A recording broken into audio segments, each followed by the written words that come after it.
Yo, what's up? What's going on? What's going on? What's going on? We are back. No days off.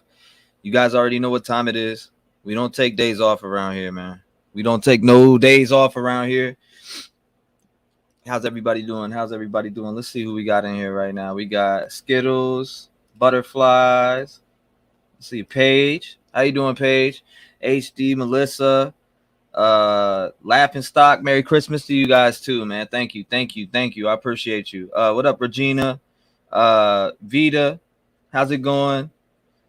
Guy, I want to say your name right. I'm just gonna call you Dog's Life because I don't want to butcher your name. KC, what's up? Deidre, what's up? How you doing? Stacy, hi Stacy. Said hi Stacy. Danielle, work. PJ, Merry Christmas to you. Leah, Tommy. Life after 50. What's going on? Brandy, Sunshine, Red Bottoms, Jade, Shelly, Brooke, Deep Dive, Cody in the building. What's up, Cody? Charlene. Now I want to play something that somebody sent to me because I think it's important that we check it out since somebody talked about it on the show yesterday, which is pretty fucking insane. To even think. I'm not even going to throw nothing out there, but if you were in yesterday's live, then you know what I'm about to play. You know what I'm talking about or you don't know what I'm talking about yet, but when I play it, hopefully it rings a bell. We'll find out though. Hold on, let me open my phone real quick. Make sure my okay, we're good. Let's see. You said it right. Good. Hopefully I said it right. Oh, a little bad. You giving me a tongue twister here, man. Mary Chrysler.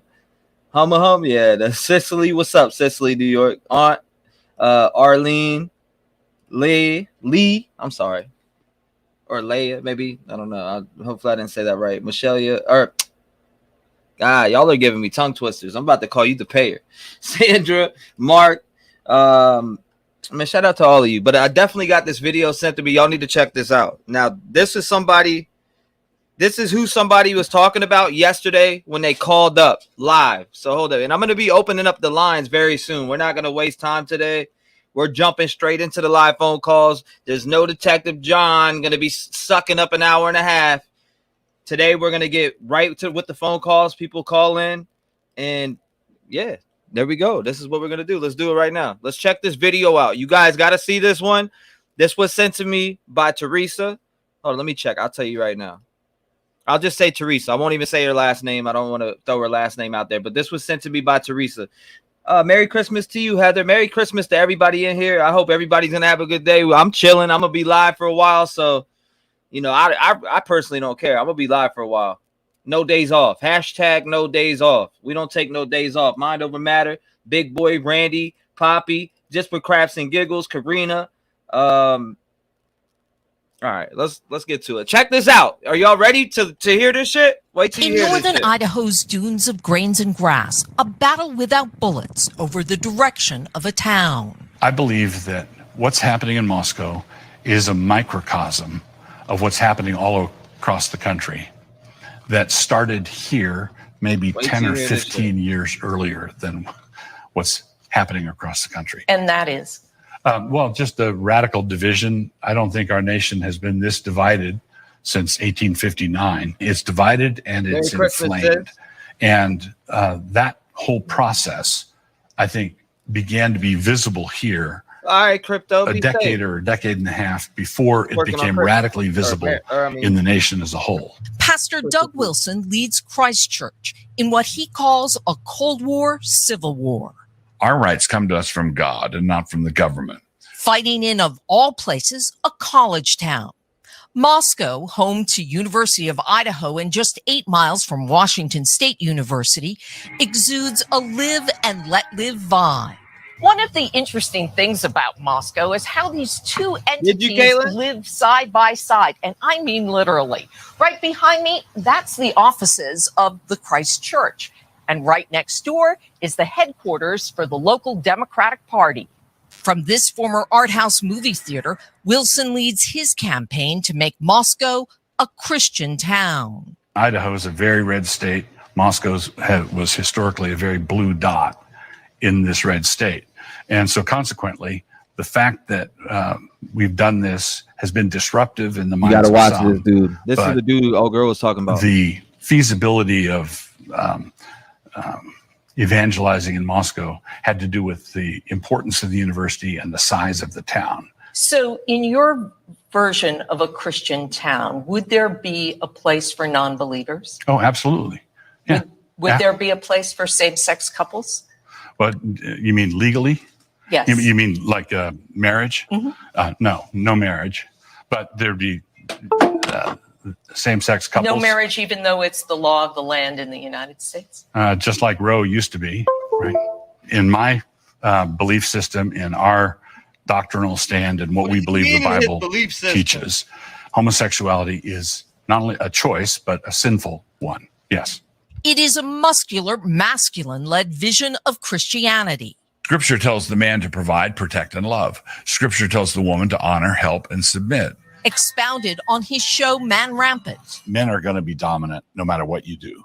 And articulated in his blogs. This one saying marriage is a little kingdom and the husband is a little king. A wife should be submissive to her husband, as Paul teaches in multiple places. Yes. So a wife should be submissive to her husband. But in the blog post that you just cited, I made a special point of saying that the woman, how many of you are buying this shit? Authority over the selection of the one that she's going to submit to. So when you say wives should be submissive to their husbands, does this mean why shouldn't they be equal? Well, because God created us a certain way. So we want to fit with the design. Former Mayor Nancy Cheney says the community has endured decades of Wilson's often incendiary ideas. When some No kind lies of outrageous detected. statements were made early on about Southern slavery as it was, as a mutually affectionate relationship between master and slave, or saying that members of our LGBTQ community, trans people, should be exiled or possibly stoned. That catches our attention. Wilson says he was misunderstood, rebutting the many controversies on his website, writing he does not believe in the death penalty for homosexual acts or that slavery was a positive good. But the visible and invisible lines being drawn here and elsewhere across the country are setting off alarm bells for many faith leaders. Do you consider Christchurch? Before we finish this up, I want to ask the chat, and I want to ask you guys this personally. Do you think, allegedly, all speculation, do you think that what the lady was talking about on the phone yesterday, that this dude right here possibly could have did what he did? Allegedly. Now, I don't know this dude from Adam and Eve. This is my first glance watching this video with you guys. I did not look up on this dude. I did not do no homework on this dude. I got a video sent to me this morning. Do you guys think that this could be the guy? Thank you. I appreciate you. I want to call you Liesel, but I don't. I feel like I'm torturing your name. Oh, my God. McGuire. I like that. This is awful. Thank you for bringing this to light, T-REV. Throwing up in my mouth at the moment. Good God. I mean, this is no. Okay, no. Let's see. Why would it be these four? Right. Send him to Egypt. Personally, I don't think he's responsible. Absolutely not. Lady had a point. No, I don't know. Hell no. No. But do you want to send me a pizza? Send me one. I'll take it. No, but his ideology is a connected web. He is pretty hateful. Doubt it. Let's see a bunch of ones in the chat. If I should skip this bullshit and we should go straight to the podcast and say fuck it. We got to make up for the Detective John hour and a half yesterday and take these phone calls in, all 5 minutes long today. 5 minutes. Nobody's time should be spared. Let's get straight to the phone calls. Fuck this dude. I don't want to hear anything else about him. Allegedly, I don't think he did it, but I mean, that's something we can climb down. Yeah, fuck it. We'll exit. I see enough ones already. So let's go ahead and do this. Let's go to here. Let's open this up. Let's hit repeat. Let's get it going. Let's open up the phone lines. All right. Let's open up the phone lines. It's Christmas. People want to speak about what they're feeling right now. I've seen a couple videos. I seen one on News Nation, what was it? Like a celebration for Xana. Like it actually made me cry. I was actually like, damn, dude, that hit me. It hit me. But let's get into it. let's jump into it here. Hold up. Calls, do not disturb, turn it off. All right, if you want to call in, it's 219-885-9693. Make sure you call in. Let's spark the chatter up, man. Let's get it going. Let's get these lines running, and let's see what everybody's thinking right now. 5 minutes on the clock for everybody. So it's going to be 5 minutes. All right, guys, just letting you know right from the jump, we're doing 5 minutes. I want to be fair with everybody. I don't want to give nobody no extra time. I want everybody to try to be able to get through for real. So let me fix the clock. 5. There we go. 5 minutes. I got it at 5 minutes. 219-885-9693. Call in. People need to find this killer. What'd you say? Enough on Christ Church for real. That dude just looks like he doesn't have any gag reflex. Damn.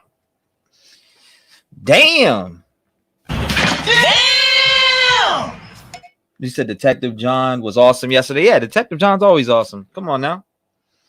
Detective John's always awesome. Hold up. Let me make sure my line's open too. All right. We're open. No. Let's see. Nah, he does. The virtual signal is real in chat. Damn. He said, damn.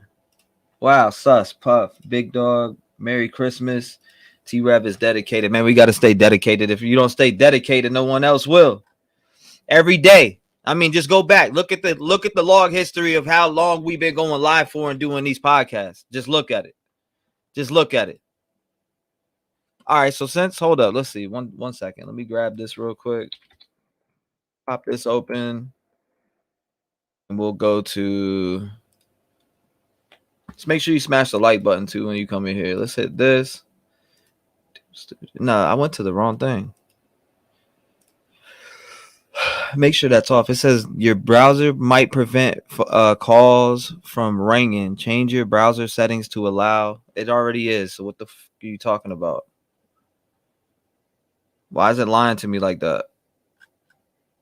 I don't have do not disturb on. Should be good to call in now. 219-885-9693. I don't know why I said that, but lines are open if you want to call in. Let me put call in across the screen too. The way you guys can see. 1, 2, 3. It should pop up. There it is right there. UK here. Shout out to the UK. Shout out to everybody pulling up. Hey, T-REV, chat, mods, new sub. What up, Frisco? Welcome, Frisco. Thank you for coming by. I appreciate you.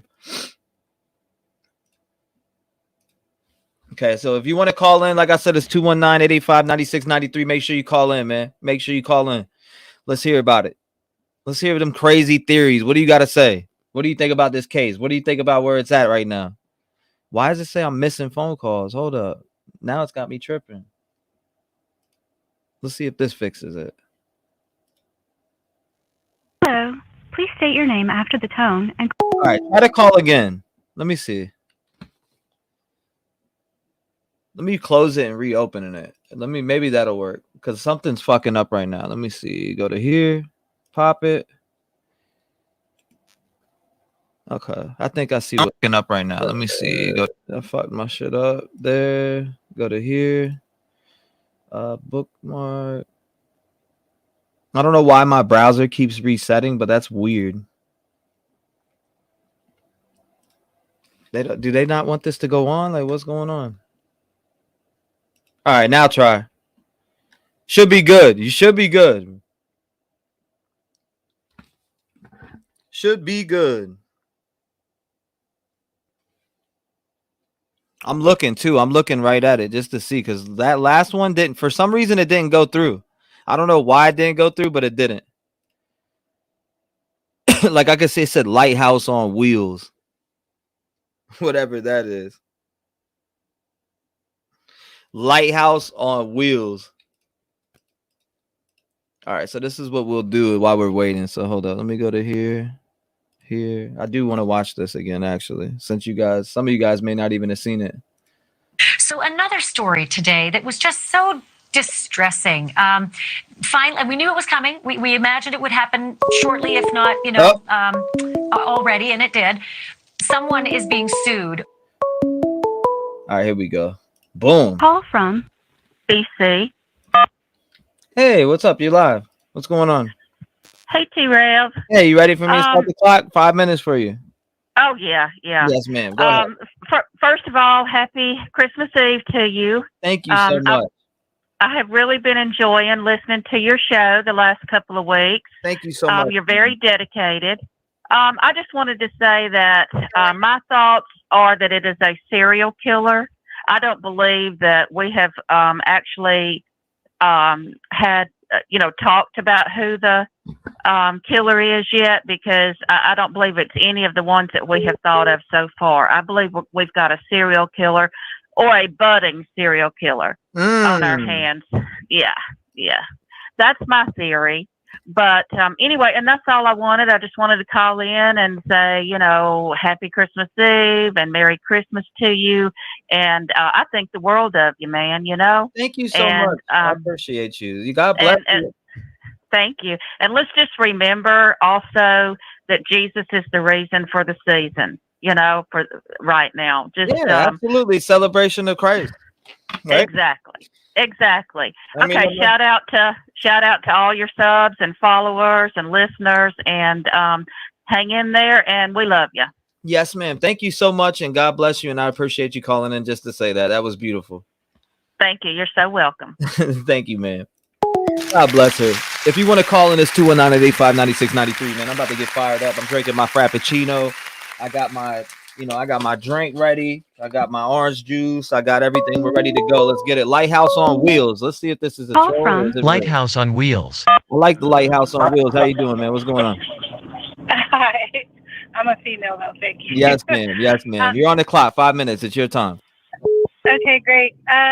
Lighthouse on Wheels, just by the way, it's just a wheel, kind of like a dream that I have of having a RV to go into neighborhoods and do workshops for like parenting and stuff. So that's what Lighthouse on Wheels is. But our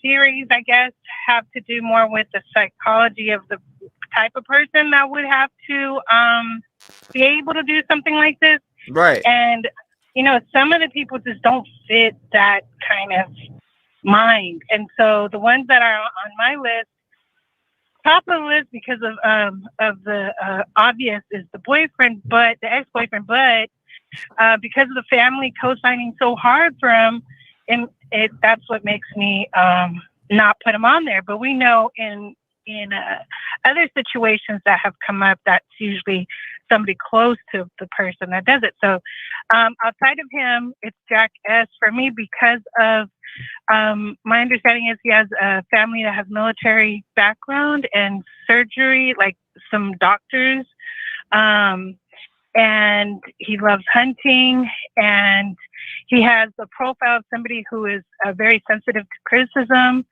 He had a coworker that said he had a temper that was very easy, like a short fuse temper, and kind of holds on to grudges. So it's just really close to the type of person that could do something like that.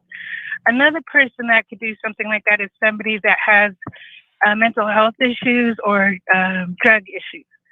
So those are the kind of things a person would have to be able to do something like that, unless even a serial killer would have those type of backgrounds. So being like that, you wrote off Jack D, or allegedly speculation. Everything on the channel is allegedly speculation. If you haven't heard it from law enforcement, it's not true. But what I'm saying is what do you? So you're saying it possibly could be a serial killer. It possibly could be somebody that we're not aware of yet. That's under the radar. That's just that's maneuvering the police right now. That he's moving around them methodically. Yeah.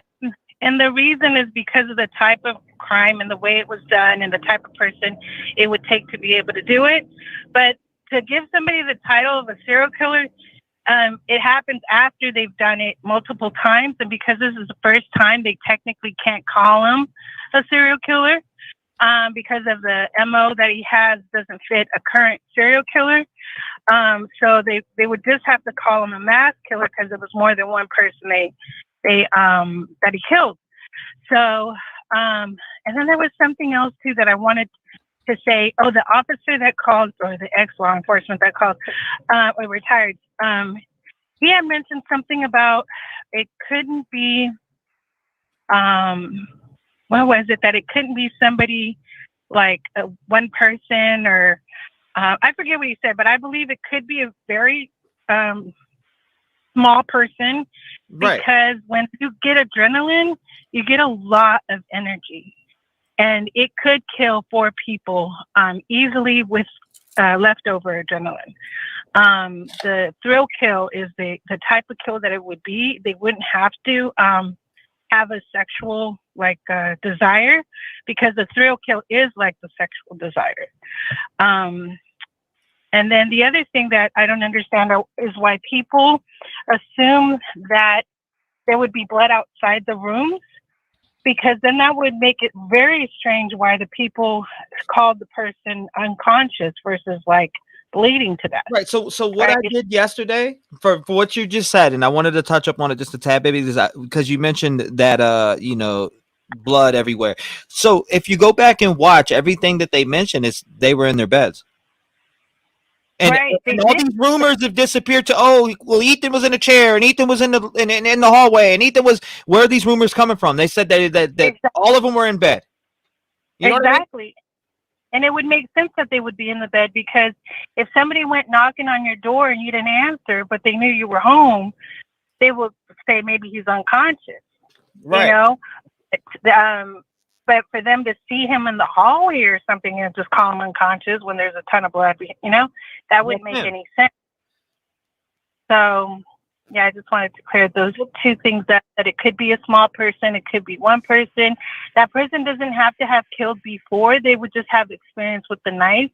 Right. And then even the knife that they were saying initially, the really big one, could be any kind of K-bar, not just that really big one. But we'll find out more. It's been 5. I'm gonna give everybody a chance today. I don't want to be unfair to people. Thank you so much for calling in, and God bless you. Merry Christmas. Merry Christmas. Bye. Thank you so much. Shout out to her, man. She was awesome. She rocked. Shout out to her. Look at Stephen McDaniel. Yeah, Justin. Yeah. Hey, Justin, you got a good point, man. Look at Stephen McDaniel, right? Thank you, Kayla. I appreciate you. Thank you, Kayla. Firefly said said they are cleared. It's true to the point, but no one is ever exactly. And hold on. Until someone is arrested, rest assured. So what? Exactly. Hold on. Here we go. Call from Kayla Salad. Hey, you're on the line. Merry Christmas to you. You got 5 minutes. You ready? Hey, yeah. What's up, man? This is Kayla. Okay, Kayla. It's your time. You ready? You ready to go? I'm gonna hit play on 5 minutes, and the floor is yours. Okay. Yeah, I got you. I'm on. Yeah, yes, ma'am. There you go. All right.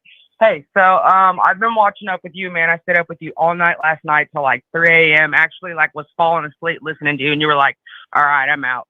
But what I want, yeah, for real, it's crazy. I'm out of Nashville. I've been watching it, and dude, I honestly have been researching this from day one, like an obsession too. Mm-hmm. This has got to be the craziest thing that's happened, but I think it might. I thought it was the Jack S dude, but then when you started talking about Jack D, I started thinking about they were calling him several times, and what if he was on the way to the house? You know what I mean? And then he surprised him and snuck up on him, and then killed him. You know what I mean? And then he left really quick, or got a ride, like some people were saying. Got the launcher to come pick him up, or something, you know what I mean? So I'm totally with you on that. Yeah, so what's your full on theory though? How do you think it would have played out to you? Oh, dude, I think that, I don't know, man. I think that he came inside. He had to have went upstairs and went after, I don't know. Some people said it was Maddie. Some people said it was Kaylee. I don't know which one it was, but he went after the girl. I mentioned to the last, and I don't mean to cut you off, right? I mentioned to the last caller, and I want to keep this firm because I went back and watched everything just to go over stuff last night. When I got off, I didn't fall asleep immediately. I went in there, laid down, watched some videos, and I kept going back over things. And I hear everybody's theory, but if we go back and listen to all the interviews and you take yourself back and you go through everything, they mention every time that they were killed in their beds. They don't say Ethan was out of bed. They don't say Xana was out of bed. They don't say Kaylee was out of bed. They don't say Madison was out of bed. They say they were killed in bed. And then, we get these weird rumors out there Ethan died in the hallway, or Ethan was stabbed on the stairwell, or I heard this and that. Well, I think that's all rumor because they said bed every time that I've heard. Yeah, exactly. Yeah. And another thing I wanted to ask too, kind of point out to you, your input on this. What do you think about that Jack S dude, the rumors of him going to Africa, you know, and not making a statement, not giving DNA? Like, really, people are really jumping on this dude. And I'm just like, I just want to know if the statements are true. Like, is he really in Africa? Is his parents really out there, you know, doing these missions? And facts. I'm with you on that. Give me facts, please. Because you know what I'm saying? That's what and we're asking for that. I know you're asking the same thing. We want some facts to look at. We haven't. Did he go to Africa? News reports were on it saying he allegedly went to Africa, you know, but that don't, you know, we haven't seen that. And a lot of people carry that to the house and they, you know, dunk it in the hoop and they're like, yeah, he went to Africa, and they just run with that. And it's like, dude, it's not proven. We don't know that. Yeah, I think they're going to string us along until the case comes completely out. They're just giving us little bits and pieces to keep the media involved, honestly. And then when it all comes to a head, they're just going to throw it all out there at us, and we'll see who did it, and then we'll know the story by the time it all claps up and ends. But, you know, shout out to the family, you know, prayers and, you know, thoughts for them. My brother was murdered and shot 4 months ago. You know, his name was Daniel. Shout out to him. Oh, I'm sorry to hear that. Rest in peace to your brother, and God bless you. I can only imagine how you're feeling and on Christmas. I'm so sorry. It's okay, man. I got a good heart, a good soul. You know, I love people. I love watching your show. I appreciate everything you do. I got you on what I posted, by the way. And yeah, definitely, man. Thanks for listening to my statement. Yes, ma'am. No problem whatsoever. Thank you for calling in. And I appreciate you having a voice in this community, because you deserve to have one. Everybody deserves to have one. Absolutely. All right. Merry Christmas, everybody. Merry Christmas to you too, sweetheart. Thank you so much. All right. Bye-bye. Bye-bye. Shout out to her, man. And I'm sorry for the loss of your brother. And thank you for calling and sharing your theory too. God bless her, man.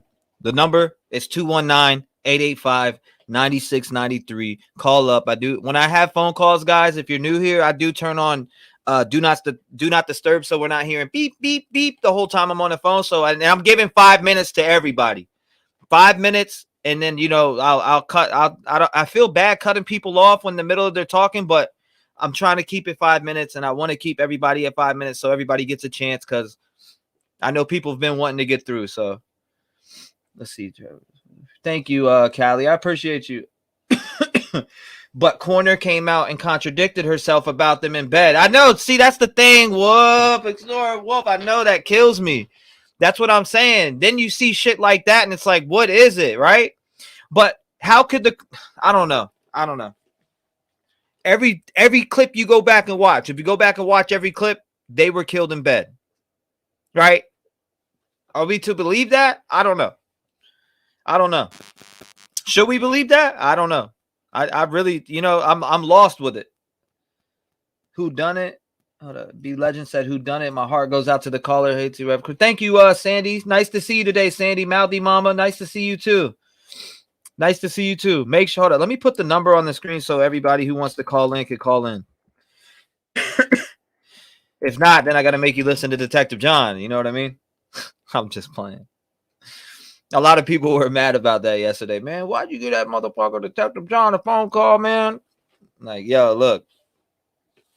It's just the detective's, you know, ex-detective's perspective. And a lot of people like that. But, hey. So many unknowns. The Corner is a defense attorney. Oh, yeah, no, I see. I looked into that. Love Detective John. So, hey, the phone lines are open. We do it old school style around here. If you want to call in, talk about your theory, like I said, 219-885-9693. Voice your opinion. Let me see what's going on. Hold up. Why is it saying? Okay, we're good. It says 12:59. Somebody called. Let me go. I'll call people back. You know what? We're calling people back. That's what we do around here. I seen you were trying to call. I'm gonna get you through then.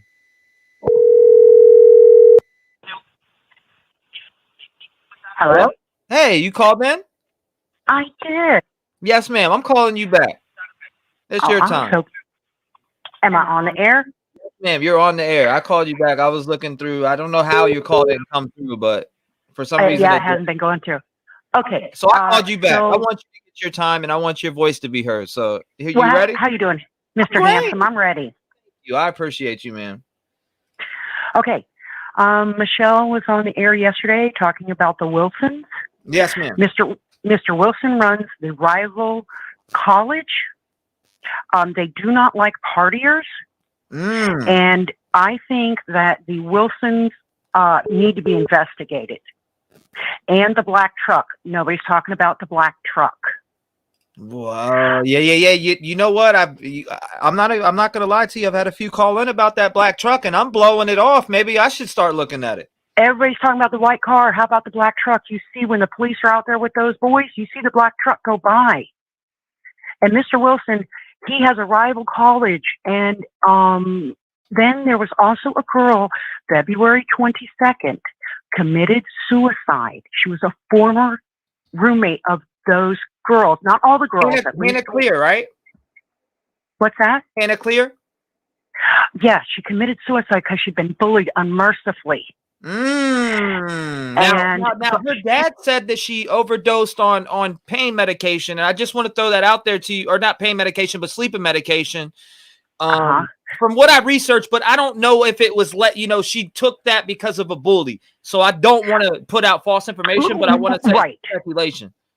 Right. That is speculation. They could be revenged because of her killing herself, but I really think that the Wilsons need to be investigated more so than anybody. Okay. Don't you know Wilsons do? Well, listen, they're a rival college, and listen, they don't like partiers. And you heard what Michelle told you yesterday. Yes, ma'am. I wish you played that clip again that Michelle played, because I think she hit it spot on. You talk about Michelle, the one of the first callers I had yesterday? Yes, who explained all about the Wilsons. Yeah. No. I would re-air that, because I think people are jumping to conclusions about the X and the this and that. Not that it couldn't be. I'm just saying we need to look a little further. Well, I mean, we could definitely look at it. I don't know why a lot of people, don't. A lot of people think it's bullshit. But I mean, like I said, I got a video about him. I'm gonna watch it myself. Personally, I dig through it. But hey, I mean, a lot of people don't. A lot of people are like, it's bullshit. You know what I mean? Well, that they say he has deep pockets, and a lot of people are scared of him. And that kind of goes hand in hand with shit when it comes to politics, because that dude's kind of into politics for real. Yeah, and he is sorry, no offense, Bible thumper, and he definitely doesn't like college partiers, and that's a rival college. So I believe it was a revenge killing. Absolutely, it was a revenge killing. This is just my personal opinion. I'm not blaming anybody. What do we call it? Hypothetically, theoretically. That's just what I think. So, okay. I mean, this is your time.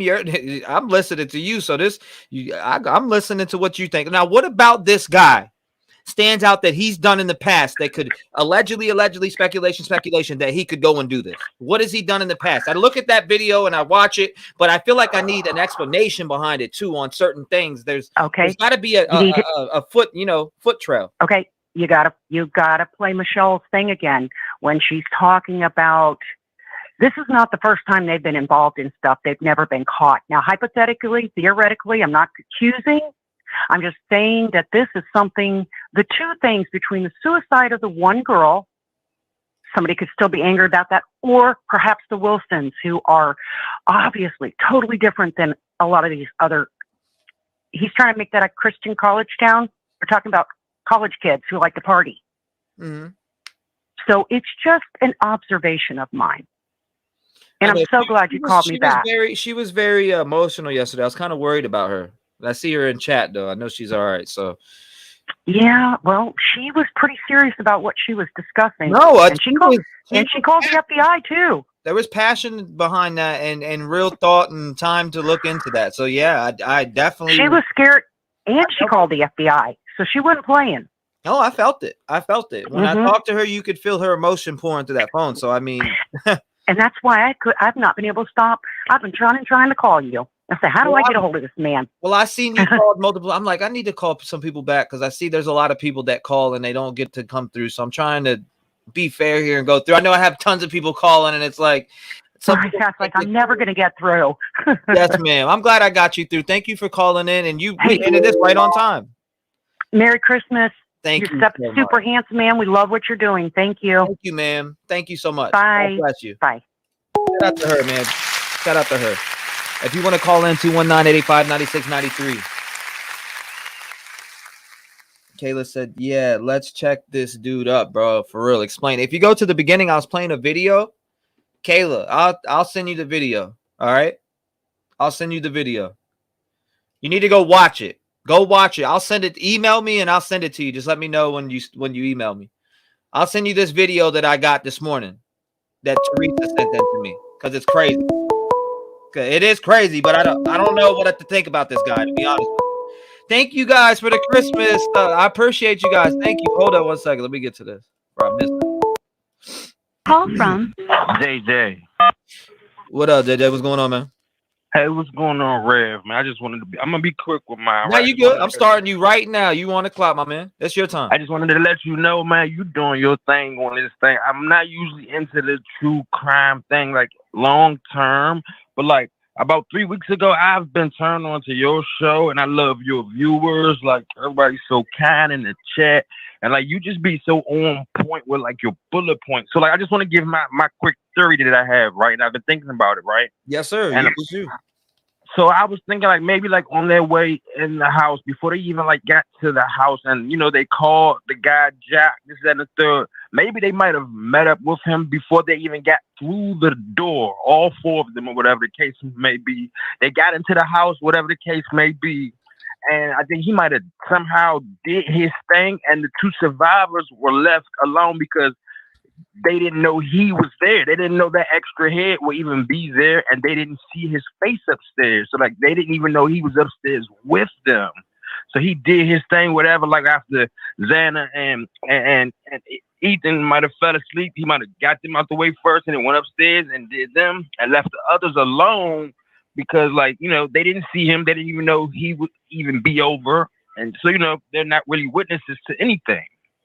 Yeah, I mean that's just like my quick theory, and like it's been on my mind because like this thing is like mind blowing, and I feel like really before the new year we're gonna definitely find out something. Like we have to for these families, man. I hope that Moscow's their police team, they got to for these families, man. Ain't no doubt, bro. Like I mean, what were you here for that beginning video I played of that church guy? What do you think about him? If you seen it?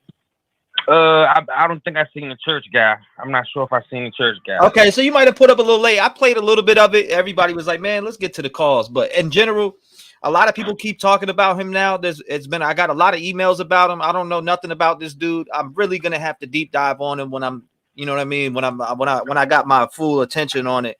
I don't want to half-ass deep dive on something that possibly be something. You know what I'm saying? Right. But dude is.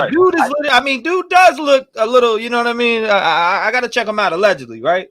I do gotta check. Yeah, of course. And I also get like that eerie feeling from the guy Enan. Like he just like it's just something about him. It's something about him, and he's good with knives. So they say like he's so called a chef, and then like he was lying about his whereabouts when he's supposed to have been at work, and then. I think I seen you post a video where he was actually at the truck, like that was my first time seeing that he was actually at the food truck also. Like he looked up at the camera, like so weird. Like the way he looked up at the camera was like, oh shit, like it's a camera here. Yeah, no, like, bro, he did look at that like, camera like 4 times, bro. Yeah, exactly. And the look on his face was like, oh shit. And like I didn't even know, like probably until late, that the guy from the food truck, he live streams the whatever it's on. He live streams like the people at the truck or whatever. So like the killer could have been like lurking on that, whatever he live streams it, or someone said Twitch, or so they live streaming on Twitch or something. Yeah. No. You can go to Twitch and watch that video right now at Grub Truckers. You can watch that video at Grub. That's all you got to type in, Grub Truckers, and you can get that full video. I already got the full video. So, and that's so weird. Like maybe he's seen them on it, like on the live part of it, and like, you know, or anybody could have seen him. Like, okay, let me calculate. You know what I'm saying? From there, I know where they're heading to. They're heading home. You know, I know the route. This, that, and the third. Like, you know, even whoever was in that white truck on their way home when they was walking with Hoodie Guy. And that weird white truck that kind of like pulled past them, and like you can hear the horn honk, and like it does like a weird maneuver, and then like the video goes. Like that could have been somebody that was already stalking them on there. Like it's just weird, man. I got faith in law enforcement, man. I really think they're gonna get this thing solved, hopefully, and I pray before the new year, man. Yeah, hey, look, I honestly do think with the help from the FBI and them scouring through videos for them and stuff like that, I really do think they will find something out of place there. I think they will. I think they got. If they already haven't, because I feel like they know a lot of stuff, and I think they might be. Now that I think about it, because at first I was like, why aren't they letting people know more? But they're playing it so smart. Like, hey, you don't want to scare the people or the person whose tail they might be on for them to run or anything, and like you want this thing to hold up in court, so like you know what I'm saying, so they can really get like prosecuted the right way, right, without bias or anything. So like by them keeping certain things under wraps, you know what I'm saying, I think they're doing it the right way. I think they know a lot. Yeah, they got to. You got to think about it. They got the reward out of that. Like, yeah, and I feel like something is up with those surviving roommates, man. Because like you don't see or hear from them much. Like, you know, if my best friends got slaughtered, this and so, you know, I'm gonna be reaching out to their families on, you know what I'm saying, like people in the media, like, hey, if y'all seen this car or anything, that, you know what I'm saying, like be a little bit on the united front about it. Like, I appreciate you calling in, bro. It's been 5. I'm gonna give everybody 5. I'm gonna be fair today because you know. Thank you, man. God bless to everybody, man. Yeah, God bless everybody. You have too, a good bro. holidays, man. I'm glad I got your eyes on this, man. And you like you said, you wasn't in the true crime, and now you locked in. Thank you, brother. I appreciate you putting your eyes on this. No problem, man. And we're gonna keep moving. After this one's solved, we're gonna go to the next. Okay. All right, man. Thank you, man. Thank you for accepting my call. Yes, sir. God bless you, man. And God bless your family. God bless you too. All right. Thank you, sir. Shout out to him, man. 219-885-9693. My email, all you got to type in is ! email. Now, most of the information is at the bottom of your screen going past. If you don't see me or you can't get my attention somehow, maybe I need to slow down chat for 20 seconds or slow mode or something. I have no idea. Let me know, guys, if I need to put slow mode on. Please let me know.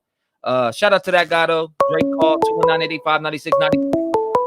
I got 5 on it. I seen that, Aaron. Call from Al. Al, what's going on?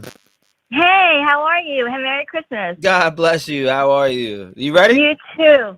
What? Are you ready? 5 minutes for you, and the floor is yours. Let's go.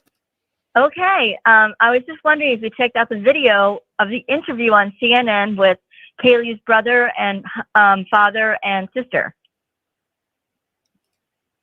Which one is it? It's the interview from CNN with Katie. Is it new? Kaylee's brother and her father. Seen it. And her sister. Seen it. Yes, ma'am. Oh, then I don't want to repeat myself, but did you see how the brother was nodding when he said about how he wasn't ruled out as a suspect? Yes, ma'am. Yeah, so I thought that was I thought I heard she, but I talked to a lot of people back and forth about it, like, because if you go back and listen, I hear she had a strong alibi.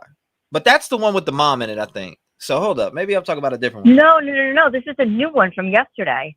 Hold up. A new one from yesterday? I swear I've seen it. Allegedly. Allegedly. This is a new interview with the brother. The brother's never been on an interview before.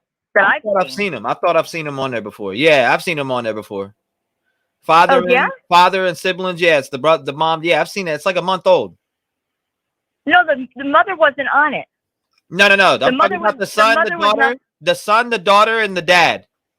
Yeah. That one's been out for like a month. I haven't seen a new one. Oh, really? Yeah, you had me. I had to look that up real quick and run up my dates real fast. I was like, hold up. Is it really a new one? From CNN. Yes, ma'am. Because it said that on the video, it said that, what do you think that Jack D has not been ruled out as a suspect? Do you think that that's odd? And or do you think that that's telling or something? And the brother was nodding yes. So I mean, man. Did you see that one? You saw that one? Because I had never seen it. But the thing is, though, when you go look back at the timeline and you pull up on the Moscow, you go to the Moscow website, right? And you look at it, it does say that the person that they called 6 times or that Kaylee called 6 times and Madison called 3 times is ruled out as a suspect or cleared should we say? But that doesn't mean they're cleared. And I know, you know what I mean? Like, but if you look at it, it says they're cleared at this time or whatever. But you know, that's just what it is. But today I saw something else. Now I don't know if this is old either, but I thought it was new. In my opinion, I thought it was new that the police chief was saying that he was saying all these people that were cleared, but JD was not mentioned as cleared. He was just said, we are also aware of the man that... Where'd you see that? I saw it on a video today that we were also at like 4 o'clock in the morning. I was at my time. And it said, the police chief said, or one of the law enforcement guys said, he said all these people that were cleared, he gave a list, and he was saying like the food truck guy and hoodie guy and all these other people. But then he said, and we are also aware of the gentleman that they made all the calls to. But he didn't say he was cleared also. He said, we are also aware of. Yeah. Did you see that? Nah, I've seen all of them, to be honest. Everything that came out, I've seen everything. So I've probably seen over 100 hours worth of videos, to be honest with you. And maybe these things weren't new, but I just saw them for the first time today. And I've been watching everything. So I thought that they were new because I thought I've seen everything. I've seen them all. I've seen everything that's up to date. I mean, that for what you just repeated is I've seen that, I'm pretty sure, on a video that came out a few weeks ago. Oh, okay, because I thought it was new because I had never seen it. No, I got it. Okay, so what I'm going to do for you guys that everybody's in here today, I got a playlist that I made that has an interesting amount of videos in it, over probably 150. Okay. And you can see it. You can watch every video. I've saved them all in there in one playlist. So, oh, great. There's a ton of videos. Maybe they were old. I thought they were new because I had never seen them before, and I thought that I had seen everything. Maybe I missed something. I don't know. I probably did. Yeah, no doubt. I mean, but if they're new, that's interesting. If that's new, I gotta go look. I gotta go find it because I've been looking for new videos all morning, and I found just a couple. Oh, okay. So maybe they're old, but I usually put in filters, and I usually put new. Yeah, I put new. People will regurgitate that shit and re-upload it. So you got to watch what channel it's on or where it came from. Sometimes the news clips will drop out a piece, but you know, thank you for calling in. I appreciate it. It's been 5, and okay. I will open up that playlist for you so you can watch it. Great. Okay. Have a happy holiday. God bless you, ma'am, and Merry Christmas to you. You too. Bye-bye. Thank you so much. Shout out to her. I swear that's not a new video. Maybe am I tripping? Because I found like pretty much every new video and put it in a playlist, which it was like 4. If we're talking about from news sources. That video. I'm talking about. Hold on. Let's see. Okay, I see you. Let's see. Awesome. T, you looked up the code. Yes, I did look it up. I did look up. Well, I didn't look it up. I pulled up a video, and I seen Shell's video from yesterday. So no, wasn't able to dig it. But we had a woman call in last night that said she was part of a church cult, which was crazy. That was after we did the boxing shit, but that was kind of crazy.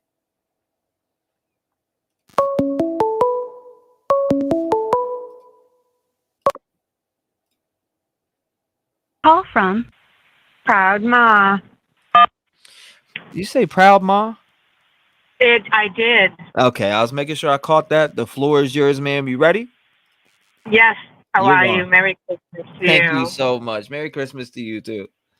So here's my theory. You know, with kids on social media, there's pretty much a trail of everything that they do when it comes to law enforcement trying to find out, you know, their whereabouts and who they're communicating with and all of that. And, you know, one thing I wanted to talk about was when Kaylee was on her phone at the food truck, I really think that she was probably watching the Uber come towards them and see how long it would take and communicating with the Uber driver.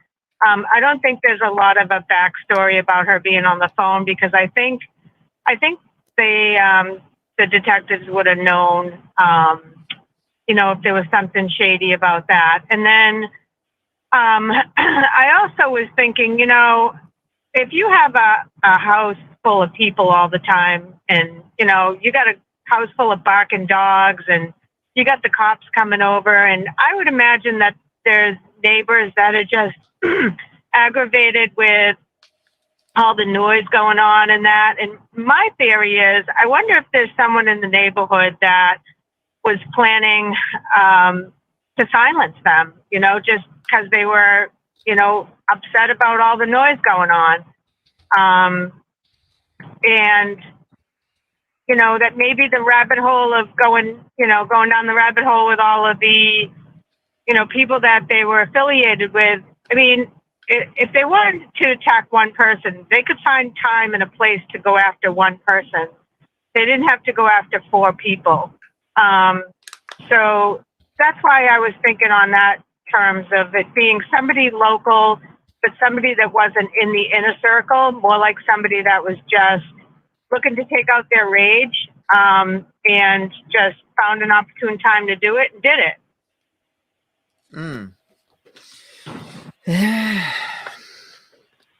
I don't know. I mean, so I'm trying to see where you're at here, because it seems like do you think this is a serial killer?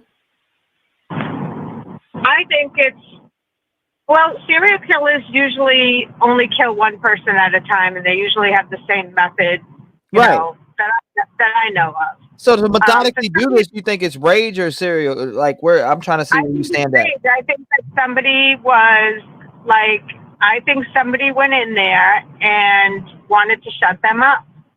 Okay, so you think? All right, I see what you're saying. I think that the Hyundai is somebody local. I think that maybe they, you know, took it upon themselves to go and, you know, silence everybody out. And that. So you think there's some town secret or something? Say it again. So you think there's like some town secret on this, or? It could be. You know, well, I'm just trying to follow you fully, because I want to understand what you're saying. I don't want to. I want to understand exactly what you're breaking down to, because you said you're like that white Hyundai. It's probably somebody local. It may not even have nothing to do with the case. If it's just, you know what I mean, they think they seen something, but yet they just seen the car going by the scene. You know what I mean? Right. But they could have been dropped. That car could be totally innocent. I can just imagine some really creepy dude that lives around the corner in his basement within proximity to hearing the partying going on, and just decided to go in there and say, you know, I've had it, I'm done. You know, maybe they're drunk, maybe they're fighting at home, maybe they're just, you know, been on the verge for a long time, and they decided to knock on the door or walk in the house or whatever they did and just went ballistic. You know, it just seems like the only thing that really is inquisitive to me, though, is the amount of phone calls made to Jack D. Why were they calling the 6 and the 3? Why were they calling Jack? I'm with you, ma'am. I've been asking that question. And why weren't they texting them? I mean, they all text. So why aren't they texting? And what is the text?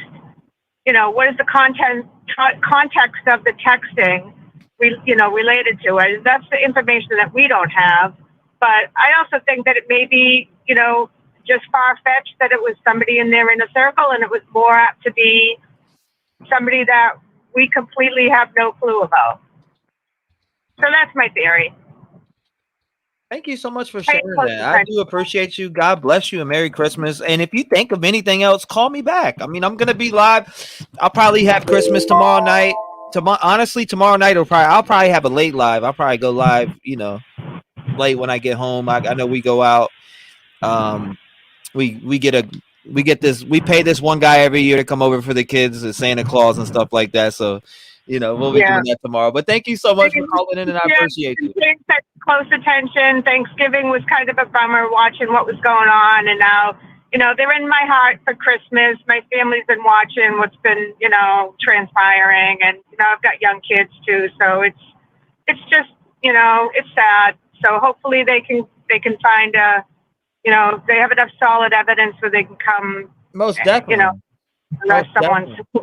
You're right, though. Thank you so much. God bless you. I'm gonna get another call in. It's been 5. Thank you so much, ma'am. And I wish you stay safe, please. You too. Bye. Thank you. Shout out to her, man. I didn't want to cut her off, but, you know, 219-885-9693. I want to get everybody on the line. Everyone matters. We got to get you all in, guys. We got to get you all in. I want everybody to get their theory across because somebody might come from a different angle. I mean, we heard a different angle yesterday. We heard about this Mr. Wilson guy, allegedly speculation. If you had heard it from law enforcement, it is not true. Please know that. Take that. If I don't care what I say, don't believe it. Go clarify everything with law enforcement before you think or believe anybody out in T-REV, which is myself. I encourage everybody. Mind over matter. Mind over matter, brother. What's good with you, man? I'm about to put you on the clock right now. You ready? Yes, sir. The floor is yours, brother. Yes, sir. So, just going through everything, I was just going over some things, rewatching your videos. I believe it was a patient kill. Okay. I believe they was held hostage with a gun for control, but killed with a knife. And it's too calm, it's too cool, because when it's if 5, 6, 7, 8, 9, 10 people in the room, when it's a panic, we gonna scramble. Somebody gonna scramble. I don't think one person with a knife can control so many, especially girls. They gonna panic. And to debunk the downstairs thing, if my room downstairs by the door and I hear a killer upstairs, I'm making a getaway. So we know it had to be more than 2 people. I mean, more than one person. Right. So that's another thing. So you don't think that the chance of the killers slipping in, that they were sleeping? No, they wasn't sleeping. Okay. Nobody was sleeping. Ethan died first because he was the muscle. Okay. Ethan died. He would have been the biggest problem. Yes, sir. Damn right. He what, 6'1" or 2 or something like that. Yeah, he's gonna be a problem for you know what I mean. He's going to, of course, defend himself. You know. For one person and and some more girls, it's easy to believe it or not. We'll say, "Oh, this is strong," but people, it's like they don't see that Ethan was a man also. Absolutely. So if I'm wrestling with one person, the other people got a chance to get away, even if I lose my life. I agree with you, bro. Like no doubt. Like these, and they just came home from a party. Why would they go straight to sleep? You know what I'm saying? They probably still got that adrenaline from the party going in the bar. Yeah. We partied before. That's why I said we never go home and go straight to sleep. That's why I say the time that they telling us isn't the real time. We hit the game. Like everybody our blunts. We do our we don't go straight to sleep. Yeah. You're right. I feel like everybody watched somebody die. I feel like everybody watched somebody die. Once they took out Ethan, the girls knew like, we're done. But I feel like it was somebody there with a gun just to oversee everything, just to keep it under control. Because you got to think, a knife though. Imagine just any random 4 women with a knife. Somebody screaming for you. Ain't finna kill all us with this knife. You're not. It's just not going down like that. Nobody's that afraid. What if I have to jump over the balcony to get down to scream to wake up the neighborhood? I'm doing something. Damn right. I don't believe the time that they said that they was killed. The others, they didn't die immediately. I feel like Kaylee was the last one to die because she was the reason, if I'm correct, allegedly. And I just feel like she suffered the most just by watching everybody get punished. Damn. I feel like the door was left open at the bottom for the cleanup and chemicals. The blood smell. It's the middle of the winter. So, I'm going to leave the door open cold. It's cold outside. So that's just to keep the mild smell down of the chemicals. That's why it took so long for them to actually call the college students over there. They was trying to mild the chemical and the blood smell. Because just think about it. The weirdest thing, they said somebody unconscious. Right. Which is weird as shit. You see what I'm saying? And I feel like it was so many stabs because he was taunting them and torturing them. Stab her real quick, but I ain't gonna kill you. I'm just gonna stab you. I'm gonna torture you real quick. I think it was a taunt and torture thing. I believe it was like they was taught a lesson, not in that manner. Excuse the way I'm saying it. I believe he felt like he was teaching them a lesson. I feel like the 10 calls was either a sign or was the perk. Having them call his phone. When you under a certain command in a certain way, fear is deeper than love. When you fear something, you will do anything you're told. When you fear something, whether if it's in a good way or a bad way. You speaking facts. I've been in a situation at robbery, so I know what you're talking about. When you got a gun pointed at your head, you ain't got nothing else. Yeah, I've been there. Now, imagine me trying to rob you with a knife. You finna give me a run for my money. Damn. I'm trying to. You see what I'm saying? We missing the point that Ethan was a man. Ethan is a big, strong man also. They keep on saying this one guy could have he probably could have overpowered Ethan, but I'm getting away. I'm gonna go get some type of help. He's not gonna secure both doors. It's just not gonna happen like that. They would, and if they might was killed in the room, but I bet it was in one room. It was a certain type of hostage situation. We just overlooking the common sense because we so anxious. Everybody, because I see her day in day out. As long as you on, I'm on. You know what I'm saying? When you up, I'm on. So I just feel like we overlooking the obvious situation. We humans here. Yeah, we humans like ain't nobody. I don't care who you is. One person holding was that my time. Yeah, that's your time. That's your time. Say that last point. Say that last point, and then we'll let it run. I was just gonna say, I just don't believe one person with a knife can hold all of us hostage as people. Ask the chat. If it's 4 or 5 of us, somebody getting away. What if I lose my life or not?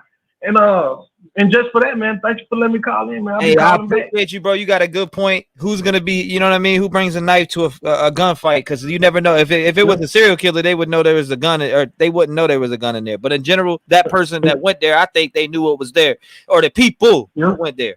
Good points, bro. I appreciate you. God bless you. Merry Christmas, and I'm glad you pull up every day, man. I appreciate you being part of the family, man. For sure. Merry Christmas, everybody. Thank you. Thank you, boss. Shout out to him, man. 219-885-9693. Voice your opinion. Good call. Hey, he made some good points there. Now, do we think that they came home after partying and went to sleep?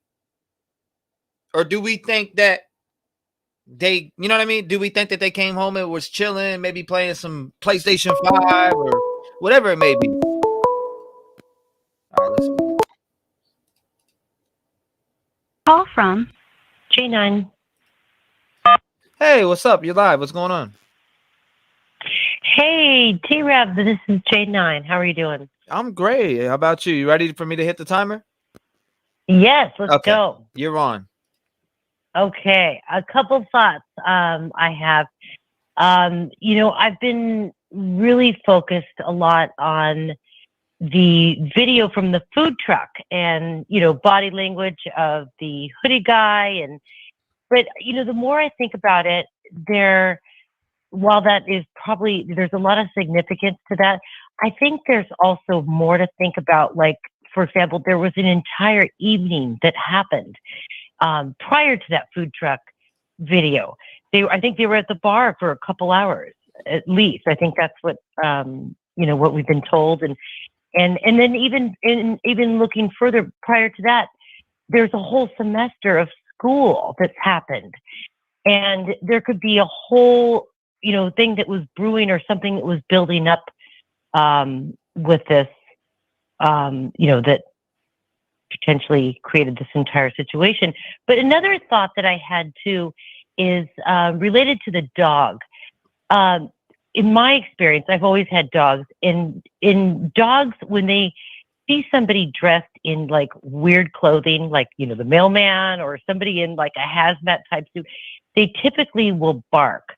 But if a dog knows you, the dog won't, or for example, if the dog knows your scent or your smell, it's unlikely that they're going to bark despite what you're wearing, if you have a costume on or something. But that's just a couple thoughts that I had. I've gone back and forth 1,000 times in my mind. I can't help but to think that I think it's somebody close in that inner circle. Of either the neighborhood, the school, the frats. There's something that I think went amiss, and somebody clearly lost it. So you think that Murphy had the scent on this person already and was safe with him, and that's why there was no noise? Yep, I truly believe. Yep, because I feel like if somebody came into that house that was not known, or the dog wasn't familiar, I'm sure the dog's been around a lot of crazy drunk college kids, so he's probably used to seeing a lot of that.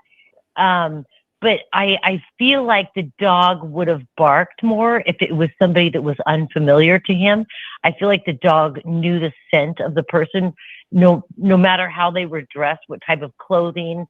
I feel like the dog was probably at ease, and that's why there was no barking. It was probably easy to lure the dog right into a room. There's something about that there's some significance, I think, with the dog not barking with all that was going on. I feel like the dog would have sensed that the people were in trouble.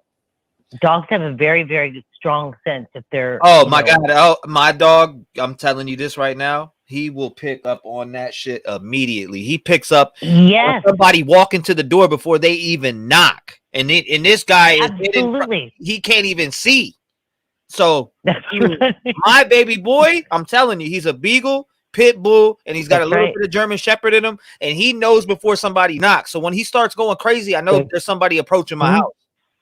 Yep, absolutely. You brought up a good point, definitely. And that makes me refer to my dog immediately. He knows. Yes. My pup knows when somebody is here, and he goes fucking crazy. If it's not anybody that he knows, if it's one of us, he won't do that. If it's somebody that barely comes over, he does that. Yep. And your dog knows if you trust somebody, if they're in your house or they're outside your home and your dog is next, your dog can knows right away if you trust this person or you don't. I'm actually glad you made that. Point because, I mean, I'm not too familiar with the type of dog that she had. You know what I'm saying? But I just know how my dog acts and how my prior dogs have acted. I've had Rottweilers, Pit Bulls, I've had all different types of dogs, even Yorkies. In my life. So I've had all different types of dogs. Aww. The Yorkies they bark at everything. I'll tell you that. But the Pit Bulls and the Beagle German Shepherd mix with the Pit is crazy. Like they pick up on a lot of stuff, and just dogs in general are good at that. But I mean, every dog has a different. They sure do. I'll give it that. Every dog has a different temperament. Very true. Very true. No, I agree with that. Definitely. But I feel like so focused on the food truck video and all this stuff, but I feel like there's a bigger picture here. I just and that's why when I think about Moscow police coming out and saying we're painting the picture and yada yada, I feel like that they are putting some this whole thing together and figuring out who the players are and who who had, maybe a beef going or just, Well, but I'm really hopeful. Thank you so much for calling in and bringing that up. I'm super hopeful also. I know exactly what you're going to say. I'm super hopeful that they got somebody under the radar, the microscope, and they will be locked the fuck up because that's what they need. Absolutely. And this family needs that justice, period. All of them. Every family. All the families. Yep. God bless you, man. Agreed. Thank you so much for calling in and Merry Christmas to you. Thank you. Merry Christmas. Thank you. Yes, man. Bye. Be safe, please. Right. Shout out to her, man. 219-885-9693. She brought up some very good points. That was an awesome caller. She brought up very good points about dogs. The only argument that I could have against that is that every dog has a different temperament. Comes up on who trains the dog, etc. You get what I'm saying? That's what it comes down to when we talk about dogs. Call from Jessica. Jessica, what's up? You live. What's going on? What's up, Rev? What's good? Happy 5 Christmas minutes. You ready? Eve. Thank you. I appreciate I'm ready. it. I'm going to hit it. Tell me when you're ready. I'm ready. All right, let's go. Hopefully, I'm not calling in too much. I'm trying to give up other callers. No, I don't. Okay. I just met you today. What's going on? No, I'm just trying to give other callers an opportunity to call in, and speak how they feel about the case. So if I'm calling in too much callers, let me know. This your first time today, ain't it? Yes. You're fine. No, don't worry about it. You're on now. Ready? I just started the clock now. You are. Okay. Because usually I'd be gaming, P5, PlayStation. But you just can't get away from this case. I just want it solved. I know everybody in the chat wants it solved. Just to kind of piggyback off the last caller, great points that you made, caller. Big applause to you. Piggyback off of what you said. There's a bigger picture here. And I know over the past couple of weeks, Rev, I've kind of like piggybacked off of the chat as far as going with the Jack D suspect, Jack S. And like now I'm just kind of gearing towards that frat house. There is something there. And like, I don't know if you guys have been like keeping an eye on things, but the police presence has been real thick there, real thick. hanging out there, searches and stuff like that. That's not been publicized on the news, but there's a lot going on there in that frat house. And if you've been following the Idaho situation and just like in general, like all the weird stuff that's going on there, there's a lot of weird, sneaky stuff going on in that town. And just judging off of that police video of when they went to the house back in September for the disturbance call, if you think about it, the police, the way they were talking on that video, their hands are kind of tied a lot with those college students. They can't really do a lot because there's a lot of money in that town that's running the town and not the police, if you get what I'm trying to get out. Yes, ma'am. So to piggyback off of the last caller, I'm thinking as far as this, if something going on with that frat house, there's a lot of money involved in that frat house, a lot of rich parents going on in that frat house. So the way the police have to navigate is real tight. They got to make sure they got all their T's crossed, I's dotted. So I get it. They can't put out a lot of information. So, you know, that's why we're over here sleuthing, figuring it out, because everybody's a suspect. Like I said last time I called in, Rev, until the suspect's been arrested. Point blank, period. I changed my mind. Like on, I personally, I don't know. I feel like if it was all right, so I feel like if it was speculation, all allegedly, you haven't heard it from law enforcement. I always say it, but you know, I've been going with JD and stuff like that allegedly. But in my opinion, I had a good caller yesterday. I'm sure you heard him. He brought up the corner club and how the girls were there, and then you got Ethan, and I played in the fact that Ethan and Xana went out too. So. Who did they piss off that night? Who did any exactly? Or who did who was in there that maybe wanted to creep on the girls, or maybe creep exactly, or had a beef with Ethan and seen that he was over there and it was his perfect chance to catch him while he wasn't around his friends or whatever. I just feel like everybody's gearing towards Kaylee and Maddie. It's like, let's look at what Ethan and Xana were doing. The police still haven't released their timeline of where they were doing after that party of being there for an hour. Not to mention, to piggyback off that last caller real quick before I get off the call, Rev, let's just say Ethan and Xana got into it at that party with somebody, headed home, okay? And let's say when they headed home, because remember, they haven't released any more of Ethan and Xana's timeline. So let's say they headed home, somebody followed them from that party, got upset, killed them. Ethan and Xana were already dead before Maddie and Kaylee already got there. Kaylee and Maddie got there. They went upstairs, tried to contact Jack D, because Jack D had heard some information from Adam. I know I'm giving out a lot of information, guys. My time's almost up. But Jack D heard some information from Adam. They were upstairs trying to call Jack D to straighten out what was heard, not knowing the killer was already in the house. Xana and Ethan were already dead. That's just my scenario on things. Allegedly, that might have been what have happened there, so I just wanted to put that out there, that they might have already been dead already. Kaylee and them were upstairs doing what girls do, getting home, trying to get things straightened out of whatever was said, and they didn't know that the killer was already in the house and attacked them. So I'm gonna leave that there. Thanks for taking my call. Appreciate this channel. It is so freaking awesome. Thank you so much. I appreciate you, Jessica. Definitely. Thank you. God Merry bless Christmas to you and Miss Rev. Thank you so much. I appreciate that, and I'll tell her that too. I'm sure she might be listening right now. She always tunes in and stuff, so she's off for the holidays. Thanks, guys. You guys are awesome. This channel's awesome. The people, the community, you guys are awesome. Merry Christmas to everybody, you guys, and prayers to the families and getting this case solved there, bro. God bless you. Thank you for that. We're gonna talk about it until it is. So I mean, the pressure's gonna stay applied. I'll be here. Thank you. I'm gonna holler at you. Thank you. Shout out to her, man. God bless. Merry Christmas to her. Merry Christmas to everybody that's here. Thank you for being here. Usually, a lot of us would be spending times with our family. We'd be these times are for our family, and we would usually be spending time with them. But I mean, it's just like it's hard to do that when there's a father, there's a whole family missing their kid right now. It's insane to think about. Call from Bitchy Tanya. What's going on? You're on the line. Did you say this is Tanya? Bitchy Tanya. Okay. All my friends call me Bitchy, T-REV. It's okay. You could be, hey, Bitchy, you are more welcome here. Are you ready? 5 minutes on the clock. The time is yours. The floor is yours. You ready?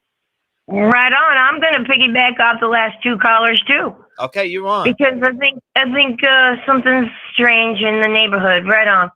All right, so my theory is more toward the people that were not injured. I know everybody hates that idea that the roommates had something to do with it or knew something to do with it, whatever.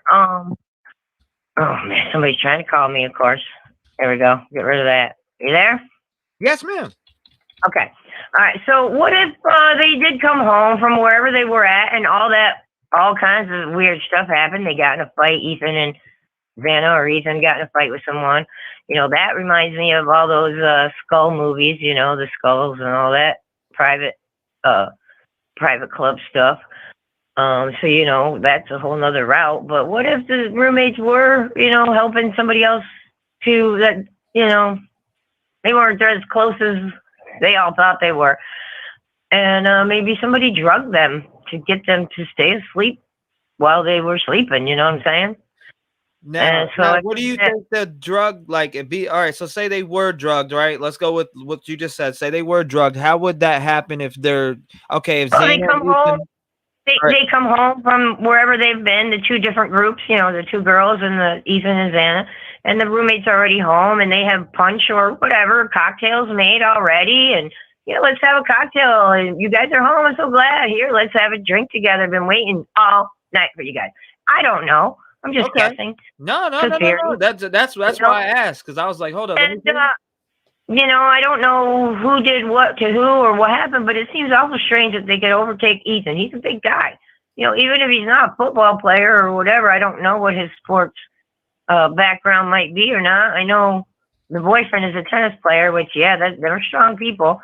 But, there had to be something up with them, that all four of them, you know what I'm saying? Unless they found, I think they might have found Xana cowered away from what was going on with defensive wounds. But still, it seems awful weird that they could overpower four people and two other people in the house. Or, even if they did hear something and ran and hide, and that's okay, self-preservation. But, to turn it around, call friends and all the strange story that we have from their side, which isn't really very much. Just, I don't know. It's so bizarre.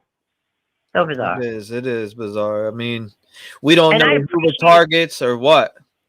Right. I think so. I think so, but I'm not sure how everybody got involved. Maybe because the four were really all so close. They were their own clique. Right. Hey, T-REV, I appreciate you being on so much, man. It keeps our minds all thinking about this, and one of us may have already solved it. We don't know. Sometimes we're ahead of the police. Sometimes the police are ahead of us. But media is totally, we're on it, and I appreciate you being on it, T-REV. Yeah, you never know. I might be on it tomorrow too. I said, I probably won't be on tomorrow, but sometimes you just gotta break. Well, a lot of us my wife, tell my fiance, hey, these kids need justice. I'm going on, baby. After Christmas, we open presents. I'll spend some time, but it's just this case has me wrapped up. I don't know what it is. I just I don't know. I need to see justice be played out. We are problem solvers and puzzle solvers. This is a puzzle, it's a human, real life puzzle. And I think our minds all feel really bad for everything that's happened, and it just is a tragedy. And that's what that draws us to it, and to want to try to figure it out, because it is confusing puzzle. There's a lot of little parts that are, moving parts that are involved. And it keeps our mind. And like I said, I appreciate you being on. I'll be around to watch you. We'll do the Christmas thing, and then most of us have a lot of time tomorrow. So it'd be good to hang out with you. And I've been watching for a while now. I haven't called, or I wanted to, but first time caller, long time listener. Well, thank you so much. I appreciate you listening and just rocking with me every day. We've been on for days and days and days. I don't even think a day break at most. Not even. I don't even think. I've seen you every day. You're up on my thing. As soon as you come on, it comes up. So I think my shortest live's been 5 hours for the last maybe 11 days. I could be wrong, but something like that. It's a subject that we can talk about, because it like we just said, it's a puzzle, and we're all just trying to figure it out. You know what I mean? We're all solve it, not necessarily solve it, but maybe put some things together. But we're missing a lot of the pieces. That absolutely. I appreciate you calling in. It's been 5. I'm gonna get everybody in. I'm getting everybody in because I seen a lot of people yesterday were like, "This isn't the usual T-REV show. This isn't the usual." Well, guess what? Today we're back on par. We're not playing around. We're getting straight to the phone calls. We're jumping into this shit. You know what I mean? Yesterday was an off day for me. Really, but on, man. You're a really cool guy. Let's get them thumbs up now too, and get that algorithm up top. So. Yes, man. Thank you so much for being a part of that. I appreciate you. I appreciate you being a part of the channel, but let's get justice. Right. Thank you, man. God bless you. Merry Christmas. Enjoy. You too. Shout out to her, man. If you want to call. Ooh, that was quick. We are on it. Call from Joan. Joan, you are live. I'm about to put the 5 on the clock. Are you ready? And Merry Christmas, by the way. Merry Christmas, Rev. Thank you. I've been trying to reach you, and I appreciate it. Yes, ma'am. I'm retired law enforcement of 36 years, and I'm a profiler. Okay. So I've been listening to you and, my police crew and stuff like that. We got to break this down a little bit and make it a little bit series and everything like that, but we got to narrow it in. And what I mean by narrowing it in, I'm going to start, I might be a little around the board and everybody can chime in on the live chat, and I appreciate your show. You're killing it.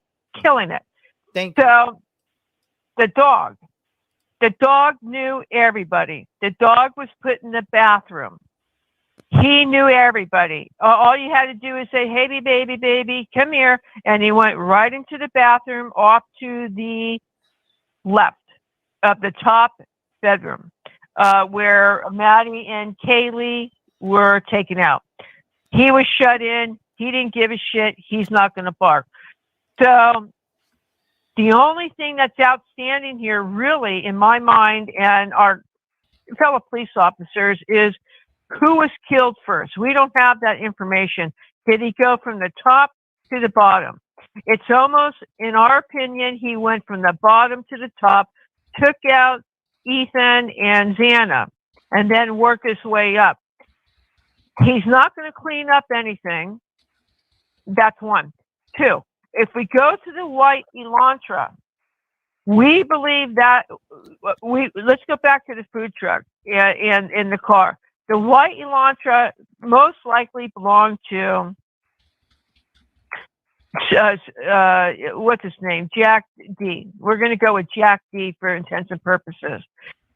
With all those phone calls that Kaylee and Maddie made to Jack, he just didn't have his phone available. Probably sleeping, probably with another chick, probably somewhere else. When he got the phone calls, that's why you're seeing that Elantra drive westbound, eastbound.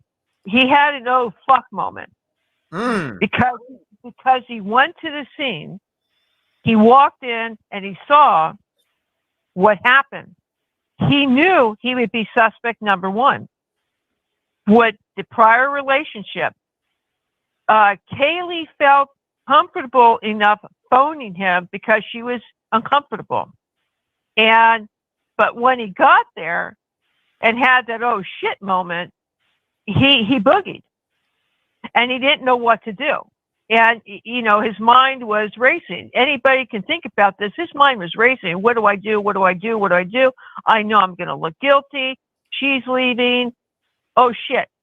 So he's running around. Jack Stillwater is your problem. That boy lived above the hill. That boy was with them. He was kicked out of the frat. He's a hunter. He fits the complete profile. He was stiffed. He thought he was going to get lucky. He was at the bar. He gets booted. He's at the food truck, sitting there watching him, thinking he's going to get lucky. They take a Dixie on him. They get in the car. They split.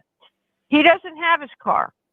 Yes, ma'am. Parked at the food truck. He had to roundhouse that corner when he split. He roundhoused it, went back, and he got his car. He follows. He goes to the house. He's been at the house. He knows Murphy. That dog is happy with everybody in that house. They all played with him. They all gave him treats. He had fun with everybody. He's not going to bark. He's not a problem. So Goldwater goes to that house. He lives right above the hill. He lives right above that damn hill and can sit there and voyeur them, watch them, do anything he wants. He can walk inside that damn house. So with that being said, and mind you, if you got any questions, please ask me and I'll answer them, because we've been studying this from the get-go. It didn't make any sense why we're, going on 2 months out of this quadruple homicide. And someone brought up creaks in the stairs, noise in the stairs. You could, as a hunter, I'm a hunter, you can easily with the way of walking. You just walk on the side of your feet, you're in, it doesn't matter. Maddie and Kaylee were so lit that they probably ate the carbonara in the car, got home, got upstairs, giggled, and sacked out. They didn't know what hit them. Well, thank you so much for calling and sharing. It has been 5 minutes. I do got to get to somebody else. I don't want to. I got to be fair with everybody today. No, you're fine. If you want to call back, you can call back. And if you want to finish it up, call back. If you get in before everybody else, I will answer it. Oh, okay. Well, Merry Christmas. We know who the suspect is. Yes, ma'am. Thank you so much for sharing. Merry Christmas to you, and please stay safe. Oh, thank you so much. I appreciate that. Thank you. Yes, please stay safe, because I worry about a lot of you guys. I really do. I mean, especially all you women. Carry a gun, learn how to shoot it, and these people that come in with knives and do all this other shit. Shoot first, ask questions later. Baby, I'm so loaded. I've got my guns. I've got my long guns. I got my dogs. I'm everything. Well, keep one loaded and sleep with that bad boy, because in 2022 there's a lot of bad little bastards out here. And one more thing I'll tell the people: if you are, if you do have a gun, bring it to the bathroom. Don't bring it everywhere. I mean, this is coming from a cop. I'm a cop, and you bring it. At least have a weapon in every room. And I might be paranoid.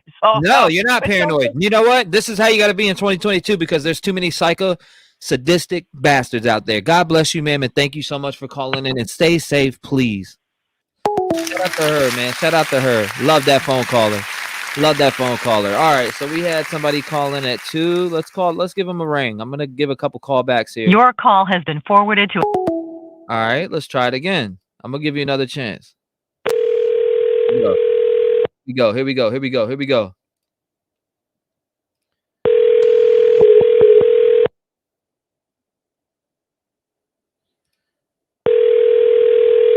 Call from Aaron. Your call has been forwarded. Aaron. Oh, what's going on? What's going on? I think we called each other at the same time. I think we. Hold on. Your call has. We called each other at the same time. I'm trying to call. I think she's trying to call while I'm trying to call. Let's try this again. All right, here we go. I'll call the next one.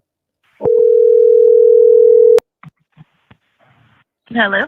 Hey, what's going on? You were calling and I was calling you back. So like I said, I was going to call 2 people back. You ready to be on the clock? I'm definitely ready. Yes, ma'am. What's your name, by the way, before I start? Deep dive, try vibe. Let's deep dive. All right, there you are, girl. Okay, 5 minutes. Here you go. The floor is yours. Let's go. Okay, bet. Okay, so just watching Truth and Transparency's latest body cam footage video of like the noise disturbance calls made me think like, I wonder if there's a sleuth or someone out there that works. Well, I shouldn't suggest that, but anyway, I wonder if we could find out who made the calls, because it was kind of like coincidental for Jack's house to get in trouble the same exact moment Kaylee's house is getting in trouble. And when the officers pulled up, it's not like you heard it that loud. Like I've had noise complaints. I made a video on this earlier. Okay. And I had real noise, not like the little noise. You could hear them talking way louder than the music. So it just didn't make sense. So I started thinking, maybe somebody is like hating hella hard and cop calling, you know, like maybe it's not an old neighbor, maybe it's one of their peers or somebody pissed off. I don't know. I'm just speculating. But you said a neighbor or one of their peers? yeah, it doesn't have to be a neighbor, Like but somebody who's that's close. clearly reporting things like, oh, hey, they know they have a party, but they just don't want them having fun or whatever it is, their motive behind it. And they're literally reporting noise disturbances that really aren't noise disturbances. Yeah, no doubt. Just I mean, yeah, I mean, I'm sure if if there is somebody that's doing that, I'm sure they probably looked into them. You know, like that. Yeah, that's kind of like Right. a fear thy neighbor type thing. Yeah, You seen something that show? weird. I don't know. I love that show. Fear thy neighbor. I've binged the whole thing and watch it again. So I mean, like, there is problems like that, I'm sure, but I feel like if that was the case, they would have already They would know, right? And then I thought, well, even if the person's like anonymously reporting, they can still find out. But again, I think they kind of know whoever people or person is. They just can't really like build a case and win a conviction yet. So I think they know, but they're just like, you know, trying to build it up. But just my opinion. I don't talk for long. No, you're fine. I appreciate you calling up and sharing your opinion. right. I'm gonna have to check out the video you made. Email it to me. Okay. Thank you. I appreciate you. Deep dive. Hold on. I'll be tongue twisting your name. Deep Dive Tribe Vibe, right? You're right. You can just call me Deep Dive. Hold on, nah, but that's a tongue twister. I gotta get it right. Deep Dive Tribe Vibe. There we go. All right, I got it. All right, let's go. Okay. Thank you so much. Shout out to you and Merry Christmas. Happy and stay holidays. safe. You too. Thank you. Shout out to her for calling in. Man. Let me try that. Where's this number that was calling me a lot? Here it is right here. They were trying to get through. Your call has been forwarded. Your call has been forwarded to an automated voice messaging system. All right. I'm trying to call some people back. Here's another one. I'm gonna call you back. Let's call him back. Thank you, Obsessed for Disneyland. I appreciate you. Hello. Hey, what's going on, man? You're on the clock. What's up? You're not on the clock. Oh my goodness! I can't believe I got through to you finally. Man, you got through, brother. You're on, and I'm about to put you on. Or let me know when you're ready to go. 5 minutes. All right, I've been processing this. Yes, sir. Multiple people. When it first happened, I go, wow, this is crazy. 4 people got killed. Read a little bit on it. Second week, I go, wow, nothing's going on. So I read a little more. They didn't catch anyone. Third week, I'm like, what? They haven't caught anybody? And that's when I caught your show. And I've been on it since. But here's what I'm thinking. I'm thinking the serial killer. Because the previous unsolved mysteries, the previous murders, 2 years before, always on the 13th, always people in their sleep, that is more than coincidence. That is a straight up pattern. 3 years in a row. People stabbed and killed in their sleep. Yeah, dude. The woman last year, there's the husband and wife. The husband passed away, and miraculously, somehow, the wife survived after being stabbed 19 times. Yeah, now the wife and the husband died, right? The husband did pass away. And I don't know how Oregon? Yes. Yes, I seen that one, and then there was the older lady that got stabbed to death, also, right? Allegedly. Yes. I mean, not allegedly. The year before. Yeah, it's a fact. It's a fact. Yep. The lady before, you could find her. They have her address of her house of the first woman 3 years ago, the senior citizen lady. I looked up her address, looked up her house. It's a kind of similar deal to the 1122 house, as in the backyard is just lined with trees, easy to get in, easy to get out, through multiple homes, and no one ever know. I'm thinking when the sheriff went out, where everyone got pissed off, and he said, "Hey, I just want everyone to know this is Moscow police. I think this is deception. I think this is much bigger. I think this is a serial killer." That's what I think.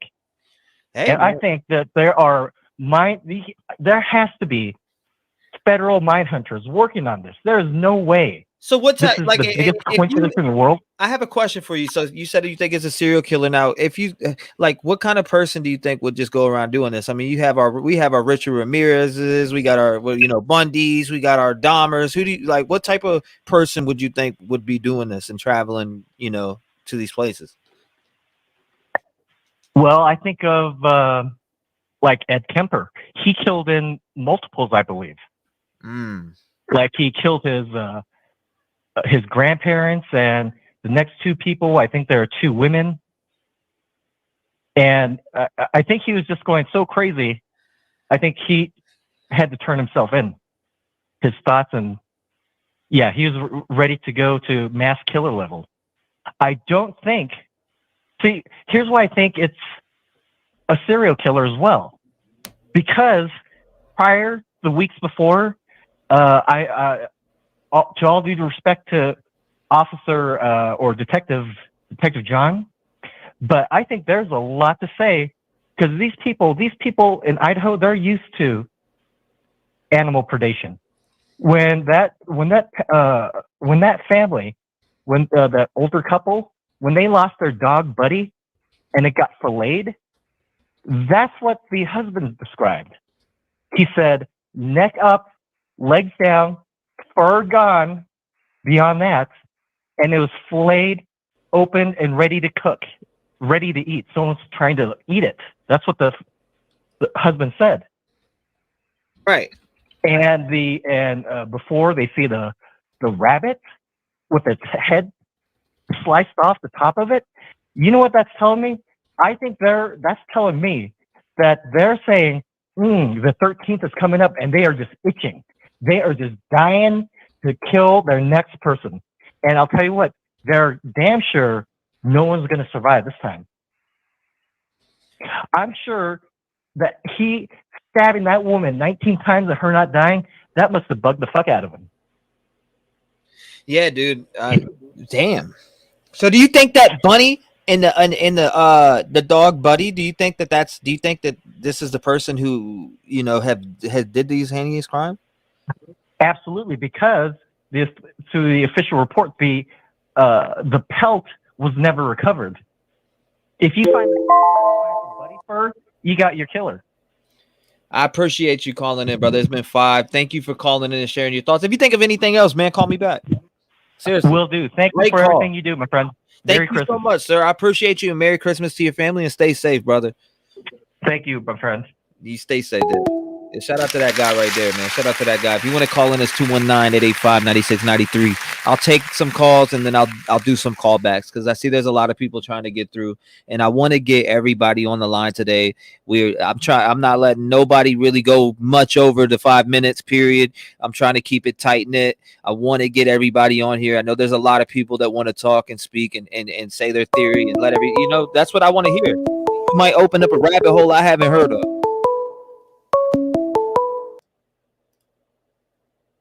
Call from Helen. Helen, you are live. What is going on, girl? Oh, hello. I was dying to talk to you. Now, listen, if I talk too loud, let me know. You're fine. You're fine. I'm going to hit play on that 5 minutes, and it's your 5 minutes. The floor is yours. You ready? Yes, I'm ready. Go. Let's go. All right. Now, this is way out of the box now. Now, when I was younger, I used to watch the Pink Panther. Do you know what that cartoon is? The Pink Panther? Yeah, of course. All right. Well, you know how we can just walk up the side of the house and he's flexible and all that? Yes, ma'am. Well, Eon reminds me of the Pink Panther. He's so flexible. And I was also thinking maybe it wasn't a smaller knife. Maybe it was a machete. Right. And then he could just whip it out real quick and go home. It's the kind of guy he looks like he can get in and out quick. I'm just saying this is only my opinion, allegedly. Yes, ma'am. No, I mean this is the whole point. This is for the community and you guys to be able to speak and say what you feel instead of listening to us YouTubers run our fucking mouths all day. That's what I just thought of that today because we're thinking of everything and we keep going over the same old stories and after story. Yes, ma'am. Where are you from? The callers love your accent. Where are you from? I'm from Boston. Boston in the building. All right, I paused your clock just to ask you that. Now you're back on. You ready? Okay, so now also he did a few interviews with people on YouTube.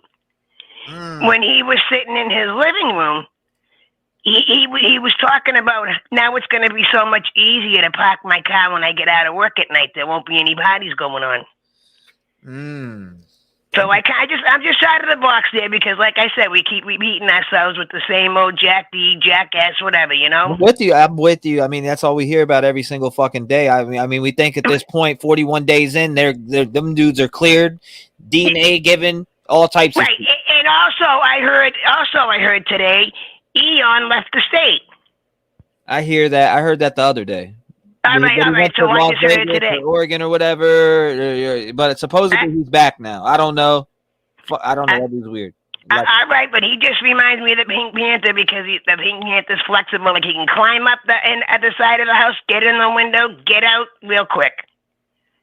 Now, well, I'm an old lady. I think that way sometimes, you know? Yeah, I mean, the way he handles those sticks. Well, exactly, and I could have sworn when he did an interview, I don't know, I'm going to look back, there was like a machete or something hanging on his wall. The way he handles those sticks, man, he knows how to grip a stick, man. That's what I'm saying, T. That's exactly what I'm saying. He just walk in and boom, boom, boom, all done. Hey, I mean, I'm sorry to say, it's just my opinion. Allegedly, guys, allegedly. Yeah. But that's what I'm thinking. I just wanted to throw that out there because we keep repeating ourselves. No, you're absolutely right. That's what I said. I've kind of changed my thoughts on this case myself. So yeah, every other day it just keeps changing. It just keeps changing. The train. But anyway, I want to wish you a Merry Christmas to you and your family, and I love the show. It keeps me company all day. Thank you so much, Helen, and I appreciate it. All right, God bless you too. Merry Christmas, everybody. God bless you. Bye-bye. Man. Thank you so much. Shout out to her, man. Shout out to Helen. If you want to call in, 219-885-9693, 219-885-9693. Call in. What's your opinion? Shout out to Helen, man. Like she said, she just broke it down real quick. We're regurgitating the same shit over and over again. I mean, if that's your theory, I'm not going to argue with it because it was my theory once, allegedly. I mean, I think kind of different right now, but. Call from Dark Florida. What's going on? Florida in the building. What's up? You ready for me to start you on here? So I ain't even gonna take the 5 minutes. Okay, my man. All I was gonna say is I ain't blaming nobody. Until I know the facts, I just want to find justice. But I did send you a Google Doc on Messenger that had like timelines made out. If you wanted to check that out. Definitely, I'll definitely peep it. But yeah, that's all I was calling in to say. Somebody else. So you sent it to my email?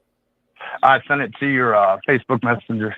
Bet. That was linked to your YouTube. Bet. I'll definitely check it out for sure. 100%. I'll check it out. I gotta check my Facebook. I ain't been on Facebook in about 4 days, so I know that thing's probably it's running up. Yeah. But all right, I'll let somebody else call in that has an opinion. I appreciate you, brother. Thank you for sending it. I'm gonna check it out. I need to get to you on that. I'll message you on there as soon as I get it. All right, bud. Thank you, boss. Merry Christmas, man. Shout out to him. 219-885-9693. Call in. Shout out to Helen. Shout out to that last guy that called in. He said, yeah, you need to look at this Google Docs. I need to look at this Google Docs. I'm going to have to take time on one of these streams and just start opening up everything because I'm trying to focus on what the callers are saying. I really want to pay attention to what everybody's saying because I do run through emails and do this and do that and go to Instagram and Twitter. And I'm just, I need to really focus in and hone in on what people are saying. Call from Brittany. Brittany, you're live. What's going on? Hey, I have a totally different theory. You ready? In 5 minutes, I'm pressing play. The floor is yours. Break it down. Okay, so my theory is, after listening to all the stories, is that it's Jack D. Mm-hmm. And that in the midst of killing the girls, he might have dropped his cell phone. The other two downstairs heard it, so he went down and ended up having to kill them, and went upstairs to look for a cell phone and pick up the girl's phone to call himself so he could find his phone. And it wouldn't ping off anything else because he lives right there. Like his cell phone would show that he's right there. So I mean, do you really think your dad set on him being that's going to be our guy at the end of the day? I don't know. Or are you optimistic? I'm optimistic, but I just think nobody has ever said, like, what do we do when we lose our cell phones? We call it. Nobody else has said that. Like, everybody wants to know why they called him 10 times. Well, it would be a dead giveaway if he left his cell phone behind. Right. No. So, I mean, yeah, but Kaylee left voicemails, says Uncle Benny's creepy campfire. Oh, see, I didn't know that she left voicemail, so maybe I'm wrong.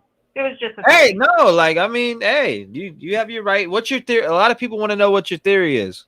Like, I mean, I know you just said it and in general, but do you think that, which, I mean, if she did leave voicemails, that means.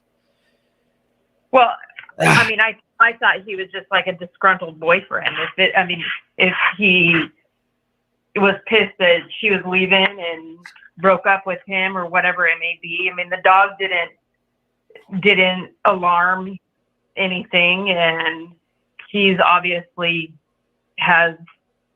knows that dog and stuff. I don't know. Yeah, no, I mean, that doesn't just because she left voicemails doesn't mean anything to that. Allegedly, and I'll just put that out there. But in general, like, just because she left emails doesn't mean somebody couldn't have done it. You know what I'm saying? Right. And I'm not, I'm just saying, I'm going based off of it. She called him 6 times. Maddie called him 3 times. Was it because of she told Adam everything? Was it because, why was that? I mean, we want to know. And why did the family unfollow him from social medias? We just want to know. It's a simple question. You know what I'm saying? Like, why did the family unfollow JD from social medias? Was it because of the way that he talked to their daughter in the past? You know what I'm saying? Yeah, who knows? I mean, who really knows? Like, if you even questioned it, you might unfollow him. Like, those people don't know. I mean, they're confused as anybody else, I'm sure, even with more information. If you run up my video, that one of the videos that I made, just a regular content video, not a live, I made a video where I have I pointed out something in the video where Steve cuts off, I'm pretty sure it's the mom from talking or the daughter, and he goes, she had a strong alibi. And everybody says share a strong alibi, but he says she. After digging in it, I went in and turned the audio all the way up, and he says she. S-H-E, she. He literally says that. She had a strong alibi. And I turned it up in my Pro Tools software, cleaned it up and everything just to make sure that he said it, and he literally said she. So I found that very interesting. Yeah. No, I mean, I would agree. I think that I've bogged my brain down with this entire case, but I just want to know. Yeah, no, me too. I'm with you on that, and that's why I'm live every single day from 5 hours to 12 hours to 11 hours to 12. I can't help it. I don't know what it is. This one has me ruled in like Delphi did. This one has me ruled in like Kylie Rodney. This one has me. I don't know. It tugs at the heartstrings. Missy Bevers. I don't know. It's, you want to see justice played out here. You want to see justice played out here for these families because their 4 children that had a full future ahead of them were, gruesomely taken from this earth, period. And it's super sad. Absolutely. Absolutely. I think everybody feels that way. That's why it's so on everybody's brain. Yes, ma'am. Well, I appreciate you calling in, and thank you. It's been through this 2 seconds. Well, God bless you. Merry Christmas, and I hope you have a great holiday. And I appreciate you rocking out with the show and calling in and not being scared to voice what you think. Yeah, I'm making tamales with my daughter. We're just listening. Oh, God bless you and your daughter, and I hope your whole family has a Merry Christmas. Please stay safe. Please You stay guys safe too. because you keep your eyes out, watch your surroundings, and just be careful. I know you. I'm not saying that you aren't, but I pray for all of you. I pray for all of you to stay safe because 2022 is crazy, and we're about to go into 2023. And ever since this coronavirus shit came out, it's been going. It's been very dangerous all over the world, and I just want you to stay safe, just as well as I want everybody else to stay safe. God bless you. I wish you a Merry Christmas once again, and I hope you guys have a happy holiday. You too. Thank you so much. Thank you so much, man. Shout out to her, man. Shout out to her. If you want to call in, 219-885-9692. Man, she's making tamales with her daughter. And look, she's calling in on the show, man. It just shows you how many people really care about this case and want to see justice play out.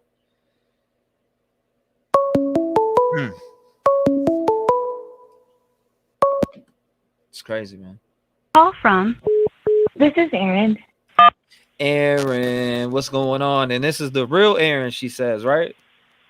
Hey, Austin. All right, hold on. I'm gonna start the clock now. It's yours. Go ahead. Boom. Oh, yeah, no, yeah. So I was just kind of curious about what everybody thinks about. Did you already cover, maybe when I wasn't listening, the new video that came out from the 19th of August where Kaylee's on the police body cam? No, I did not. I sent it to you. I see. I'm looking at it email. right now. I'm literally looking. I'm eyeballing it. You got timestamp 16:13 to 24:52, and then you got another one from 35:39 to 45. Yeah, I don't follow this channel, but Truth and Transparency, I guess, dropped it last night. But it's a new. We put in basically a Truth and Information Act, whatever, request and hold this, and it's Kaylee on there. Apparently, it's the first day that she moved into the house. Well, you know what? August This is new. I 16th or haven't August seen 19th? it. We're gonna have to go over this, Aaron. I'm glad you brought this because I was like, yeah, I've seen the new body cam footage, but you know what? No, I have not seen this body cam footage. This is brand new. This is gonna be brand new to a lot of people and not brand new to some people that may have already seen it. But just a heads up, she did. I watched through it this morning, but she did a whole hour where first 15 minutes she's a bit kind of trying to get herself organized, and then she drops. There's two cops, and she drops the first footage, and then she comes in, and it's about 8 minutes, and then she comes in and says, "Here's the second angle, the second cop body." But then she ends up accidentally replaying the first one. So that's the reason I gave you the two timestamps, because it just kind of, it's a bit all over the place. So if you play the timestamp I gave you for each of those, you'll get the two Somebody in the chat said, Jib said from TNT's channel, but I don't know what the fuck this has to do with the murders. Anyone? Question. Which is a good question. Yeah. It's a great question. What does it have to do with the murders? We're just getting a look at one of the victims, or? Well, no, that's my kind of point, because we, we saw how everything is so confusing and there's not enough information about what happened. And then, the first body cam footage dropped of the cops coming on September 1st. And you see how the kids just completely disregarded the cops. I couldn't believe watching it, how long they made the cops wait and how apparently that was just okay. I was shocked because when I was in college, granted, I'm a little bit older, but that would have never flown. They just sitting there being patient. I mean, I don't know. And they're not giving any information. For example, the September 1st one, wasn't it Dylan or Bethany that showed up at the door first? They're apparently supposed to be living there, but then they say they're not and just like jet off. And so they're like blatantly lying and dodging, not giving information to the cops. So I think in regards to just the whole situation, looking at who might have done this, watching this footage on the 19th or 16th of August, I forget what the date is, you just see another example of these kids in this house, a whole bunch of people coming in and out. You see all these people roaming around, and then the cops come and they freaking make them wait. They just ignore. I am in shock, because if it were my house when I was in college and cops are at the door, they're not effing around. You don't just let them sit there for like 10 minutes twiddling their thumbs outside the door. All they have to do is say, "I smell weed," and they can bust in your house. I don't know. It boggles my mind that they were getting away with that. But I just think it's interesting, long story long, if you take a look at that as a whole, the information that we're getting, to say, yeah, why do you think we're not getting information about who did this? Because everybody in that circle of friends is going to dodge and weave and not give any information. They don't even know. They act like they don't even know the people who live in the house that they're freaking partying in. They're just acting stupid, and it's ridiculous. Even the cops say, I'm not stupid, man. I don't know. I just feel like it's written all over the wall, a lot of what the situation is. And this is just another example. Think of it like that. But okay. All right. Thank you so much for calling in. I appreciate it, Aaron. And we'll definitely check that. I'll check out the timestamps on that video for sure.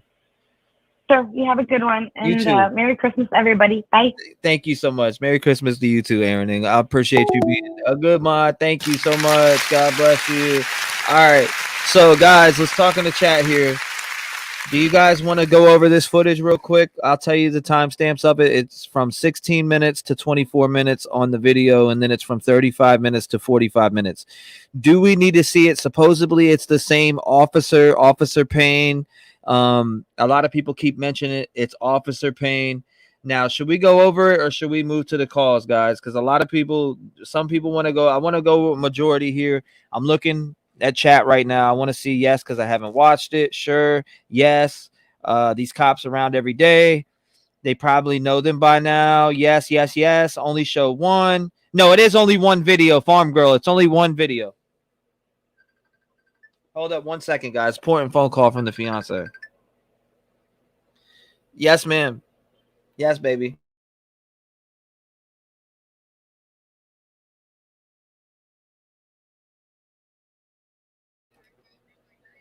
Yes, I can hear you, baby.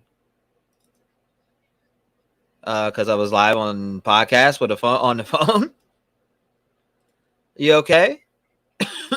I'm sorry, baby. Thank you. How much was it? Okay. Thank you so much, baby. I love you. Where you at now? Okay, be safe. I'll see you when you get back. Thank you so much. Love you, sweetheart. Bye, princess. Bye, baby. She said, "Why ain't you answering the phone, baby?" I'm like, "All right, I was on stream. I'm sorry, baby." Make sure she gets home safe. She was just letting me know she got to all the places safe and stuff like that. So I wanted to make sure that she was good, She's like, "Why didn't you answer the phone?" I'm sorry. I feel bad. Now I feel bad I didn't answer the phone. But here it is right here, guys. Truth and transparency. Shout out to her. Thank you, guys. I appreciate you.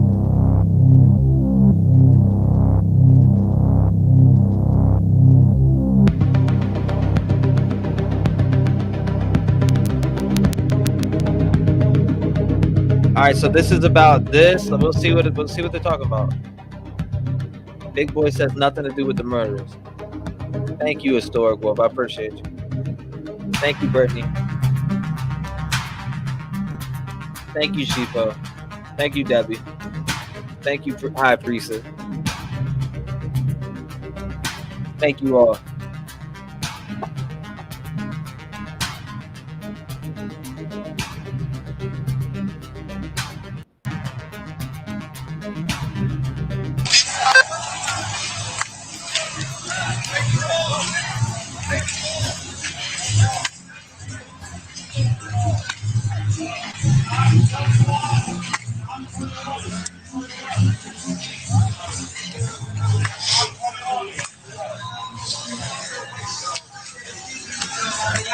you, Lester.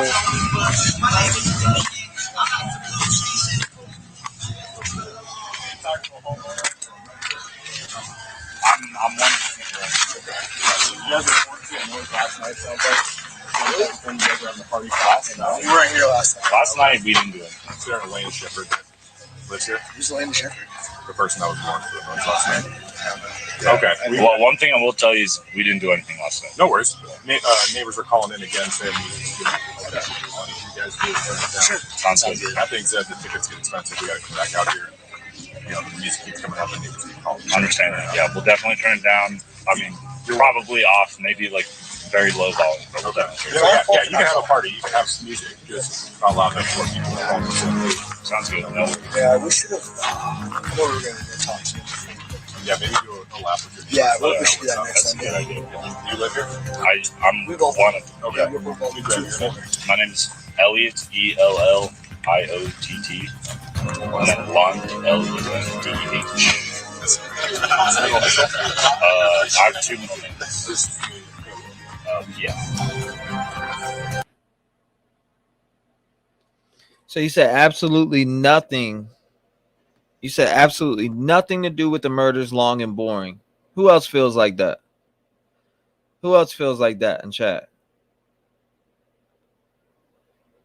I mean, it does give us a good look at the house. I understand. That's so it's on the list to make sure the party stays down. Thank you. All right. Have a good one. Take care, guys. Okay. Good luck. Yeah, thank you. Good semester. You might as well watch Danny's video. In some cases, like when we get here and that stereo's going, I would also go contact them because it was non-specific. Sure. And if I'm warning them, I better go fucking warn them too. True.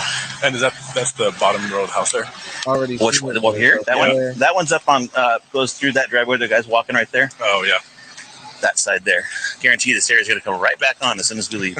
Well, I saw that big, tall JBL on the back patio there, so I'll just go chat with them. Okay, I'll come with you. You want to walk up or do you want to? Yeah, we'll walk up. Start things off. Just, it wouldn't be fair, you know, if you're warning these guys, you better warn them. Yeah, good point. Moscow 11. Okay, so they go to the house, guys. We'll see what it's about. Oh, let me check the time. Make sure we're on point. Because she gave me timestamps and it'll lower down the time on what we watch.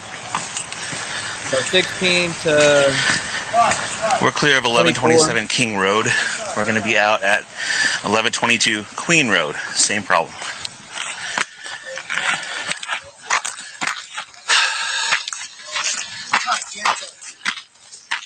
My man said nothing burger. Hey guys, can you send someone out who lives here, please? Did you guys get any dogs here last night? Because I'm looking for one with the same dash. We get to see... You know, guys, this kind of is important because we can see the backyard also. So we'll be able to see a better view. Sorry, you can always call us later and ask in case it gets turned in here. It's our business line. Sweet, thank you. You bet.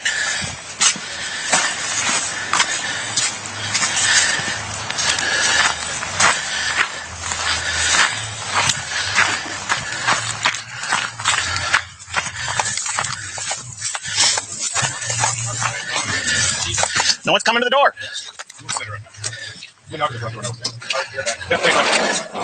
And they went around back. Yeah, I took one look at that speaker. I said,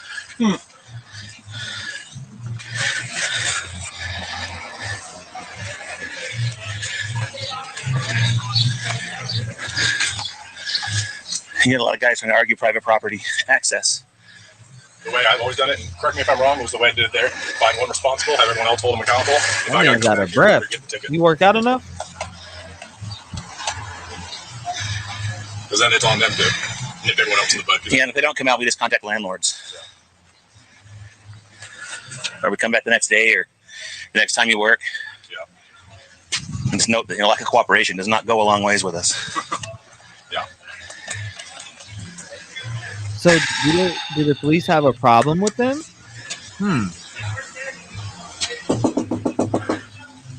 Yeah, they knocked on the back.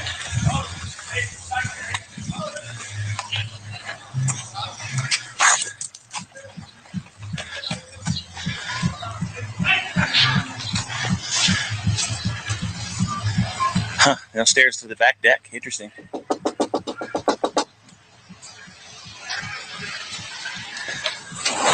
How are you? Good. How are you? Yeah, is this your place? Yeah. Perfect. You over here? I assume like. Yeah. Yeah. So you speak right there? Yeah. Nothing against having a party. Once neighbors start calling in, we have an issue. Fair. You go to school? Yeah. Okay. Over here? Senior. Senior. Okay. So I'll tell you the same thing I told them. You probably know the drill, right?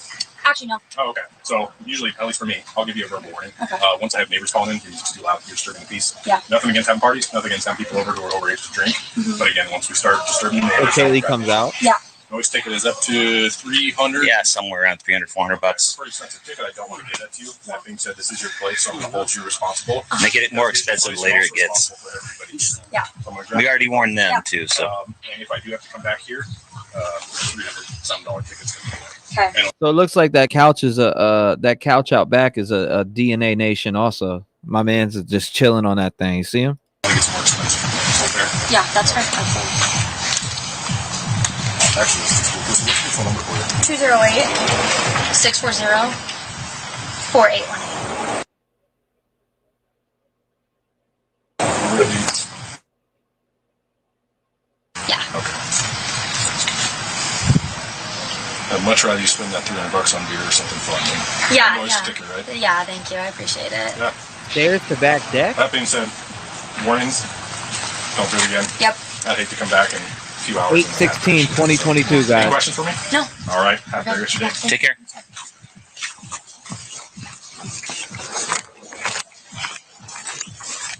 Eight 16/2022.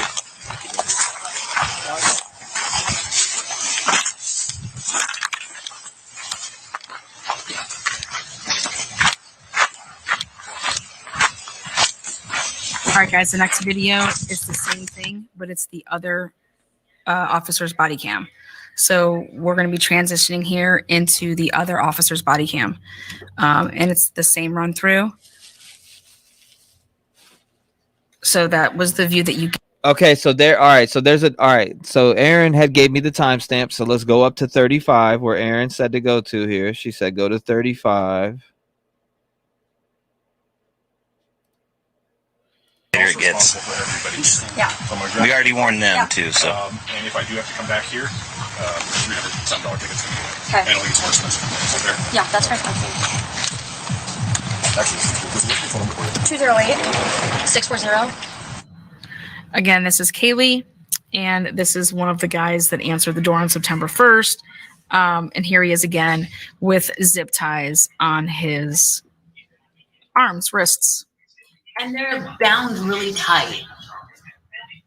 I mean, just very odd. I mean, who does that? If you come back in a few hours and then have the issue. So, any questions for me? No. All right. Have a very good day. Take care.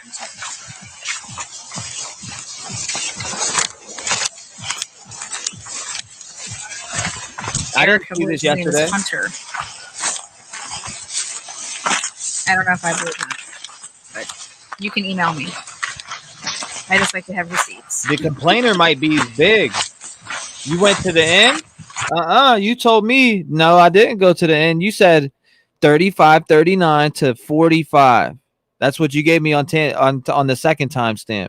I went from 16:13 to 24:52, and then I'm at 35, 39 to 45. Which we're coming up on 35, 39 right now.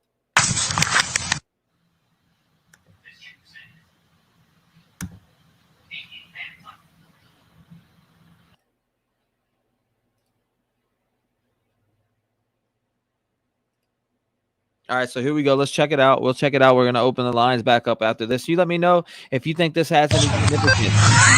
I'm going to open up the lines, like I said, right after this. And I want to know you guys' thoughts on this. Does this have anything to do with the case, or is this just nothing? Could the complainer be a suspect? Allegedly, the person who called 911?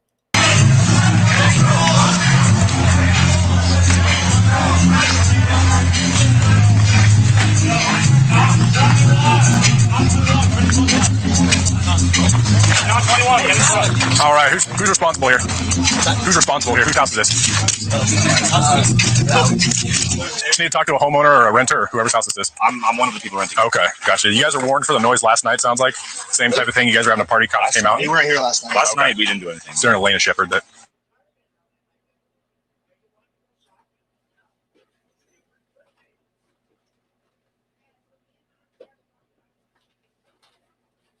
He said the tickets get expensive. We got to come back out here, and the music keeps coming up, and neighbors keep calling. So fair enough. Yeah, we'll definitely turn it down. I mean, you're probably off, maybe like very low volume. Okay. No, yeah. You can have a party. You can have music, just not loud enough to where people are calling in saying, "Hey, sounds good." We should have. I know we were going to go talk to them before. Yeah, maybe do a lap with your neighbors. Let them know what's up. That's a good idea. Yeah. You live here? I'm one of them. Okay. Let me grab your name. All right, so let me grab your name here. All right, guys. Again, this is being muted right here because no information will go out about any of these people. Thank you, Truth and Transparency. Mods, make sure you drop her link as per use. You already know. Thank you, Truth and Transparency, for getting this, and we do appreciate you for your work and everything that you're grabbing out here. Much love to Truth and Transparency, guys. Make sure you show some love to her. If you're not subscribed, make sure you go subscribe. She drops a lot of good content. So shout out to her. Want to thank you guys for being here at Truth and Transparency. This is body cam footage that features, obviously right here, a big question mark on the house that people think that's Jack D's or was Jack D's. But there was a noise complaint that went out at 5:20, 5:30 p.m. Pacific, West Coast time. And no one's getting in trouble or anything like that. It's just, hey, we are out here today, keep it down. Your neighbors are calling, keep it down. And they hit this house up first, and then they hit up the other house, which would be 1122. Yep.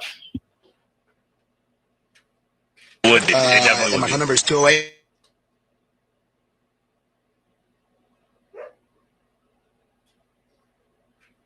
Freshmen or? Oh, we're seniors. Seniors? Okay, so you know the drill. You know how this goes. Of course.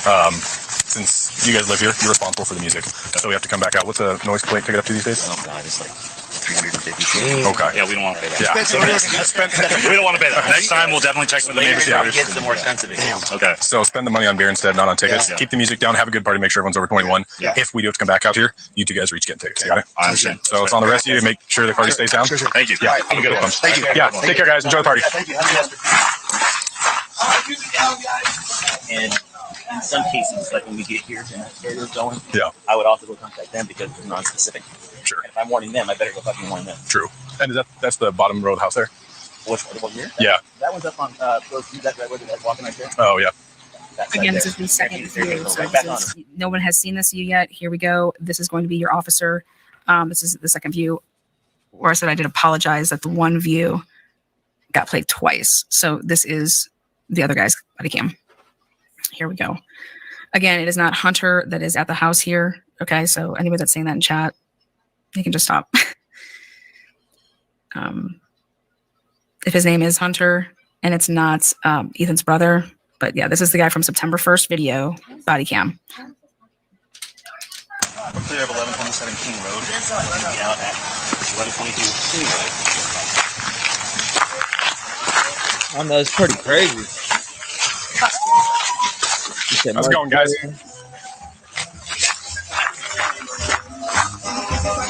Casey, I'm just going to loop around up here. I think 12.5 is pretty good. Hey there.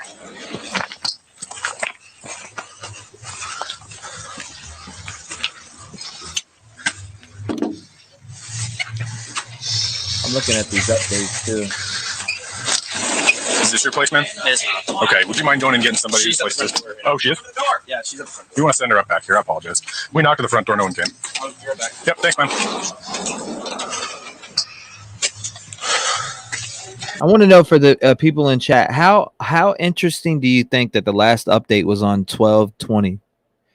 So we haven't got an update in 4 days. What do you guys think about that? I'm just curious. Drop your thoughts down in chat. I will be reading them.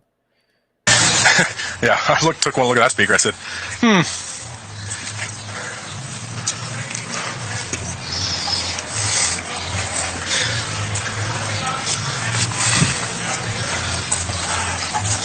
You get a lot of guys trying to argue private property access.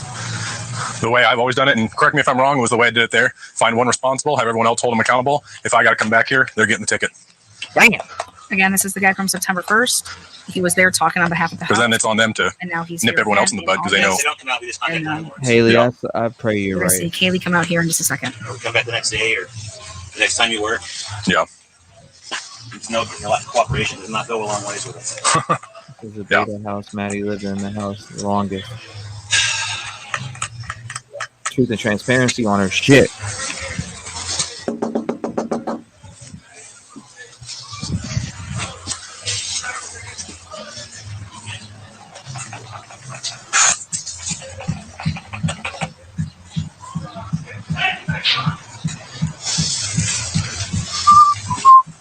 Stairs to the back deck. Interesting. Again, guys, look at how long this takes. Look at how long this takes. You know? It does take a minute. How are you? Good, how are you? Good. Is this your place? Yeah. Perfect. You know, over here. And I see noise. Noise, yeah. Yeah. Big speaker right there. Yeah. Nothing against having a party. Once neighbors start calling in, then we have an issue. Fair. You go to school? Yeah. Okay. What year? Senior. Senior. Okay. So I'll tell you the same thing I told them. You probably know the drill, right? Actually, no. Oh, okay. So usually, at least for me, I'll give you a verbal warning. Okay. Once I have neighbors calling in, your music's too loud, you're disturbing the peace. Yeah. Nothing against having parties, nothing against having people over who are overage to drink. Mhm. But again, once we start disturbing the neighbors, then we've got an issue. Yeah. Noise ticket is up to 300. Yeah, somewhere around 300. Okay, it's a pretty expensive ticket. I don't want to give that to you. That being said, this is your place, so I'm going to hold you responsible. Because it is your place, you're also responsible for everybody here. Yeah. So I'm going to grab your info. Yeah. And if I do have to come back here, a $300 some ticket's coming your way. Okay. And it only gets more expensive from there. Is that fair? Yeah, that's Okay. fair. Yes. Actually, let's just do this. What's a good phone number for you? 208-640.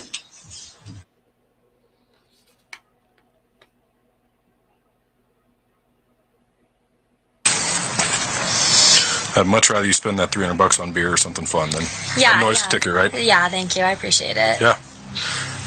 That being said, Why are you worried about what she spends her money on? Beer, and I guess she's just making conversation, innocent conversation. But I'd much rather you spend your money on beer. Like, come on, buddy. warnings. Don't do it again. Yep. I'd hate to come back in a few hours and then have to issue that. What do you mean these kids think they're untouchable, bro? These are kids in college, bro. Like, I know you ain't serious right now. So, any questions for me? No. All right. Have a great rest of your day. Thank you. You too.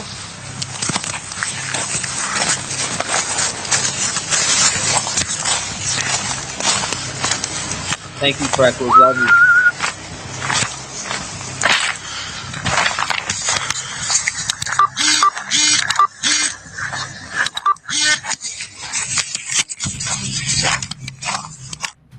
I think it was Ethan's brother. Maybe I'm tripping. Hunter?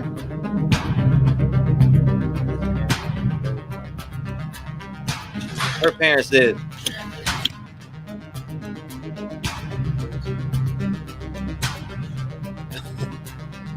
Could be. There's a lot of respectful. We got a lot of respectful males in the community, man. I feel like. Okay. I'm just gonna play this last part again. Shout out to Truth and Transparency on the video. We watched it. Now, is there a stairs on that back deck? Do you know that Truth and Trans? I heard them say that, but I'm not sure. Is there a stairwell that goes up the back right there? Because I've thought I've seen a picture around the whole entire spot, but I don't know. Thank you for making that video. I want to actually go back and I'm gonna go over that shit again by myself. I want to watch that. Make sure if you want to call in, it's 219-885-9693. No. So I got no stairs. No. Candy said no. Jeffrey said the cop is shocked. There is no steps. I got you. Okay. Steps, not stairs. Steps, not stairs. All right, here we go. Call from Rhonda. Rhonda, you're live. What's going on? You ready? Yes. I'm gonna put you on 5 minutes. Here you go. It's the floor is yours. Okay. So what do you think?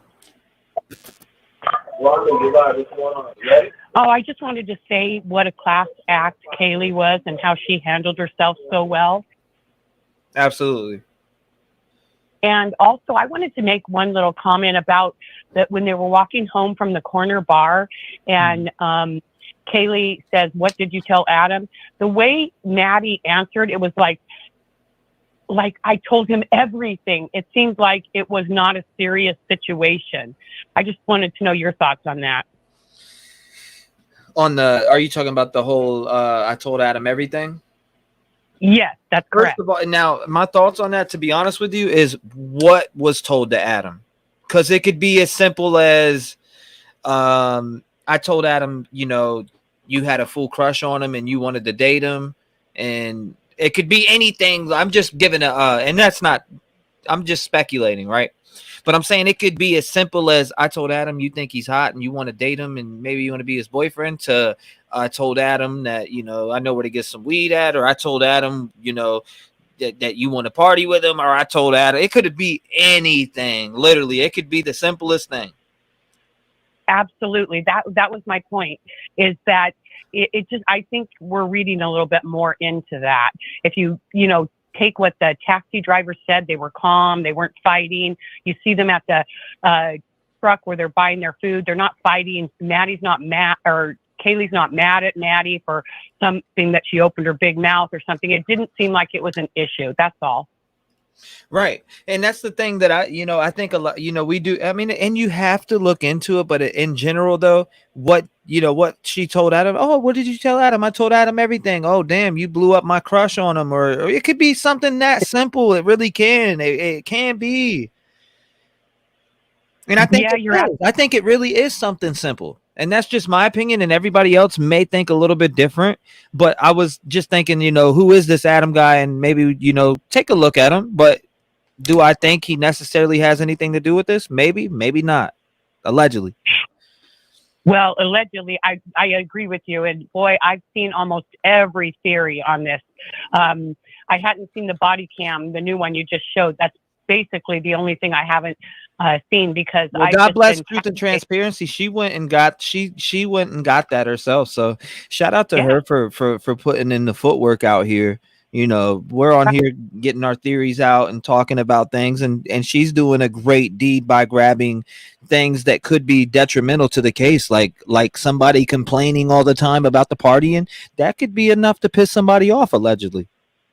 Absolutely. Why I is caught that that house blurred out? I want to know why that fucking next door house is blurred out now. Is that the person who's calling and complaining? I don't know, but I think you do a great job, and I love your theories and everything that you're bringing forward. And I saw your thing yesterday with Plunder, and what she was bringing forward, and I think you guys are doing a great job. Thank you so much. Well, thank you. I appreciate you, man. Okay, I appreciate bye-bye. you and your support to the channel. God bless you. I wish you a Merry Christmas. You too. Okay, thank you so much. Shout out to her, man. I see what she's saying about that. Maybe, are we looking too far into Adam? Are we looking too far into Adam? My bad. I had to switch hats up. I don't feel like it's matching that, but there we go. All right. 219-885-9693. Call the line. Let's see what you think. What is your theory? What do you believe? Response time being tested. Response time being tested. Yeah, very odd. Yeah, T-REV 757. That's crazy. It's blacked out. That's what I'm saying. Is that the person who was hitting the 911 call? Is that who it was? Is that who was calling the police all the time? Call from Chris, North Carolina. Chris from North Carolina, brother. What's up to you, brother? I want to say Merry Christmas to you, and thank you for being with me on this blessed day. And the 5-minute clock is yours. The floor is yours. Let's dance. Oh, no. You sound good, man. I hope you're feeling better, too. Thank you, brother. I just wrote down some quick things real quick. I'm not even going to talk about the murder. Okay. The reason the cops went from the frat house to the fraternity house to the burner house to build rapport. Hey, we're going to have to come back out here tonight. It's the middle of the afternoon. Let's go be nice. And he said, hey, I'd rather have you spend that money on beer. She's like, oh, he's a good dude. They don't look at the cops as an old father figure that wants to ruin our lives. It's just building rapport.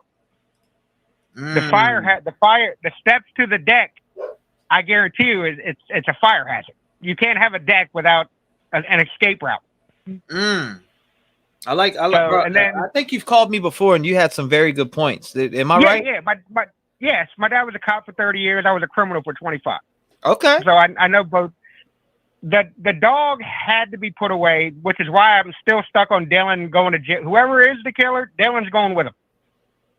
Like I said, I make sandwiches, and my dog has mayonnaise on him from me making a sandwich. So there's no way a dog's roaming around the house when 4 people are getting massacred with no DNA on.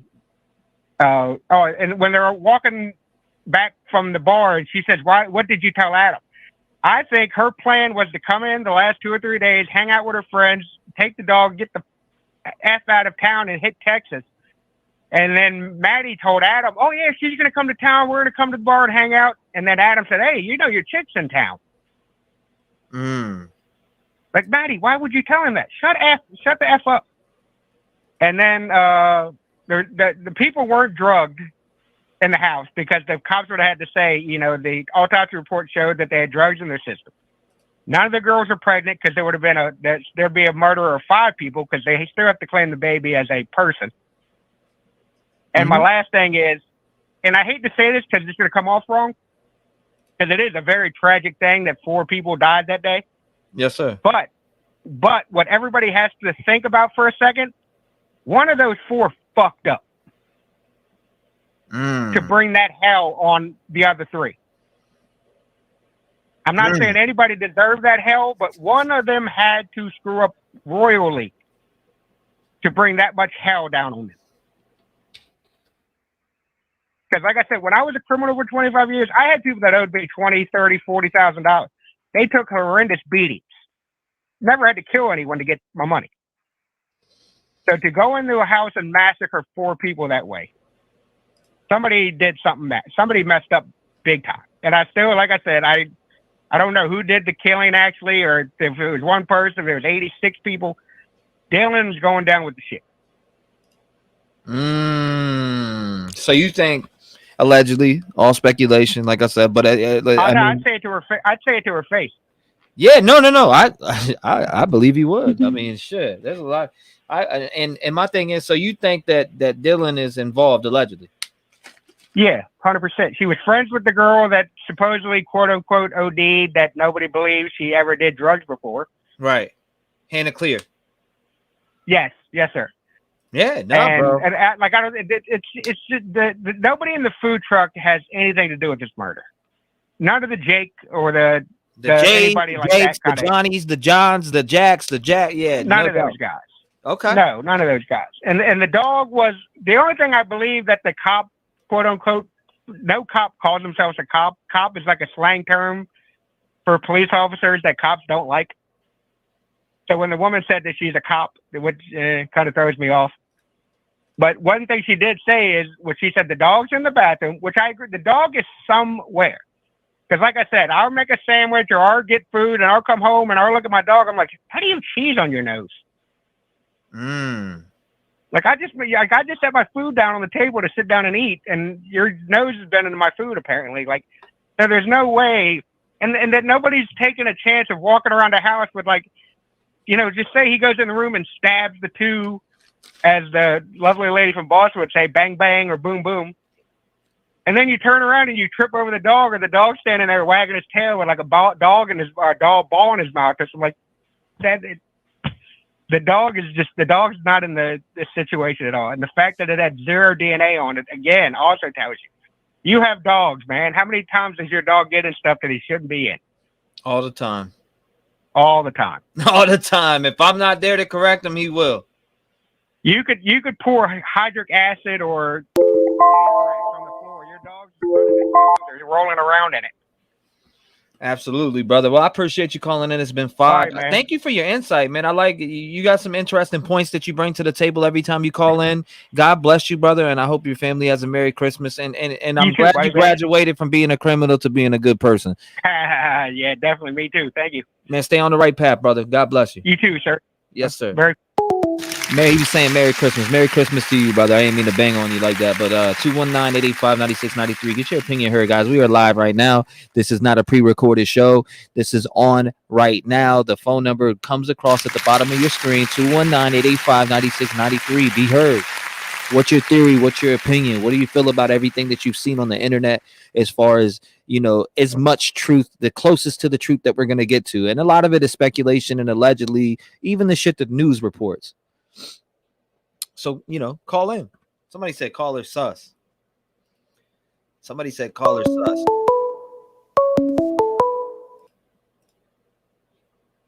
Call from Shannon. Shannon, you are live. What is going on? Are you ready for me to start the clock for you? Yes, I am. Yes, ma'am. You're on. The floor is yours. Okay, so I agree. Actually, today's callers have been good. I agree with a couple of them that have called today. I definitely think that it's something revolved around the school and the frats. I think if it were a serial killer, that the cops would give a little more info. You know what I mean? Like, be on the lookout. We haven't caught this guy. This is what we have. We need everybody's help. And considering that this place is such a small town, like that entire town is based off of this school. I feel like there's some twisted, like there's something deeper that nobody, in the end, like we're going to be blown away. Like something's going to come out that nobody was even thinking. And I feel like the cops are in this situation like, okay, we have to keep quiet because either one, if it is revolving the school and the frats, they're either going to have to get as much information as they can get, keep their mouth shut, because it's going to be a fucking fight to take them down. I mean, if that school goes down, like that entire community is done. For the money that it brings in, the amount of people it employs, like if that school goes down, their whole community is done for. So if they're gonna fight it, they've got to keep quiet and get every single thing they can get, or they're keeping quiet because they're thinking, "Fuck, how are we gonna get out of this? We can't." Like, if it is the school, like, we've got to come up with something because we can't let the school go down. Right. So, you know, and then with the dog, too, I agree. Like, and I don't think the dog, like the previous dog that was skinned, the rabbit, I just feel like if that was the same person, like, they wouldn't be so cautious with this dog. You know, if the dog got in the way or whatever, they'd be like, whatever, you know. You're going too. And so I agree. I think maybe it's somebody that cared about that dog and had access. I don't know, some like people have said, like maybe put them in a room before, because even if they know the person, I would think like if your owner is showing some sort of distress, like, even though you know them, you know dogs, like, they could see their owner, a bunch of people over, partying, owners having fun, like, no worries. Okay, we're used to a big crowd. But if it's someone, you know, that's over, they're going to notice if, you know, like, the girls were in distress. I don't know. But I in the end, I think there's something going on with this school. Some deep twisted stuff. And like the last guy just said, you know, I've ran with the big boys and I know what it's like when you get deep into money and, you know, the dark side. You know, right. I've seen people owe people thousands and thousands of dollars, and it's like, yeah, we're going to teach this dude a lesson. But for them to come out and just, I don't know, slaughter 4 people like that, like I think there's a deep, dark secret involving that school, the frats, something, and they knew too much. They knew too much information. Right. They knew too much, or, you know, and it could be a combination of people too. Like, they both had, you know, as far as we know, and we're kind of thinking, they both had issues that night. Ethan had an issue, got into maybe a little fight or a scuffle. Then the girls are having issues with some of the guys. So, I mean, who's not to say 2 guys were sitting in a room and one's like, man, fuck Ethan. The other guy's like, yeah, and, you know, the girls. And then they have that awkward, silent moment where they look at each other like, you thinking what I'm thinking? Right. And they're in the house together. Let's get them. there's my time. Well, I appreciate you calling in and sharing your theory. God bless you, and I wish you a Merry Christmas. Yeah, you too. Merry Christmas, everybody. Thank you so much. Shout out to her. Shout out to her. If you want to call in, 219-885-9693. The only place where your voice can be heard for the most part. Call in. What is your theory? What's your thoughts? What do you think with the case? Why do you think there wasn't any updates for the last 4 or 5 days? Let's see. Call from Krista. Krista, you're on the line. What's going on? You ready for me to start the clock for you? Yes, I am. Okay, let's go. Okay, my question and theory is with Dylan, when they tried to say that her room was on a different floor, and now we know that she was actually on the same floor as some that have been murdered.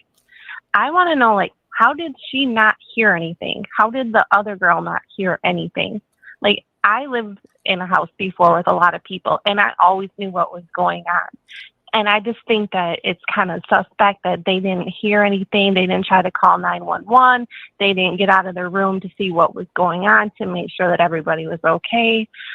I don't know. I'm kind of focused a little bit more on Dylan. And I think maybe she had something going on with Jack at one point. I mean, she seems to be kind of shady. Right. If you look in some of the pictures, it just seems like she's the one in the background always looking at them like she's just the jealous one, the one that wants to be them.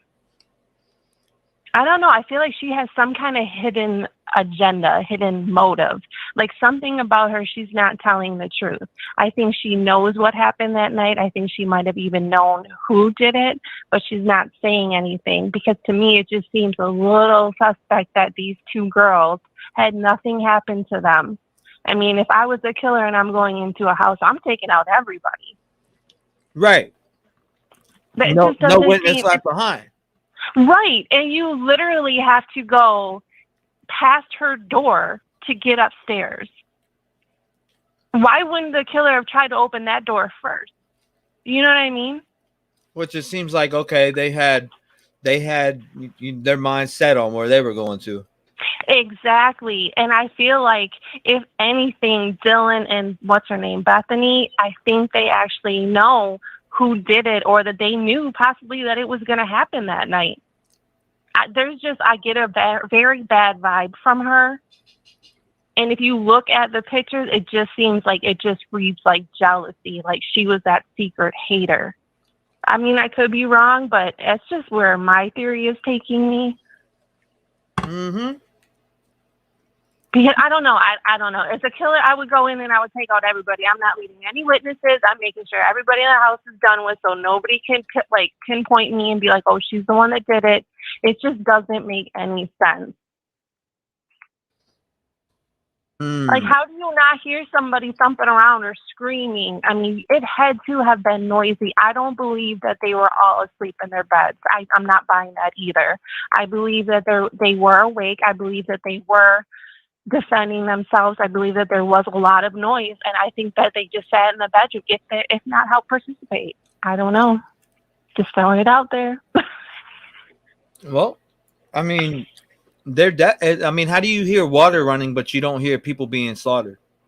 Exactly, and they had to have been screaming, especially if the victim, Ethan, was found in the hallway.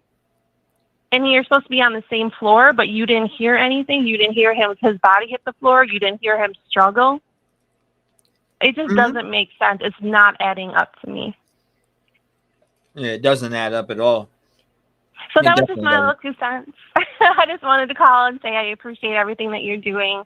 Keep going with this. We need to find out who killed these poor innocent people, and it's just a tragedy. And I just really appreciate what you're doing. Well, thank you so much, and I'm glad you're here. What's your name in chat? Krista Fenolio. Krista. Okay, no doubt. I'll be looking for you, and thank you for calling in and sharing, Thanks, what you feel. Thank you. All right, Merry Christmas. Merry Christmas to you, too. All right. Shout out to her. Shout out to that 3 minute and 59 second phone call. Granny T, you are absolutely a fucking troll. Talking about is that a 20-minute phone call? That was 3 minutes and 50 seconds. Troll Nation. Granny T be in here trolling and hating. But you know what? Let that male right there hang in here, you know? I don't think Granny T's a granny. Show me proof. Call from Connie. Hey, what's going on? You ready to be on the clock? Hey, yeah. Let's go. 5 minutes, you're on. I was wondering if the cops keep saying that they want a conviction, not just an arrest. So I'm wondering if they already know who did it, but they don't have enough evidence. I mean, that could be. That definitely could be it. Because they say that everybody is cleared, but they're like that Quentin Simon case. They knew who did it, but they didn't have no evidence on her, so they couldn't do nothing with her. Then when they got the evidence, they took her. So I'm wondering if they know who did it, but they can't say nothing because they might run.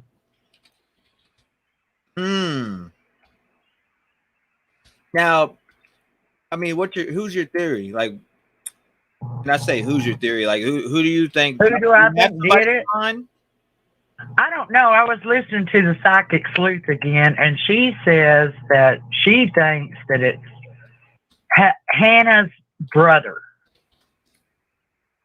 The girl that killed herself is showing, her readings are showing that it's Hannah's brother.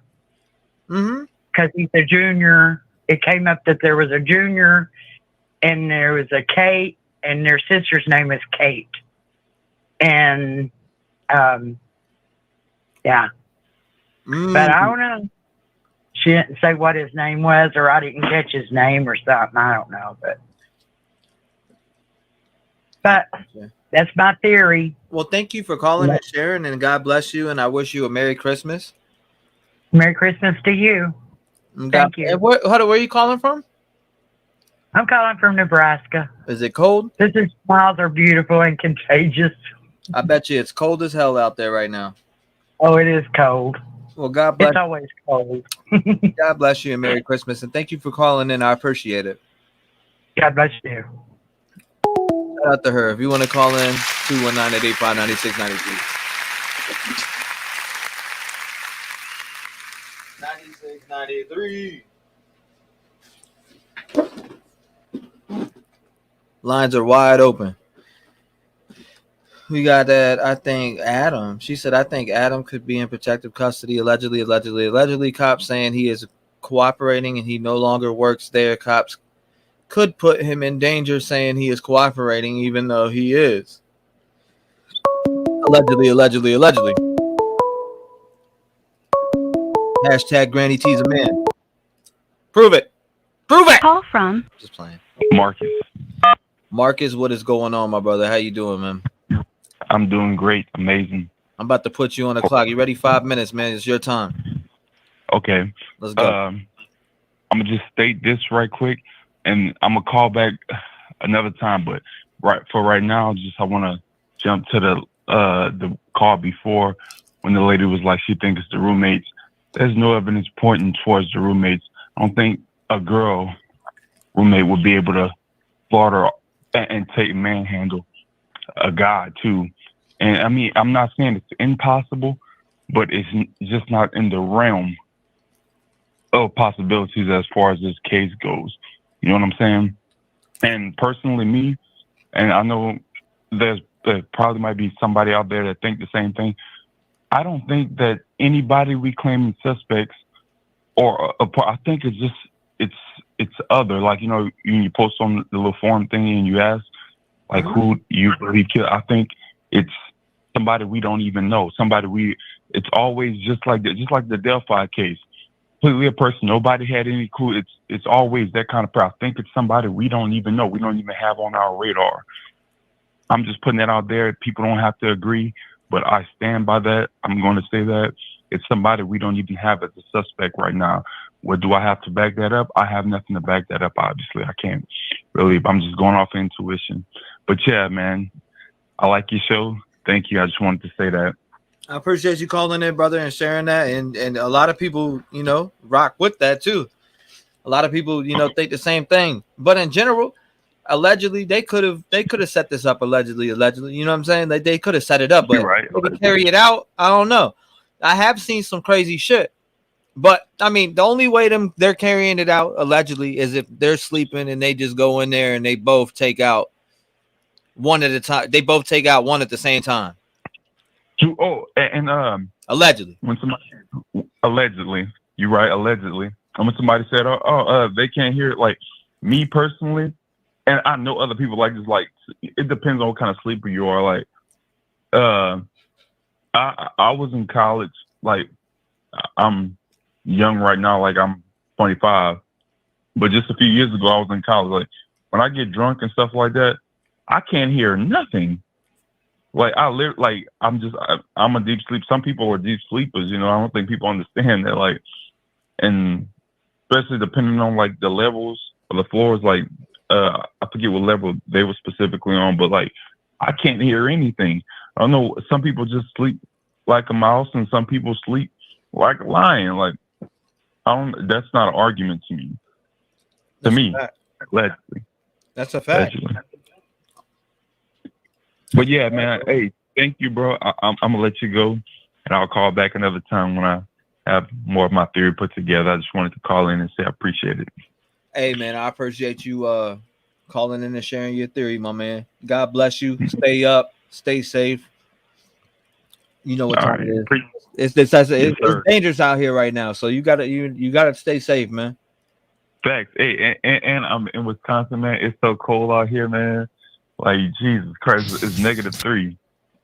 -3. I heard you talking about -3, man. Yeah, it's crazy out here. -3. But We yeah, got man. -3 going on out there. That's crazy. -3. But yeah, man, you have a great day, bro. Thank you for your show. Thank you, brother. I appreciate you. Like I said, I appreciate you calling that in. And what are you going to school for? I went to school for music and art. That I'm not in school anymore, but I'm trying to go back because I want to go back for a business degree. Make sure you go back and follow up them dreams, brother. It's never too late. Oh, I will, man. It is. I feel like I can do some amazing things. Yes, I know you can, bro. Anything you put your mind to, you can go and do it. Yes, Simple sir. as that. As long as you're determined, you'll always succeed. Thank you for that, man. Yeah, I appreciate it. Follow up with them dreams, brother, and God bless you and stay safe out there, man. And I wish your family a Merry Christmas. And I appreciate you being a part of the community and having the balls to come up here and speak your opinion, man. Salute to you, and I'll holler at you, my man. Okay, bet. Bet. Shout out to him. 219-885-9693. Granny, if you have a business degree, call in. We want to hear you. Granny T, I be giving you shit. Granny T does spend the whole day in here, though. I will say that. Granny T spends her days with the rap gang. I'll tell you that much right now. She does. I give that to her. She spends her days with us. Call from Rosie. Rosie, you're live. What is going on? You ready for me to Merry Christmas. Yes, I just wanted to say Merry Christmas to everybody. Love you guys. Love this show. Something just came to me from all the callers today, and I had to call in. Yes, ma'am. What do you get? Here's the question. What do you get the billionaire or millionaire that has everything already for Christmas? What do you get them? You said, what do you get the billionaire? Yep. Because it just came to me. I've been thinking about this all day.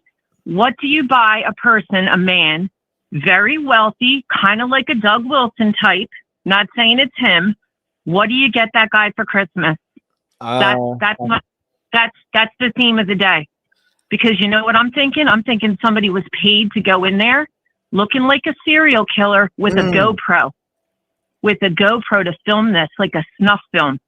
Oh, sure. Yeah. Let's hear about it. And I'm thinking that this guy has all this money and he paid somebody that knows the girls, that knows that house, that knows that dog to go in there with that GoPro. And I'm telling you, somebody's going to see this. This is already probably out there on the black market. We don't know. And I think that's why the 60 FBI are there. I feel It's like a if it snuff was in the film. black market, like I think we would have got a hold of it by now, maybe, huh? Or no, you No. think not? No, these elites, the way they run and how they infiltrate those frats, it's like that lady that called up with that Skull and Bones, that whole movie. I'm telling you, there's something going on with the frats. There's something going on with the people that know these girls, the key codes in that dog. And honestly, I have to be honest with you, I was thinking JD. Now I'm thinking maybe Dylan and the other girl. Maybe they were in on it. We don't know. You know what I want to do? Who has the most money? Who just got a lot of money in their bank account that's spending? Somebody got paid. This was a job. I'm telling you. What's They got respect callers? Thank you. Let's see. Hold on. I'm just trying to see what everybody thinks about that right there. I know it's I crazy. haven't explored what you're saying.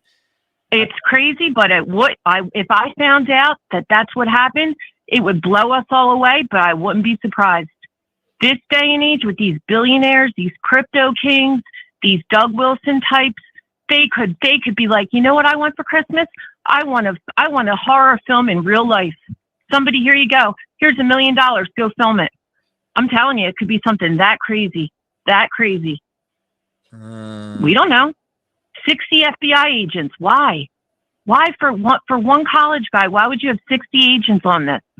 It's something deeper. Maybe it's something more. Maybe it is a SK. It could be. It could be a serial killer, but I'm feeling money. And that spirit box last night, I saw 2 or 3 times money came through. Money. So I'm telling you, we got to keep our eyes out for social media. Who around that crowd got a lot of money this Christmas? They got to be pulling these people. Disagreeing with you. I haven't explored that. I haven't looked at who's gotten money or nothing like that. I haven't explored no snuff film theory. Yep, it could be. Maybe one other person or 2 other people have mentioned what you just said. I mean, there's movies about it. Why can't it be real life? These guys with $1 billion, that guy Doug owning that other university. You know what? He might be so crazy. He picked this house out. That's the target, the house, the girls. He wanted to see the real thing come to life. They partied too much. Follow Where the does drama. Doug Wilson? Follow Where the does money. Follow the money? Where does Doug Wilson's sons live? Were they friends with any of these guys? I have no That's idea. what we need to look at. I haven't dug into that. Yep. Since that caller yesterday, Michelle, mad props to her, man. Keep safe, Michelle. She's onto something there. There's a connection. All these players are going to come into the play. They're going to come into play. We're going to be blown away by it. That's what I think.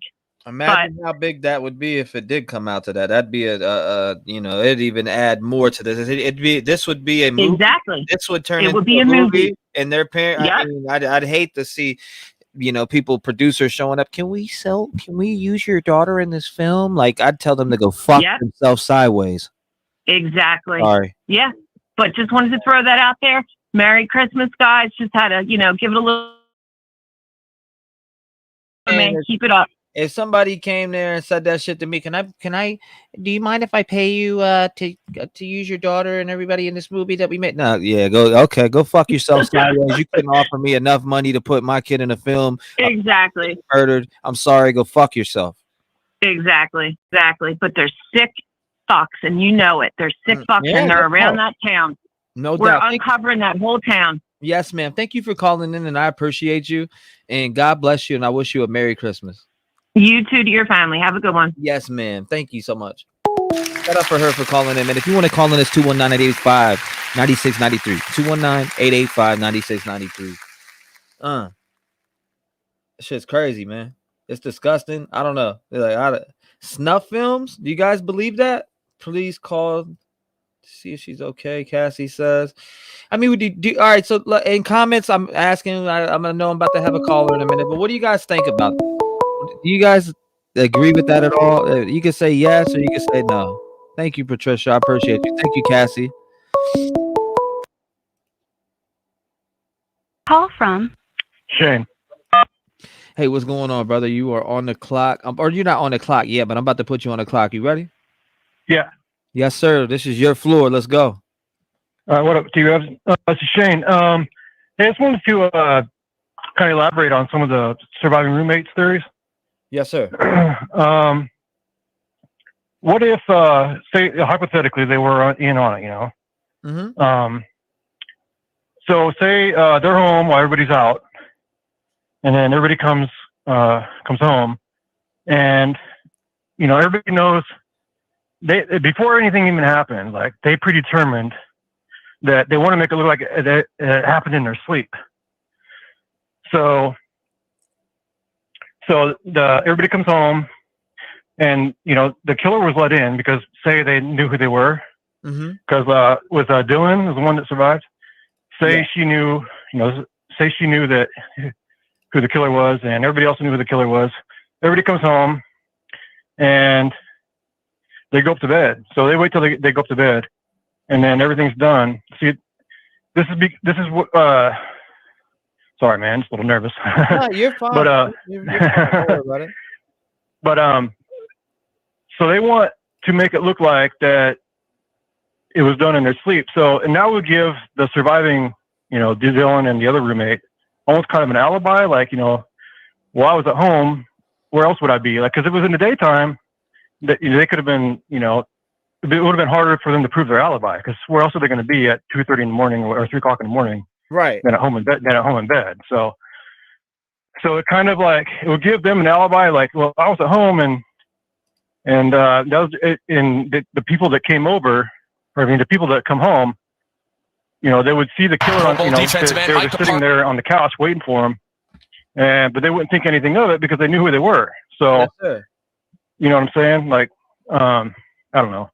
I was just kind of expanding on some of the other calls that came in and thinking, you know, I don't know if you follow me or not. You know what I'm saying? Like, no, I see what you're saying. I'm just, like, I mean, the thing that's getting me with this is and it bothers me the most is those two roommates not hearing anything but water running. That's the part that bothers me the most. And it's like, you hear the water running, but you do not hear people getting killed. I mean, so say they were, and everything that I have watched, they said that they were killed in their beds.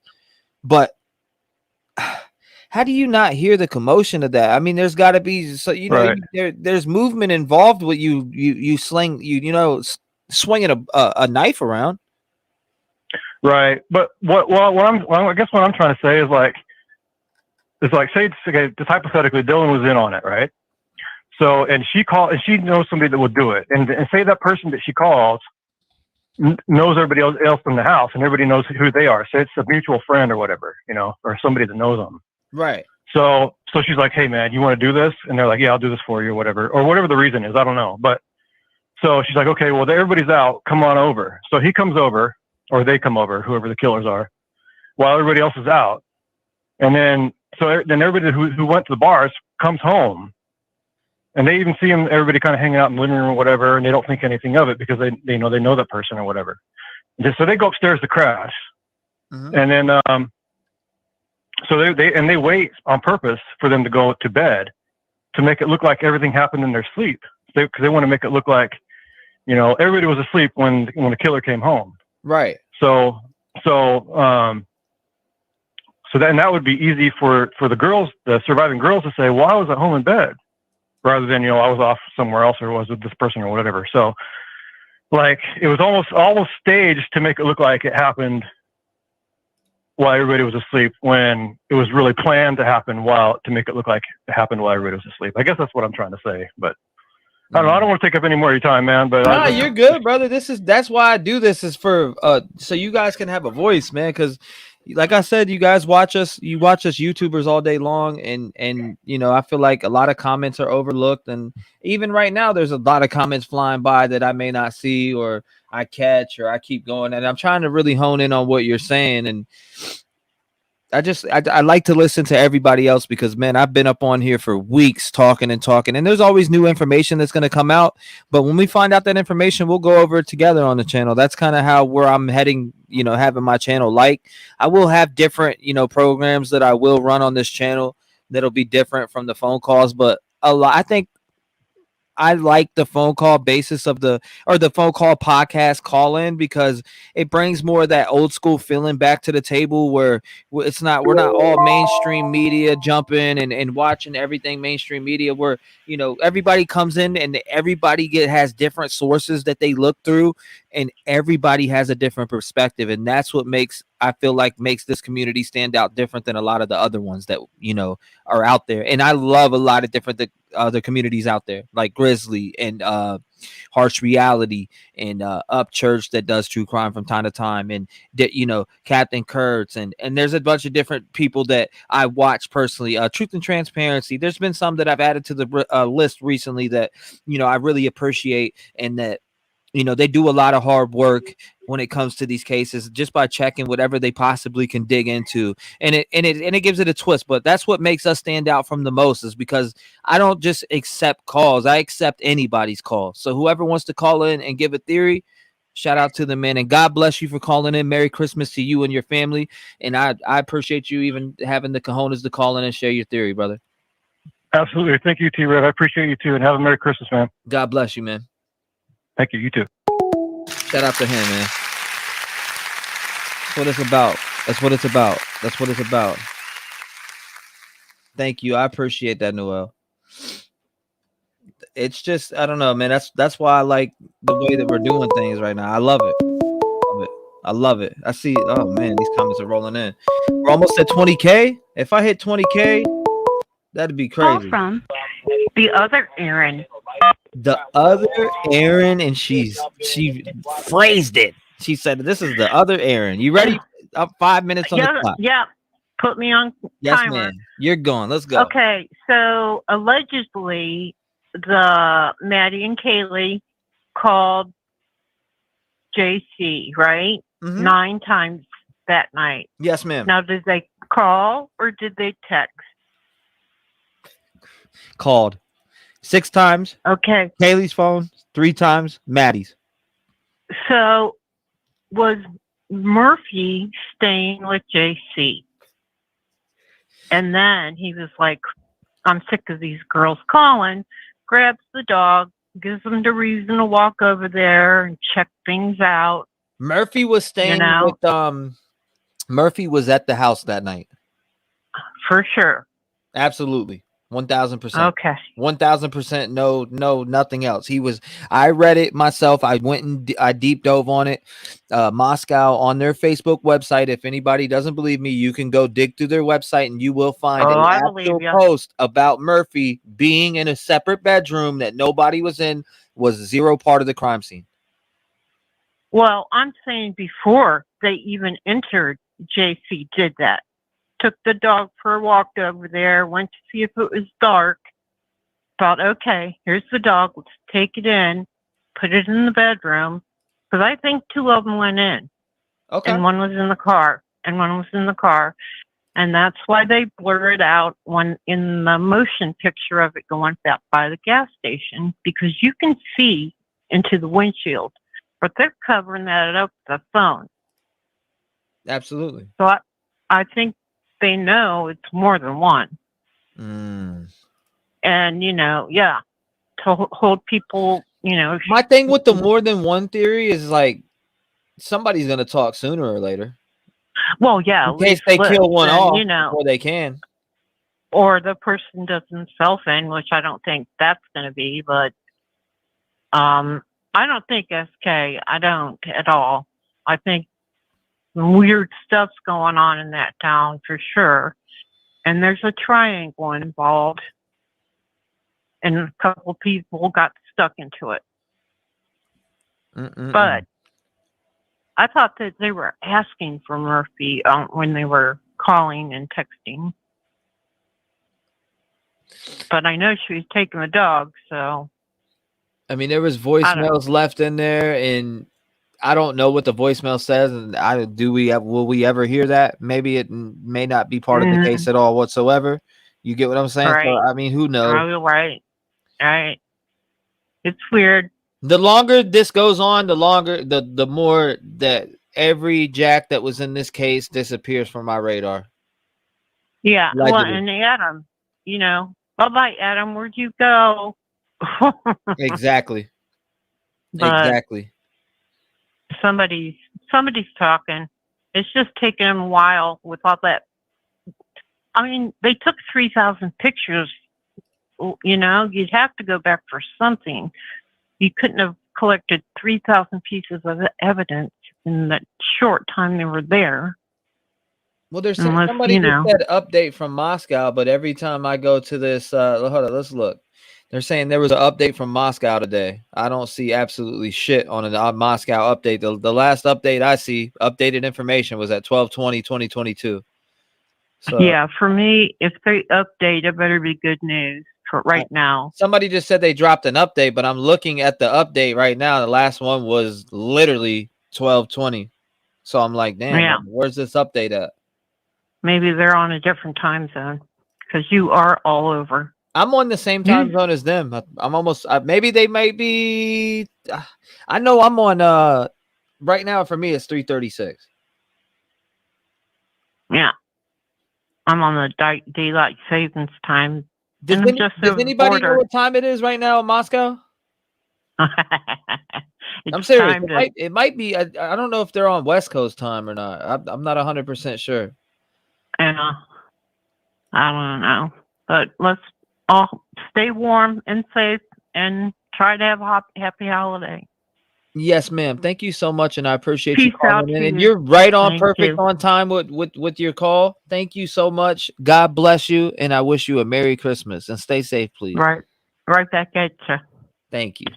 Shout out to her, man. 219-885-9693. Do not talk about that interception that just happened in the Eagles game. Please don't talk about it. I don't want to hear about it. I really don't. I'm crying. I got my diaper on. I'm over here. I'm not going to the bathroom. About to piss myself. I'm angry. I want justice here. I'm turning that shit off. I had to take a peek at it. Got a box of tissues next to me. But let's find out what's going on. What update is there? We haven't really got no update. Are they honing in on somebody, or are they taking a break for Christmas?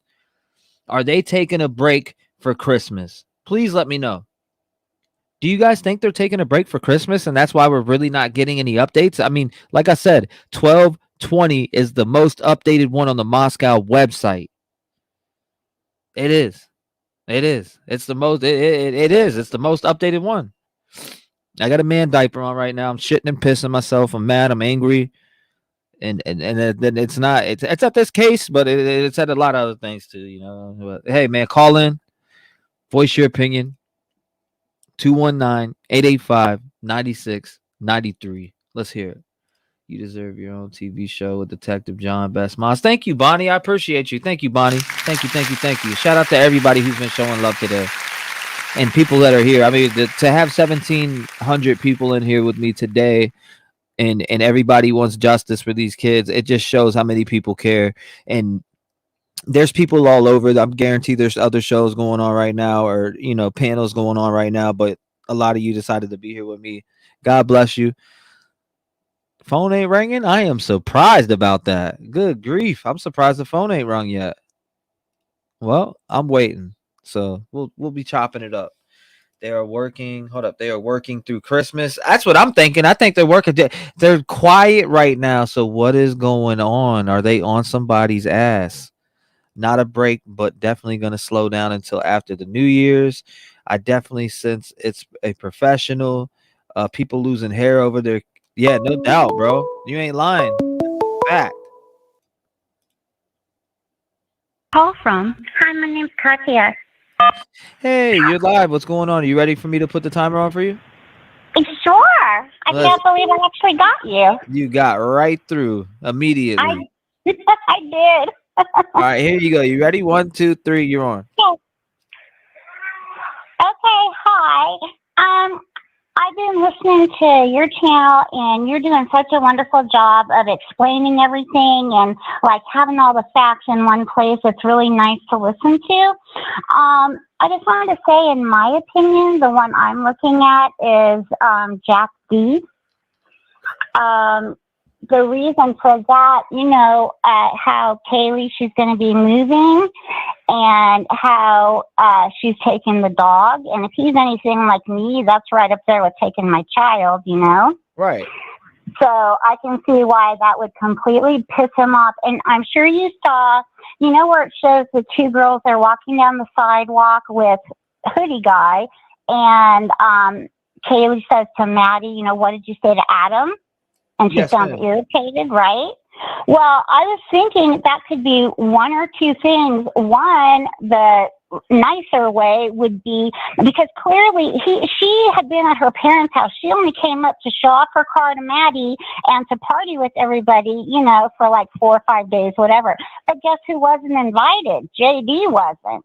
Right. And so I'm thinking maybe that Adam, who either is currently or was JD's roommate, probably got on the phone and said, hey, do you even know your girl's been here for days? I mean, who's not going to be pissed off at that when their, you know, pretty much significant other for 5 years is in town and you're the only one that doesn't know, you know?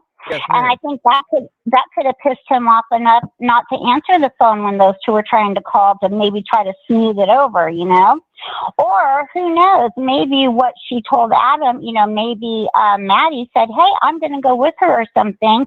And maybe he knows that'll effectively shut the door on him if the two girls are moving on in their life without him. Right. You know what I mean? Also, I don't think it had anything to do with that awful person that's skinning the pets, because whoever did do this, and again, I think it's Jack, but I mean, wouldn't he be the most likely one to tuck the dog safely away in another room? I mean, do you really think someone that's going around skinning poor little animals is going to give a damn if they get hurt or scared because they're in the same room with the girls as he's killing them, you know? Right. To me, that just doesn't, you know, didn't make any sense at all. I don't know. I just think that, you know, he's, to me, is like the number one suspect. I don't think it's a serial killer or anything like that. And I also, you know what else I thought too? So since Kaylee had moved and gone home, that would explain why she and Maddie were sleeping together in the same bed. Maybe since he didn't even know that Kaylee was up that weekend until, we'll just say, Adam or someone told him. Yes, maybe he didn't even realize that they'd be in the same bed. I think if it was him, he went in to kill Kaylee, got surprised when there was two of them in bed, had to make quick work of them. I also heard someone say that whenever you walk Murphy, the dog, up, he'll whine and cry. That could have been enough for Ethan to hear him downstairs, you know, and Ethan could have been like going upstairs as JD was finished doing what he was doing up in the girls' bathroom, you know, bedroom. Then he would have like had to kill him, and then like if Vanna came flying out, had to kill her too. I don't think that any one person in their right mind would really want to go in there and try to tangle with four on purpose, but I could see how that could have happened kind of like just because of this weird circumstance, you know? And don't you think it's weird that the two downstairs could hear water running, but they don't hear heinous crime happen? Absolutely. And that's alleged too, by the way. We hear water running. I said, and that's alleged too, by the way. The water running statement, that's alleged too. So I don't want to play that. You know, it's kind of like if the neighbors are always complaining that, you know, it's a party house and calling in the police. How does the girls downstairs not hear anything? And also, I wish I could remember who it was so I could tell you. Said that it's like, we'll say he was killing Kaylee or whatever, and Maddie, one of them like tried to bolt for it. He grabbed her, stabbed her, maybe I'm thinking because she screamed, and literally it said threw her like on top of the other one, and then you know, commenced killing her. Maybe that's how he found out when the second girl hopped out of bed, you know, in a I don't know. It just, I mean, I don't know, that all kind of makes sense to me. Absolutely.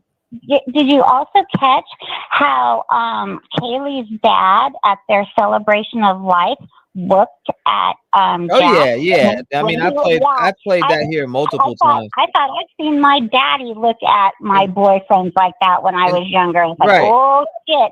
Yeah, and I think the mom just like has a flat, you know, blanket of, oh, he could never do anything wrong. I think the dad's actually suspicious. No, well, I don't mean to cut you off, and it's been 5 minutes. I'm trying to give everybody a fair amount of time, and thank you for calling in. God bless you, and I wish you a Merry Christmas. And have a very Merry Christmas. If you think of anything else, you give me a call back, ma'am. Okay, thank you so much. Stay safe. Shout out to her, man. If you want to call in, it's 219-885-9693. Voice your opinion. What's up? I got it on the phone screen, so I'm waiting for somebody to call in. Let's talk about it. Let's talk about it. Let's see where we're at with it. Let's see where we're at with it. Let's see where you're at with it. Because I mean, my mind is all over the place. There goes my dog going crazy. Somebody must be here that he does not like. I hear him going ham. Sosa. Call from Al. Hey, what's going on? Are you ready to be on the clock? Yes, I am. Okay, 5 minutes. The floor is yours, ma'am. Okay. Listen, I called this morning and I wanted to clarify something because I was confused and I thought I messed you up. I was talking about two videos, and one was CNN, and that was from a month ago. Okay. With the brother. Mm-hmm. And the other one was new. The one where the law enforcement said that he listed a whole bunch of people that were cleared, and then he said law enforcement is also aware of the person that made the gentleman that they were making the phone calls to, numerous phone calls to in the morning. He just said they were also aware of that person. He didn't say that person was cleared. That was new. That was a new video. That was from yesterday or today. And where did you find that one at? Where did I find it? It was just when I Googled today's videos with Jack Decorder, or however you say his name. What channel did you see that from, though? The law enforcement one. Let's see, I'm subscribed to it. Let me look it up. So this was an actual law enforcement cooperation, not speculation from the community?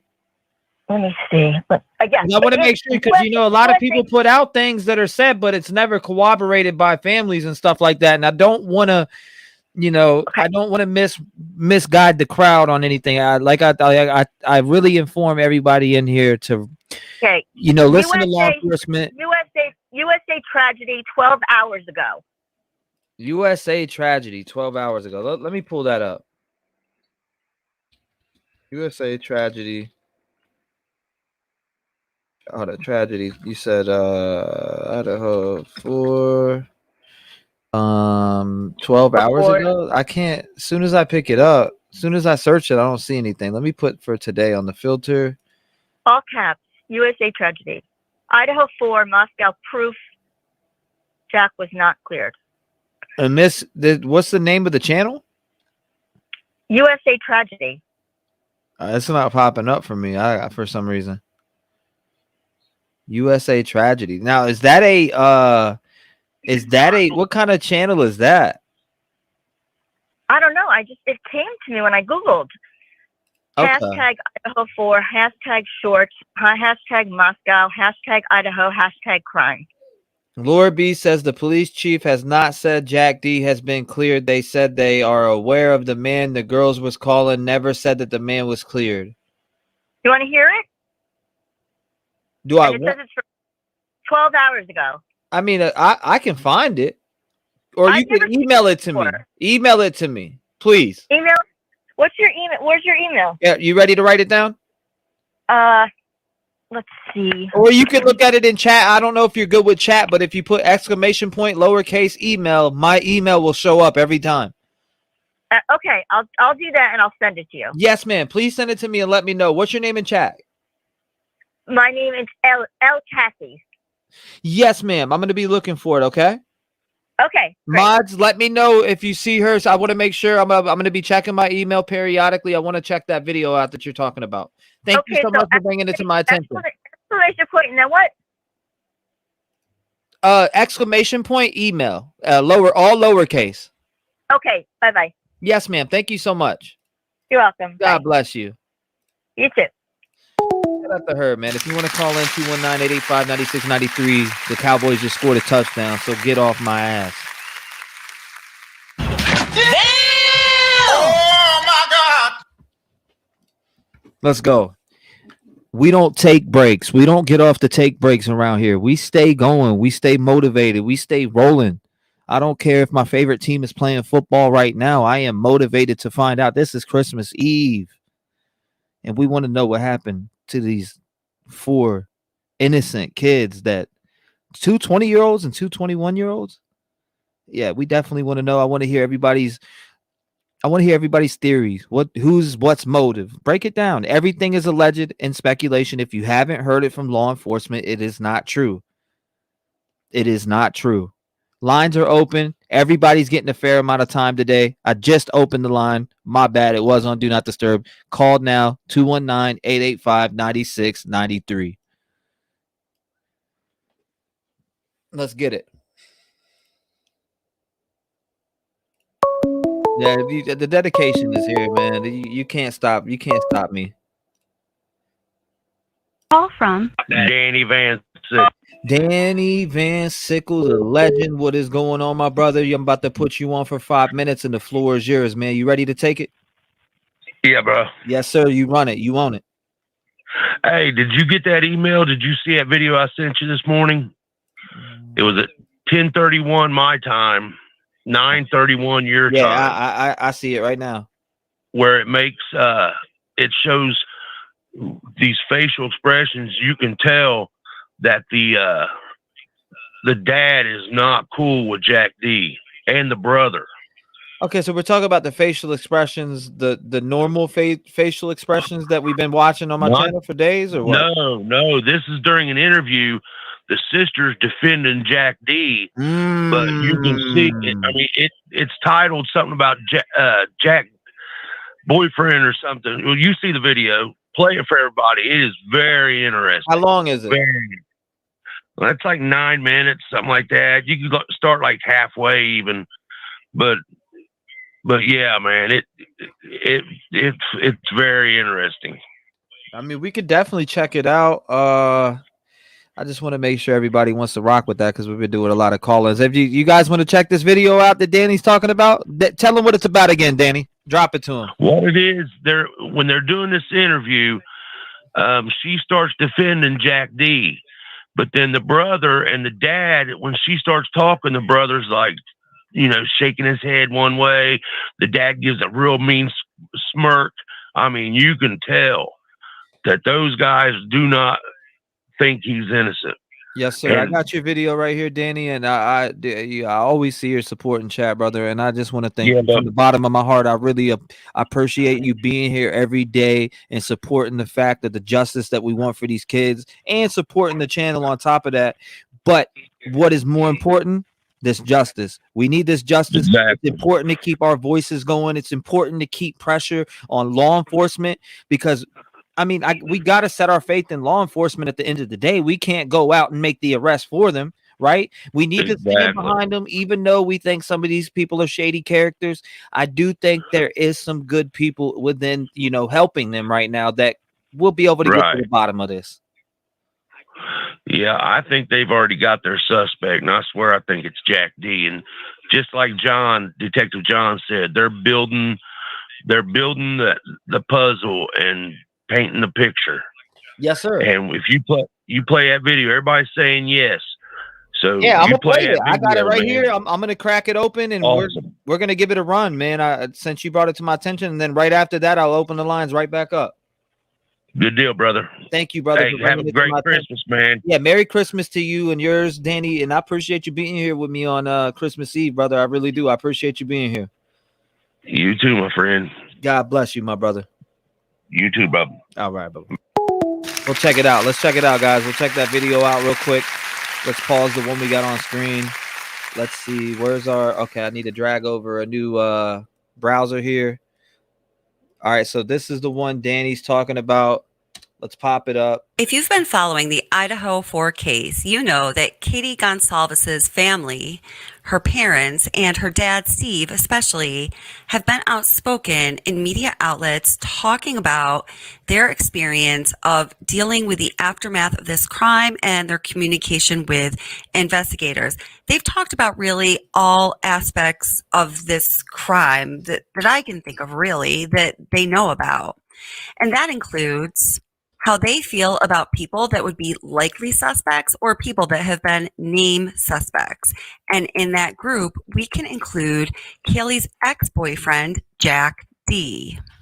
It's notable to point out that recently, Katie's father, Steve, was talking about the guy that we heard Kaylee and Maddie Love you, TJ. talking Just thank you about for the love. in that recently released security camera footage where they're walking down the street from the corner club to the grub truck. And Kaylee says, Maddie, what did you tell Adam? And Maddie says, I told Adam everything. When the reporter brings up this Adam guy to Steve, he very quickly dismisses Adam as being a possible suspect, as does Steve's lawyer. Take a listen. Then we did the obvious due diligence when we looked into that, and it was pretty clear that this individual was not a part of the investigation as far as a suspect. Now, in my opinion, it is notable that Kaylee's father spoke out saying that this guy, Adam, was clearly not a suspect so quickly, yet he has still yet to speak out saying that her former boyfriend, Jack D, is not a suspect. Now, I'm not saying that that necessarily makes Jack D a suspect. I'm just saying that it's notable. On the other hand, we certainly can observe that Kaylee's mother and sister have spoken out vocally and often, pronouncing Jack as an innocent person in this entire situation and stating that he absolutely, positively could not be guilty. We're going to listen to several news clips that have quotes from Kaylee's mother and sister talking about Kaylee's former boyfriend, Jack D. Take a listen.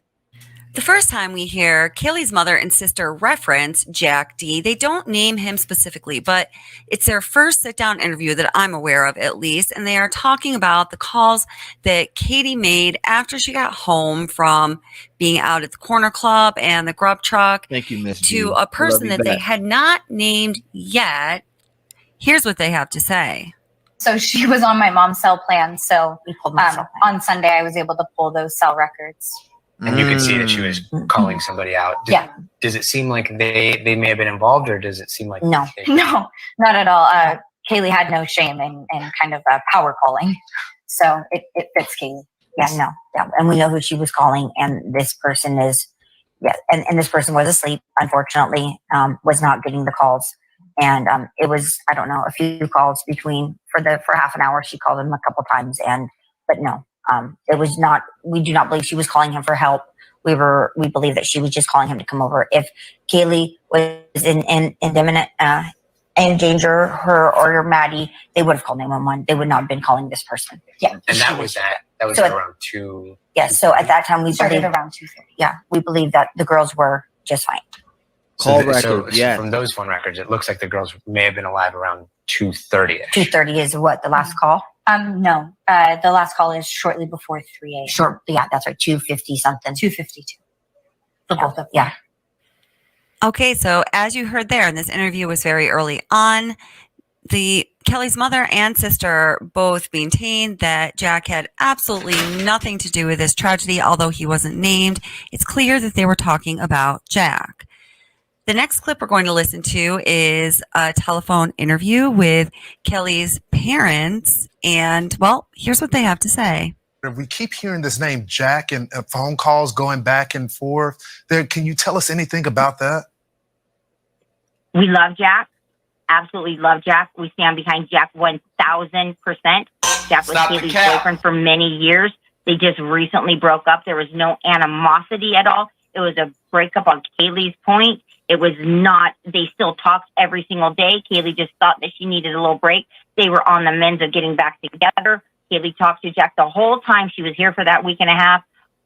One of her last messages, she reached out to Jack and said, Jack, get back to me. And he didn't. She goes, we share a dog together, which they did. She's like, you need to reach out to me. So please come over. She was wanting Jack to come over.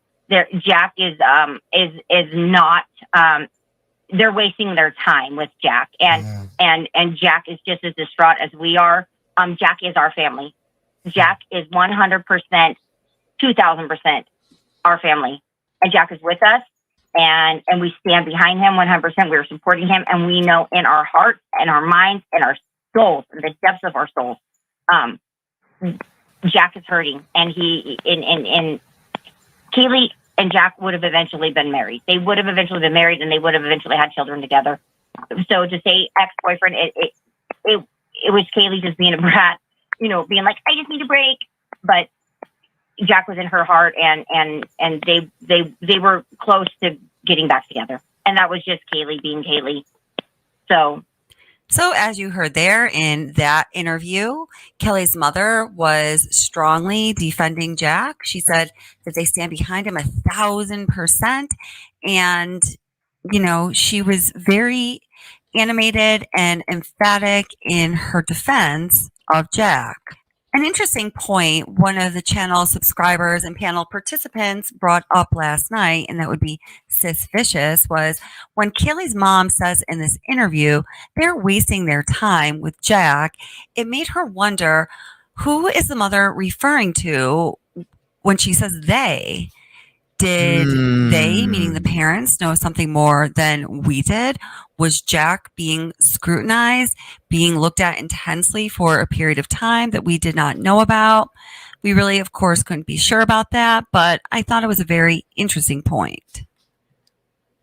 In this next clip, we have an interview with Kelly's father, sister Olivia again, and Kelly's brother for the first time.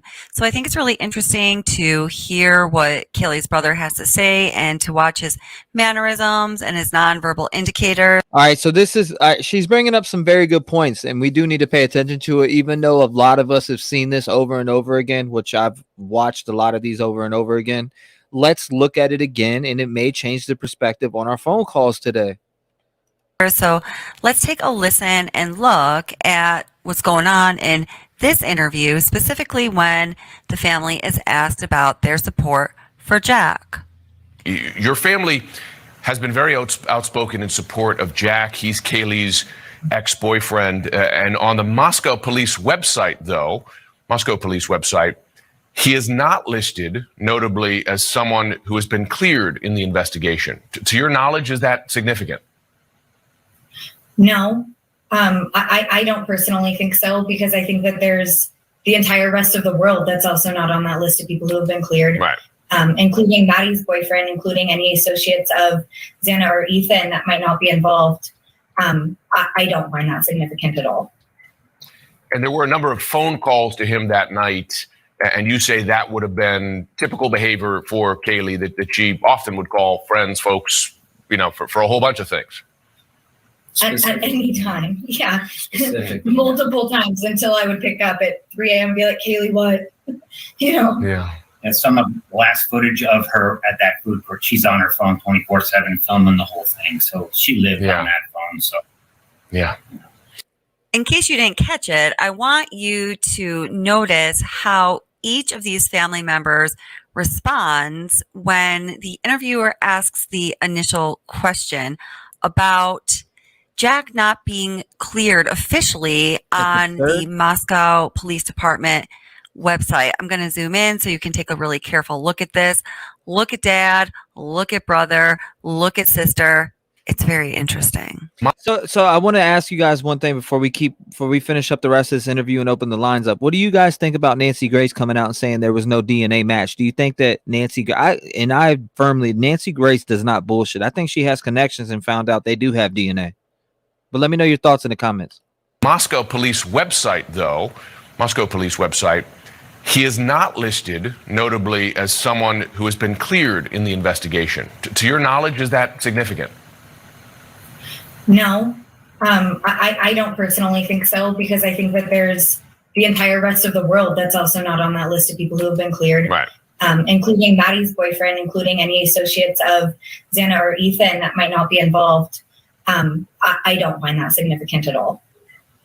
And there were a number of phone calls to him that night, and you say that would have been typical behavior for Kaylee, that she often would call friends, folks, for a whole bunch of things. Just in case you didn't catch all that, one more time. Who has been cleared in the investigation. To your knowledge, is that significant? No, I don't personally think so, because So I'm sure that you saw the three distinctly different reactions there. Kaylee's sister, jumps right on that question. No, I personally don't think so. And then you watch Kaylee's brother, you see him raise his eyebrows and give an exaggerated head nod, yes, as to, without using words, state an emphatic yes. That is significant. And watching Dad is also very interesting.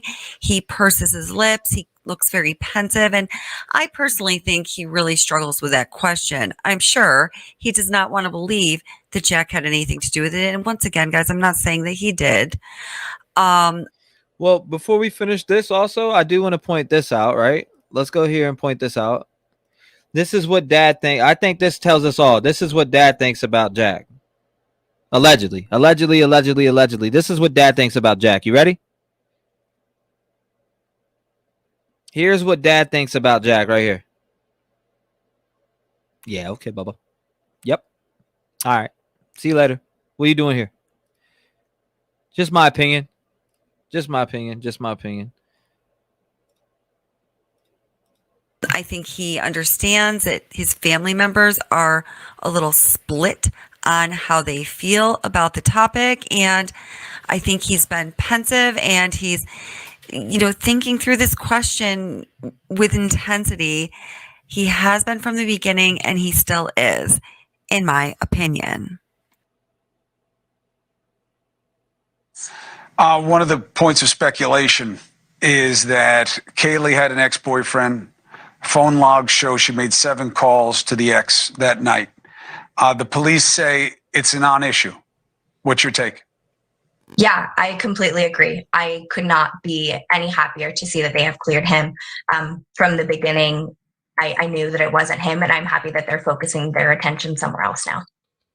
So here, once again, picking up on what subscriber Sis Vicious pointed out last night, Kaylee's sister also uses terminology like, I'm glad that they're focusing on someone else now, implying that Jack perhaps was being looked at closely for a period of time at least.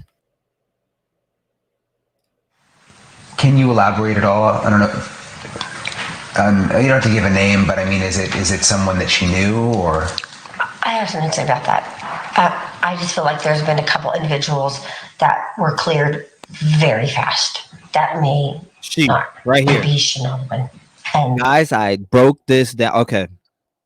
I took the wave and made it into an MP3 and I cleaned up the audio, and he says she, not shared. She shared a strong alibi. He said she.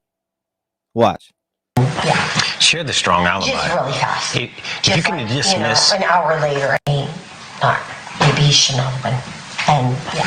Share the strong alibi. Just really fast. She had the strong alibi.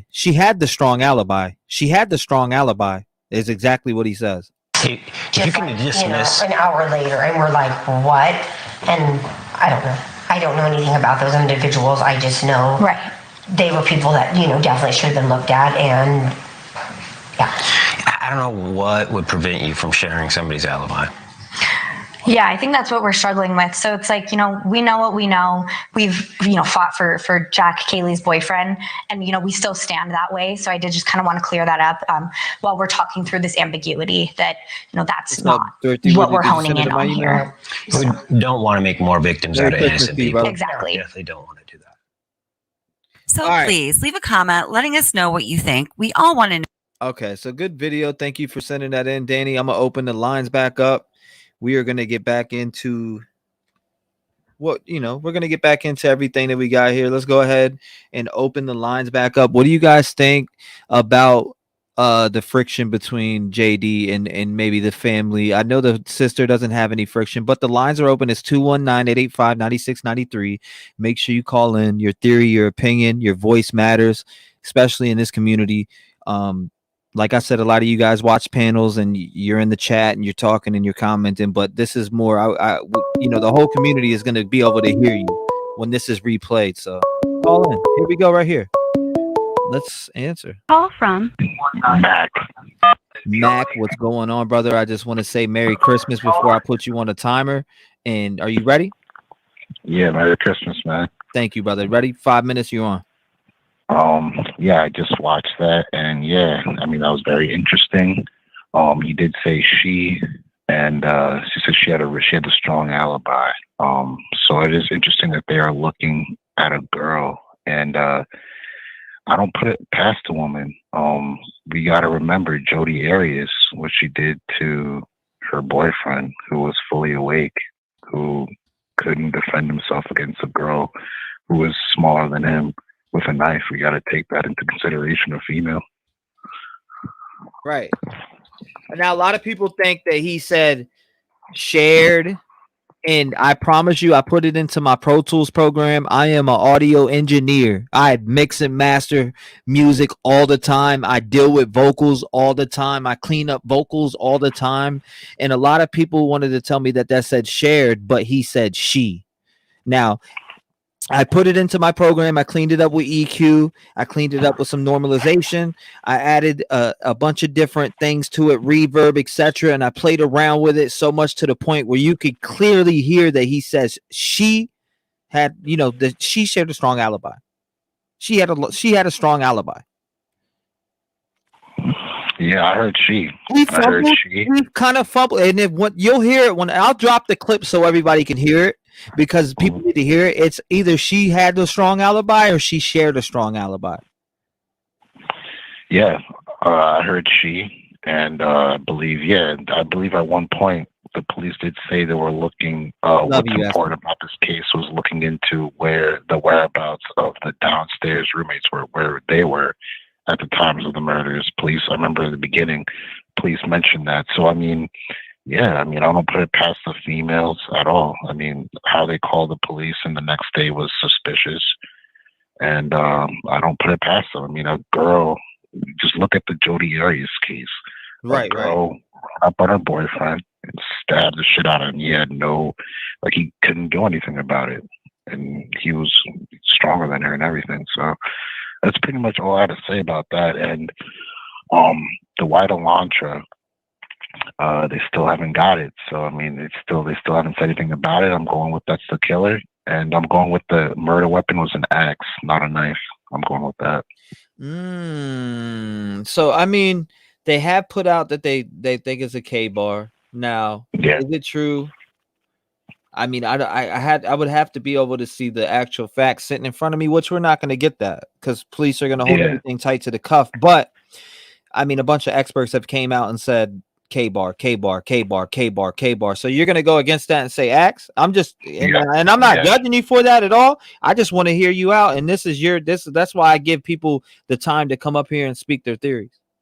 Yep, an axe or an axe-like weapon. Because they said tearing and gouging and like holes and gouging. Yes, sir. I'm gonna go with it. I'm gonna go with an axe-like weapon. Like he just literally had that thing and he was just going crazy with it. Like he just had it to chop him. You know how you chop wood with an axe? You chop someone with an axe, or just chop them with it. That's why it's like those huge gouging holes and not like just stab, holes, puncture wounds.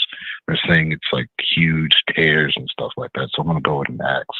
Yes, sir. Yep. That's pretty much it, bro. Well, I appreciate you calling up, man, and having the audacity to share, you know what I mean, what you think about this case and just give your theory in general. Shout out to you, brother. I wish you a Merry Christmas. Stay safe, man.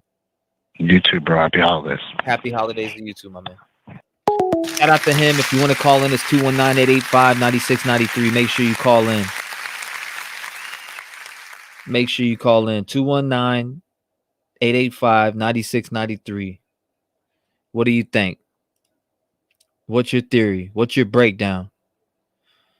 Let's see. The police believe the arrested people, right? Let's see.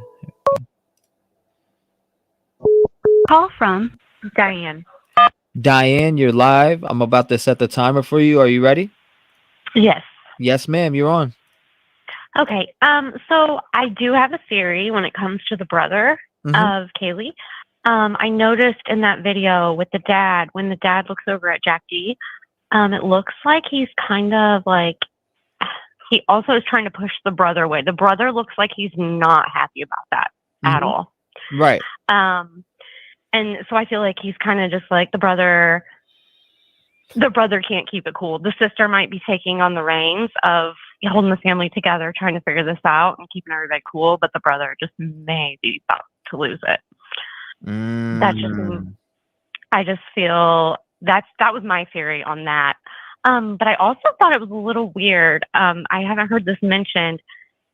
The football game that night, it was with University of California, Davis. And back in January 1st, New Year's Eve, there was a stabbing at a fraternity. And the fraternity wasn't being cooperative. So I just thought that was a little weird how that wasn't even brought up as a connection. And my theory is it's something to do with somebody definitely knows the house.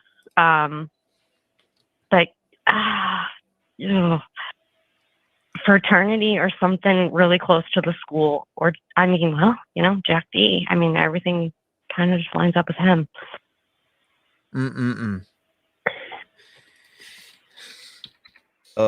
You're running with JD, allegedly. Allegedly, yes.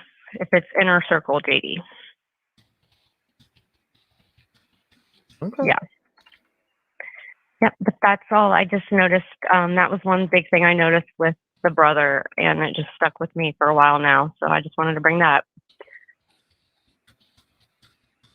Oh, here. A lot of people keep saying they think that I'm telling you, I put this audio into on that part I just played where he goes, she said the she part. He really does say she. I enhanced that thing so loud to where it blew my eardrums. Like I literally was, I had to enhance it because I wanted to know. People were like, he said shared. He says she with an E. Okay. You know what okay. So he literally said she with an E, not shared. And I promised you, I broke it down and I've been an audio engineer, learning. I'm 32 now. I've been editing and mixing and mastering since I was 19, 20 years old.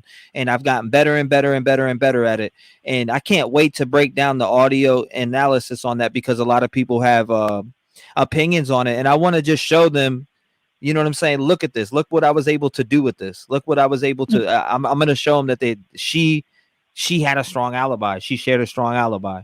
It's one of the two. Right. Definitely. I'm telling you, like, a lot of people agree to disagree, but when I drop this, you cannot deny that he said she.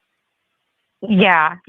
No, and I agree with what I heard it too. I was just giving my views on the looks that the dad was giving, to Jack D during that time. My original thought was it had something to do with the Greek life, because Maddie and Zaina, they left their sorority. And Dylan and Bethany, I think that was the other girl's name, they were in that same sorority. So was there something going on that way? Because they were very connected with Sigma Chi. Right. So, it all kind of, I don't know, but and I also, keep your friends close, your enemies closer sometimes. Right. I mean, that's what they say. Keep your friends close and your enemies closer. I mean, and I don't know. I kind of do. I kind of live by that now, to be honest with you. Yeah. I mean, you kind of have to anymore because you just don't know anymore. Yeah, that's the problem. That is the absolute problem. It is. It's saddening, but it is what it is. And I mean, just justice for these families because this is horrific. And they deserve the justice. Yeah, and if it's not a serial killer, this is somebody who could possibly potentially be a serial killer later on. Like the signs are all there. And I don't know if I can name drop other creators, but there is a really good video if you are on the serial killer theory of things to look out for. Well, I'll tell you, I'm on the theory of I don't know who the fuck it is, and it's somebody I don't think we heard of. Yeah, I'm on nobody's off the table at this point. Yeah, that's because it's and they need to catch this person because if they don't get away with us, who knows what they're capable of later on. Right, exactly. Well, I appreciate you sharing your theory. I'm going to open up the lines for other people, but God Yeah, yeah. bless you. And thank you so much for calling in. Merry Christmas All to right. you. Thank you. Merry Christmas. Thank you. Shout out to her. If you want to call in, it's 219-885-9693. Make sure you call in. Voice your theory. Voice your opinion. Voice your opinion. Let's hear it. Break it down. Because we want to hear it. We want to hear it. All right, here we go. Why does this shit act up like this? I'm not understanding. Okay.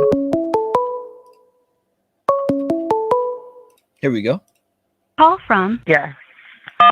Hey, what's up? You're on the line. Are you ready for me to start the timer for you?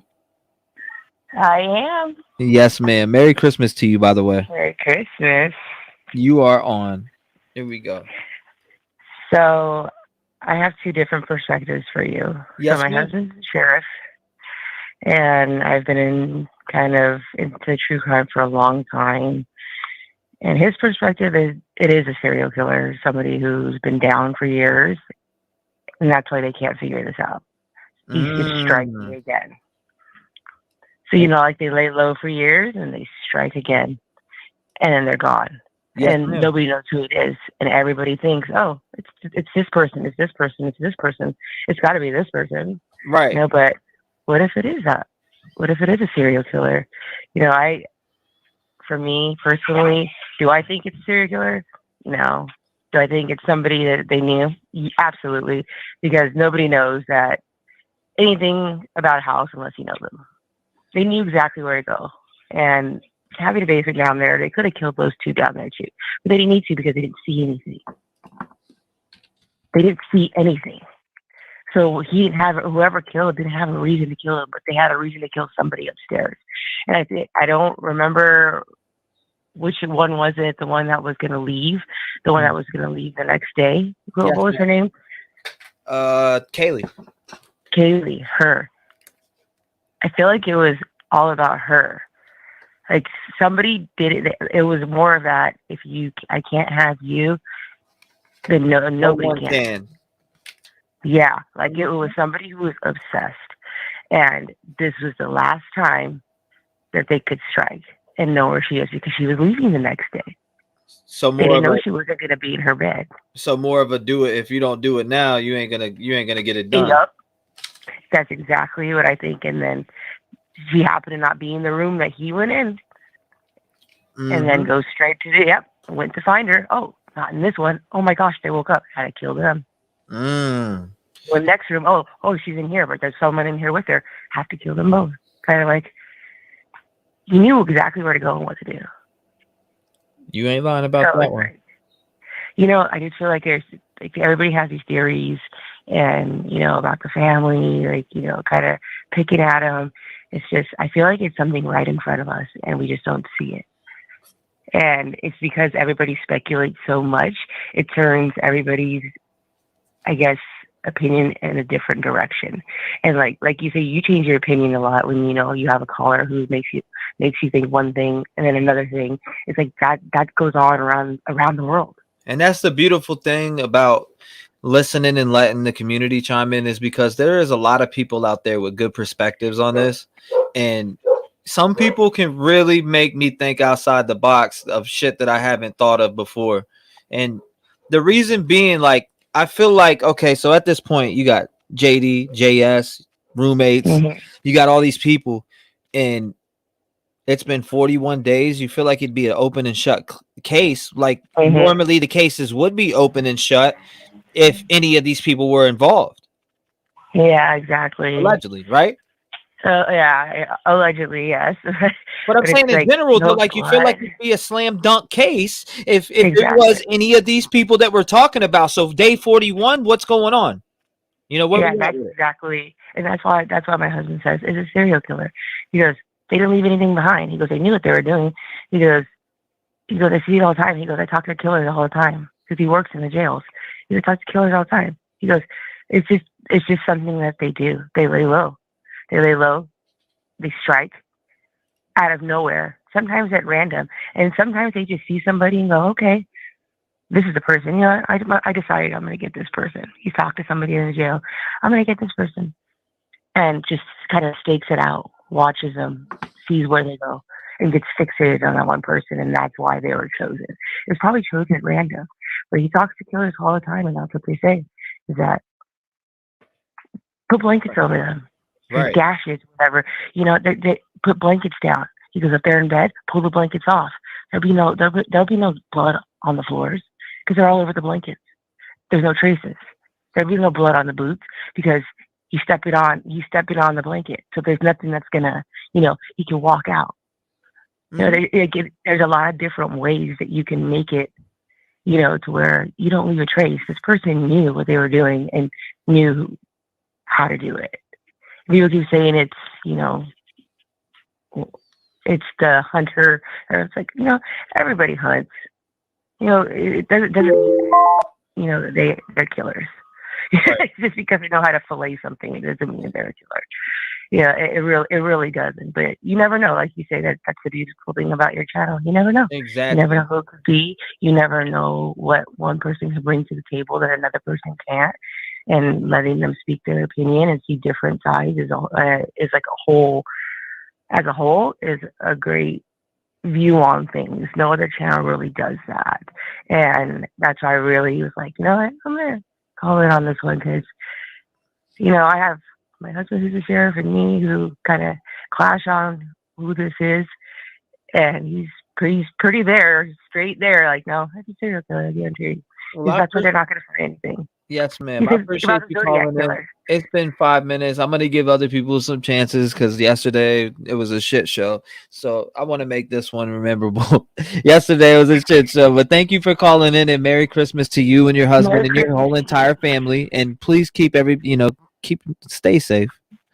You too. Everybody listening, stay safe and Merry Christmas, Happy Holidays. Thank you so much for calling. If you think of anything else, call back. You got it. God bless you. Shout out to her. If you want to call in, 219-885-9693. She said the girl who was supposedly bullied and committed him suicide, Hannah Clear, has a sister, Catherine Clear. Could be this. Could be the dad was talking about.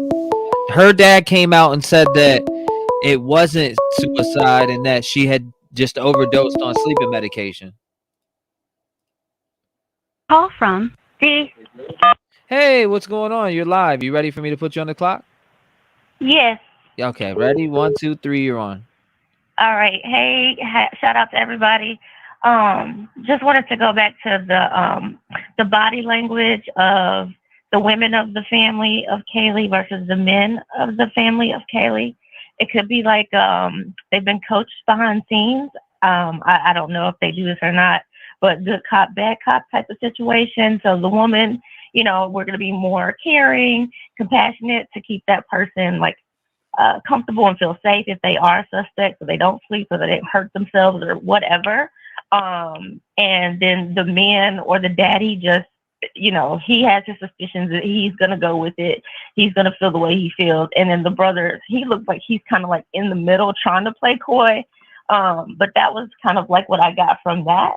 And then also regarding, you know how we've seen cases in the past with families, you know, of victims, and the boyfriend or girlfriend or significant other is usually there with the family.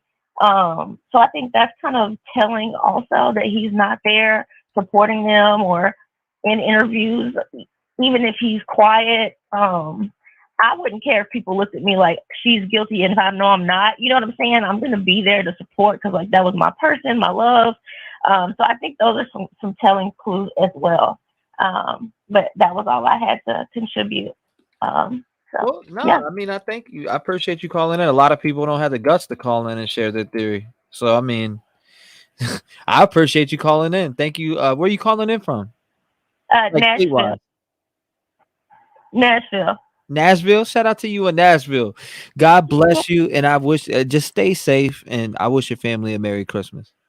Same to you. Thank you. And everybody have a good holiday. You too. Bye. God bless you. Shout out to her. If you want to call in, it's 219-885-9693. If you hit this, call in, boom, it comes across the screen. You can call in. Let me find the number right here. Boom, there it is. It's on your screen. If you want to call in and you're not in the chat and you're watching it from a TV and you got your phone in hand and you want to call, there's the number right there. 219-885-9693. God bless you.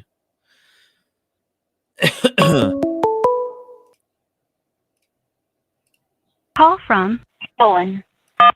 Hey, what's going on? You're live. Hey, can you hear me? Yes, ma'am. You ready for me to start the clock? Yes. Okay, here we go. 1, 2, 3, you're on. The floor is yours. Okay. This is just a wild concept of the pictures of the girls that you're showing. Could it possibly be they were more than just best friends? And that's what she told Adam. Then Adam called Jack. I mean, who was best friends? Kaylee and the other girl. It's very possible. You mean you And saying Maddie. Kaylee and Maddie? Yeah.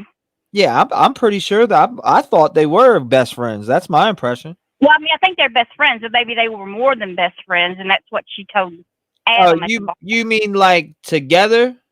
Yeah. Oh, I to be honest with you, I don't know. I mean, could it have meant that? I don't think so, but could it have meant that? Yeah, but I don't believe that, Look but at some pictures that you posted of them. yeah, I have detail. no idea, to be quite honest with you. But A lot of people think that. I think it's like a jealousy triangle thing, and I think Dylan, maybe Jack called Dylan, and they both went on it together. To be honest with you, I don't think that, but I could be wrong. I mean, who am I to say Well, I that's could be not wrong true? too. Just a suggestion, or just really not even just a different look on it. When I got looking at how they looked at each other in the pictures that you've been posting. Uh-huh. So, anyways, I hope you have a very Merry Christmas in your family. Thank I love you your so show. I'm a member and I watch it all the time. God bless you, and thank you so much. God I bless appreciate you you too and your supporting. family. Thank you too. God bless you, and stay safe, please. You too, hon. Thank you. Shout out to her for calling up and sharing her theory or opinion in general. I mean, that was more of opinion on that. We have no proof they were together, but hey, could she be right? Yeah, but I don't think so. I don't think they were together, to be honest with you. But hey, we may find out later that I'm wrong. Call from Charm NYC Hat Shop. to accept. What's up? What's going on, Charm NYC Hat Shop? Yeah, what's up, man? This is really a great show. I really enjoy it. You ready for me to hit the 5 on you? 5 minutes? You got the floor here, brother. Man. I am. Thank you, T-REV. Wonderful, man. Appreciate you, brother. All right, here we go. Basically, I have a one question and maybe 2 or 3 ideas. But the first question was Kaylee busted for fentanyl in the past? Not that I know of. Okay. I remember a caller a couple of days ago saying something like that, and that she had actually been on, parole or something, or been to court about that. I'm totally sorry. I got that point totally wrong. Now I know that Xana's mom was busted for that. Okay, Xana. Okay, that's a different kind of theory. Takes my head in a different direction.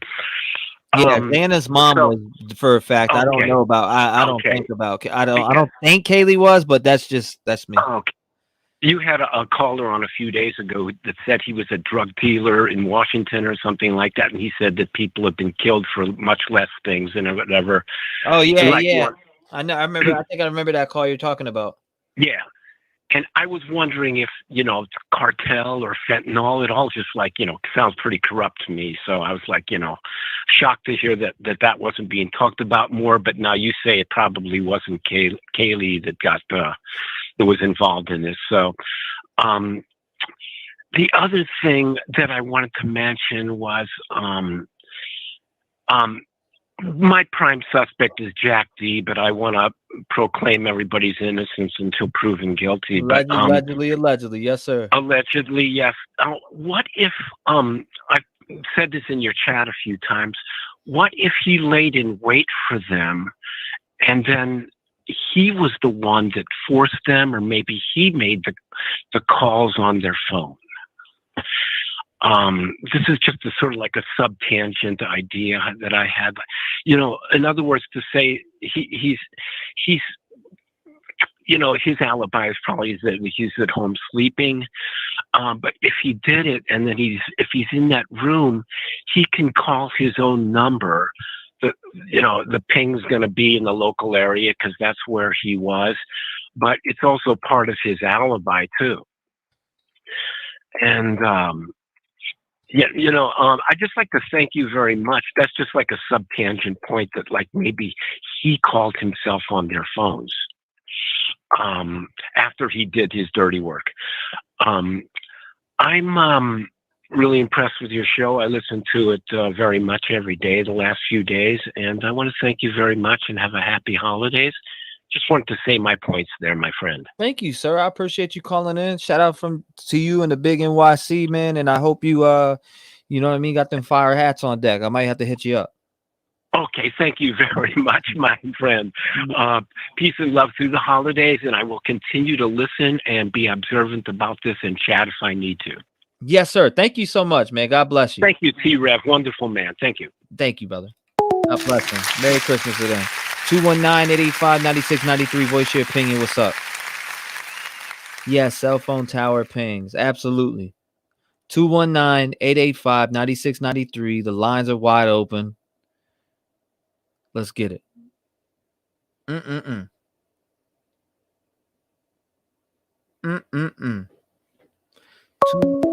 we go, right here. Boom, boom. Call from Al, what is going on, my brother? You are live right now. I'm gonna start the clock for you. How are you? I'm great, brother. How about you? Merry Christmas to you. Merry Christmas. I usually don't call in to these shows. This is the first time, but just because I get kind of nervous calling in. But what about? Has anybody ever thought about, like? And I put this in the chat a bunch of times, but like the maintenance or handyman that comes and fixes. They usually work for the company that owns the rentals, comes in. I'm sure this guy's, he knows the codes, he knows the layout, he knows the people. His DNA would be everywhere because he fixes everything. He's good with tools. It might be someone like that everybody's not even thinking about. Maybe he was a little angry with these students that are, destroying stuff and kind of a thing like these college kids, these kids nowadays.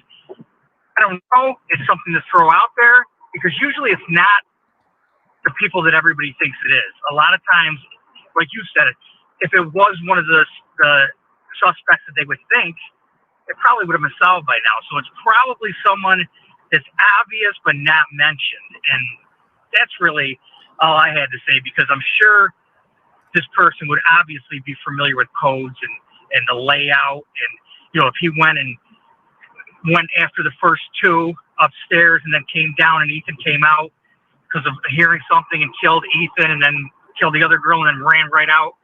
It's just something to think about. I do think the Elantra or whatever vehicle it is probably the killer, or because that person has not come forward yet. Yeah, like why wouldn't you come forward? Great point. Well, I don't know why. It's not like, especially if you live in that area, you haven't heard about it. And it just sounds a little fishy that if you drove anything that even was, well, first of all, it's 3 a.m. So, you've got to know who you are. And I'm sure that they have found out. So it's very suspect that you wouldn't come forward unless you did have some involvement either through driving somebody or doing it yourself. But I don't know. I was just thinking, because I know some buildings that are rented out to the universities and different off-campus houses that have some maintenance guys, and a lot are good guys, and there's a lot of shady ones. And they tend to get pissed off at, especially fixing stuff all the time and saying, these kids, and it's just something to look at. I think it's got as much credibility as any of the other people that were thrown forward, but that's something I never heard yet. And maybe there's not, but I know people that usually own, one of these off-campus apartments, usually own a bunch of them, and they usually have a maintenance guy or two that is pretty much access to every one of them and is always there. So it's just something to throw in there Something to ponder stir on. up the pot a little bit. Yeah, absolutely. Something to ponder on for sure. Yeah, I mean, it's just one of those things that if I didn't call in and it came out, I'd be like, oh man, I should at least said something, because sometimes it's the simple things, but the things that are overlooked. Yeah, But no, I mean, you're right. I just wanted to throw that out there, and hopefully I'm wrong. I mean, in a sense that for the poor maintenance guy, he's right. Thinking, wait a minute, but I mean, I'm sure the parents want everybody to be checked out, and that's one guy that would have access and be there quite a bit, and maybe be a little hostile. So, I'm hopefully they did check that out ahead of time, but it's just something, Rev, that I thought I'd put out there. Well, I appreciate you throwing it out there, brother, and God bless you, man, and I wish your family a Merry Christmas. Yes, you too, man. Hopefully we hear from you in the future, my man. Okay, sounds good. Yes, sir. Shout out to him. If you want to call in, 219-885-9693. Voice your opinion, be heard. What do you think? What's your theory? What's weird? Why haven't we really had any updates? Because we haven't. 12/20, last one dropped on the Moscow website. Why is things so quiet? Is it because of Christmas break? Is it because of they got their eyes on somebody and they're tracking them down? What is it, guys? Call from Bali. Hey, what's going on? You said Bobby, right?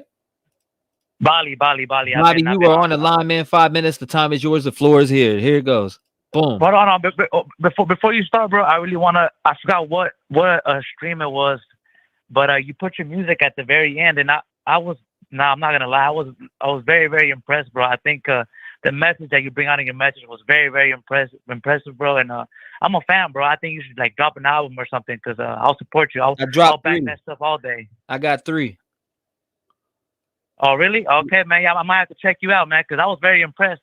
Your message is very, very strong, bro, and I'm a fan, bro. I appreciate that, my man. Thank you. So, But here you go. I'm gonna start it now. You on? About the case, man, there's been so many stuff going on. I've been on the stream. Honestly, I really don't know what to believe anymore, bro. There's been so much stuff to be said.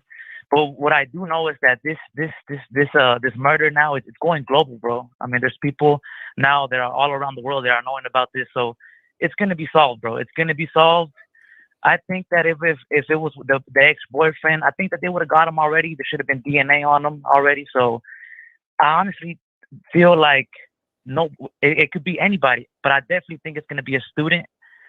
I think it was maybe somebody that didn't like the girls. Maybe the guy that was trying to get at one of them, and she wasn't feeling them. But it's crazy, bro. It's crazy that it still hasn't been solved. This police department has been embarrassing, bro. It's been embarrassing. They contradict themselves, but every time they come out, they say they change it up, they switch it up, and I mean, I've been seeing on the comments, some people have been saying that they have that they're inexperienced, and they're an unexperienced police department, and that's true. They are. It's a small town, but at the same time, you can't go out and contradict yourself and then go back on stuff that you said. You have to go out and say the truth and come out with facts. And hopefully, I think you would be speaking about, you guys have nothing to worry about. The community's safe. Yes, Shit like that, right? Yeah, stuff like that. Stuff that it's a in-house. When it first happened, they said that it's somebody basically saying that it was somebody in the house that might have murdered the people, or nobody has to worry. There's no threat to the community, which is a lie, bro. Why would you come out and say that? Come on now. Exactly. There's somebody out there. There's a killer out there that's coming, and he can hit again, bro. He can hit again.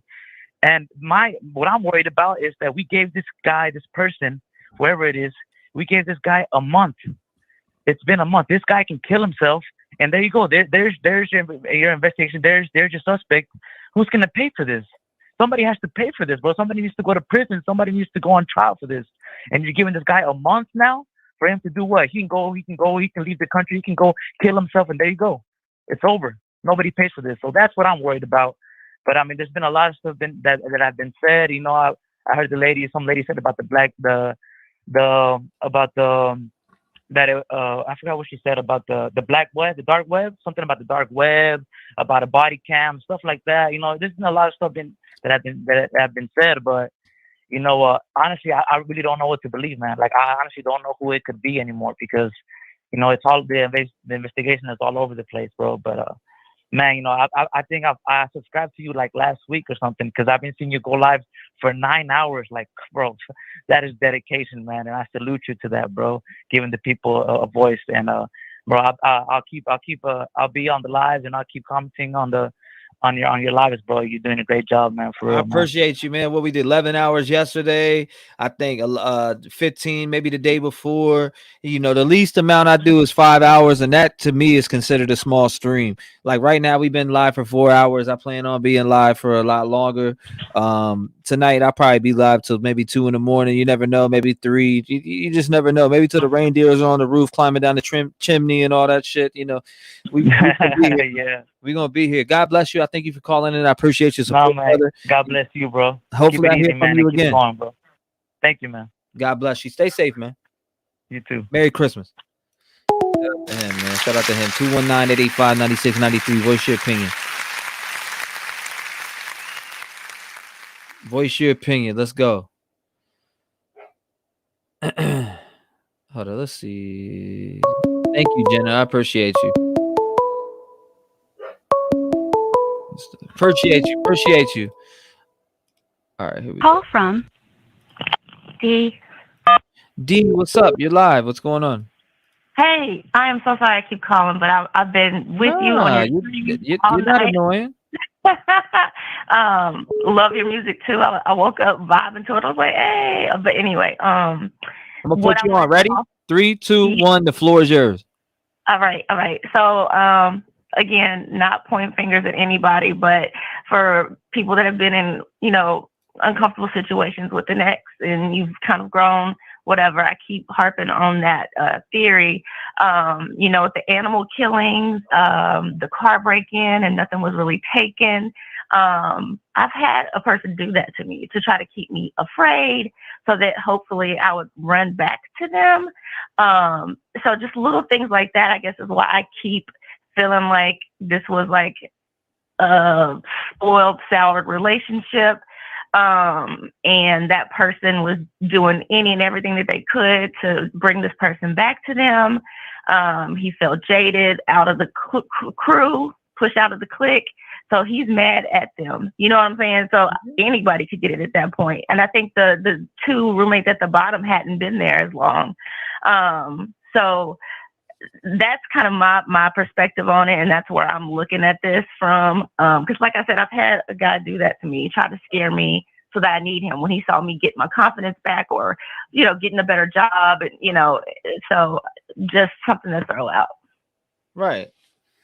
So, I mean, who are you running with on this one all the way to the bank? If you were to cash in right now, who are you cashing in on? Yeah. Allegedly. I would say the tennis player. Okay. Yeah. I mean, it's day 41. We haven't got a real update from the Moscow as far as on their website to put out on anything. We don't really know if they found that white Elantra yet. They're not speaking about it. They could be honed in on somebody. There hasn't been they usually update it daily, and it's been 4 days since we got that update. Are they busy right now? Are they knocking on doors? What are they doing? I want to know. I hope it's not a holiday break. I mean, I know everybody deserves a break, but I hope that it's not a holiday break. I'm sorry, but if I could sit here for fucking for 8 hours to 12 hours, I mean, I'm pretty sure they can be in a room working.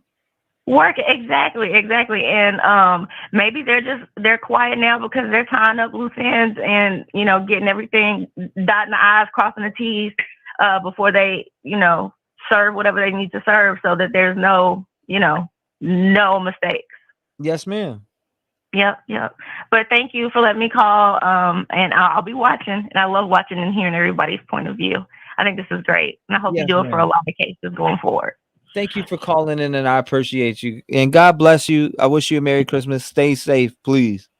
You too. You too. Bye, everybody. Bye, Lydia. All right, 1 second. I gotta let my pup in. I'm sure I'll get to the next call by the time I get back. I'm just letting my doggy in right now. He's freezing outside.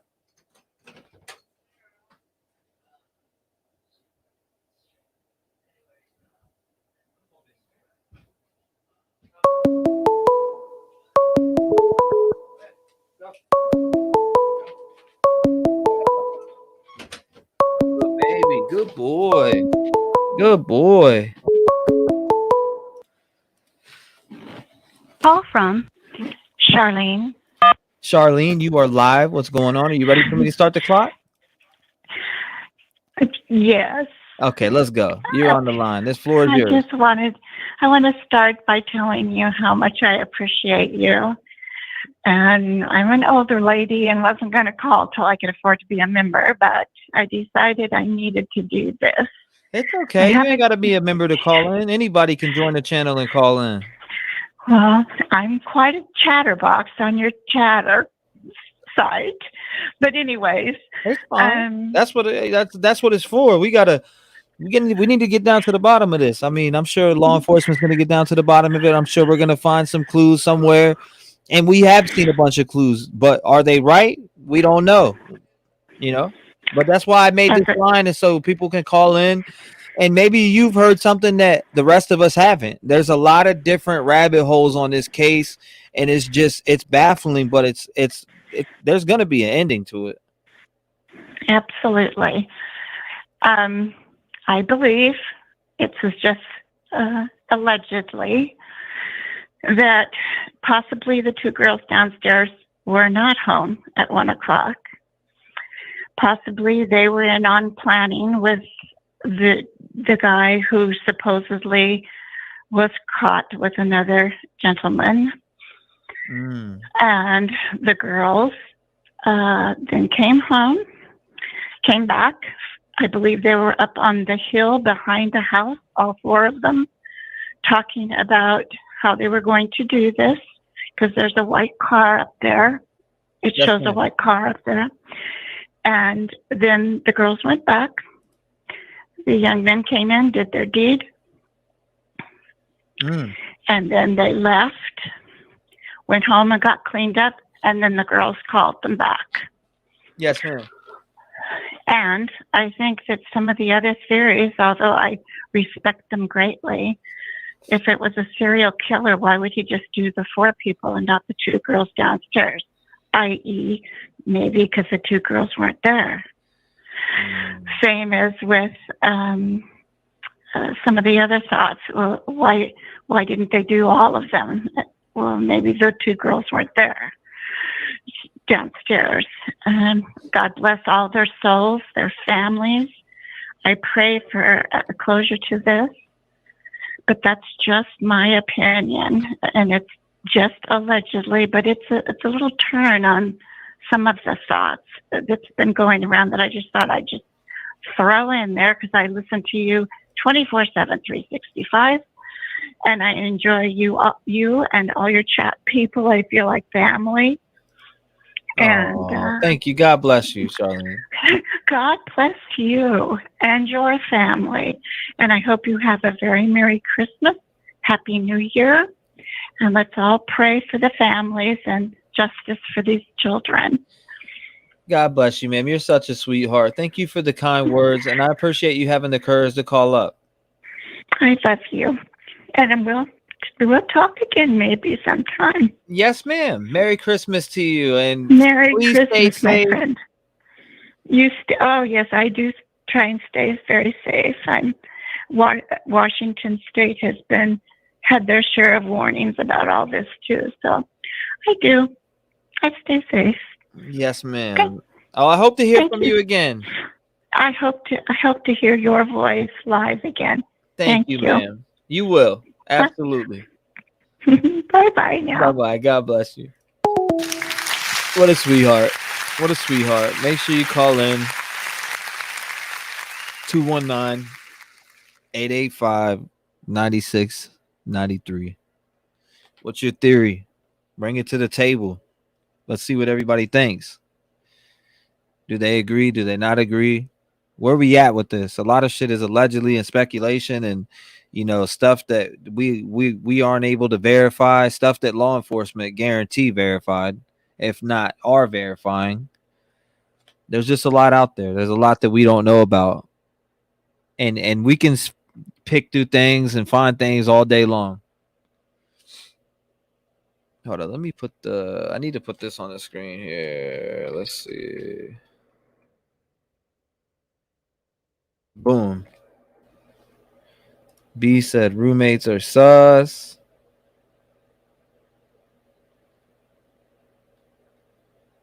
You are a family. All right, I'm going to bed again. LOL is a scene and harsh goodbye. We will never know. What does that mean? The hell does that mean? Curious.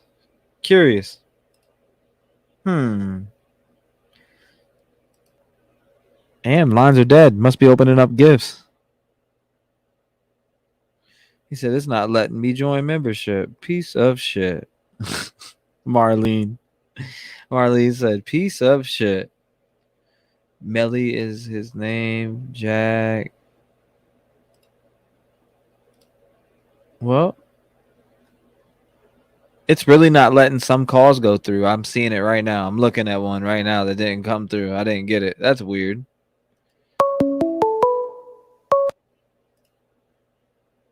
Call from Detective John. to accept. Oh, no. I didn't mean to do that. Hold on.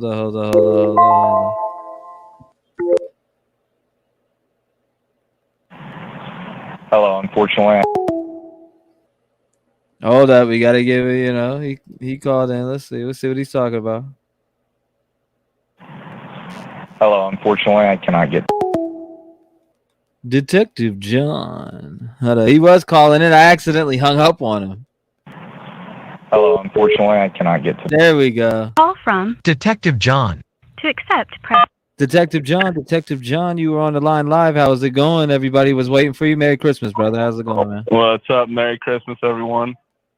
Been shopping all day, man, so I haven't watched a lick of anything.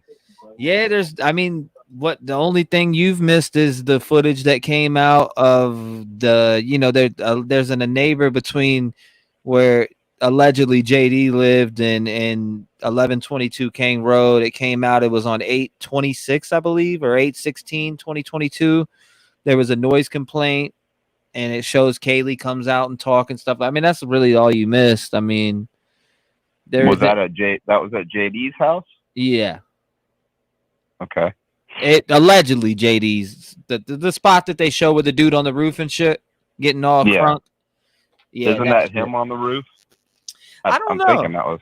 I can't really tell. It looked like a redhead guy on the roof, and he's got red hair. It might be, man. It might be. So what I mean, there really isn't much that came out on this, man. They haven't updated shit on their website since 12/20.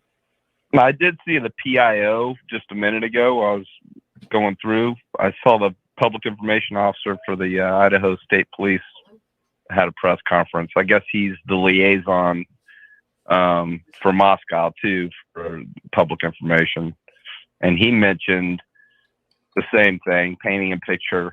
But he also made a point to mention the dorms, or the frat houses, and he didn't name them, but he said that for some reason he brought up the frat houses. So I don't know. Maybe I'm sure they're conducting many interviews there, but again, he used the same analogy of painting a picture that the chief used.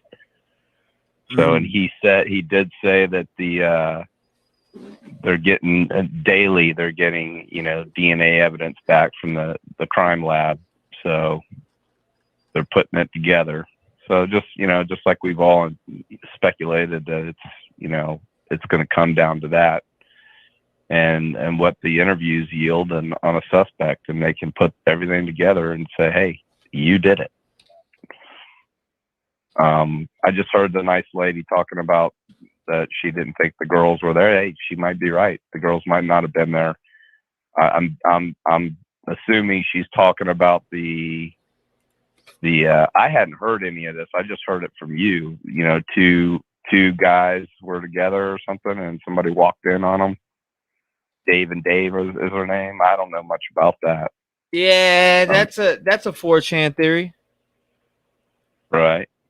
So I mean, you know, what can you really go off on that? So what do we got? A back mountain scenario there? You know. Yeah, there's a broke backer on that one. You're in redneck Idaho, and you know homosexuality is frowned upon, and these two guys got caught. Exactly. Hey, I mean, anything's possible. I mean, I don't know.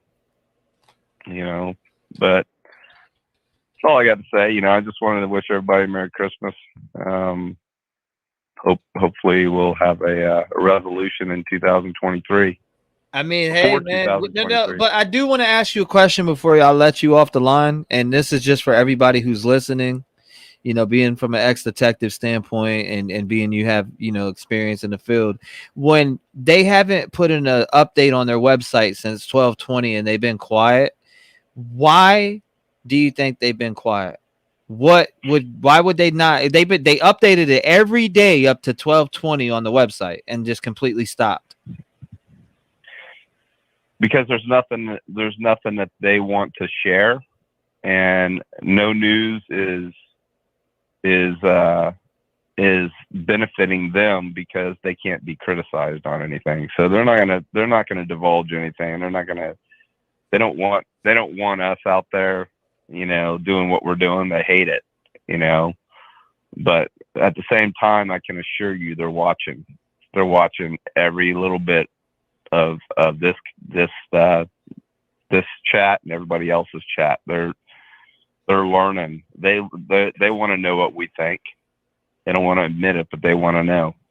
And they're focused on the case. Don't get me wrong, but they're not gonna divulge anything because they don't want any criticism, for one. And you know, like I said, I looked at his last interview, the chief of Moscow's last interview, and he's got pep in his step, man. There's something going on, and I think I want you to do me a favor. There was a video that I watched earlier on this stream not too long ago, maybe a couple calls ago. I took a break and watched the video, and it's about Jack D. Allegedly, there's a video broken down with each interview and how they talk about him, how the daughter of Steve talks about him, and Steve is just making these weird faces and all that other stuff, and the brother's like looking down and, you know, kind of rolling his eyes type of thing. If you watch that and then come back and look at it, give me a call back and let me know what you think about that.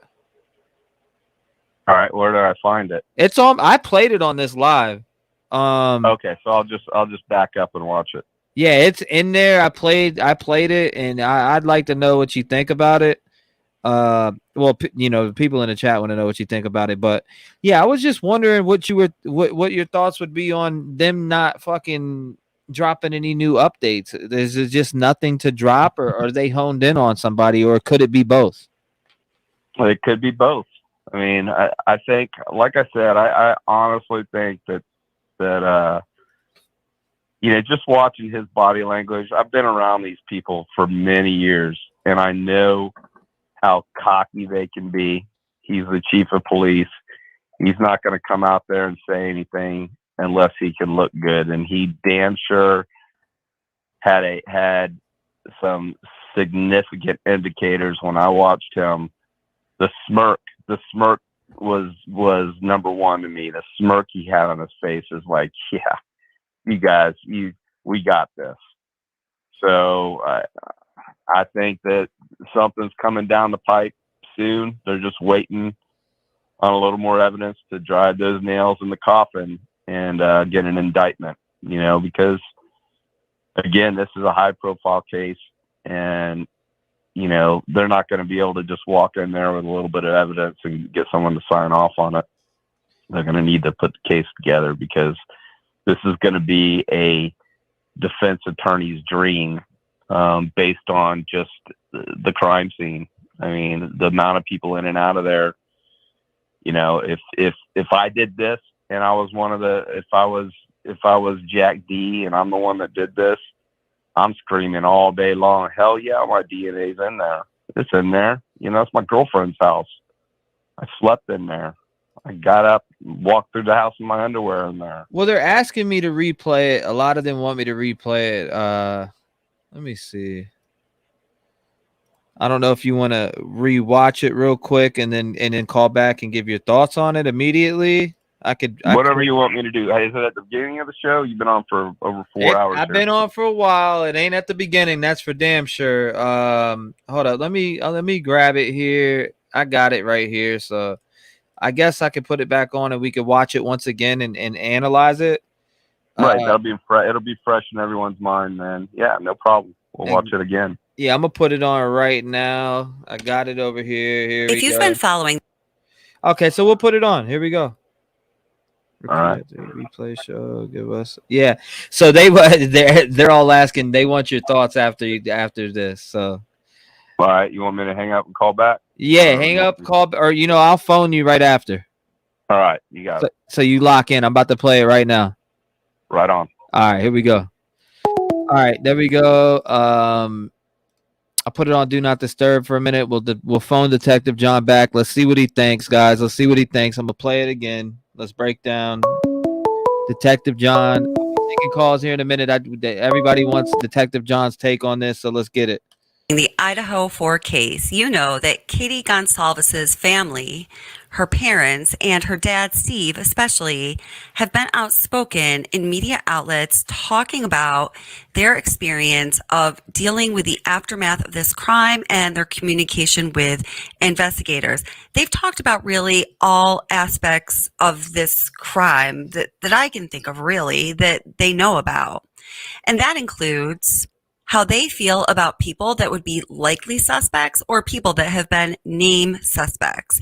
And in that group, we can include Kaylee's ex-boyfriend, Jack D. It's notable to point out that recently, Katie's father, Steve, was talking about the guy that we heard Kaylee and Maddie talking about in that recently released security camera footage where they're walking down the street from the corner club to the grub truck, and Kaylee says, Maddie, what did you tell Adam? And Maddie says, I told Adam everything. When the reporter brings up this Adam guy to Steve, he very quickly dismisses Adam as being a possible suspect, as does Steve's lawyer. Take a listen.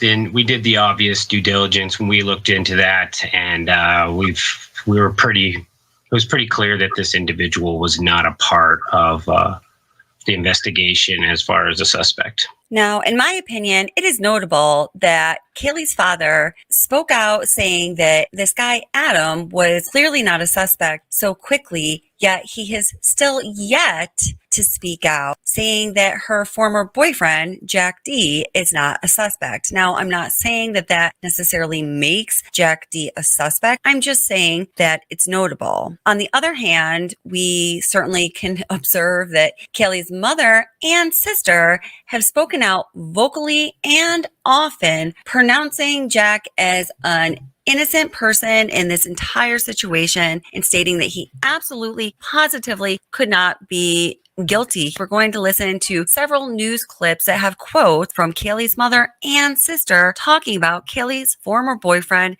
Jack D. Take a listen. The first time we hear Kaylee's mother and sister reference Jack D, they don't name him specifically, but it's their first sit-down interview that I'm aware of, at least, and they are talking about the calls that Katie made after she got home from being out at the corner club and the grub truck to a person that they had not named yet. Here's what they have to say. So she was on my mom's cell plan, so on Sunday I was able to pull those cell records. And you could see that she was calling somebody out. Yeah. Does it seem like they may have been involved, or does it seem like No, not at all. Kaylee had no shame in kind of power calling, so it fits Kaylee. Yeah, and we know who she was calling, and this person is, and this person was asleep, unfortunately, was not getting the calls. And it was, I don't know, a few calls for half an hour. She called him a couple times, but no, it was not. We do not believe she was calling him for help. We believe that she was just calling him to come over. If Kaylee was in imminent in danger, her or Maddie, they would have called 911. They would not have been calling this person. Yeah, and that was around 2. Yes. So at that time, we Started believe around 2:30. Yeah, we believe that the girls were just fine. So from those phone records, it looks like the girls may have been alive around 2:30. 2:30 is what the last call. No, the last call is shortly before 3 a.m. Short. Yeah, that's right. 2:50 something. 2:52. Yeah. Okay, so as you heard there, and this interview was very early on, Kelly's mother and sister both maintained that Jack had absolutely nothing to do with this tragedy, although he wasn't named. It's clear that they were talking about Jack. The next clip we're going to listen to is a telephone interview with Kelly's parents, and, well, here's what they have to say. We keep hearing this name, Jack, and phone calls going back and forth. Can you tell us anything about that? We love Jack. Absolutely love Jack. We stand behind Jack 1,000%. Jack was Kaylee's boyfriend for many years. They just recently broke up. There was no animosity at all. It was a breakup on Kaylee's point. It was not, they still talked every single day. Kaylee just thought that she needed a little break. They were on the mend of getting back together. Kaylee talked to Jack the whole time she was here for that week and a half. One of her last messages, she reached out to Jack and said, Jack, get back to me. And he didn't. She goes, we share a dog together, which they did. She's like, you need to reach out to me. So please come over. She was wanting Jack to come over. Jack is not, they're wasting their time with Jack. And Jack is just as distraught as we are. Jack is our family. Jack is 100%, 2,000% our family. And Jack is with us. And we stand behind him 100%. We're supporting him. And we know in our hearts and our minds and our souls, in the depths of our souls, Jack is hurting. And Kaylee and Jack would have eventually been married. They would have eventually been married, and they would have eventually had children together. So to say ex-boyfriend, it was Kaylee just being a brat, being like, I just need a break. But Jack was in her heart, and they were close to getting back together. And that was just Kaylee being Kaylee. So as you heard there in that interview, Kelly's mother was strongly defending Jack. She said that they stand behind him 1,000%. And, she was very animated and emphatic in her defense of Jack.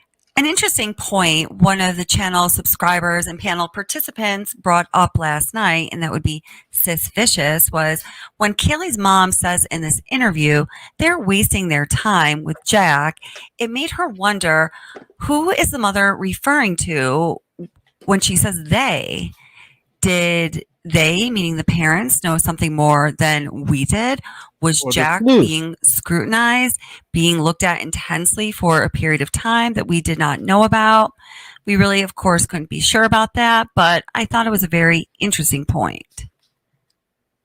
In this next clip, we have an interview with Kelly's father, sister Olivia again, and Kelly's brother for the first time. So I think it's really interesting to hear what Kelly's brother has to say and to watch his mannerisms and his nonverbal indicators. So let's take a listen and look at what's going on in this interview, specifically when the family is asked about their support for Jack. Your family has been very outspoken in support of Jack. He's Kaylee's ex-boyfriend. And on the Moscow police website, he is not listed, notably, as someone who has been cleared in the investigation. To your knowledge, is that significant? No, I don't personally think so, because I think that there's the entire rest of the world that's also not on that list of people who have been cleared. Right. Including Maddie's boyfriend, including any associates of Xana or Ethan that might not be involved. I don't find that significant at all. And there were a number of phone calls to him that night, and you say that would have been typical behavior for Kaylee, that she often would call friends, folks, for a whole bunch of things. At any time. Yeah. Specific. Multiple times until I would pick up at 3 a.m. and be like, Kaylee, what? Yeah. And some of the last footage of her at that food court, she's on her phone 24/7 filming the whole thing. So she lived on that phone. So yeah.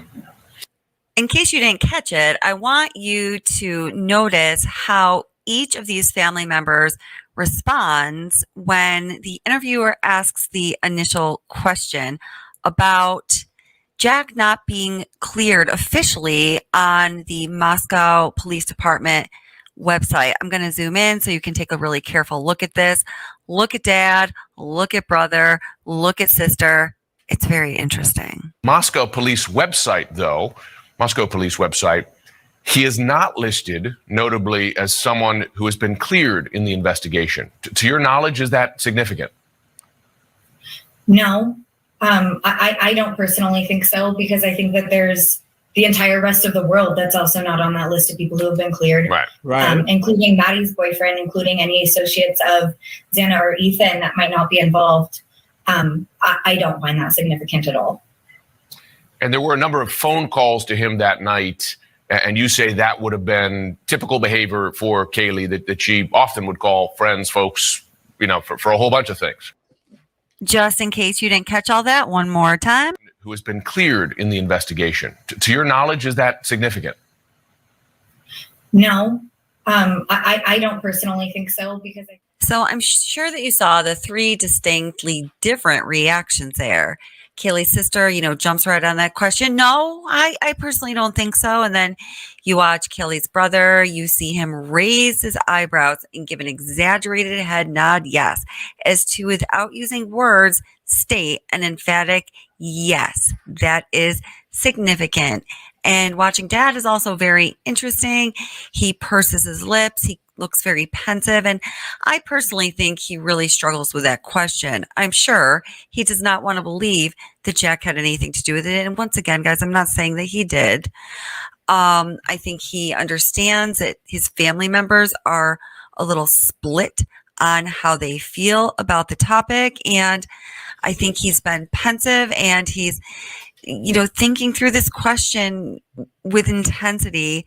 He has been from the beginning, and he still is, in my opinion. One of the points of speculation is that Kaylee had an ex-boyfriend. Phone logs show she made 7 calls to the ex that night. The police say it's a non-issue. What's your take? Very angry. Yeah, I completely agree. I could not be any happier to see that they have cleared him. From the beginning, I knew that it wasn't him, and I'm happy that they're focusing their attention somewhere else now. So here, once again, picking up on what subscriber Sis Vicious pointed out last night, Kaylee's sister also uses terminology like, I'm glad that they're focusing on someone else now, implying that Jack perhaps was being looked at closely for a period of time at least. Can you elaborate at all? I don't know. You don't have to give a name, but I mean, is it someone that she knew, or? I have something to say about that. I just feel like there's been a couple individuals that were cleared very fast. That may not, maybe he shouldn't have been. And yeah, she had the strong alibi. Just really fast. You can dismiss an hour later, and we're like, what? And I don't know anything about those individuals. I just know they were people that definitely should have been looked at, and yeah. I don't know what would prevent you from sharing somebody's alibi. Yeah, I think that's what we're struggling with. So it's like, we know what we know. We've, fought for Jack, Kaylee's boyfriend, and, we still stand that way. So I did just kind of want to clear that up while we're talking through this ambiguity that, that's not what we're honing in on here. We don't want to make more victims out of innocent people. Exactly. We definitely don't want to do that. So please leave a comment letting us know what you think. We all want to know what you think. And remember, in making these videos, the goal is always working towards justice for the victims in this tragedy and for their families. Please consider hitting like and subscribe and hitting that bell to get future notifications from this channel. All right. So you guys asked me to phone John after this video. We will do that. Let's phone John real fast. Joan, I'll check that video out here shortly. Let's see. Just remind me. Let's see what let's see what he thought about that. I'm sure he's finishing up at the end. Where we at here with the, let's see, Detective John.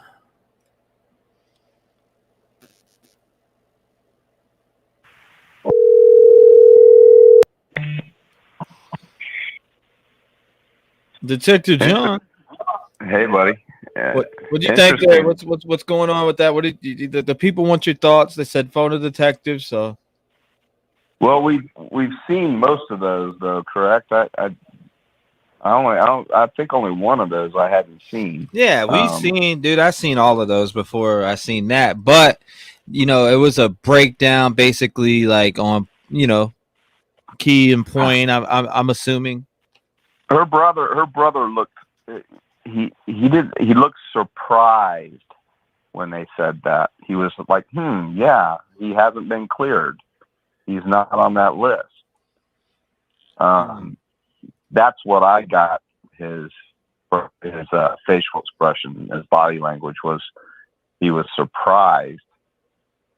So I don't know if the family was standing behind it. I mean, behind Jack now, according to the latest developments, he's been ghosted by all of them, correct? Yeah. On social media. Is that in a rumor, or is that pretty much established that they blocked him, or no longer following him, or something of that nature? You're breaking up a Do little we bit. know? Was he actually blocked, or are they unfriended him, or? Yeah, or as of recently, from what people have shown me, sent me screenshots that they don't follow him no more, and I've seen tons of that in my email. So I'm like, here, I'm going to use an analogy from, Leave It to Beaver. You ever watch Leave It to Beaver? You know who Eddie Haskell is. You know who Eddie Haskell is, then, right? Yeah, my dad put me on to that. Right. So that guy just recently died, by the way. But Eddie Haskell fooled everybody. He was Mr. Polite, and then we got around, the Beav and his brother, aside from the family, he was a tyrant. This guy Jack D has snowed everybody. And again, I'm going to go back to some of the Twitter, I believe it was Twitter, where she's posting a picture of herself, and he said some very nasty things about her, about the towel and wanting to wipe off and things like that. That's not something that her dad would like to hear, I can assure you. As protective as he's like me, I think he's got a little Eddie Haskell in him, and I think he's not that saint that they all think he is, and they're starting to figure out that, hey, this is not looking good, Jack. And again, she mentioned too that the text, her sister got the text, and verbatim that Kaylee said, hey, we've got a dog together. Okay, so what's going on here? Why is she saying that? Why is she saying, hey, we've got a dog together? There's some dissension going on here. There was a fight between the two of them. He was pissed. And I'm thinking that Adam, that the girl told Adam some bad news, and why I'm still perplexed as to why he wasn't there. Why was Jack not out with them that night? Talking about a weekend. Why was he not out? And if he was in fact staying a stone throw away, I mean, I could throw a baseball and hit his house. So if he's truly staying there, why would she have to go through all this? Why not just get home and walk over there? If he's not answering the phone, why not walk over there and pound on his door, and his roommates answer, and him and her go upstairs? These are things that people aren't thinking about. I don't think. I don't think he was there. I think he was somewhere else, and I don't think that he knew that she was going to be in town. She popped back in town, from what I understand, and she's already pretty much moved out of the the house, getting ready to go to Europe and then go on to Texas. Right. So, I mean, again, these are just things. Just I don't know if it's rumor. I don't know if it's fact. These are things that I've read and heard, online. So, we only have like I said before. I don't mean to sound like a stuck record, but we only have what we have. I did find the interview with the PIO from the state police as interesting. How he brought up the frat and the dorms and the interviews there. He didn't touch on anything, but that was part of his dialogue. And I feel like, there might be another suspect that we know nothing about. Who knows? Who knows? Why would he bring that up though? Yeah. Why would he bring that up? You guys have any questions for Detective John in the chat, man? Let me know. I'm looking for some questions here. We'll have a couple questions in.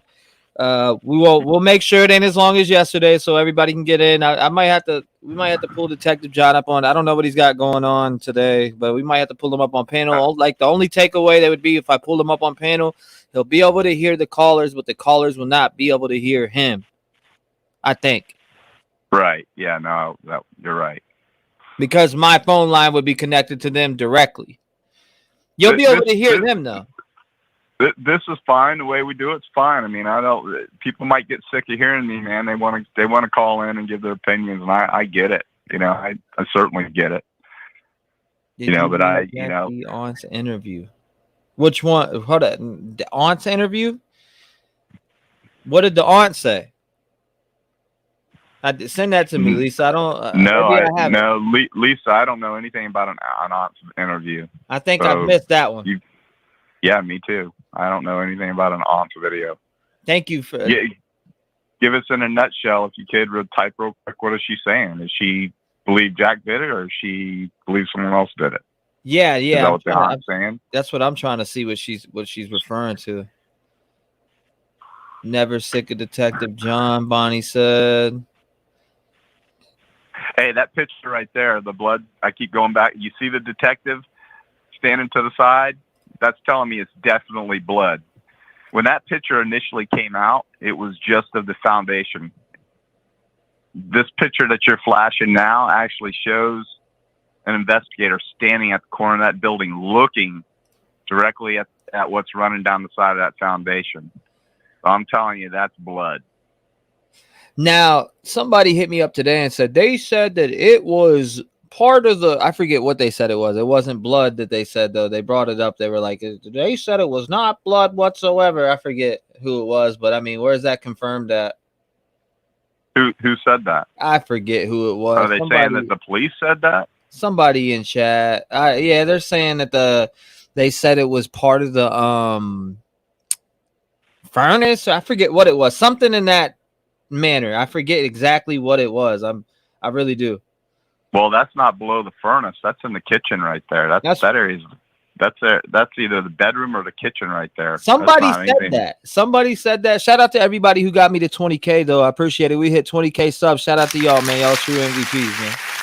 It could be something else, but why is he standing there looking right at it? Exactly. He's standing there like, we need to retrieve this.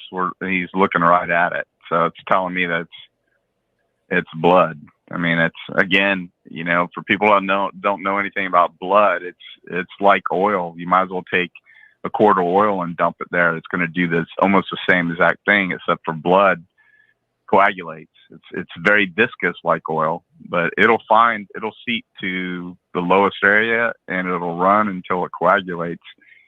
And that stuff stopped right there and dried. So 2 other police officers that run a YouTube channel on here also said that it's blood too. Yeah.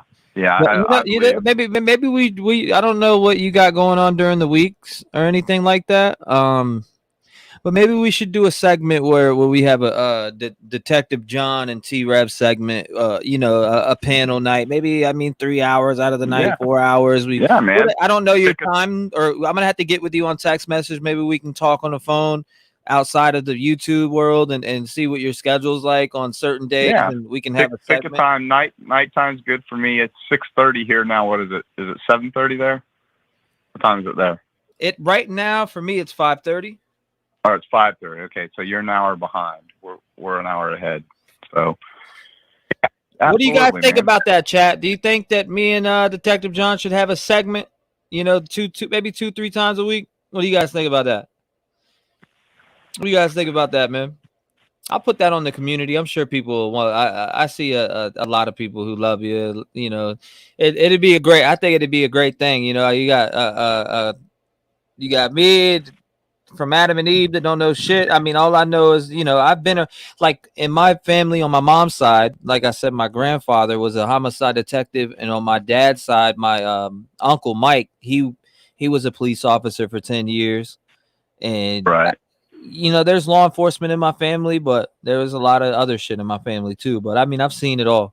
Right. I've listened to your music.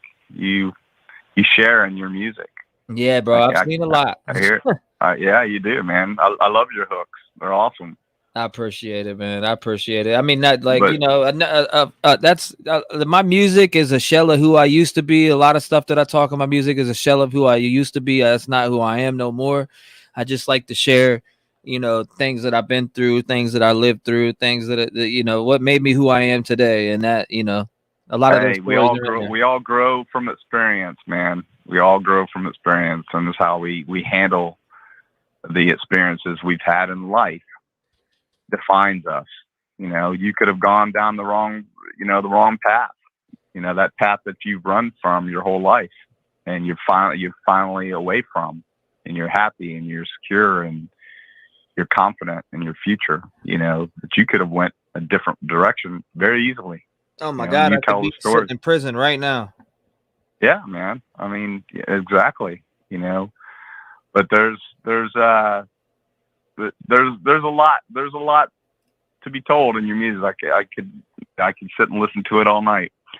But hey, either here nor there.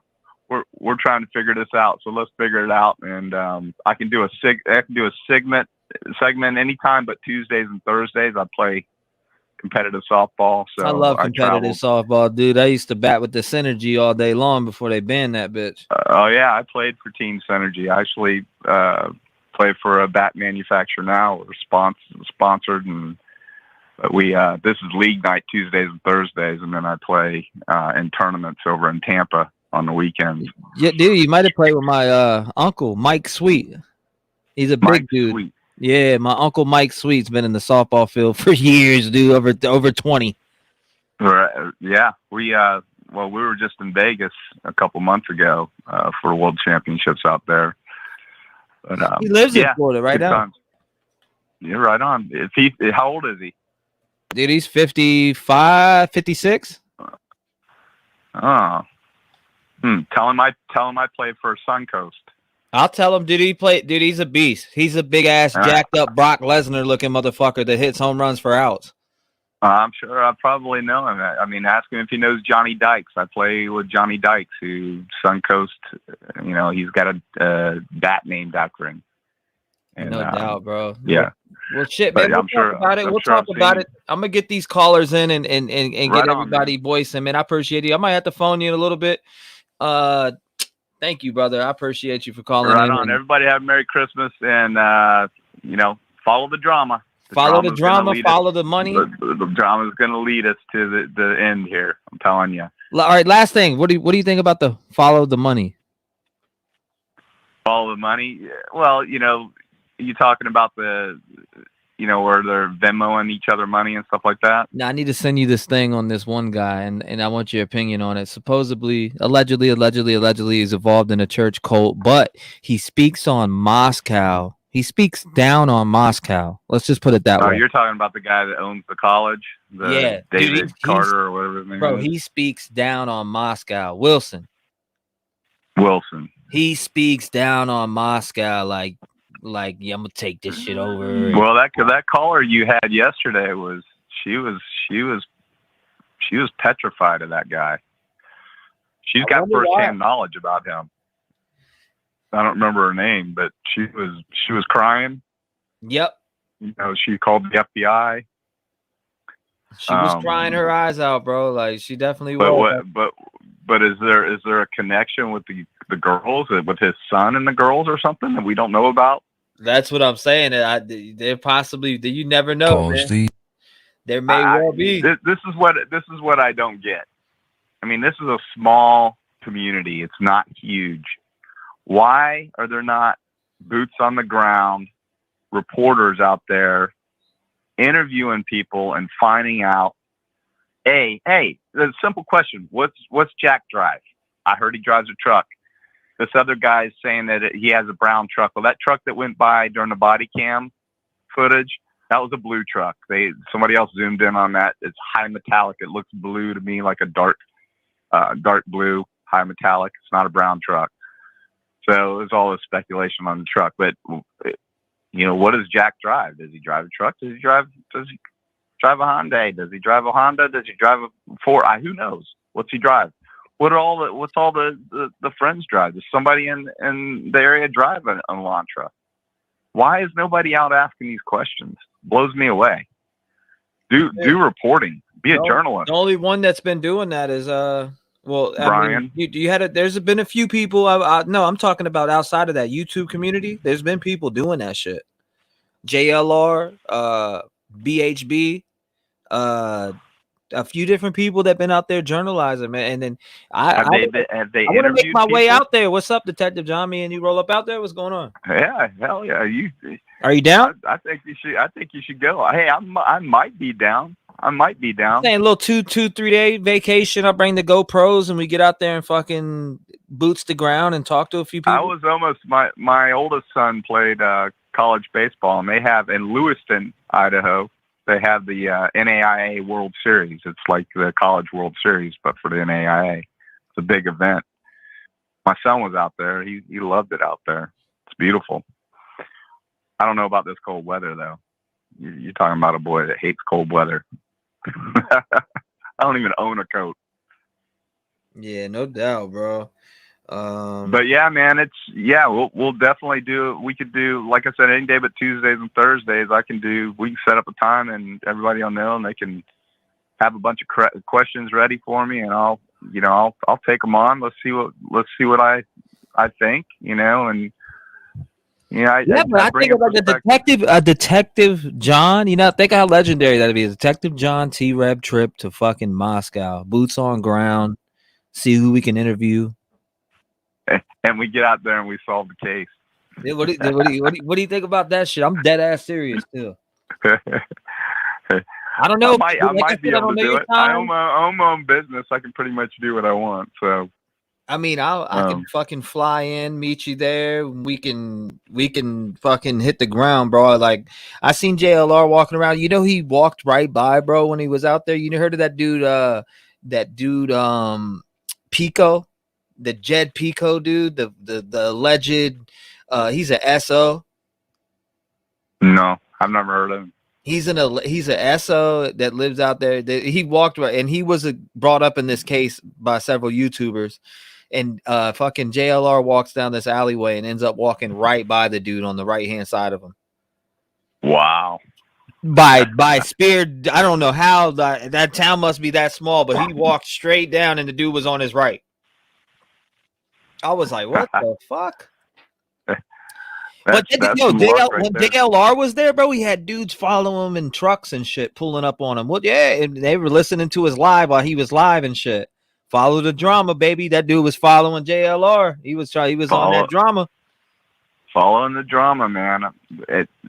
What's the latest on Adam?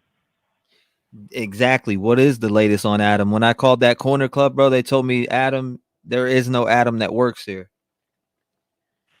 So he's MIA, or he quit, or they're just saying he no longer works there, or what's the deal on this dude? Yeah, there ain't no that he's going to get paid. If he's listening, Adam, do an interview, get paid. Tell us your story, unless there's a gag order, which there very well may be issued by a judge, because if he's a witness and they've established that he is in fact a witness, then he very well may be under a gag order. And, you know, he's too much of a distraction to work in that bar, you know. So he's probably, you know. Homie said, T-REV, once this case is over, once this case is over, T-REV, you're what'd he say? He said, once this case is over, he goes, once this case is over, your career's over. Yeah, okay, buddy. I highly doubt that. Well, it's like you said, there's always a noise. I've been making noise in the true crime community since September, buddy. This shit'll never end. That there's always cases out there that are fucking mind-boggling, and I can name tons of them right now that are. Yeah, there's a plethora of cases all the time. You got to look for them sometimes, but you know, this case is unique because. Bro, I can name 5 right now that will blow everybody's mind in here.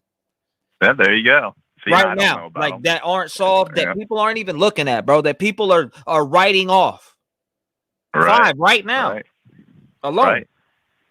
And there's cold cases too. That's what I'm talking about, bro. There's 5 many cold cases, man. Look up Jessica Johnson. Look up Ellen Greenberg, and let me know what you think about that. They were deemed suicides. Now, you look at those cases, I guarantee you'll be asking 20 million questions, and you'll know there's murder.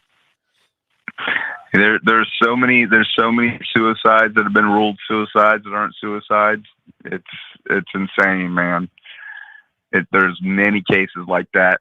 You know, I fought many cases where they swore it was a suicide, and I'm like, there ain't no way, man. I had to get the ME with me and show him what I saw on one particular case, and he's like, damn, you're right, John. That's what I'm telling you. This was an accidental death. It wasn't a suicide. Looks like a suicide, but it wasn't. You know, and that affected the family because there was a life insurance policy involved. You know, so, you know, by ruling it a suicide, it would have screwed the family. So because did you go look up Sean Daughtery case and get back to me? I want to do a coverage on that with you because you are a former detective, and I know we're getting off topic just a little bit, guys, but we're going to bring it right back in here in a minute once I let Detective John off the phone. Look up the Sean Daughtery case out of Yorktown, Virginia. That's where I was born and raised in the 757.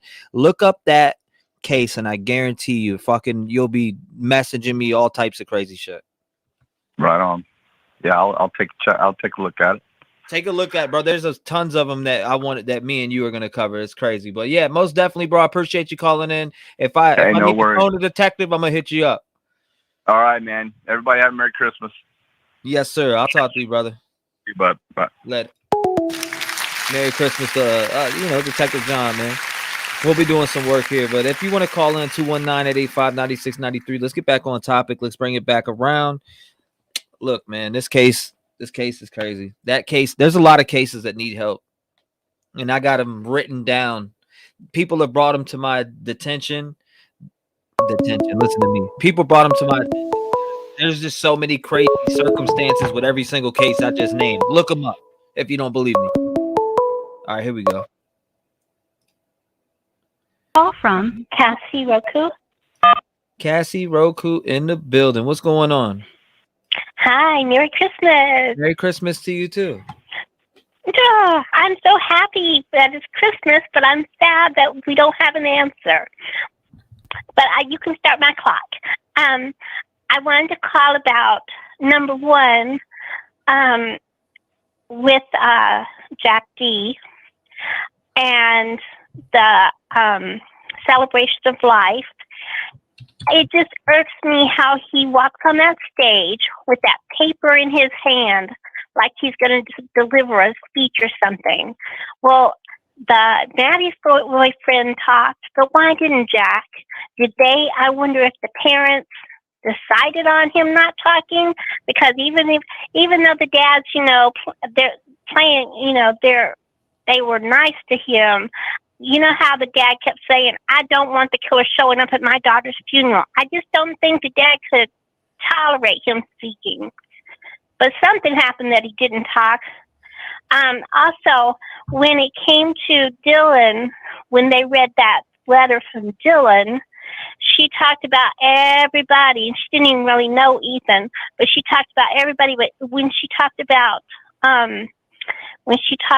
Kaylee, the only thing she had to put Maddie in with Kaylee, but she never really talked about Kaylee. She just made it swish together like Maddie and Kaylee, but had really nothing to say about her. That was telling to me. Right. That was very telling to me. I think she's got something to do with it. She is just, you get a vibe off of her, and we all feel it. So a lot of us feel it. I can't say all, but a lot of us feel there's something shady about her, and you just don't want to go around making up feelings towards people. But just like the feeling we see with the dad turning toward Jack D like that, we all saw that. There's a feeling behind that. So we don't just make up feelings just to, make them up. We see something, we feel it. So that's all I got to say. And Merry Christmas, everybody, and Happy New Year, and I will talk to you soon. Yes, ma'am. Thank you so much, and I appreciate you calling in, Cassie, and I appreciate your ongoing support for the channel. It means a lot to me, and I wish you a Merry Christmas. Okay, bye-bye. Thank you, Cassie. Bye. Shout out to Cassie. Shout out to Cassie. Hold up. I do want to pull this up because I did tell Joan I was going to watch this video. Joan wanted us to watch this video, guys. Let's check it out. This is on TikTok. These to pages for later. I am coming back to this. Let's see what they think. Bear with me through this whole video. Remember this photo from my other video? Look at the hat emblem. Damn. Kaylee's family knows he is a part of this. Here he is with speech in hand. Immediately declined to speak. All right, that's everything. Is that everything? This That look. process right here. Watch how he looks our own at little Jack. community. Thank you, guys.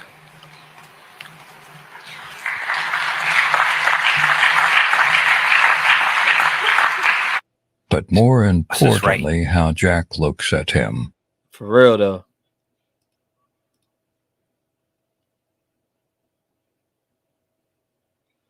Like he's looking at him like, damn.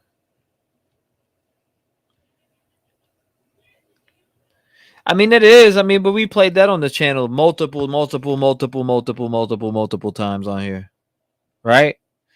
How many times have we reviewed this? Don't tell me this is nothing. Let's continue. Let's see what else he's talking about. So maybe he breaks into something different we haven't discussed. The anger, the way they look, and then... Oh, there you go. Okay. You gotta get it right. Don't get mad. Okay. You gotta get it right. Don't get mad. And this You gotta person get is- right. Don't get yeah, mad. and this person was asleep, unfortunately, was not getting the calls. And it was, I don't know, a few calls between for half an hour. She called him a couple times, but no, it was not. We do not believe she was calling him for help. We believe that she was just calling him to come over. If Kaylee was in imminent danger, they would not have been calling this person. Yeah. The family got into Kaylee's phone. We know that That's why they are pushing the timeline. So we broke in and we helped them. Know that Kaylee called for an Uber at 1:45. He arrived at 1:49, got in the car around 1:50. It's about a 5-6 minute drive. They arrived home at 1:56. That I was really happy to see is that they did officially update the timeline to reflect Kaylee and Maddie getting home at 1:56 a.m.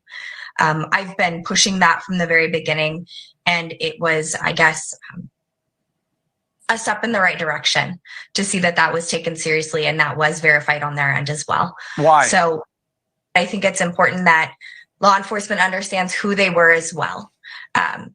Because a name can only get you so much. It doesn't explain what they would have done, how they might have responded, conversations that they had with their loved ones. I think that that's just as valuable in this case. Watch how she gulps at the sound of ex-boyfriend.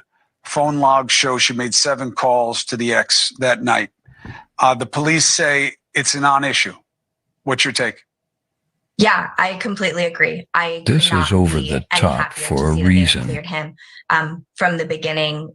I knew that it wasn't him, and I'm happy that they're focusing their and then looks away immediately.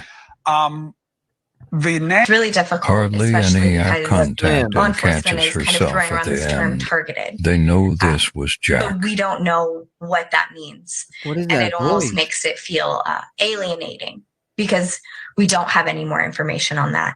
I don't know who that target was. I don't know if it was all of them, if it was one of them. And Looks away I don't know. immediately. I mean, I don't know. Thank you, Lindsay. The two and this morning, Murphy not saying harmed Kaylee at all. Gonsalves' dog was also Was he found taken to unharmed Jack's at the house home. in the meantime That dog, with seen in Adam? this TikTok video taken just weeks ago, showing Kaylee, Madison, and Shanna inside the house. There's no forced entry, and there's no dog barking. Do we think it was someone that they knew?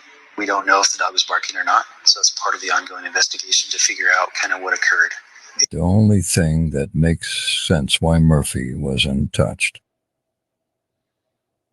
What do they want us to find here? In one Who video, are these officers people? are seen issuing citations to 3 teens for underage drinking. An apartment complex across the street from the victim's home is visible, just steps away from the officers. Investigators say the people in the videos have been cleared, and the incidents have nothing to do with the murders. But they released the video hoping someone familiar with the area is able to spot something, anything out of place.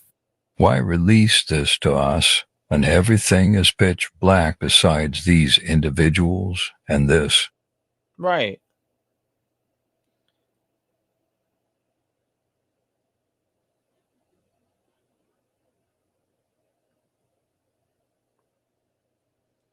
With. So it's like, we know what we know. We've, fought for Jack, Kaylee's boyfriend. Nobody and, even we still asked stand that about way. So I just Jack. kind of want to clear that They up. are pushing while this we're talking through this purposefully. ambiguity that, that's not what we're honing in on here. We don't want to make more victims out of innocent people. Exactly. We definitely don't want to do that. Because we have so little information from law enforcement and how much of it really is, a sister or a father's intuition. I'll cut to And the let's chase. not forget when he says this. Their means of death don't match. Maddie's They don't. and Kaylee's cause of death, it does not match based on the autopsy report. They don't match. Would indicate that one of them. He doesn't have to may go have up been the target. steps. Let's stop playing games, guys. I need somebody to step up and be an alpha. Be somebody to be a leader. Don't make me do it. I don't want to do it. He doesn't have to go up the steps. Now read this again, Their seeing points all of that. damage don't match. I'm just going to say it. It wasn't leaked.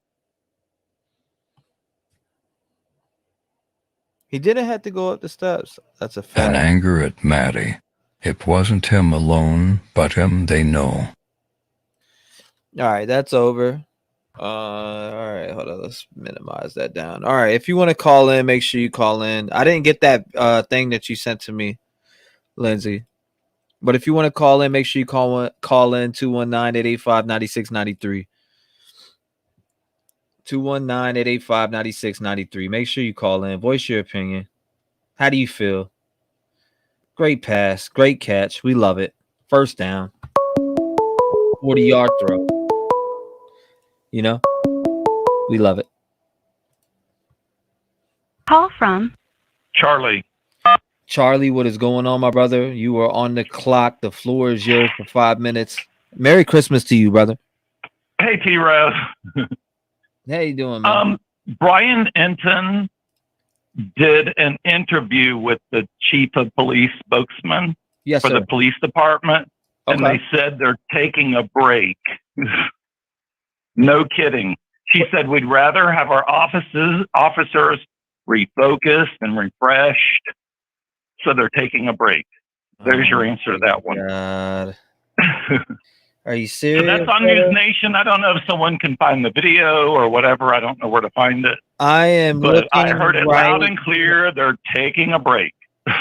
Okay, hold She up. said we'd rather them refreshed, refocused. so forth. I'm on his page right now, and I don't see that. It's there. I heard it. No. I mean, like, I'm on his Twitter. Usually he would post something about that, but I'm just not seeing it. Right. I heard it. No, I believe you. Yeah. I believe. Do you know where I can find that at? Because that's interesting. That's the thing. I don't know. I just watch things at random. But I heard it. So you heard it come out of Brian Enton's mouth? Yes. Okay. Well, out of the chief of police, that they have a spokeswoman. She's a woman. Okay. And he spoke to her and he asked, "Are you going to pursue the holiday season?" And she said, "We want our officers refocused. We want them to be able to take a breath. We want them to come in refreshed. So we're going to take a break." It was said loud and clear. So they're on a break. Yeah, that's crazy. So I mean, yeah. But I'm a nurse. It was on Ashley Banfield. All right, you said you're a nurse. What now? Yeah, I'm a nurse. I'm in Fort Lauderdale. And I want to tell everyone, the nation is watching this. We talk about it every day, every moment. They have to find somebody because everyone's interested in this case. It's not just people who watch YouTube or conspiracy. Everyone is focused on this. Dude, we're at the edge. We want someone caught. It has affected everyone deeply. A lot of us have college-age children. We're concerned. This will not go unsolved. It will not. Absolutely. And I agree. But another thing is the police officers have to have a shoe print. They have to. So they know more about the suspect than we can imagine. Oh, absolutely. Because you cannot kill that many people and not leave footprints. You cannot.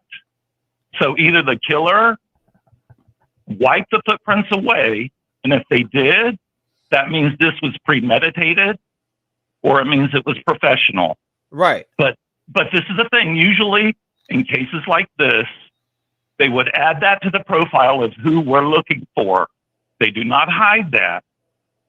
So that tells you either there's no footprint, or they wiped it away, or whatnot. Man, this case is worldwide. You know what I'm saying? Like you were just saying, brother.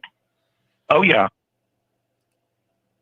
And everyone's passionate about it. I mean, we are more than passionate. This person, I don't know if they're scared right now, but they better be. Because we are watching, we are looking, people are concerned. We've taken this to heart. This is America's children. This is beyond what people know. Man, it is for sure. I mean, it's heartbreaking, and it's the manner of which they were killed. So gruesomely in their beds, man. I like you said, they got and you mean an actual footprint. There had to have been a footprint. There had to have been. You cannot have that much blood at a crime scene and not have a footprint. And if they had a footprint, they would add that to the profile of who they're looking for. They don't hide that. People said the police are keeping this to the breast, this closely, so no one will know.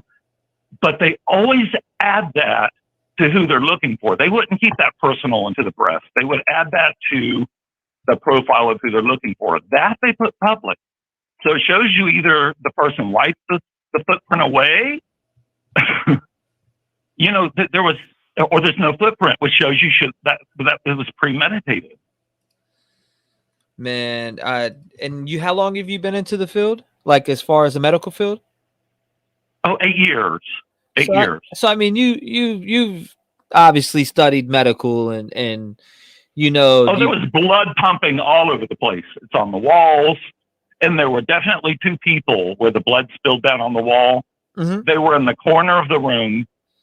They bled out and quickly. Because if you bleed out slowly, it's going to leak all over the room. But if you bleed out quickly, it's going to pull up too quickly and it's going to leak down. And you're very familiar with arteries and all that, right? And you're like, yeah. So how much blood do you think was spilled at that scene? You know, for people to die, you had to bleed out, which means that's a lot of blood that was spilled, like you're saying. There was no blood on the windows, which tells you they were below the windows. They were still in bed. They were below the windows. So you would have seen some blood spatter on the windows. How does they were in bed? They were laying down, because you would have seen, if they were standing at all, you would have seen blood splatter on the windows. Absolutely. What do you think about medical booties in this, used in this? Could somebody have used something similar to that? To medical booties? Yes. To be honest, you could even pick up the crinkle marks from the booties. You could tell someone was wearing booties at the scene. Okay, so if they were, you would be able to tell them. You would know it. Yeah, and that would have pushed them in a direction of someone who had medical knowledge or had looked it up online or whatever. And believe me, they've looked all into that. So it shows you that it was premeditated, because they had to have wiped the footprints from the floor. They had to have, or the police would have said, we're looking for such and such, this stature, this, because you can tell by the foot length how tall someone is, how heavy they are, if they're male or a female, because they have not put that in the profile of who they're looking for. And they would not keep that a secret because they want this person caught. That person had to have wiped the footprints, whatever, from the floor, which shows it was premeditated. Absolutely premeditated. Man, I appreciate your insight. I know my my uncle is a nurse also. He's been in the field for probably 20 years now. He was a police officer beforehand, and he's a traveling nurse now. But I tried to talk to him on a prior case that I was doing before this, but I'd like to see what he thought on this one. But so, I mean, to be killed, though, you spill a lot of blood. I don't know how much blood they lost, but I mean, that's a lot. To die, you have to lose a lot of blood. You know what I mean? So it's not a scene where it's, oh yeah, they were just hit here and they didn't bleed that much. There's blood everywhere. There's blood everywhere. There's a lot of it. But if this person knew what they were doing, they wouldn't have hit anything arterial, right? Which would have just pulled to the ground. But if they hit anything arterial to the neck, it would have sprayed on the windows. And if it didn't spray on the windows, that means the people were laying down. Beneath the windows. So, I mean, I know that a lot of people said the coroner has changed their, statement, but it's like mostly every video I watch says they were killed in bed. I don't know if you stab someone, this is important. If you stab someone, like a hit killing, you're going to go in quick. You're just going to do direct stabs. If you have anger, you're going to pull. You're just going to be like an animal, like thrashing with your claws. And from what I've heard they've seen, it's pulling, it's tearing. You're not going to do that. You're going to do quick, quick, quick. So what shows me it was definitely a crime of passion. Yeah, the person was angry. When you're angry, what do? You don't think. You just pull. You're angry. You tear. A professional stabbing would have been quick, in and out, in and out, in and out. I'm not tearing. I'm getting rid of. I'm getting rid of. I'm getting rid of. Period. Man. Yeah, a lot of deep stuff in this. And if you really think on stuff, you can get more clues just out of your common sense. Yeah, this definitely has me. So they wiped their footprint away. And how I know that is because there would have been a more definitive who we're looking for. They would know this person weighs this much. You can tell by the pressure of the shoe on the floor, how much indentation it leaves. You'll know if it's more than one person. You'll know if it's a male or a female. They wouldn't hide that. They would put that out there and put it in their profile of who we're looking for, which shows the person didn't wear medical coverings for their shoes. They would have caught that too. They would have had to have wiped the freaking floor. Yeah, dude. I mean, I appreciate the insight. So you think, and it makes sense because, I mean, the police wasn't called till 11:58 a.m. You got plenty of time. I mean, in that sense, you got plenty of time to clean up. They had time, but they would have left quickly. They would have left quickly because they were paranoid, right? They were paranoid in a sense. But what if this dude was so sadistic, and allegedly, when I say this, maybe I hate saying this because it's smearing. No, go ahead. People's names. I'm more calm now. I was more excited earlier. I've never called the show before. So, but I appreciate you calling in it. But this smears people's names when I say this. But it's all alleged and speculation, allegedly, and I'm not accusing anyone. But if the two roommates were involved, like people assume, that would leave time for him to clean up. Allegedly, yeah. I think there's more to the we told Adam. I think there's more connection to the Adam who he told. But I got to question you on this, and I want to know, you being in the medical field, do you think, and I'm sure you have some knowledge with the police. I'm sure you've maybe dealt with police, maybe coming into the emergency room. I don't know where you nurse that. Okay, so wouldn't they check? And I'm sure they would. They would check those two roommates to see if they have any blood on them at all whatsoever that morning, as they're taking them down to the precinct immediately and putting them in a room, huh? Well, see, this is the thing. What they should have done first is they should have gotten a warrant on Jack D. First thing, because of his close proximity, because of the phone calls, because of the relationship, they should have went into his apartment first thing and looked for blood-spattered clothing. They did not. So that's mistake number one. They should have went in and looked. So he could have gotten rid of whatever by now. Yeah, oh man. Yeah, they should have done that like first breath. Okay, you have a boyfriend who broke up with you. Okay, you called him the victim called so many times. He's in close vicinity. The dog was locked in a different room, which he was. That's been established. There's too much not to just get a probable cause warrant, go in there and check to see if there's any blood spatter on any clothing. They did not do that. So too much time has gone by. Yeah, too much time is going by. They're quiet right now. You said at the beginning of this call, you said you heard Brian Ensign or on News. Yeah, he interviewed the police chief representative. I don't know who she was, that she had long hair, very well-spoken lady. She said, you would rather people who are well-focused and rested working on this case than people who are not rested. So she didn't say we're going on break, but that's how she answered. You'd rather people who are more rested, refocused. Yeah, but if you have to have, all right, so that just shows me that you're understaffed then. In my opinion, they are. Especially on a case like this, you're understaffed. So use the resources at your hand. You know what I mean? Yeah, use the resources, man. You got to use these resources. Why are we there should be no breaks. As you take a break, it's just giving that killer a little bit more room to even get further away. Absolutely. There's facts that we're looking at face to face we don't realize. And one of them is this is a large person. So I to be honest, I feel suspicious of Jack D, but then I vacillate because the person, Jack D is skinny. He's like a breath of air. You can blow him away. So the person had to, really, look at him. But the person would have had to have some kind of muscular strength. It's definitely a male. It's an anomaly. Could have been a female, but the person would have had to have been a bodybuilder. And there's not a lot of bodybuilders in Moscow. So we know it's a male. We know it's a muscular male or somewhat substantial. We know that either they lived in the area or close to the area. I hate that, and I want to say it like this, man. I'm sorry, but if I was working this case, I would be begging to come in and still be on the clock.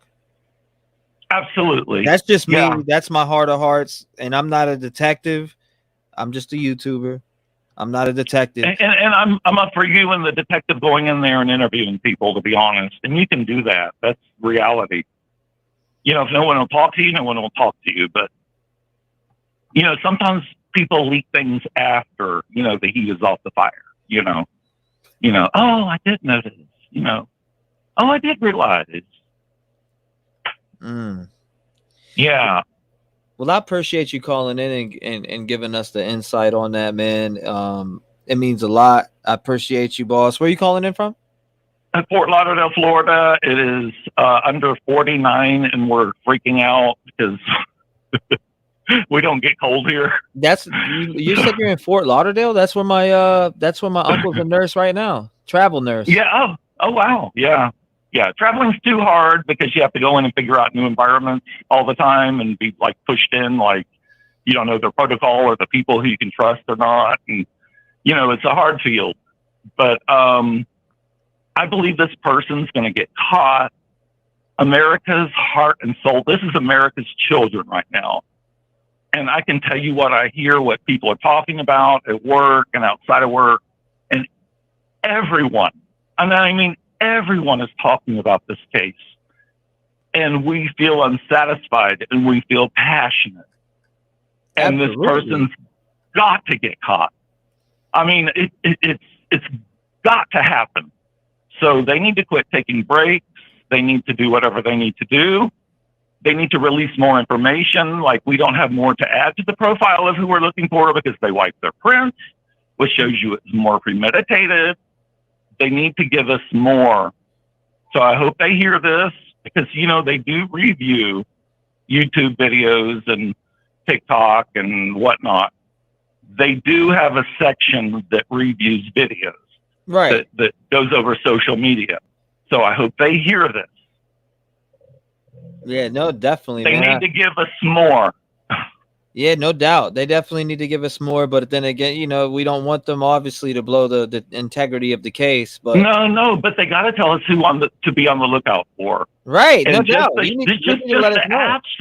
Just the absence of shoe prints tells you, okay, this person is premeditated, which means they did scout the area, which means they were looking at things, which means you could have really seen them, which means really amp up the volume of the local.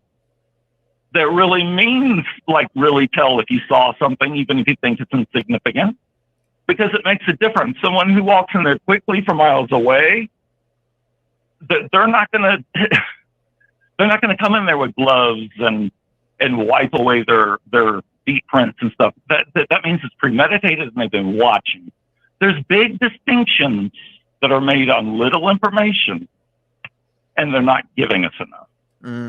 Exactly. Well, I appreciate you calling in, man. I'm gonna get some more in here. Okay, dude. I'll let you go. It's over 5 minutes. Okay. All right. Thank you, boss, man. I appreciate you. God bless you and your family, man. And I hope you. I wish you guys a Merry Christmas. God bless you. You too. Thank you, boss.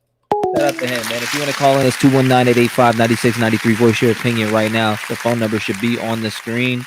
If it's not, my bad. 219-885-9693. You can get through right now. What is your theory? Who do you think did this?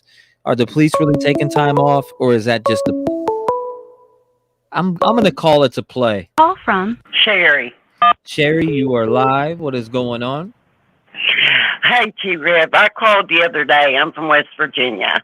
Yes, ma'am. Still watching your show, enjoying everything I hear and see. But something's been on my mind that I just wanted to kind of throw out there that I've been thinking about. Yes, okay, in Rexburg, Idaho, the Chad Daybell and Lori Vallow thing. Yes, ma'am. There was people dropping dead around them left and right. But I'm sitting here in my house in West Virginia, and I'm thinking, what the hell? There was dark people. There were light people. Melanie Gibb was in on it. Melanie Pulaski's husband just got lucky. They were saying people were zombies. If I sit on that with my best girlfriend, and come downstairs for coffee the next morning, and she said her child was on top of the kitchen cabinets and had turned into a zombie, I would immediately took her to have a psych evaluation. So what I'm getting at is the lady that called yesterday about this Doug Wilson cat. I don't know anything about him, but I have done some research since she said that. And it's kind of shady to me. Chad Daybell, he brought all these people in. It was a cult with him. And her children died, her brother died, Chad's wife died, her ex-husband died.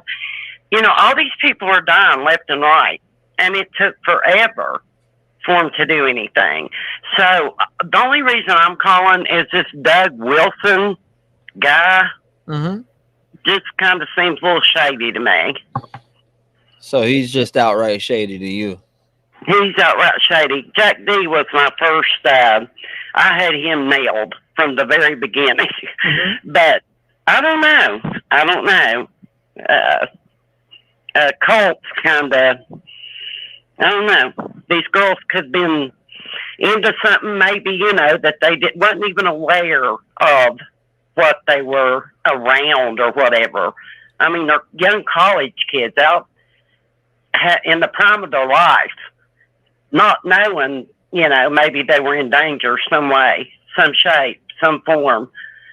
But, you know, look what happened in Rexburg. Right. That's all I wanted to throw out there, Betty, and I'm still watching your show and loving every minute of it. Thank you so much. I appreciate that. Yeah, I guess we got to really deep dive into this guy. I mean, I seen an interview on him, and it was a pretty decent. It's a decently long one. Yeah, he speaks about Moscow very. I don't know. He speaks about Moscow pretty weird. Yeah, I think he's shady. I think, you know. I think it needs looked into, and they might be doing it. I don't know. But I just feel like Inspector Gadget sitting here watching your show. I just get all excited. Oh, yeah. Well, I appreciate you. Thank you so much for tuning in, and it means a lot to me. Yeah, you keep on keeping on, buddy. You're going to do big things. Take it from me. You're going to do big things. You're already doing big things. Thank you so much. I appreciate that. And I just want, you know, I want to keep the eyes on this case. I want to keep everybody riled up. I want to keep everybody chanting for justice. Hopefully I get to start pulling up on these scenes of these cases. Cause I mean, just as I you know, started my reporting journey, which I've always been into true crime. Right. But I'm starting a journey now where I actually like the aspect of being a reporter and being able to podcast about true crime and have people call in from all over the world and speak what they feel. What is their theory? What did they think? What were you able to find? Who do you think is weird? You know what I mean? What's out of place? I like to hear what everybody thinks, because not everybody thinks like me. Not everybody thinks like Brian Enton. Not everybody thinks like you. Not everybody thinks like everybody in the chat. So it's wonderful to hear everybody's aspects, and everybody matters. True, and that's a good thing about you, T-REV, is you give everybody the respect to get, you know, to give their opinion, whether you agree with it or not. You respect it. And look how many people, look at the eyes on you right now. And it's a good thing. And, you know, my friend called me the other night, and she's like, who is that you're watching on YouTube? So I tell her, and then she tells her husband, and her husband tells all his friends. And then my son, he wants to know. I mean, it's just boom, boom, boom, boom, boom. You're all over West Virginia at this point. Well, I'm a Virginia native, born and raised. Well, shout out to you from West Virginia, and I appreciate you calling in and sharing your opinion, and I appreciate your support for the channel. And yeah, well, this ain't the end. And when this case is done, we will go on to the next one and seek justice for the next person, for the next people, for the next. And that's what I don't know. There's nothing better than seeing justice being taken out. And like for the Delphi case, I followed that from day one. I was glued to my TV when Nancy Grace came on HLN that same day that it happened and it broke. I was just sitting right there when Missy Bevers came on. I don't know if you know about that case. 7 years old now. Nobody's been. They don't really have no suspects. They have a video camera footage of a car driving around, and it's kind of similar to this one on with the Hyundai Elantra. It kind of bugs me out because in that case you can actually see somebody on camera. You can see the suspect on camera walking around banging the hammer in the church, and there's no justice served on that poor church fitness teacher that showed up at 5 a.m. to be ambushed by somebody with a hammer. Mm-hmm. I hope she gets justice one day. I'm gonna be making some content on those videos, but it blows my mind. It's just like those two cats that went from Missouri to kill that doctor in Boca. I'm going to say it wrong with Tom. I probably just butchered that name. But he wanted his wife killed, so he had his buddies to drive 2 nut jobs from Missouri to Florida, kill her, beat her to death with a hammer, get in their cars, go back. They were head to toe in those white outfits, those zip up with the hoods with duct tape around them. And it would have, one of the guys got back to Missouri and he wasn't playing with the full deck. So he tells his girlfriend, what they did. And she went to the police. Or they would have never, Dr. Sievers, Mark Sievers, they give him the death penalty because they found him guilty. He had it done. He didn't do it. He was in another state, but he had it done. So, we'll get to the bottom of this, and you keep doing what you're doing, because I'm telling you what, you are awesome. And I don't say that about a lot of people. I just sit here in my house and keep to myself. But man, you're doing great things. Thank you so much. I appreciate you, man. And I wish your family a Merry Christmas. You too. I hope to hear from you again. Yes. Bye-bye. Hey, you be safe. Yes, man. Shout out to her, man. If you want to call in 219-885-9693, what is standing out to you right now about this case? What's standing out to you about this case? What is breaking your heart? What's tugging at your heartstrings? What has you questioning? What are you questioning the most? Who are you questioning the most? Let's hear it. Call from what the enlightened. Hello. You're live. What's going on, Bubba? T-REV, how's it going, man? Thanks for taking my call. No problem, brother. You're on the line. Merry Christmas to you, my man. You as well. So where you at with this all, man? Where you at with this all? Well, I think everyone's on the wrong path with Jack D. And I think I hate to say it, but I just don't think that they have any suspects at this point. Mm-hmm. And that's why there's no updates. That's why there's nothing going on. If they did, they're not going to let a mass murderer just run free. Right. So I think that this person is somebody who's probably, I look at it like all the mass shooters we've had in the last few years.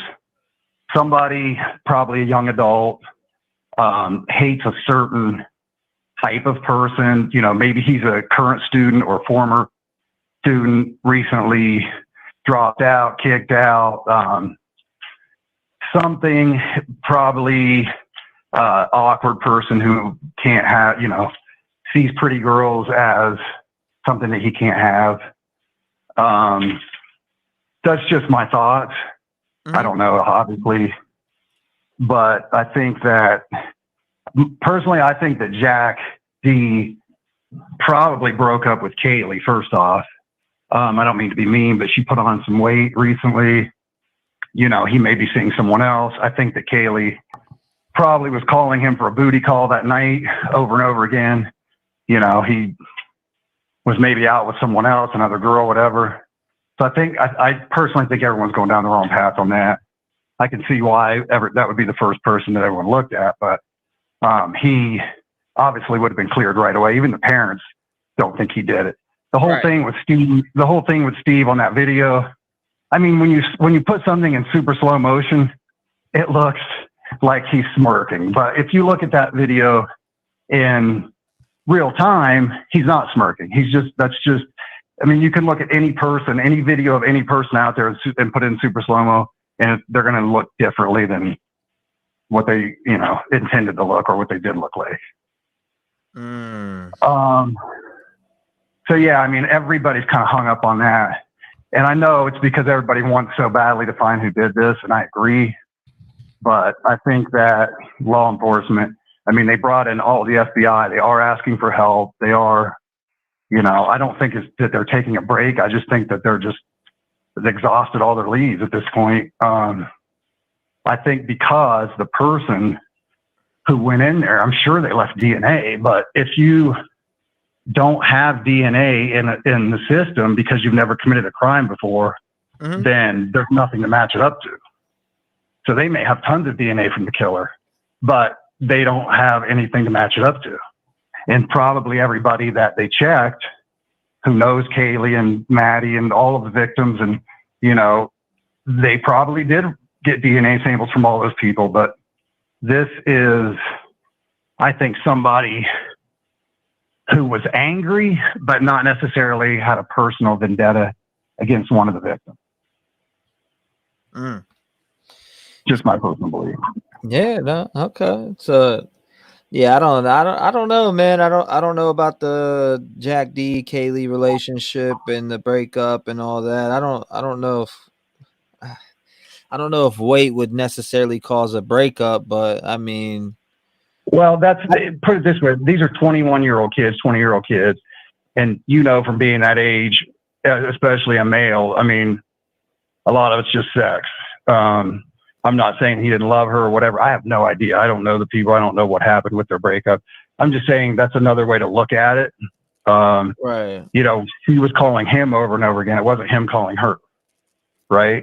Mm-hmm. So, the other thing too is, I wrote down some stuff I wanted to talk about, but,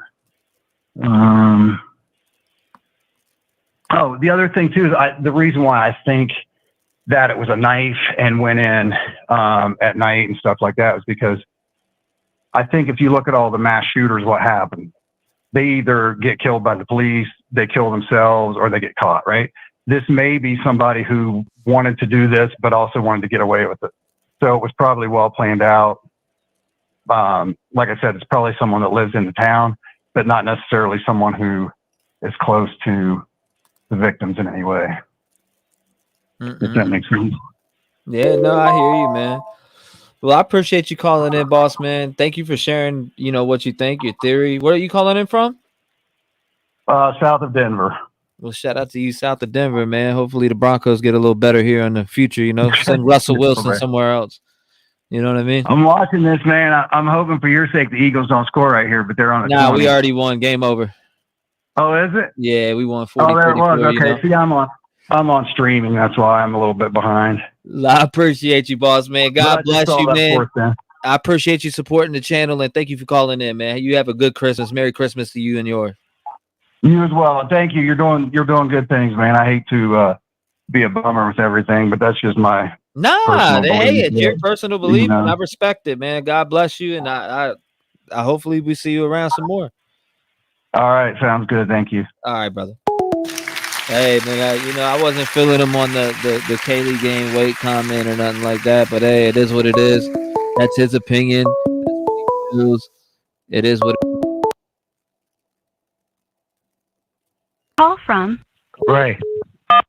Ray, what's going on? What's going on? You're live, brother. Merry Christmas to you, man. Hey, Merry Christmas to you right back. Oh, my heart starts racing. My head goes blank. I always forget what I want to say. So I always like to go with the facts. Fact is, you should watch the Aaron Snell interviews. He said at the 3-week mark that they had no suspects. Since then, nobody's updated that. He's the one that had recently came on and said that he's the spokesperson now.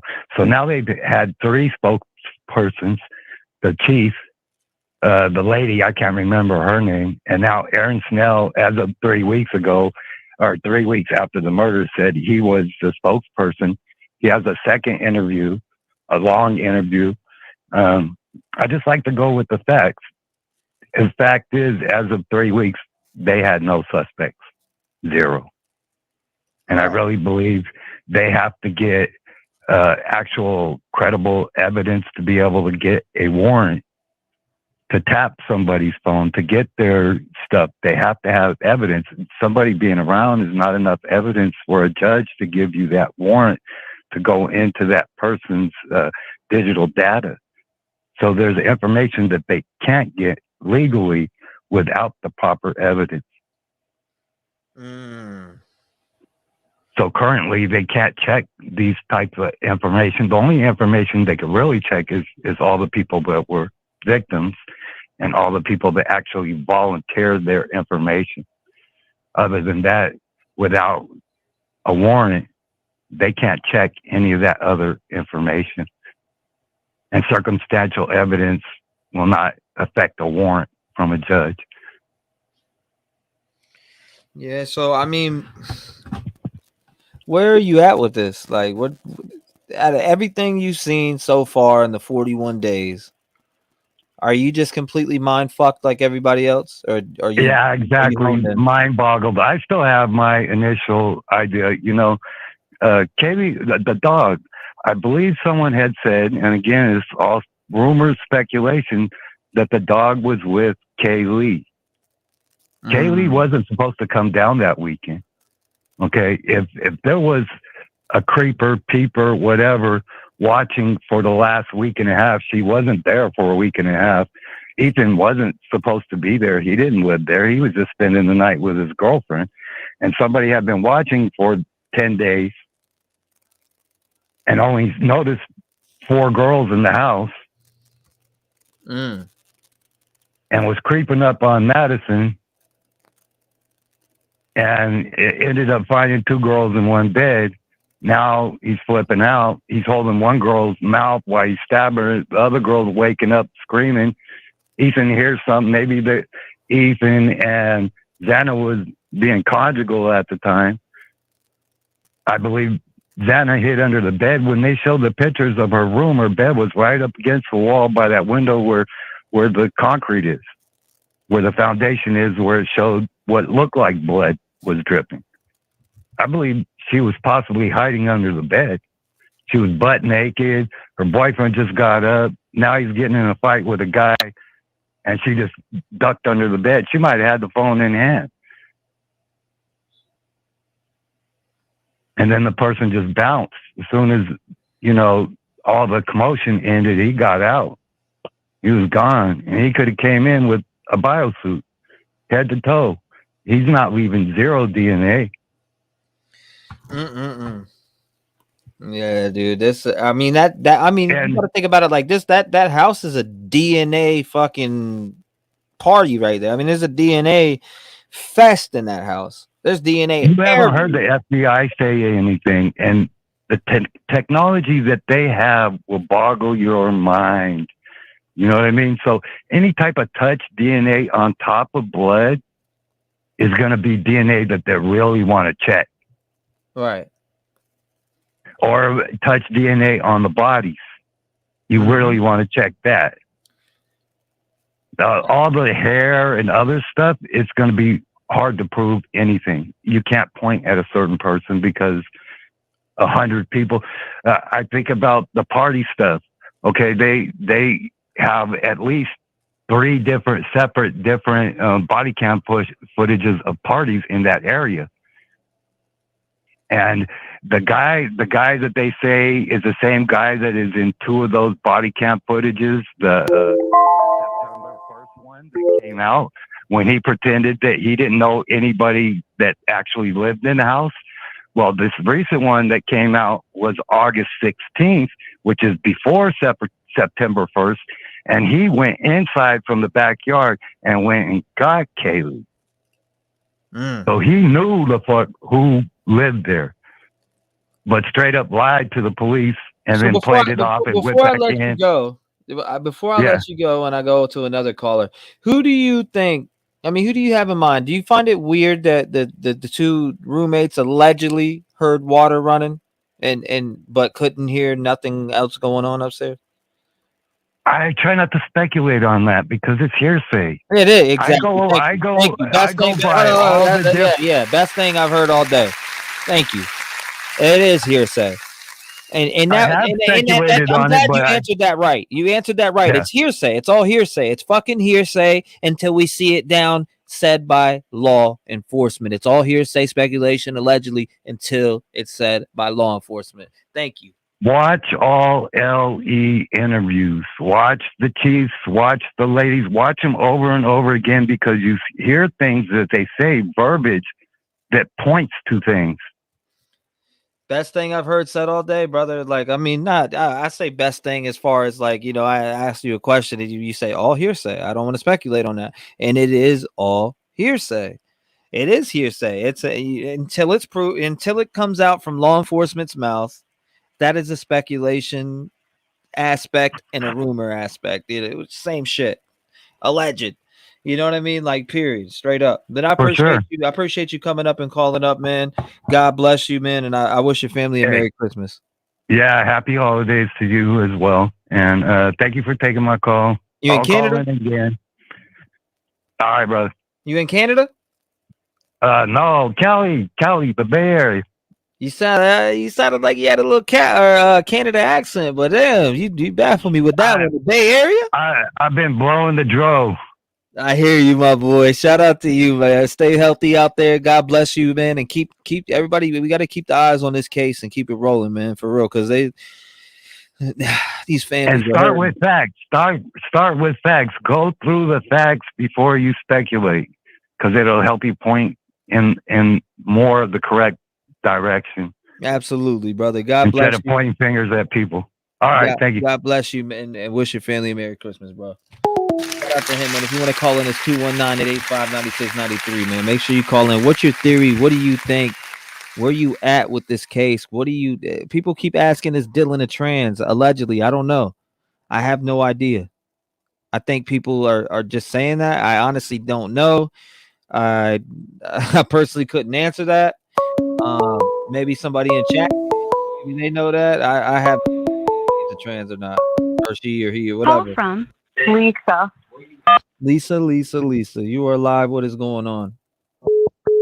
Yeah, I don't know. I'm trying to get out of the rabbit hole from the last caller. I mean, I went down like a complete rabbit hole. I was like, a Wilson rabbit hole, or like a rabbit hole, like Alice in Wonderland. I was lost. I was confused. You know, like I think the waking is a little machismo for my taste, but that's okay. You know, everyone has their own opinion. You know what I mean? Mm-hmm. She's. I don't. You know, I know that people say that physicality. You know, some of us women and men are like this too. You just love what you love, and sometimes when we don't love ourselves enough, we don't really see our worth. And she's a young girl. And at the same time, if you look at her, she was trying to make her, I mean, listen, she was like today's, empowerment feeling. She was going to Austin. She was graduating early, she had a future ahead of her and nothing was going to stop her. So, yeah, I mean, he's an engineer. He's an engineer major. So, it wasn't like he was going to be hurting or anything like that. But I don't know. It's like, those areas, certain areas in our world, in our whole world system, and especially in the United States, I don't know. There's these like areas that push kids into relationships so young and they feed on it. I could hear it. I could even hear it in the mother. Like, they were going to end up getting married. Like, it's just like, some old school mind shit. I don't know. I know it still exists. I've seen it, but I think that with today's day and age and social media and everything, people want more. Women want more. So I kind of saw that in her. So what kind of more are you talking about? Like, she wanted more. She wanted out. Like, listen, I grew up in New York City. I grew up in Manhattan, New York City. I grew up in the East Village. I grew up in 1973. I was born. So I grew up where it was hardcore to when it was yuppie, to the coolest thing in the world. But even I wanted out. Even I wanted to travel and get the hell out. Because even though it's New York City to everyone else that hasn't grown up there, it's still my hometown. I needed to feel something different and get out. Right. And I left my childhood sweetheart and I left. I was like, I'm out. And I became an international flight attendant. I traveled the world. Oh, wow. And yeah, but there was this connection that even before I got married, we had, It's your first puppy love. It's like an up and down. You still connect somehow. But I wanted more. You know, I didn't want to be with the neighborhood boy. I wanted to get out. And so, you know, there's different thought process. On paper, he looks clean. This is a clean thing. Like, okay, this is him. Boom. You know, and then like I was listening to the caller before, and you get down the rabbit hole, and you're like, okay, you know, I got to pull myself back out and just stay here. It's safer to stay because it is. I mean, listen, we do have an epidemic of a lot of domestic violence between.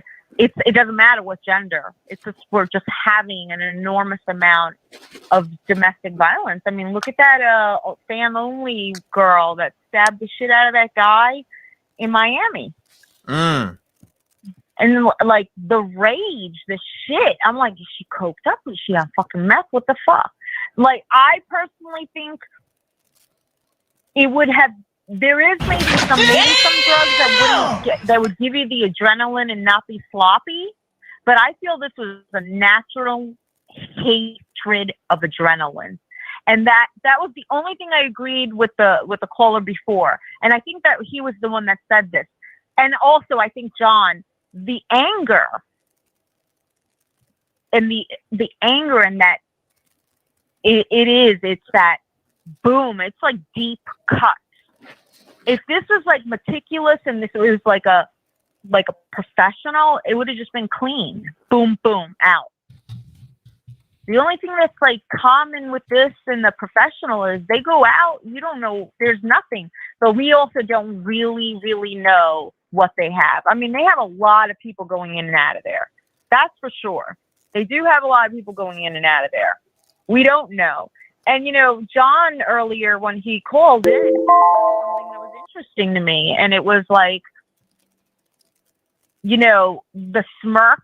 Because I guess he just bothers me with that chief guy, the one that talks. That's he kind of bothers me. I don't know. He bothers me. And, you You're know, I talking got to lay off about him. the main chief guy that I just had up on screen, the main guy that talks on almost every damn Moscow update. Well, I have you pause because I didn't want to have, you know, You're talking about the old bald-headed dude that has... Yeah, that guy. You know, so like the recent one, he had a smirk on his face. So initially, because he triggers me, I'm thinking narcissistic, like fucking wise ass, right? I'm like, what the fuck is he smiling for? What the fuck is this shit? But I realized after John was saying something, he's right. Like, I think there is a smirk to him. Like, you know, like, we just need that one more fucking thing. And we just don't know what that is. Could that be Jack C? Yeah, I mean, like I said, he's clean. He's nice on paper. But could it be something even greater? I don't know. Like, or I don't understand. We could replay it over and over again. I still don't understand the whole thing about, you know, Maddie, what did you say? But it didn't trickle down to when they went to the food truck. They were still hugging. She wasn't like pissed at her. She wasn't like, she would have left. I mean, they're spicy little girls. Like one of them would have been, even if they're sisters, she would have been like, I'm out. I'm so upset with you right now. She went to the food truck. She was with her and they left together. So I just don't see it. I don't know. I don't know what that whole thing about. What did you say to Adam? Maybe it means something, maybe it doesn't. But it's just like crazy. I said earlier that thing when you talk about what is, you know, the whole Adam thing. When it comes to Adam, it could have meant something so little to something so free. Exactly. Or to something it's so it could have been something. You They're know what I all mean? connected. Like that's what I'm saying. We don't know. They're all connected. But here's the thing. The one thing that we have said this. And we've said, and it bothers the shit out of you because I've heard you say it. Why the fuck did he not speak? When they said anybody else want to speak, and I think he already lawyered up because only a fucking lawyer. I grew up. My mother's a lawyer. I grew up always being told, "You don't say shit. You just don't say shit. That you get arrested, you just wait. You talk to your lawyer." And that was the only, I mean, no matter what. So I mean, they're not stupid people out there. You know, some of them are hardcore right wingers. They don't trust the government. They have fucking lawyered up. Right. But why wouldn't he be able to speak? Because I think same thing with the fucking roommates. They didn't speak. They showed one photo. They went and got a tattoo really fucking early on, and they showed the photo, right? You know, and everyone else is getting tattoos. It's fine. But what was weird was they didn't even speak either. And I think some of these people were they're on the board. So they all lawyered up. Because everything they say will be used against them, definitely by people of humans. Us humans, you know what I mean? Oh yeah, most definitely. Yeah. Somebody sent me this, which is Idaho 4 murders. 4chan is now chasing the Loach and Barocha narrative, which, I mean, is that the wrestler? The wrestler? I don't know who the fuck he is. All I know is they supposedly walked in on him doing the deed. So there was a guy from the fraternity, Lochin. You said the name again. Say that name again. You said Lochin? David Roach. Yeah, I think he's the wrestler or something. He's a big guy. Yeah, David Roach. He's known to call he's part of the fraternity. Under your stove. Yeah, he's a roach. Nah, allegedly. Yeah, so his name has been coming up for weeks. It's not the first time. Like now that whole thing, there was a guy, or I don't know what gender, but it was someone on that 4chan that went into this deep ass story. Yeah, I got it pulled up on screen right now. The old stare. Yeah, that guy. I mean, it was so. Stack? And now, okay, so you know when it first came out, we were all like, "What the fuck?" And who are these? And you're like, I was thinking I'm on Hooked on Phonics, AEIOU. I'm like, who's all these initials from? But then all of a sudden, now that we're weeks from it, because look at the date. I mean, these being obsessed with this, days turn into like, I don't even know what day it is. So when you look at that and look at the date, and now that we're further ahead, like the initials are starting to fit. So now I can understand it a little bit better. It's not so like reading, like reading a new language. Does that make sense? Yeah, this is a trigger warning, guys, by the way. You know, it says fucking schizo frat cunts did this. Mad skills with lacrosse and knife and wrestling. E-pose no challenge. They already gave her alibis. DNA not in CODIS. They're laughing now. WKF 30 South and L and E hated each other. Bro, dude, you can see you know what this is like? House. You know, it's just Travis, you know what this shit is like? A fucking non-90s horror movie. This is like fucking some like shitty ass Idaho Scream. What the fuck is going on over there? Why does this sound like Perplex? You sound like Perplex right now. Yeah, like I'm just. You know what I'm talking about? The YouTuber, you sound like Perplex, literally. What do you mean? You sound like the YouTuber Perplex. I was just saying. Oh no. Really? I don't know who that is. No, you do. Like for a second, I literally thought it was Perplex. I'm dead serious. I'm Lisa Marie from the girl.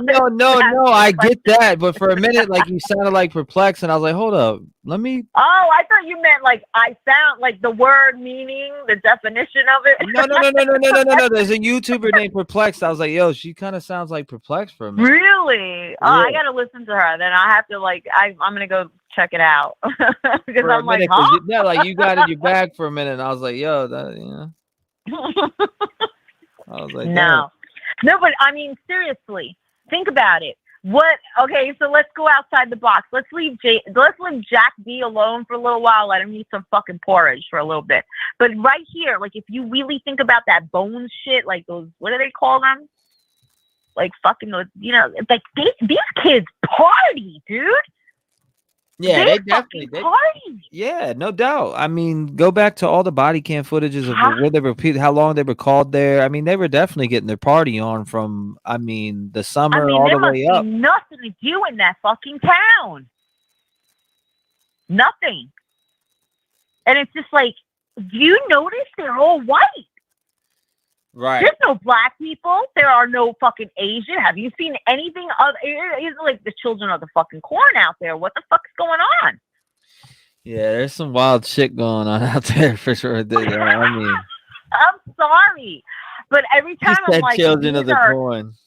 I'm like, I got to. I sometimes peek through the door. I'm like, will I see a black guy come out? Will I see a Puerto Rican? Will I see a fucking Colombian? I'm like, nada. There's just like, wow, this is like a real white town. Oh man. I'm sorry, but it's like a little creepy. No, and what if it is? What if it is like fucking children of the corn? And some of these people are like 3 of them or 2 of them. You know, you're an accessory if they tell you, and you're fucking holding on to that shit. Oh yeah, somebody said enough fucking for this sailor. I mean, you got to be either fucking the person or really delusional, or their mommy or something, that you're going to be covered for a murderer like this. That murdered this way. Fuck that shit. Yeah, no doubt. Oh, we gotta listen. You can maybe get to the point where what's that guy's name that who's just got he's gonna be put in jail.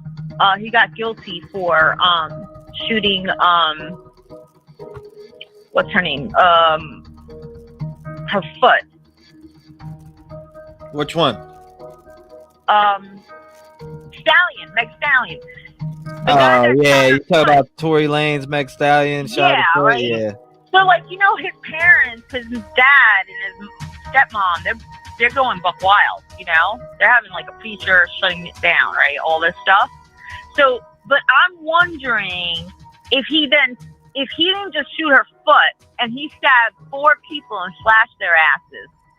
And almost, I mean, just, he's got a whole country scared, or even international people, right? We're all perplexed right now. And so I just can't see. You've got to be crazy as a motherfucker. So we don't even know. Let's just say it's Jack. I mean, do we know anything about his father, his mom, or anything? Because, you know, some of these parents act like they're like fucking the Bates Motel people, man. They will cover for their fucking serial killers' asses. I mean, half those serial killers in jail had mommy issues. So, I mean, it's deeper. Like, right. No we don't doubt. even know. We really don't know if he was abusive to her in any way, shape, or form. I am not saying, let me repeat myself. I am not saying that he was abusive. I'm saying what if. Right, right. No doubt. I mean, I appreciate you calling. I'm gonna get a couple more callers on, but you were great. You gave a good segment. I give it to you. Merry Christmas to you and your family. Bye. And stay safe. Bye. Thank you. Call back in. We'll need you sometime. Shout out to her, man, you know. She was getting it going. We are clear. We get it, says Heather. If you got a good perspective, 219-885-9693. Call in and get your voice heard tonight. What is your theory? What do you think? Shout out to her, man. You know, no hate. I love the perspective from her. Not everybody has the cleanest, you know. I'm gonna say Patty. Oh no. Patty. Call back. Merritt, you're live. What's going on? Hey. Patty, if you just call back, Patty. I have to. I'm sorry. No, you're fine. Go ahead. For some reason, I accidentally hung up on Patty, and I feel bad. Patty, email me your number, and I'm gonna call you right back after her. You're on. What's your name? It's Mary. Mary, welcome. Merry Christmas to you, and the floor is yours. Thank you. I appreciate it. So I've been thinking like over like the last month on this case. And I think the one thing that really struck me about this case was the 911 call. You know, because there's a lot of questions on if she had, you know, if the roommates ran out and they were passed out. But I think they stated that one of the victims were unconscious, and that's what the 911 call was about, right? Hold up 1 second. Let me turn this music off. Say it again. You're okay. So the 911 call was about Someone one of the passing out? victims was yeah, that it was because of one of the victims. I know that there was a Reddit anon that said it was one of the roommates, but it was the victims that was unconscious, right? Yes, man. All right. They said, or I thought it was all right. So I'm so confused on that now because I've heard so many different rumors on it, should I say? And it's been alleged that one of the people that found them ran out and passed out, which it was either Dylan or Bethany. I forget which one was said, but I've heard so many different things on it that I'm so confused with that it needs to be cleared up. Well, yeah, and I agree with that. I think with the roommate theory, as you know, allegedly, is that the thing that strikes me is the timeline. Mm-hmm. You have Dylan and Bethany home at 1 a.m. They didn't fall asleep at 1 a.m. They came home at 1 a.m. And then the last time that I think Kaylee or Madison were alive was around 2:56 a.m. So that's a really, really short timeline that you're looking at. Now, there's a theory that somebody was hiding inside the house and could have ambushed them. I don't think that. With the roommate situation, the other thing that strikes me is the contradiction. Okay, so when this first came out, law enforcement stated that the surviving roommates were likely asleep. And that tells me that they're kind of guessing, right? And the problem with that is there was a CNN section where they talked to one of the mothers of the survivors, and they read a statement stating that the mother of the surviving roommates heard something. So now you have a contradiction where either law enforcement isn't giving the right information and saying they're likely asleep and they're guessing, or one of the roommates is lying, right? The other factor to this is that I think, and I have to verify this, I've heard this before, and tell me if you've heard it before, that one of the doors to the victims was locked. Do you remember that? Yeah, I remember a lot of things. I just don't know what's fact from not fact. Yeah, well, you get what I'm saying? 'Cause it's like we haven't got it laid out by law enforcement yet. It's all we hear what law enforcement says, but then we go out, we watch these videos that are on the news, we watch these videos that us content creators make, and it's like, and all the stuff that I collect is either from, you know, things that I've heard and seen, and I make it known in the video that it's alleged, and, you know, make sure you check with law enforcement. That's always the disclaimer. If you haven't heard it from law enforcement, it's not true. It's pure rumor until proven otherwise.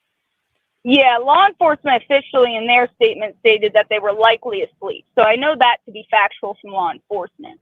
But the hearsay is more or less that at least according to a statement from the mother of one of the survivors, and again, I'm assuming CNN is competent to verify this person who's saying that, but I'm just leave it a hearsay at that.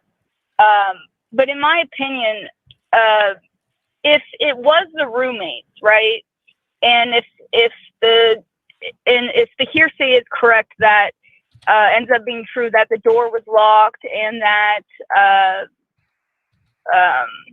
the statement was true, stating that the roommates were likely asleep, it would be seen as distancing, right? So do you know those cases? Because I studied a lot of cases. So a lot of the cases where like a victim is covered up by the murderer or something like that, or the door is locked behind it, usually it indicates like their feeling of guilt, right? They don't want to acknowledge what they have done, right? So if we're going based on, again, this is hearsay with the doors locked and everything, it kind of would match that. If the door is locked, right, and then the 911 call is coming from a friend of the surviving roommate's cell phone, but not the survivor, and then adding into the letters that they wrote, there's a lot of distancing there. So for me, that it kind of fits that little profile. I don't know if Locke's thing is true, but it would make sense if it was. Right. And that's not the first time I've heard where they said that the roommates did hear something. I've heard that like 3 different times. So, you know, and maybe they did, you know, sometimes people wake up in the middle of the night and they hear something. you never know. Now that's the thing, though. That's the problem that I had, is that I heard it's rumor. They heard water running or whatever. And if that is the case, how can you hear water running and not a murder happening? Allegedly. Right. Well, and one of the biggest things to me is with the surviving roommates, there's someone in common, right? There's always someone in common, whether it's the surviving roommates or the victim. And likely the roommates would have known someone of Kaylee, who I think had the worst wounds, right? Right. I imagine they would have known the people that came in the house, because Did you say Kaylee had the first wounds? The worst wounds. The worst, yes. I mean, that's what her dad said, yes. Or, it's alleged that she had the vicious attacks, the most wounds, etc. But the thing is, then you gotta, I wonder what order they went in, and the way that we'll find out, which I had a wonderful detective on here. He's been on for the past couple days. And it brought a great point here, is you'll be able to tell that by who doesn't have each other's blood inside of them. You get what I'm saying? Yeah, and I think Zaina had the defensive wounds. I think she is kind of key to the DNA here, since she had the defensive wounds. I think there was another one who might have had defensive wound. I'm not sure if it was Ethan. I don't think anybody said who it was. But it's obvious to me these people were ambushed, right? They waited until they got into all of their rooms. I don't think they waited until the lights were out, though. I think they waited until they got in the rooms.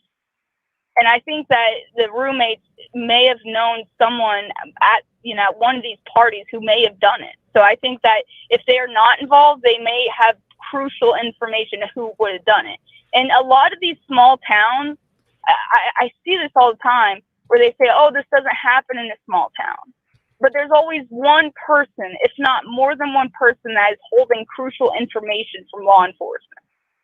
It happens all the time. Somebody's scared they're going to get killed for it, or they're scared that, that they're going to get in trouble if they say it. This happens a lot in small towns. I see it all the time. Right. And usually what ends up happening is, like, if they really can't solve it, years later, months later, somebody will quietly come forward with an anonymous tip, and they'll bring them in and they'll talk to them, and then they'll slowly get comfortable and then release that information in exchange for, whether it's, a light sentence or for protection or something like that. And I think that might be what will happen here. I think once the media dies down and everything goes quiet, and that person's going to feel comfortable enough to go forward. But with the heightenedness of this case, nobody's going to feel comfortable to come forward. Someone in that town knows information, whether it's the roommates, whether it's a mutual friend of the victims, whether it's someone knows something. You don't have 4 people murdered and nobody knows what happened. That doesn't happen. It doesn't scream serial killer. The behavior doesn't scream serial killer to me. There's no forced entry. Yes, they could have gotten through the back sliding door, but someone in that town knows something, I'm pretty sure. I mean, and I guarantee, it's obvious somebody knew to go to that back sliding door. Well, they knew the victims too. I mean, you got to think about it. If you have a victim such as Kaylee having the worst, allegedly, right? Yeah. Kaylee having the worst wounds, you can tell that somebody had a passion towards them, right? Yes, ma'am. And that's been stated from plenty of experts.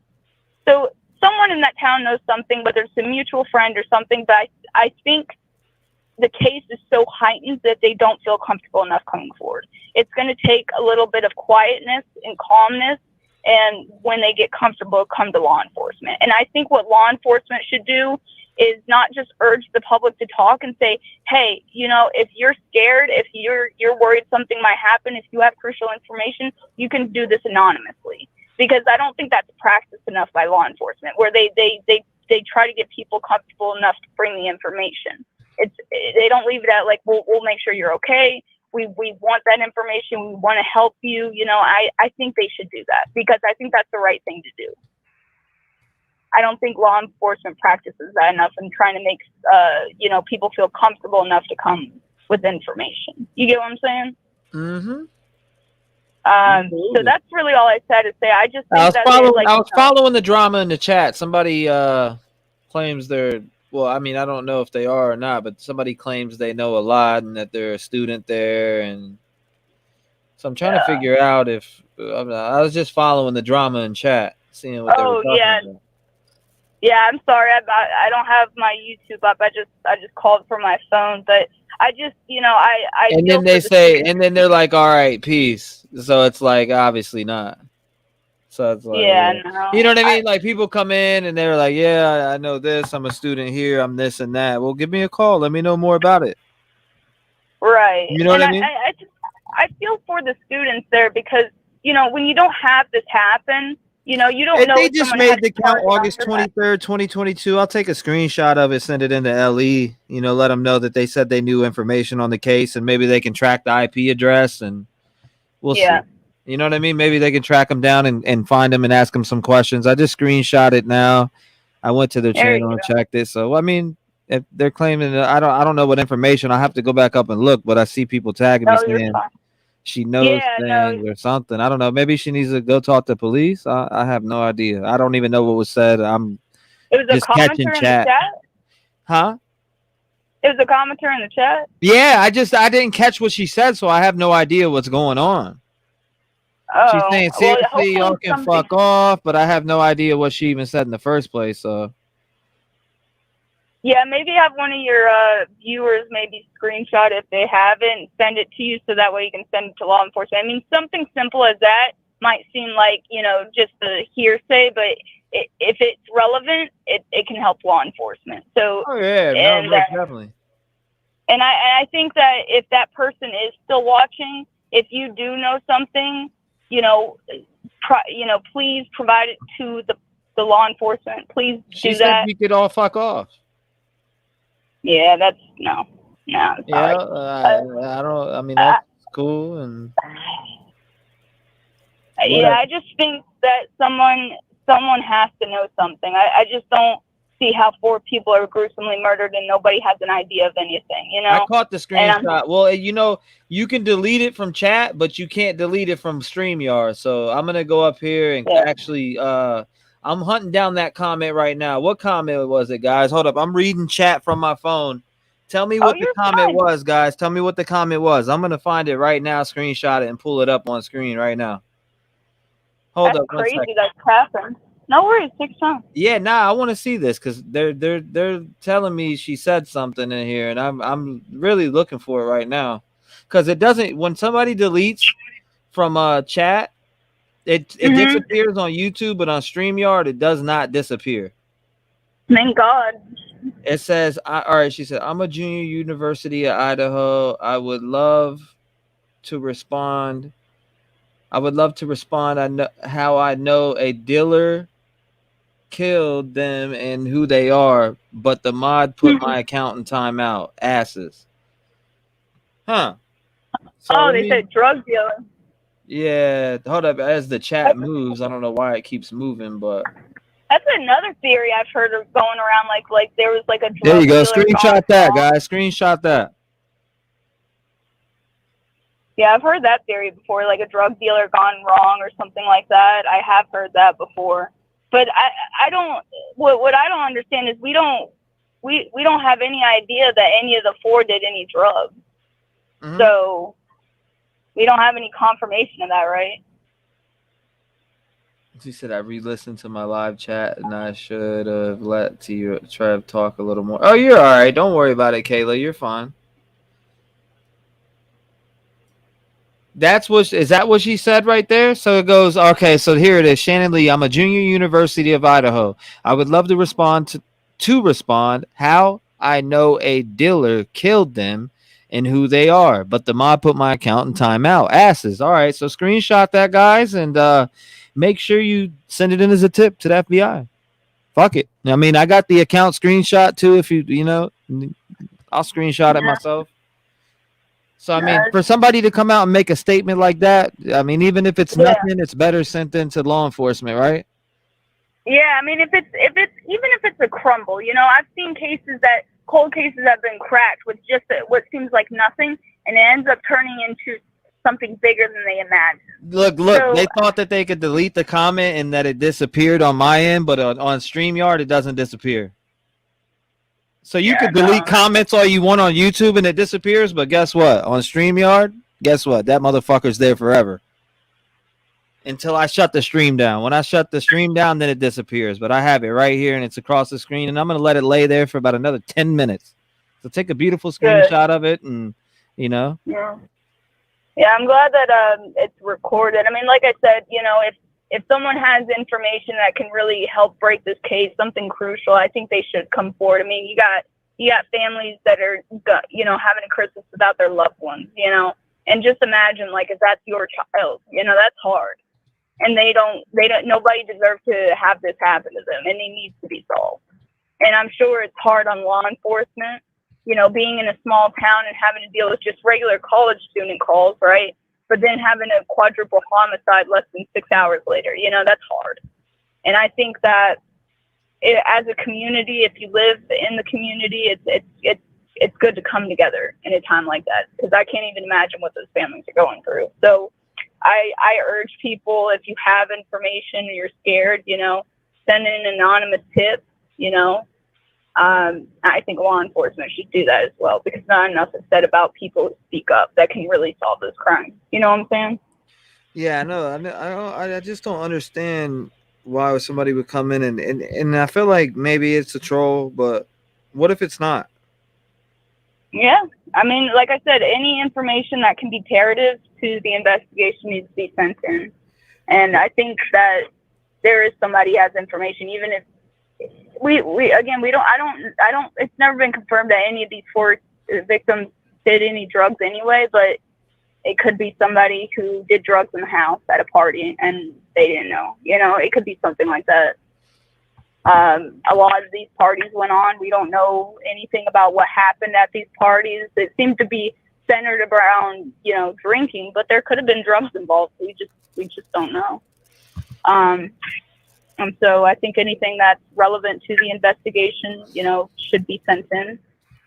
If you do have information, I've stressed that before. I think that somebody can crack this case by providing crucial information to law enforcement. But I think people are scared. You know, I think people are scared to send the information in because of either retaliation or scared they're next or scared they might get in trouble. But I mean, it's the right thing to do. It's the right thing to do, and it needs to be done. Nobody should have to go Christmas without their child. Nobody should have to bury their child.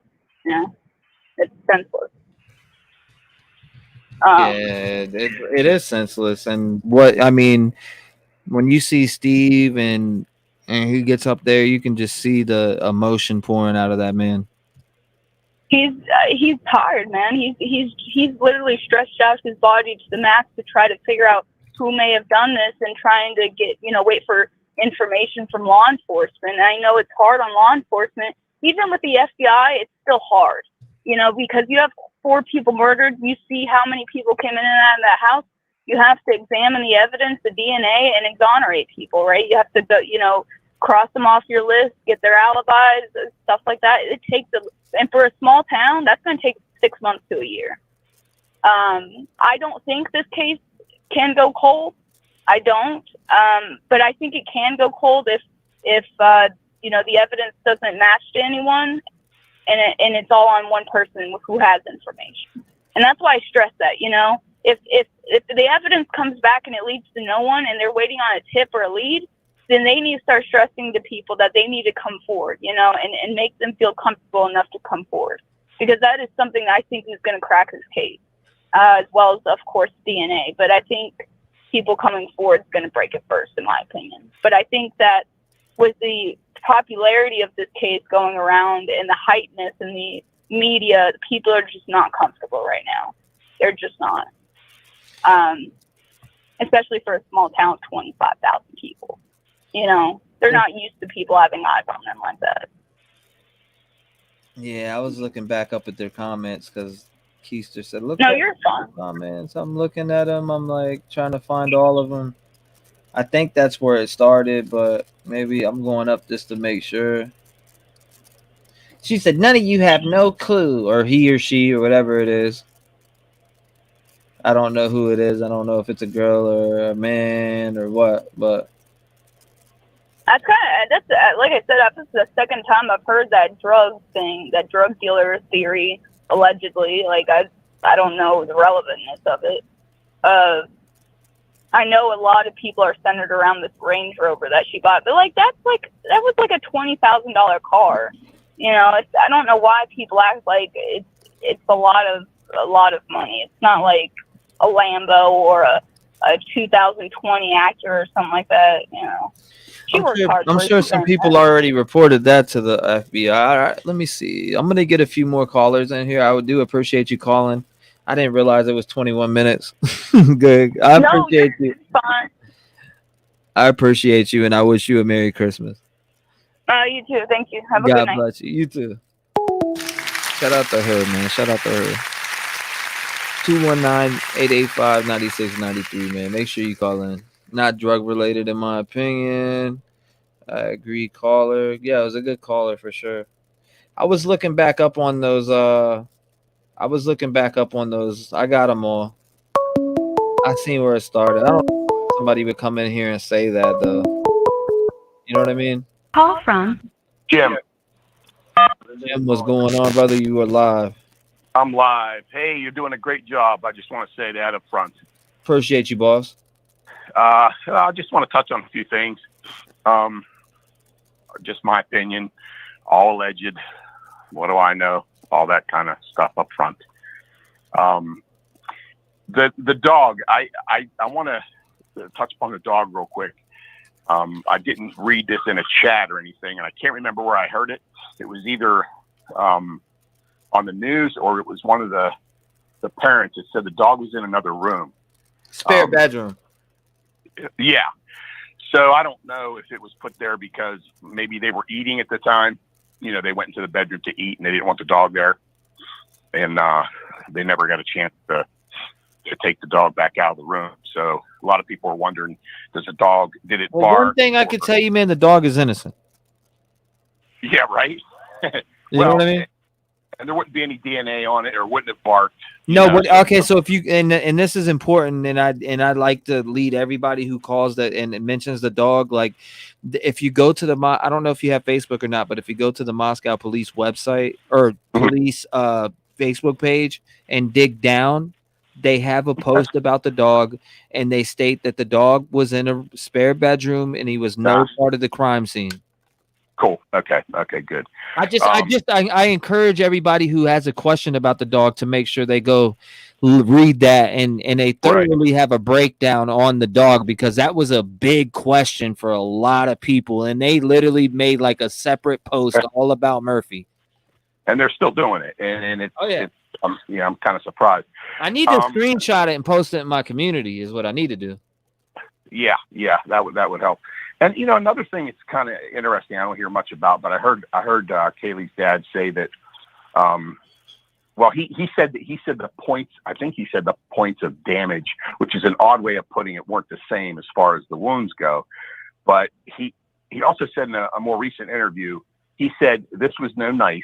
He said this was more like a professional weapon made not to break. Now that's really odd to say that. A professional weapon made not to break. And the first thing that came to my mind when he said that, because, and here's why. In the very beginning, they talked about puncture wounds. This is the very, very beginning. I think it was the coroner, somebody said puncture wounds. Well, you think of like an ice pick or something like that. And then they changed it to this knife. And I'm thinking, okay, that's kind of a big difference, right? Well, if you put those two together, puncture and knife, now you're talking something big that punctures at the same time, right? Mm-hmm. And then when her dad said this thing is made not to break, came to me one of those ice tools that people use to climb with. Mm-hmm. Have you ever seen those? Yeah. Oh yeah. Yeah. I've seen them. Yeah, for sure. Yeah. I that's the only thing I can think of that would leave such a deep tearing type puncture wound. And I guess, you know, if it's true that, you know, Kaylee was really pretty bad, and her liver was damaged, her lungs, that thing would just tear you apart. And he wouldn't cut himself because he would be swinging down almost like in an axe fashion. And the grips on those things, they're made special. So you're not going to swing it and it's not going to fly out of your hand. There's like a hook at the bottom, a hook over top of your hand. So he's not going to have any cuts on him if he's using something similar to like that. And if he went in with a mask on and a jacket and gloves, he's not going to leave any DNA. I just don't think he is. These defensive wounds, I think, are just them putting their hands up. I don't think it's them fighting back. I think they're just putting their arms up. I think that Xana was awake, obviously, because she was probably in the room freaking out, hearing what was going on. I think Ethan was fighting back to a degree by putting his hands up. You get hit with this tool, let's say you're laying in bed one time, you're done. It's over. I mean, can you imagine being in a deep sleep, if you're asleep, and getting hit one time with that and it burying itself anywhere in your chest? It's over. You're done. And there's not going to be much room. You're going into shock, bro.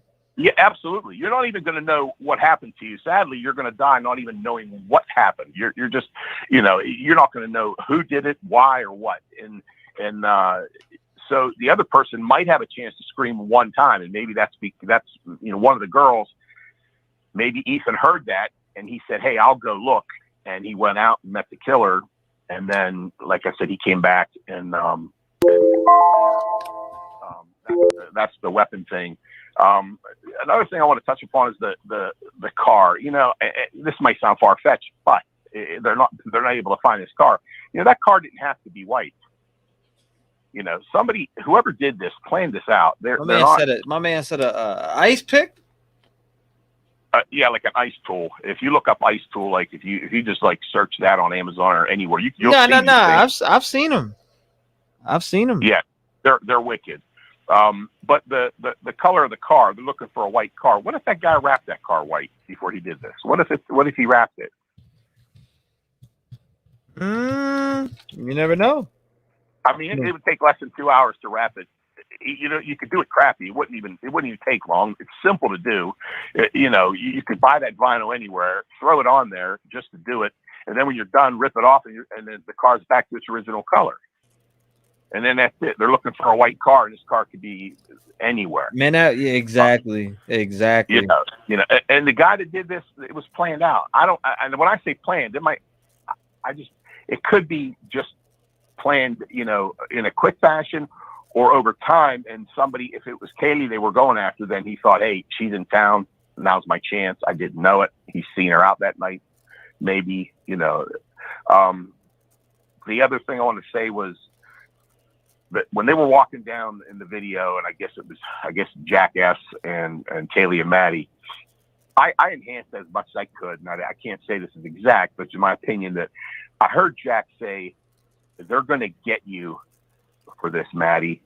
And when he said it as in like, almost like, "Don't you realize that?" Like, you know what I mean? Like it wasn't a threatening way. He was just saying, they're gonna get you for this, Maddie. Like almost like you realize that, right? That's kind of how he said it. And then he said something else, and I can't really tell what he's saying, but it sounds like he said "on the inside." But he does say, "They're going to get you for this, Maddie." And then he says something like "on the inside."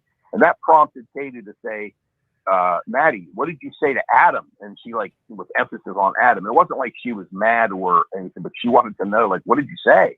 Because Jack just said they're going to get you for this. And who he's talking about, I don't know.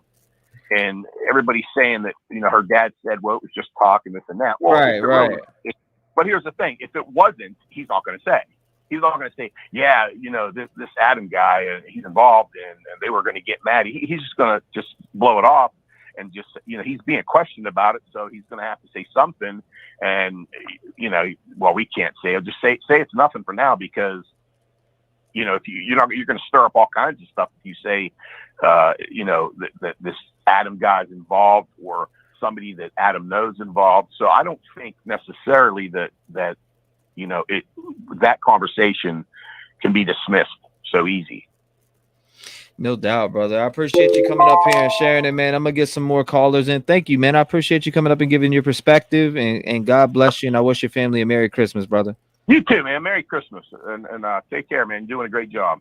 Thank you, boss man. I appreciate that. And stay tuned in, and hopefully we get somebody before tomorrow. Yeah. How about that? Yeah, I hope so. This isn't something that unfortunately I don't think this is something that's going to. I mean, I hope I'm wrong, and if I am, great. But I just don't think this is something that's going to be solved right away. Unfortunately, I hope we find out, man. God bless you, Yeah. and I wish your family a Merry Christmas and stay safe, brother. Yep, take care, man. Thanks. Thank you. Shout out to him, and if you want to call in 219-885-9693, man, voice your opinion. What's up?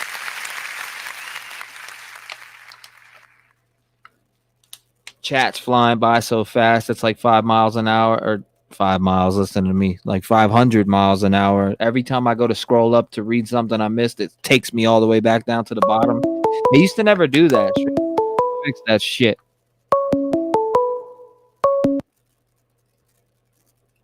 Call from Blue Mustang. Blue Mustang. You're on the line. What's going on? 7 minutes. Hello. I got you on. I got 7 minutes. Everybody's getting 7 minutes now. It was 5 minutes, but now we extended it to 7. Are you ready for me to hit the timer? I sure am. Yes, ma'am. You're on. Let's go. So I was pondering, and there's all these theories, and they're all pretty good theories, and there's little tidbits that come out here and there. And so Hannah didn't live there at that place. Mm-hmm. She lived somewhere else. Okay. And so there is one theory that this is a revenge thing. And so I'm sure a lot of people have seen Plunder's video of like the panties in the car thing. Oh, of course. I watched it yesterday. Now in that video, it shows them. There's a TikTok. I think it's on Santa's TikTok where someone's going behind everyone and making silly faces, and she's saying that they lived there the previous year. And so they were like trying to figure out when everyone moved in and stuff. And so that was like in the very beginning of that video. She was talking about that TikTok, and it shows them in the house a year ago. So what I thought was weird was if this was because people are saying this was a revenge thing because they bullied that girl. But so what I thought was weird was, why would you move in to a house that someone bullied your friend? Because the other two girls moved in like August or September. Mm-hmm. And it looked like the rest of them were there last year. Mm. So if they were buddies with Hannah, why would you move in there if those girls bullied your friend to death? Mm. If that's the one theory, like if that's the one, I mean, supposedly because the dad. Because if it's planned out, I mean, we don't know how long someone's been sitting on it. And I was just entertaining that idea where if this was planned, people are putting heat on them two girls. Did anyone ever verify if Dylan had a black truck? Because I've been seeing a lot about that too. Yeah. And if her room was upstairs, mm-hmm. because they're saying that her room was upstairs now on the second floor. Those cowboy cops, during one of your playbacks, it's when you know how when they look out the window because they realize that the cameras are outside. Right after that, in one of your screen grabs, it shows them going back in the living room to shut the light off, and they're going in that room across from the kitchen. So it's like, why would they need to go in there? I mean, if that's her room. And another weird thing, if that is Dylan's room upstairs, then that means the only empty room is all the way downstairs. Why would the dog be all the way downstairs in that room? I mean, in the spare room, why not just put the dog in Kaylee's room? I mean, it's like there's our little things. It's like, that might seem harmless, but then it's like, well, you just kind of look at all these different little theories, and there's a lot of people throwing out the revenge thing, but then and it could be a whole bunch of stuff. But I was wondering, and then the pictures of Dylan's boyfriend's dad, his name is Jeremy. That's a big boy. He went to jail. But I mean, I don't know. I just thought that it would be weird if that is a theory, and this is a theory of people that live there. This isn't our theory. people that live there are bashing these girls online, saying that they did this and they got this and they did this to that girl. And so those are the people that live there that they believe that. And so, you know, I was wondering, like, if people around there believe that in their little community, then why would, and they were friends with that girl, I would never go live with someone that bullied one of my good friends to unalive themselves. That, to me, that's weird. And they don't even look happy half the time. It looks like they suck lemons all the time. I mean, you know, like, they don't look like they're the happiest. You know what I'm saying? Yeah. And how can they not hear anything? And in your footage, well, I mean, like, in the footage that you're replaying all the time, they are all over that living room swabbing everything. By the way, this is footage. This is footage from another creator. The creator put together. By the way, this is not. But I mean, yeah. Well, right. That's why for this footage. Right. This footage is by Hold on, I'll go look through and tell you. I forget. I have it written. I have so many different creators that I think make very good footage. So and put together very good timelines and theories and just connect things together so well that I forget names sometimes. So bear with me. I want to actually get you the right name for this one because this one's an actual video and it's a very good video. Yeah, the playback of when they're going through and taking all those pictures. How can those girls not notice anything in the living room? Because those investigators are all over that living room, swabbing everywhere, and the cowboys are all up in that living room. I'll call them cowboy cops. Cowboy cops are all over the place, taking pictures of right where, like, it goes into their room. And I don't understand how they could have went up there and not noticed anything. Because supposedly what was said was that they noticed the back door open, and then they either saw Ethan. I don't even know, because there's so much conflicting. Like, they saw Ethan and freaked out, or they called someone because they thought he was passed out. And it's like, I would love to hear that 911 phone call because it's confusing. It's like either he was in the hall. This is by Unmasked True Crime. Either Ethan was in the hallway or he wasn't. And then you're gonna be like, I don't see how, if that living room was, if stuff was everywhere, I don't see how they didn't notice that. And then also what's important is people have come out and officially said that the phone was passed around. So on that 911 phone call, if the 911 dispatcher is being told someone's unconscious, they're going to tell them to help that person and to roll them over and to check them and this and that. So that would have been plenty of contamination of moving people and turning them over and touching them and checking them. I mean, that could be another reason why that 911 phone call isn't released, because that's a lot of contamination. Right. If you've got 10 kids over there and the 911 dispatcher is telling them what to do, etc. The people that partied there, etc. You gotta, you know what I'm saying? There's like we talked about this a lot, but I mean, it's a bulletin point that you got to make. There's so many people that partied there. You know, there's no telling how many people they've had stay the night or just be there all night long. It's just DNA everywhere. People spit in when they're drunk, shit falling out. You don't. It's a DNA cesspool. Yeah. And then I noticed in that panty video, they show a really good shot of the car that's parked at JD's, and it doesn't look like I don't know cars, but it didn't look like a Honda emblem. Maybe, I guess you're putting up Kia, or not Kia, but whatever. But that showed, if you look in Plunder's video, when the cops pull up, now she's got her video paused, but in the very beginning of her video, it shows the cops pulling up because the panty raid is across from Jack D's house, and it shows a really good picture of the back of that white car, and I was like looking, and it looks like a blue emblem, so I don't know if that's like a Subaru. I was trying to find out, but it looks like it's updated in all this footage, and that it's something else. So I guess that wasn't a Honda either. But everything looks like a Hyundai. I guess that wasn't a Hyundai, but boy, every other car around there looks like that car. Yeah, it's sure. I mean, everywhere we look, we see that shit in the video. You know, you go to the Plunder video you're talking about. I noticed that white car you're talking about immediately. Yeah. Like, and I'm like, I was like, oh, we need to zoom in on it. Yeah, kind of like that meme with Leonardo DiCaprio pointing at the TV. That's like all of us right now. We're like, oh, look, there's that car. Because as soon as she had her video paused, that's only the beginning of her video. And so the rest of the video is paused. And I'm like, that house looks familiar. We've only seen it 5,000 times. And I'm like, that must be across from his house. And so I started watching it, and you see them walk around like, well, holy shit, that's right in front of Jack D's house. Weird shit going on, but it is what it is. And I'm sure everyone and their brother was zooming in like, what kind of car is that? Oh, yeah, But, for sure. For yeah, sure. it's like, within 3 days, I wondered how people are even finding this. I mean, I think they requested, but still,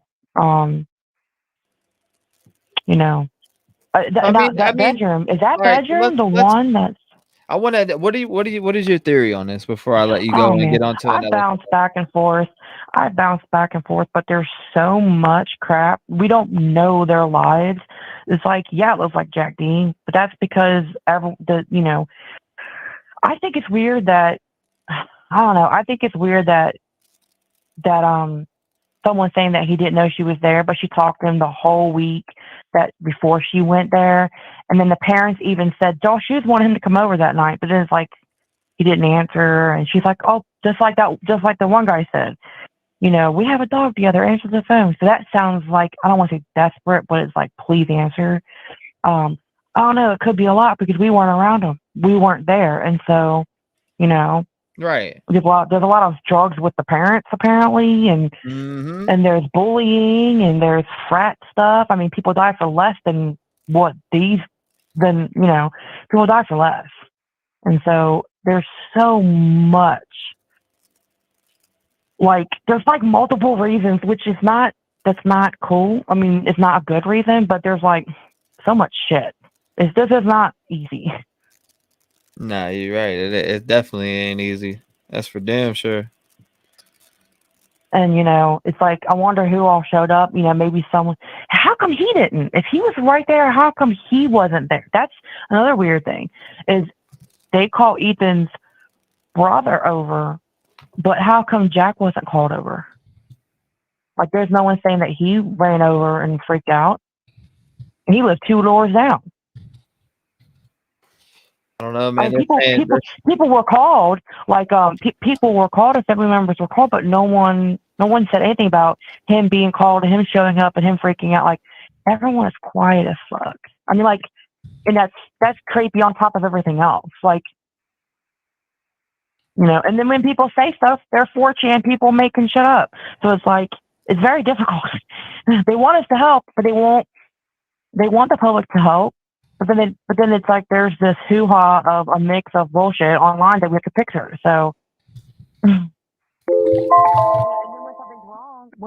when something is wrong, we're allowed to believe it. So it's like, how can you ask for help and then let us believe bullshit? Yeah, no doubt about that. Well, I appreciate you calling in and talking to me for 12 minutes. God bless you. Merry Christmas. No, I put on a 10-minute timer. So okay. I put on Merry Christmas to everyone. We're celebrating ours a little late. We're waiting for someone to come into town. But Merry Christmas to everyone that is celebrating it. God bless you. Thank you so much. And yeah, I mean, we're celebrating too. I'm just been honed in on this case, and yeah, I would love to know what's all over them damn cabinets too. It's like, what is that? I think it's stained, but I don't know. Maybe it's not. Maybe it is blood. I have no idea. But thank you for calling in. God bless you. And if you think of anything else, call back. Alrighty. God bless you, Blue Mustang. Mm-hmm. Clean that Blue Mustang. Shout out to her, man. Shout out to her. Hold up 1 second here. I did finally get your email, Lindsay. I see it. I got you. Kaylee's sister. You sent me this on Instagram. Super Taz is my business page. Hold up. Now, what am I looking at? What do you want me to look at? Hold up 1 second. Let me go back down here, because I want to make sure I get it. Gator put the video earlier this afternoon. Okay. I want to see that. I want to check that out. So we got Watts. I want to check out Watts' new video.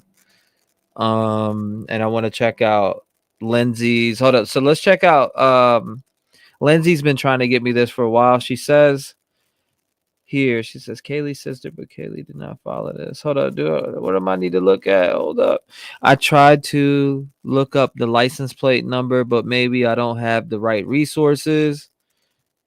Let me exit out of this up here too. Or you know what? Let me put her video right here first. Watch, subscribe. Okay, here we go. Kaylee, she said, I don't know if I want to pull that up. I guess I will. Fuck it.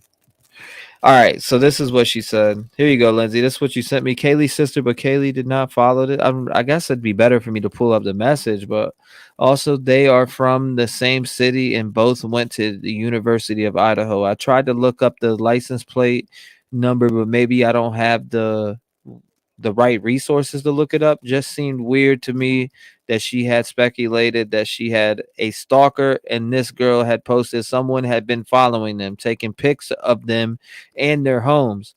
So, ooh.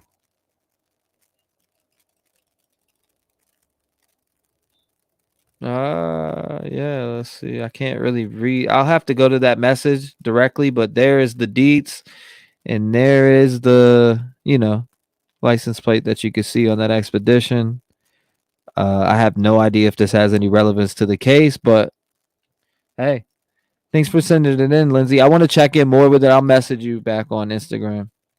Idaho 4 case, you know that Katie Gonsalves's family, her parents, and her dad, Steve, especially, have been outspoken in media outlets talking about their experience of dealing with the aftermath of this crime and their communication with investigators. They've talked about really all aspects of this crime that I can think of, really, that they know about. And that includes how they feel about people that would be likely suspects or people that have been named suspects. And in that group, we can include Kaylee's ex-boyfriend, Jack D. It's notable to point out that recently, Katie's father, Steve, was talking about the guy that we heard Kaylee and Maddie talking about in that recently released security camera footage where they're walking down the street from the corner club to the grub truck, and Kaylee says, Maddie, what did you tell Adam? And Maddie says, I told Adam everything. When the reporter brings up this Adam guy to Steve, he very quickly dismisses Adam as being a possible suspect, as does Steve's lawyer. Take a listen. Then we did the obvious due diligence when we looked into that, and it was pretty clear that this individual was not a part of the investigation as far as a suspect. Now, in my opinion, it is notable that Kaylee's father spoke out saying that this guy, Adam, was clearly not a suspect so quickly, yet he has still yet to speak out, saying that her former boyfriend, Jack D, is not a suspect. Now, I'm not saying that that necessarily makes Jack D a suspect. I'm just saying that it's notable. On the other hand, we certainly can observe that Kaylee's mother and sister have spoken out vocally and often, pronouncing Jack as an innocent person in this entire situation and stating that he absolutely, positively could not be guilty. We're going to listen to several news clips that have quotes from Kaylee's mother and sister talking about Kaylee's former boyfriend, Jack D. Take a listen. The first time we hear Kaylee's mother and sister reference Jack D, they don't name him specifically, but it's their first sit-down interview that I'm aware of, at least, and they are talking about the calls that Katie made after she got home from being out at the corner club and the grub truck to a person that they had not named yet. Here's what they have to say. So she was on my mom's cell plan, so on Sunday I was able to pull those cell records. And you could see that she was calling somebody out. Yeah. Does it seem like they may have been involved, or does it seem like No, not at all. Kaylee had no shame in kind of power calling, so it fits Kaylee. Yeah, and we know who she was calling, and this person is, and this person was asleep, unfortunately, was not getting the calls. And it was, I don't know, a few calls between for half an hour. She called him a couple times, but no, it was not. We do not believe she was calling him for help. We believe that she was just calling him to come over. If Kaylee was in imminent in danger, her or Maddie, they would have called 911. They would not have been calling this person. Yeah, And that was around 2. Yes. So at that time, we Started believe around 2:30. Yeah, we believe that the girls were just fine. So from those phone records, it looks like the girls may have been alive around 2:30. 2:30 is what the last call. No, the last call is shortly before 3 a.m. Sure. Yeah, that's right. 2:50 something. 2:52. For both of them. Yeah. Okay, so as you heard there, and this interview was very early on, Kelly's mother and sister both maintained that Jack had absolutely nothing to do with this tragedy, although he wasn't named. It's clear. Hold up.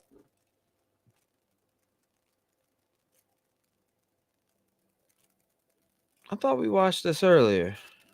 Clear that they were talking about Jack. The next clip we're going to listen to is a telephone interview with Kelly's parents, and well, here's what they have to say. We keep hearing this name Jack and phone calls going back and forth. Can you tell us anything about that? We love Jack. Absolutely love Jack. We stand behind. Hold up. Either somebody stole her content. Now I need to fact check this real quick. Either somebody stole her content and re-uploaded it. Let me go back and find this real quick. Before I play the rest of this video. Let me make sure this is I want to make sure that, hold up. Let me make sure nobody stole her content, because I feel like we played this earlier. And this is the one. If you've been following the Idaho 4 case, okay, never mind. Nobody stole her shit. I was just making sure. I had to point it out. Hold up, that's the same video, right? How to say we watched. If you've been following the Idaho 4 case, Yep. We watched this. We watched this 3 times today. 3. We watched it 3 times. Very good video. Love it. A behavioral therapist using the 3 models of behavioral analysts, among other things. Just for context, I come from that perspective. Thank you for sharing that with us, Watts. Thank you. I appreciate that. I just subscribed to your channel, and I don't know why I didn't like this video, because I thought you did a great job on it. There's a point in this video I want to bring up, which is right here. Now, I broke this audio down, and I swear that I broke this audio down. So I do audio engineering and mix and master for a bunch of different artists. Now, do you think that I heard she right here? Someone that she knew, or I have something to say about that. I just feel like there's been a couple individuals that were cleared very fast. That may not. Maybe he shouldn't have been. And yeah. She had the strong alibi. Just really fast. She had the strong alibi is what I heard. And when I did it on my computer over here, I have a studio, full studio. I make music. I do a bunch of different things. I make so I have a Pro Tools. I got a bunch of plugins, and I used a bunch of my plugins to bring that audio up. And I'm telling you that she said, or that Steve said she had a strong alibi. She had a strong alibi. When I edited it and brought it up, she had a strong alibi. People are trying to tell me it's shared, but he's saying she. And yeah. She had the strong alibi. Just really fast. She had the strong alibi. She had the strong alibi. She had the strong alibi. Just really fast. Maybe he shouldn't have been. And yeah. She had the strong alibi. Just really fast. And yeah. She had the strong alibi. Just really fast. Bro, I'm telling you, even right now I hear it, and I didn't even edit I wish I could take this stream over to my Apple iMac real quick and show you what I did, because I took the audio and raised it, but I'm just going to make it a video so you can hear. She had the strong alibi. There's no shared, there's no ED at the end of it. When you listen back to it on the audio part where I raised it up, he says she all the way. But you'll see when I show you the audio analyst. But yeah, she had the strong alibi, which was crazy. This was a good video though. I liked it. We watched it earlier, and I had Detective John talk about it, and it was crazy. Yeah, who's she? She's got to be one of the roommates, in my opinion. Right? Oh yeah, hold up. By the way, we're ruining the case, guys. Hold up. We're ruining the case. Let me pull this up real quick because we're ruining the case. Let's talk about it. Yep, we're ruining the case. And yet again, we're looking at this Uber driver who did say nothing suspicious, nothing happened that night, but wondering why he wasn't questioned earlier by police. Is this yet sort of another instance, perhaps, of something slipping through the cracks, an investigation that isn't quite going the way that we would hope it would? Look, it's always easy to be sort of a Monday morning quarterback, right? I faced that when I worked counterterrorism on the day of September 11th at the CIA. Of course, everyone's critical about what you did or didn't do. But I do think here, these are just regular investigative steps that probably should have been taken that don't take really the FBI or other law enforcement organizations to come in. Those are things that you should know to do. Seizing CCTV, asking that it not be recorded over immediately. Things like looking at their apps, looking at who took them home. That really should have been honed in on right away. So I do think that is probably a step that law enforcement missed. And I know that, the Uber driver said that their behavior was, I guess, unremarkable. And that is remarkable in and of itself. That is important to know. And I really just think, though, I think on the flip side of that, the fact that they still have not released the crime scene after 6 weeks is interesting to me. And in a way, I'm actually glad that they haven't, that they're taking their time to go through that. I know that's frustrating to some people. I have never worked a crime scene that's been held for 6 weeks. That's a really long time. However, just a few days ago, we saw people going in and out with what looked to me like evidence retrieval boxes. And so I think that that's really important that they haven't done that. So they've done some things, I think, really within protocol and other things not within protocol. Interesting. And you mentioned, it is remarkable that there was nothing remarkable that night, that the girls seemed to be behaving normally. In your investigator's mind, what is remarkable about that? What can we infer? So there's a couple things that I would infer for that. First, the girls didn't think that they were in danger. They had no interaction that evening, wherever they were, whether it was a bar, the food truck, walking around downtown, all the places that we've seen them. They had no reason to believe that their lives were in danger and that they had crossed paths with anyone who made them feel in danger. And so I think that's important, and that potentially, I'm not saying that it will, but potentially it could rule out anyone that they would have come into contact with that night as a potential suspect. So I think that is a critical piece. I think also what this may tell us is that, the suspect either entered in after they were already in the house, or perhaps was laying in wait inside the house. So this was someone that may have been known to them, but not someone that they perhaps came into contact that gave them sort of a feeling of danger that evening. Really appreciate that. Thank you. And we just heard from our reporter, Alex Capriello. Now, a professor at University of Idaho is suing that TikTok user who accused her of the killings on campus. Do you believe that the internet sleuths have taken this too far? In this case, I do. And I'm sorry to be so harsh and blunt about that, but the reality is the internet lives forever. Whether or not this professor is cleared, she will always have this when people search her name, and that is incredibly damaging to her and to her potential career path. And so I think we need to be very, very careful when naming names.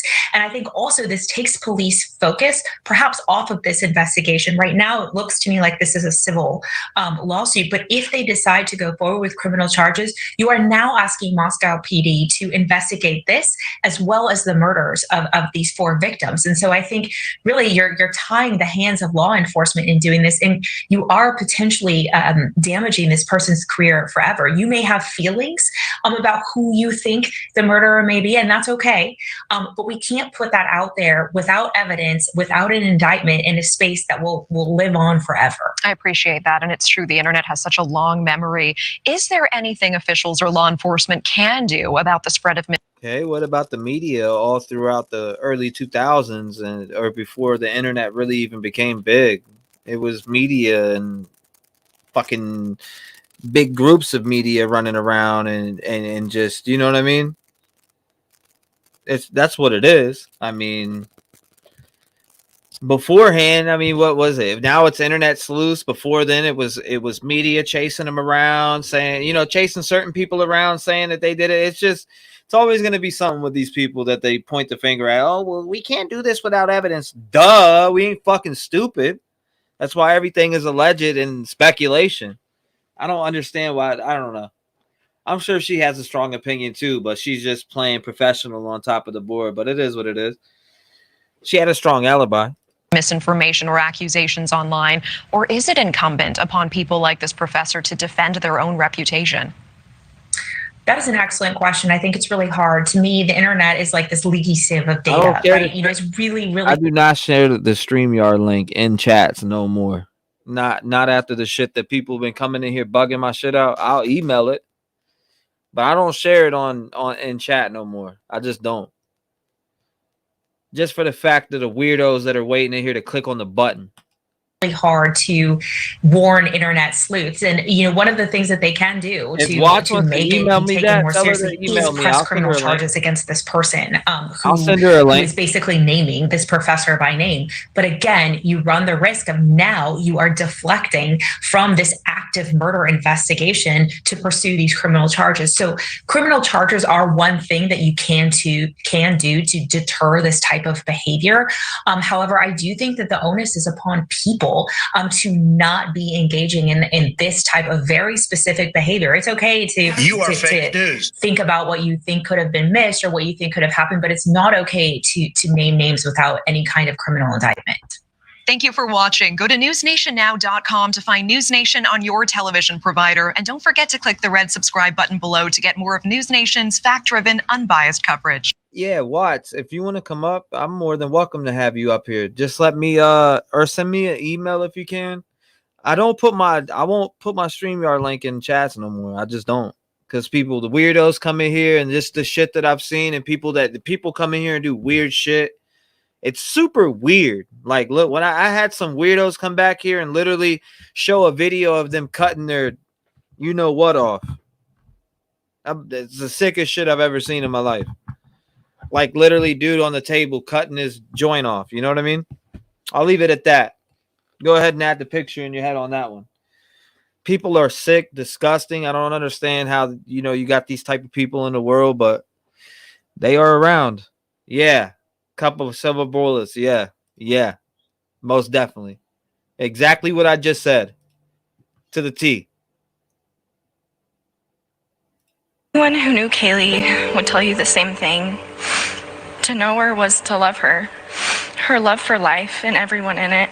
All right, so when I was covering the case, I put my link in the StreamYard, or I put my StreamYard link in the YouTube, right? And I had somebody come backstage that had their wee on the table cutting it off. I looked down to see who was there, and it was a video literally of somebody doing that. Disgusting. Absolutely disgusting. It was so inspiring. She made it a priority to make everyone feel so important and so loved. There was never a day that she didn't want to race her brother because she was just determined that girls were faster than boys. Ask anybody in my Discord. People were like, yo, there was people in the chat like, tell me to stop. They were like, stop capping, blah, blah, blah.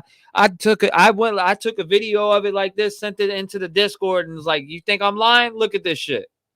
Or that she didn't want to go bug her little sisters. Favorite memory for me was watching the game with her, and every time the Steelers scored, I'd pick her up, and I'd hold her high in the air. I didn't really realize that I was in love with Maddie until the summer of 2020. We went to McCall and spent a lot of time on the water. We floated the river and just hung out every chance we got. They went to other countries together.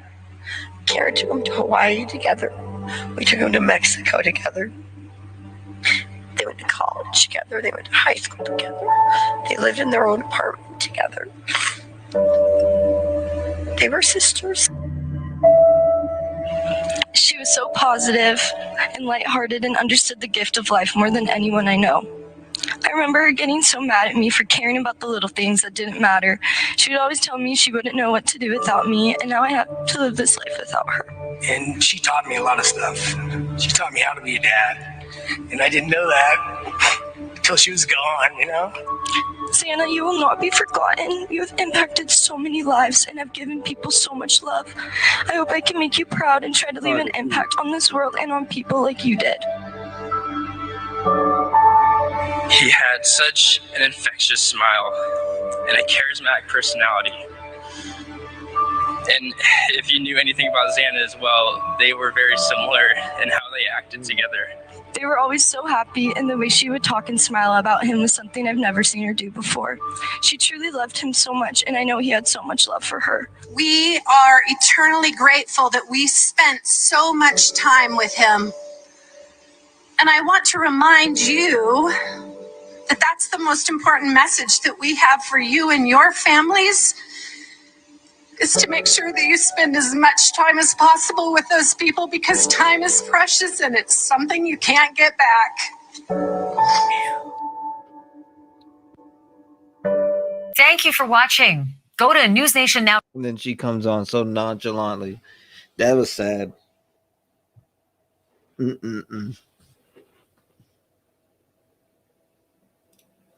Speechless. Woo! That one hit me.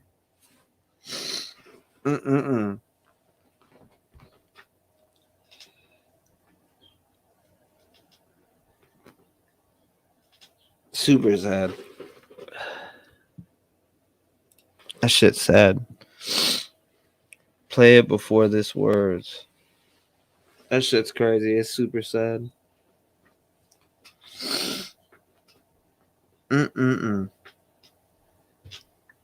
That's a hard one to watch.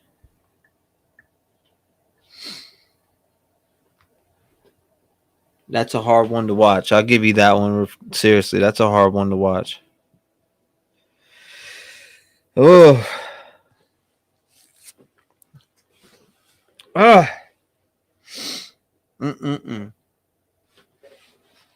If that don't make you cry, you ain't human. I mean, we all grieve in different ways, but good God, if that don't make you cry, you ain't human. I'll tell you that much right now. Good God, I need to wipe my eyes out right now. Give me the toilet paper, please. Whew.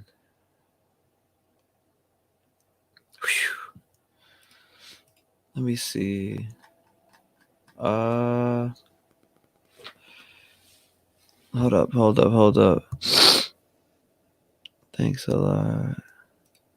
Watching it now. Where we at? I'm trying to find if she messaged me. I emailed my link, but hold up.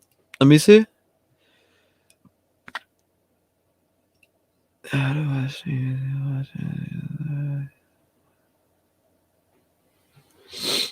Oh, all right. Let's get off that. Let's get back to the calls, man. 219-885-9693. Voice your opinion, please. Good God.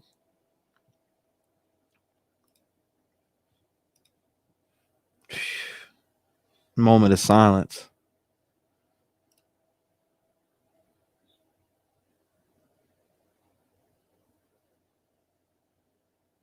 I'm not crying. You're crying. Oh.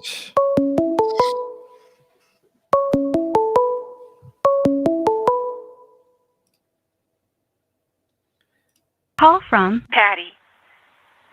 Hey, Patty, what's going on? Hi, Rev.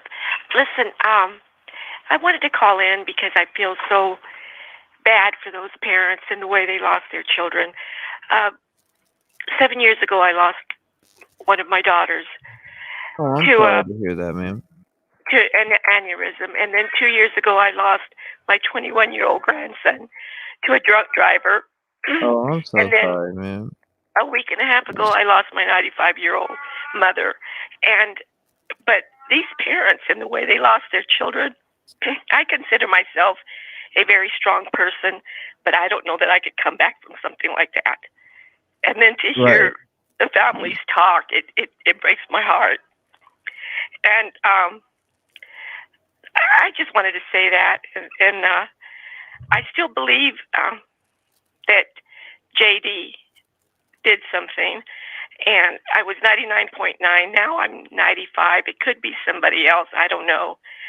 But I hope this person gets caught. And I also wanted to wish you and Sosa and your fiance and all the viewers a very Merry Christmas and a Happy New Year. Thank you so I'm much. still choked up from the last, what you had on last, those family members. But anyway, and I want you to get going over to one of those Dallas games that one caller called in earlier this week to invite you. Because I had tickets to the Cardinals game one year, and it was just, it was a really good time. So hopefully you get there. And again, I'll be a fan for life. You're my favorite. Thank you. I appreciate you, Patty. And I'm so sorry that I can only imagine your pain and of your loss. And good gosh, that's a lot. It was very painful for our family. It still is. And that's why these parents in the way they lost their children is, oh my gosh. Like I said, I consider myself a strong person, but I think that would have broke me.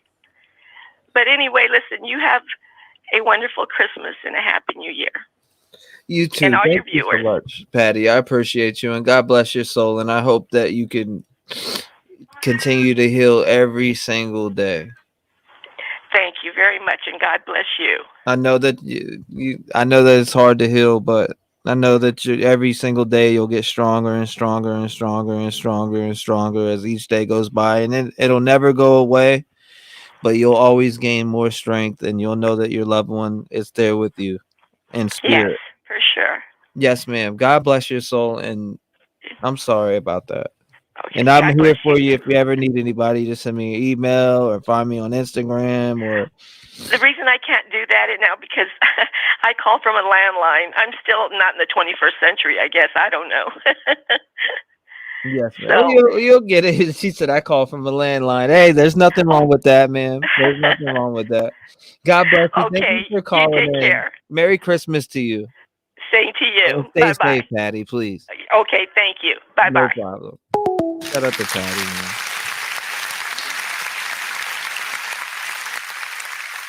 man. Thank you, Marcus. Appreciate you. Emails. Chat and talk. I'm gonna check. Call from Jackie. Jackie, what's going on? Hi, how are you? I'm hanging in there. Good, good. I'm calling from Orlando, Florida. I was calling you for a couple of things. Number one, I don't know if you had a chance to look at that crazy TikToker on that's talking about the murders and reading tarot cards. I haven't seen that.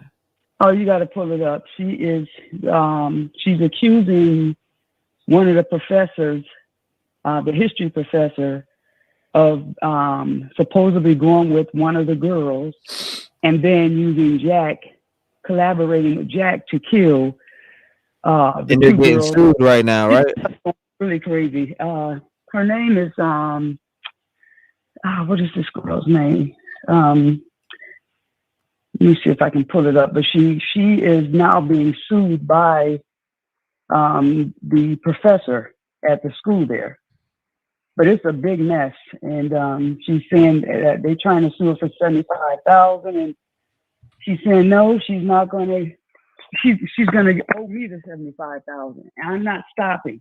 She's got over, I guess, about 70-something TikTok videos accusing this college professor. And then I was on one of the girls' Facebook when this first kind of started.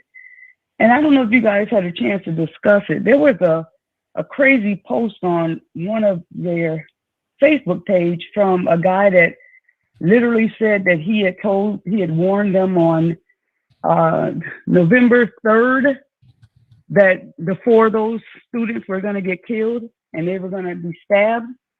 Did you guys ever discuss that? Because I'm kind of like new to your channel, but I haven't heard anybody, and I screenshot that. I just got your email. I'm going to email it to you.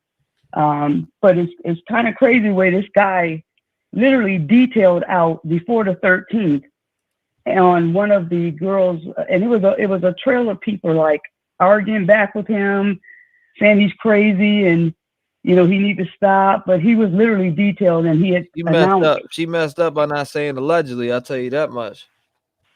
No, this is the guy on Facebook. No, I'm talking about that one what you were talking about before. I'm still thinking about that. Like, damn, they're getting their ass sued up in court. Oh, she doesn't even care. She said she reads these tarot cards right on TikTok, and she doesn't even care. Here's $75,000. I don't care. Take it.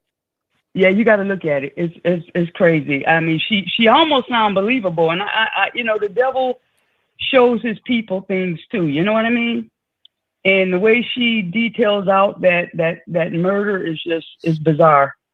She says that the professor was supposed to be divorcing her husband to be with, I think, Maddie, and Maddie was moving to Texas, and because she didn't divorce her husband, I mean, she goes on and on and on.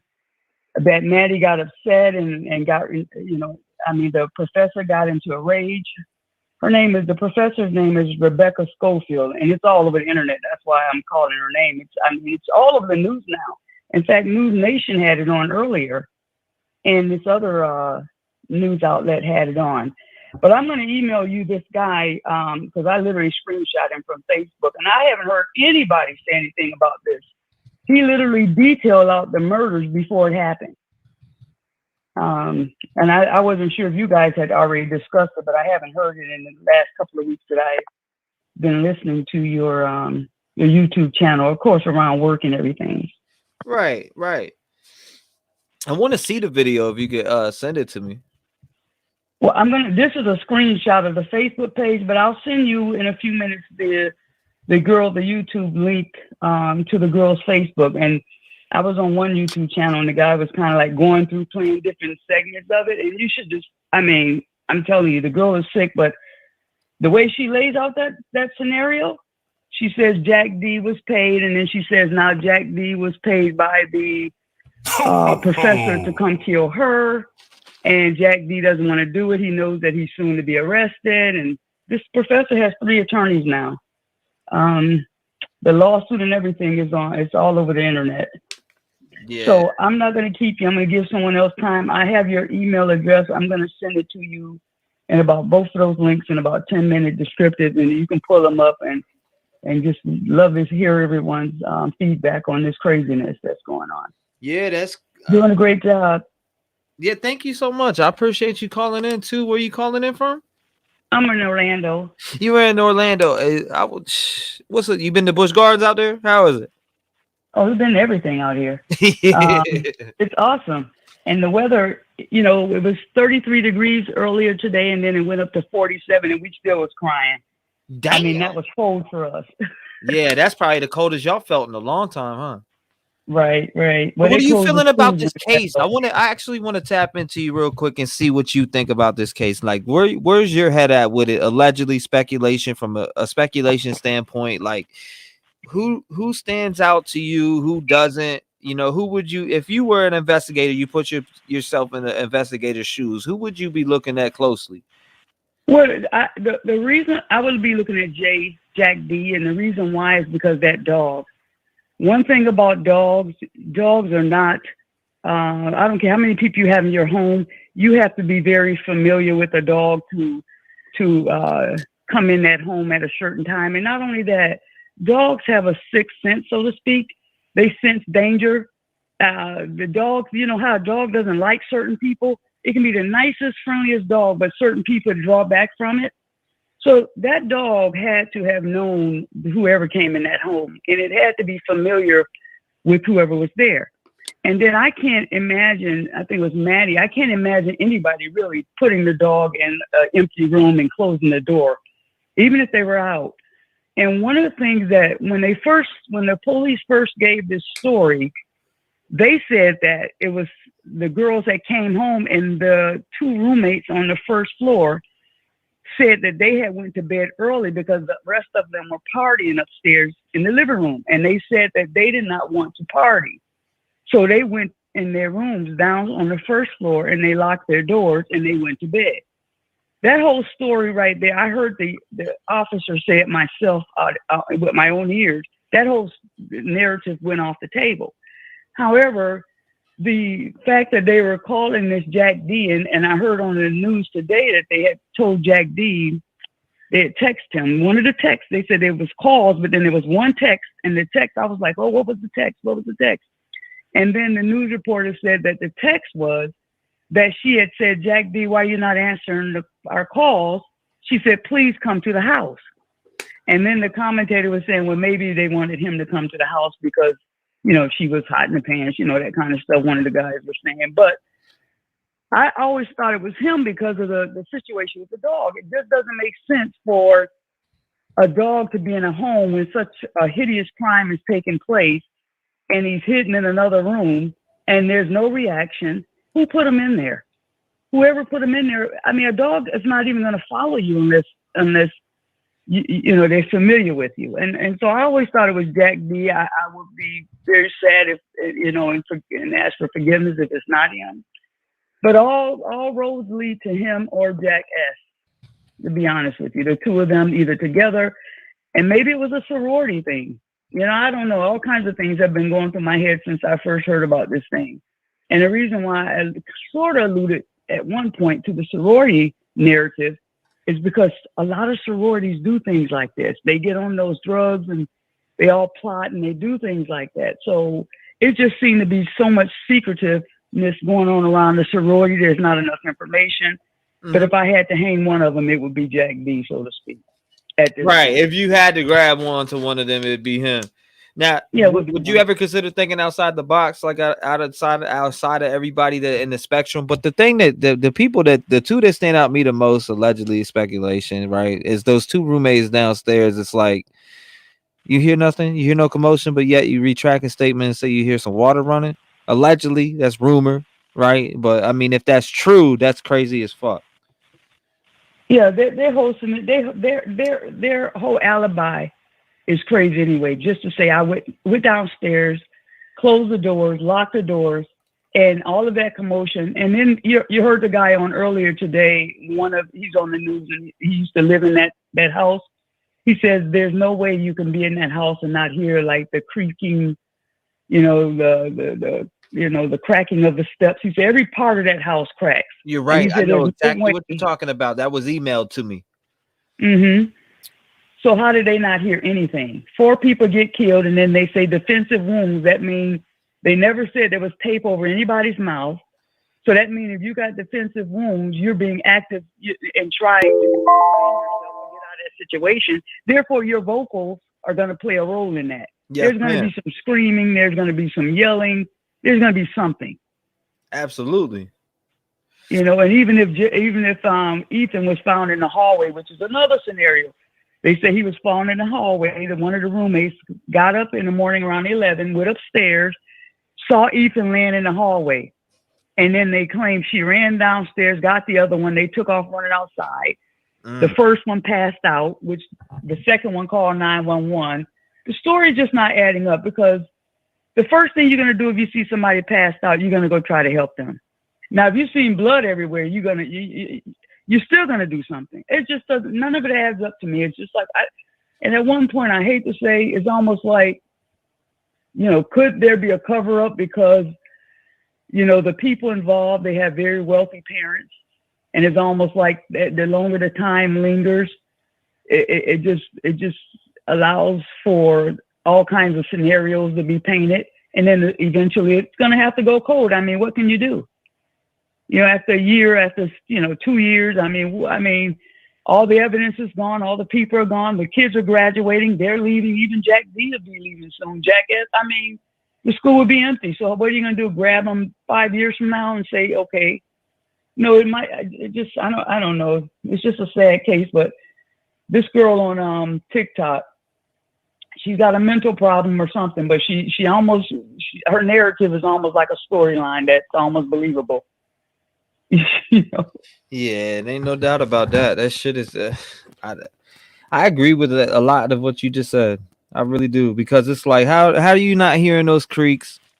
How are you not hearing that shit? And we've all lived in houses before, and we know when you got 1, 2, 3 stories, there's creaks and shit like that, and especially in the wood, or especially when there's no carpet, because allegedly it didn't have no carpet in there. You're gonna hear shit going. You know what I mean? Like if somebody is stabbing somebody, you're gonna hear some type of movement, because you're gonna have to start getting aggressive.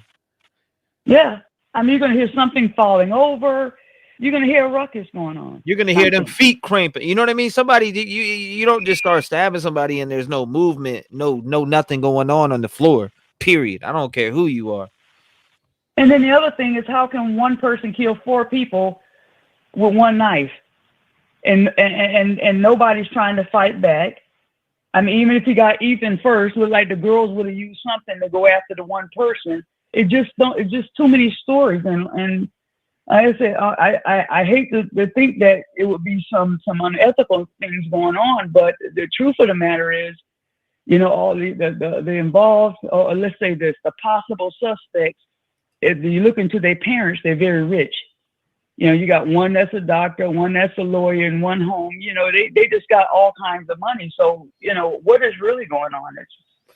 What is really going on? If it was carpet, I would say, there'd probably be a lot more DNA up in that house if there was carpet, in my opinion. But what about floors?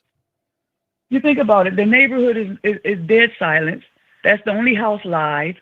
And you mean to tell me not one person screamed, not Ethan, nobody said anything? It was just a quiet kill? Right. Exactly. That's what I'm saying. Now you good. Go keep on. With defensive wounds. I'm saying a quiet kill with defensive wounds. Exactly. Even a person getting raped is going to scream. Exactly. And it's alleged, what, 2 of them had defensive wounds? Correct me if I'm wrong. Well, I was listening today. They said Ethan and his girlfriend had defensive wounds, but then what was the other girl's father said she had defensive wounds, and he said one of them was stabbed in like her groin area. He said the wounds were totally different, and then the day I heard one of them was actually stabbed like in the lower abdomen groin area. Mm. So it's like, I don't know. I just think the police, at one point, they really need to start sharing some details, even if they don't have all the facts pulled together. It's just like they're holding on to everything, and everything that they answer is so subjective that you can't make anything out of it. Mm. And here we watching a video that you played tonight that's all over the news of the holidays and the parents grieving their children, and we all brokenhearted. But they have nothing to even feel like, this is going to be a victory for them in finding out who did this. That's a fact. That shit had me crying. I ain't even gonna lie. I dropped some tears on that one, for real. Just watching that memorial, that little remembrance clip right there. That one broke me down. I can't hold you on that one. That one got me. That one took the heart out of me, because it's like, just seeing their families up there, and I don't know. Anytime I see, I mean, I do that all the time when I watch regular shows about, and that's basically what I watch all the time when I'm not watching like ghost hunting shit. I watch nothing but true crime. It's either true crime or ghost hunting, and mostly true crime. I watch, Tamara Hall, what else? Fear Thy Neighbor, Disappeared, See No Evil, what else? Just tons of different things that I watch, and I get into those shows, and I cry my eyes out when I see these parents, and these family members grieving, and you could just feel their pain. You know what I'm saying? Like, I just have the sense to feel somebody else's pain easily. If you got pain coming out of you, I can feel it, and I don't know. It just hits me. I don't know. I feel like any normal human is gonna shed a tear. Yeah, that hurts. That hurts, especially during the holidays. It really hurts because it's such an unnecessary kill, and like the thing that hurts more is to have that kind of experience and not have any idea, don't have anything to hold on to. All you know is your kids were murdered. You know, you showed a video earlier today when the girl had, the young lady was talking, you know, she called the police back in, I think, was it March? And about somebody, she thought her suitcase was outside of her car, and I guess they were trying to say maybe somebody was trying to steal it. You talk about plunder, and then there was a pair of like panties. Her panties were out into the front of the car or something like that. That's disgusting. Well, her suitcase, they put everything in her suitcase, and the police were there. They cameras, webcams on them, and they were telling her. So in the background there was a white car. Why haven't the police even questioned that? There was a white car parked across the way that you could see from the back of her car when she was explaining to the police what had happened. Did you guys discuss that at all? Not really. We kind of went over it, but yesterday I was cluttered when I watched that video, because we watched that one yesterday. I know exactly which one you're speaking about. It was the one that Plunder released, and it was with the cops at the girls were, you know, supposedly somebody broke in her car, was going to steal it or whatever. I know which one you're talking about. We didn't elaborate on that much because we got so fascinated with that white vehicle in the background.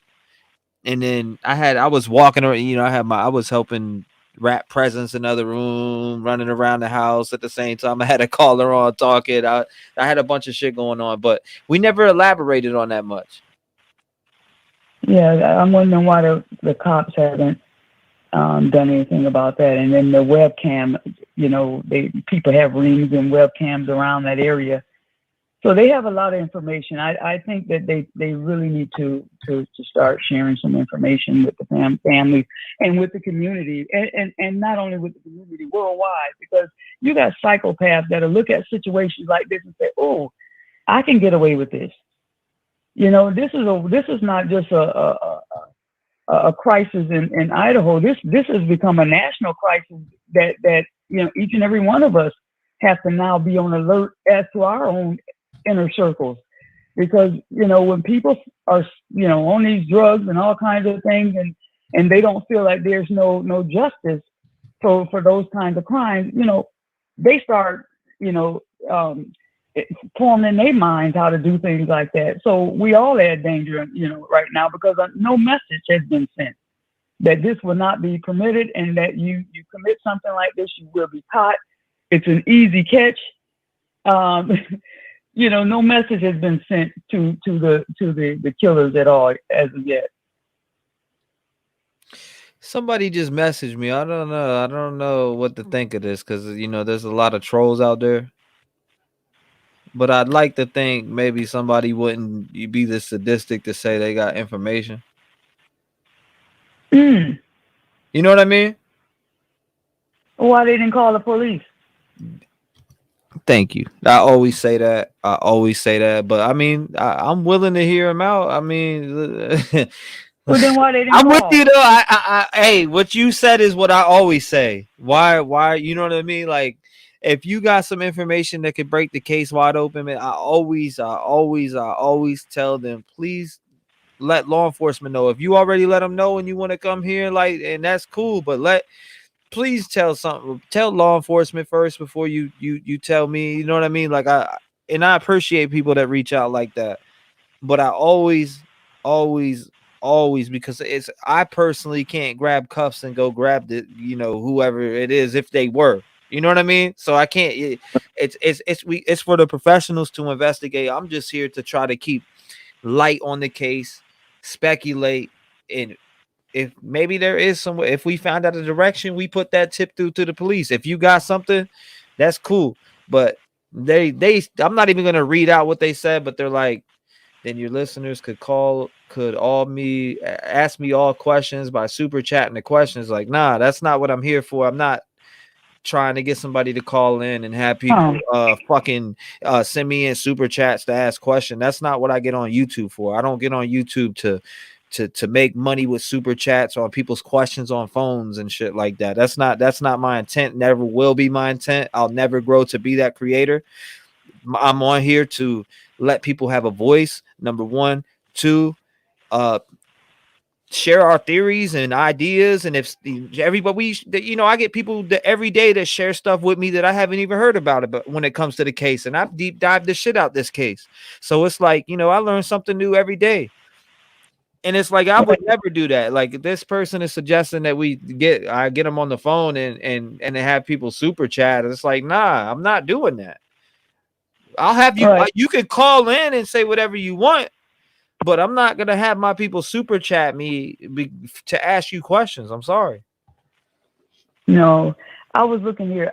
On KV Gonzalez, Goncalves. It was on her Facebook page. This guy named Grant. He says, "Dear Chief Fry, President Green, and Lauren Gurgis, PA, TK, and AT, and I attended a school reunion on November 4th. I recall telling my former classmates that I believe that murders might take place at 1122 King Road, Moscow, Idaho, in the early morning hours of November 13th. And he named all 4 of the students. This is on her Facebook page. And he said all of them would succumb to their stab wounds. There would also be 2 unarmed occupants on the bottom floor. Other background details that were relayed could be more difficult to corroborate. Yours sincerely," and he has his first and last name here. And he had a whole bunch of people, going back and forth with him. And I'm saying, these kinds of things are crazy. You don't know if these people are psychopaths or just like the person that's telling you they got answers. If they have all these answers, this person claimed he wrote the chief, but why is he putting it on Facebook, under Kaylee's Facebook page, and when she's deceased? Right. If you can you send me those screenshots? Yeah, I'm going to send this to you now because I'm sure it's off her page by now. There was a trail of people like commenting. I'm glad you got them. That's why I like the great community, because you guys grab the stuff. Like, what do y'all get from that I just shared too in chat? That's an email that was sent to me. I don't know. I don't like shit like that. Maybe you can read super chats, and I don't get triggered. Like, stop it. Like, stop, please. Stop right there. This ain't about super chats. This ain't about none of that. This is about justice. Fuck a super chat. This is about JUSTICE, justice. We want fucking justice. I don't care about any of that other shit. Yeah, you're gonna always have some psychopaths, but like this person here, a lot of people just want attention. That's what I'm saying. I'm good. Nobody pays them no attention. I'll pass on that.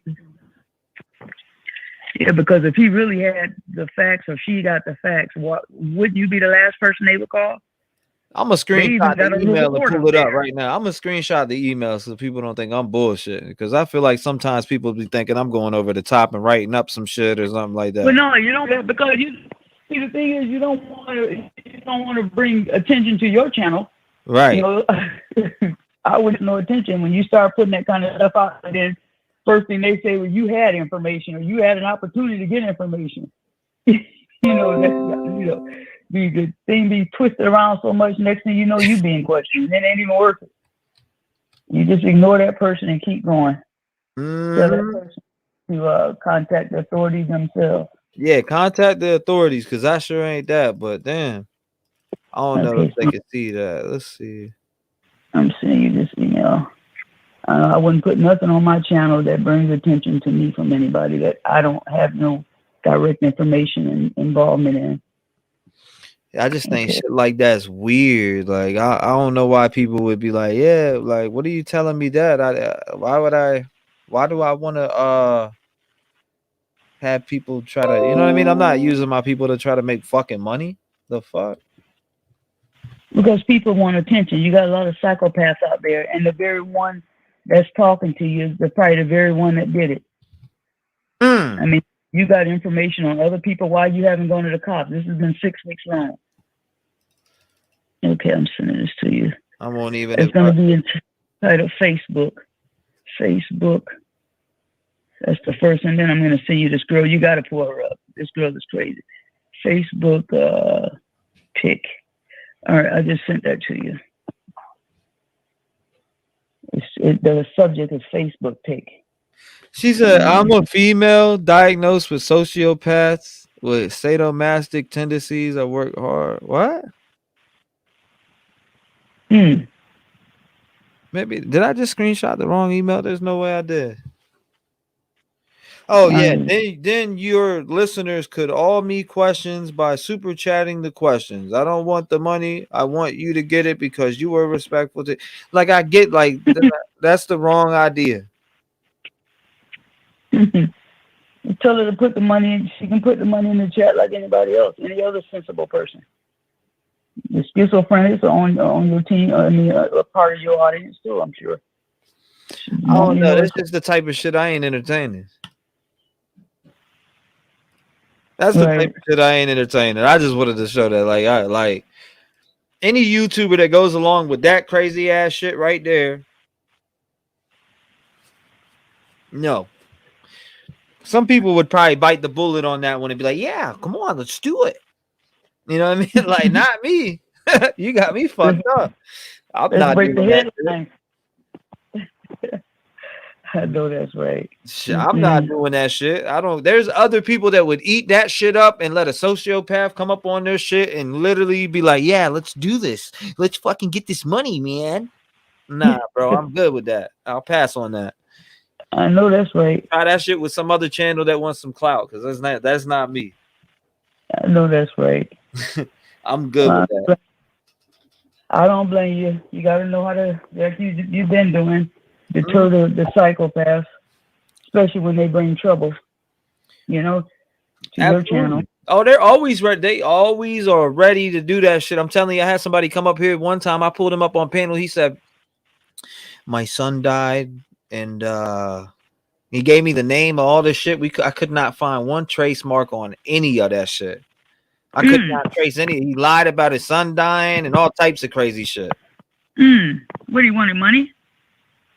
Yeah, nah, he didn't even want money. He just came up here with a sabotage story.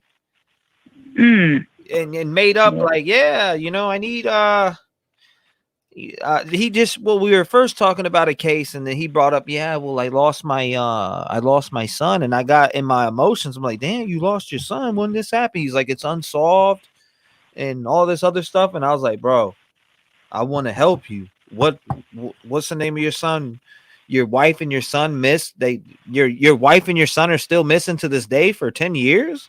It was like 8 or 10 years. And we started all taking notes, and everybody was looking up the shit, and we were fucking searching it down, and the dude was straight up fake as a fucking doormat. Could not find nothing. Wow, that's crazy. Did you get that email? I'm gonna send you the lawsuit, girl. Well, I mean, doormats ain't fake. Well, I say fake as a fucking cartoon. How about that? But yeah, I'm looking right now. Let me see if I got the screenshots. Let's see here. Yeah. Is it from your N name? My N name? Your name is JAC from the beginning. I was gonna say okay. I see a Natasha. It says Natasha's it? No, JAC is a Okay, yeah. I see you. Okay, now I'm going to send you the this girl on TikTok. You got to pull this up. I'm downloading it right now. I got you. I'm pulling it up. This is what she sent. They were asking for the screenshot. Let's pull it up. Boom. Okay, I'm gonna put on say TikToker. And you got some sick people out there. Thank you, Cassie. I appreciate that. Show the screenshot. Screenshots right here. Okay, so now I'm gonna send you this. I have to pull up your email. Okay, here it is. Thank you, Firefly. I appreciate that. Firefly in here gifting Christmas. I see you. Shout out to all the new members too. Okay. So now I sent you the link for the TikToker. You got to pull that up. So I'll let you go. Somebody else can chit chat. But yeah, no doubt. No, I appreciate you sending me this information. It's always good to get it. You know, it is. Yeah, I was gonna join your membership, but I got to remember my Apple ID passcode. That's what they asked me for when I was trying. I'll take your time. No rush on that. I mean, you just being here is awesome. So I mean. Thank you so much. I mean, if you want to join us on you, I don't. If you being in the chat and chilling and watching is fine with me. You know, the more eyes on the case, the better. Period. That's what I try to tell people. The more eyes on the case, the better. Yeah, but I don't mind joining it. I mean, that's what makes us a part of the family. But Yes, ma'am. did you Yeah, get we the? get up in Discord. All the members, like I have a private Discord for the members, and Oh, okay. so we, you know what I mean. That way, a lot of members talk about cases. What I do, I'm working on a series, but I had put it at a stop because this case has me so fished in with everything that's going on. I'm working on a series called Suicide or Murder, and there's like 5 different cases I'm gonna be making video content on in general that just blow me away. Because they're ruled suicides when in reality everything points at a homicide. So I can't wait to grow that series because it needs, those cases really need extra attention. They really do. I know that's right. I'm working on it. And I help everybody that is a member. Anybody who helps me get information, which I go and grab my own information, but there is so many good people out there that find information that I don't find. And it's like, you know, I work together with the community and make a video, and I shout everybody out in it and stuff like that. I've made one so far. Well, that's not, well, the more hands you got on deck, the easier it is to do a job. Yes, ma'am. Absolutely. You know, because somebody's going to see something that you didn't see, and then somebody else may bring a 6th person to you, a 6th case that maybe even like they have the missing news reporter right now. I won't get into that, but disappeared. All of the stuff he reported gone, home gone, everything gone. So, you know, you never know what people can bring that you might want to get involved in. Did you get the TikTok girl? The subject line should say TikTok girl. TikTok girl. Yep. Got it right here at the top. TikTok girl. Okay. That's the part lawsuit. When you put all of that in there, pulls it right up, and she got like 70-some videos talking about this professor. I mean, it's so bizarre. And she's doing her tarot cards. It's a mess. Is she still doing it, getting sued? Absolutely, she's on there today. Oh my gosh! She said, "I'm not stopping. Rebecca knows that she did it, and she's gonna regret suing me because now she's making it public. I mean, it's a mess." And she's got over 100,000 followers. He said, "Does this?" The bad boy said, "Does this caller want to join? I'll pay for it." Hey, bad boy, you're good soul. Appreciate you, bad boy. All right. Well, I will be joining. I just got to find my passcode. But keep up the good work, exposing, talking, and sharing and collaborating with everyone. It helps people find some kind of peace. You know what? Some people are lonely. So these kinds of chats give a person an opportunity to be heard, to vent, to share. Like the lady, I almost cried when she was telling me she lost her daughter and then her son and then her mom. From the brain aneurysm. Yeah. Yeah. That shit was sad too. Right after the video. Right. I appreciate you calling. It was a wonderful phone call. It felt like we've been on for 2 minutes. You've been on for 35. Shit felt like. Oh, mercy. Let me let you go. Thank you so much. You fine. We had a great conversation. I'm going to pay for those minutes. God bless you. Thank you so much for coming up here. And I hope your family has a Merry Christmas and stay safe. Thank you. You too now. Thank you. Bye-bye. Bye-bye. Shout out to her, man. Shout out to her. Great caller. Wonderful caller. Great caller. Thank you, Watts. I appreciate that. Yeah, but sometimes it goes on and on and on. Granny T, you is back in here trolling again. Granny T, don't you got some grandkids to be chasing around? Come on now. Yeah, we are the exposure. Exactly. Tell them, Karina. I don't know. People would be bugging out though with those emails like that.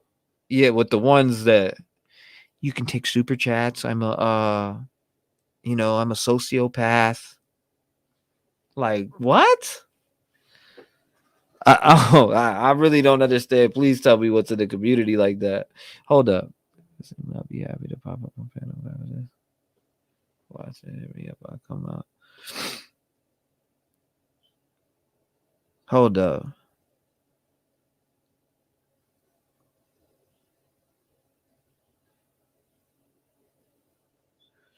By any means.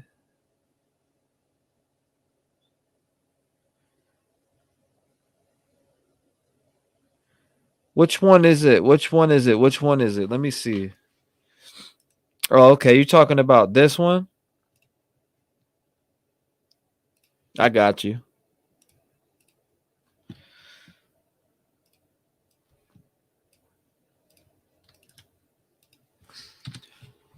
If you've been following the Idaho 4 case, you know that Katie Gonsalves's family, her parents, and her dad, Steve, especially, have been outspoken in media outlets talking about their experience of dealing with the aftermath of this crime and their communication with investigators. They've talked about really all aspects of this crime that I can think of, really, that they know about. And that includes how they feel about people that would be likely suspects or people that have been named suspects. And in that group, we can include Kaylee's ex-boyfriend, Jack D. It's notable to point out that recently, Katie's father, Steve, was talking about the guy that I appreciate you. we heard Kaylee and Maddie talking about, and that recently released know. security camera footage where they're walking Somebody out. said they. I don't know. She said somebody said they wanted to watch it. We'll hear. Hold up. Let's share. Let's share. Let's share. Let's share.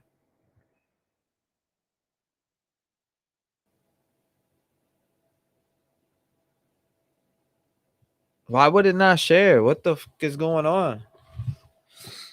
I know we played this one like 6 times today. I'll be honest with you. Let's see what else. I want to see what else she made on this. Idaho, D splits family. Okay, so we watched that. What about this one? I want to see. Welcome or welcome back to my channel. Today, Watts the Obsession has exclusive footage of the inside of the Sigma Chi fraternity house, the fraternity that Ethan Chapin, one of the 4 Idaho victims at the University of Idaho, belonged to. We also have exclusive footage of a couple events held at the fraternity from the years 2021 and 2022 with Ethan and in at least one of them, Xana, appearing in the video. Anyone who follows this case knows that there is a huge gap in the timeline of Ethan and Xana the evening before the Idaho tragedy. One thing we do know is that Ethan and Xana went to his fraternity, Sigma Chi, for some duration of time, and how long that is, we do not know.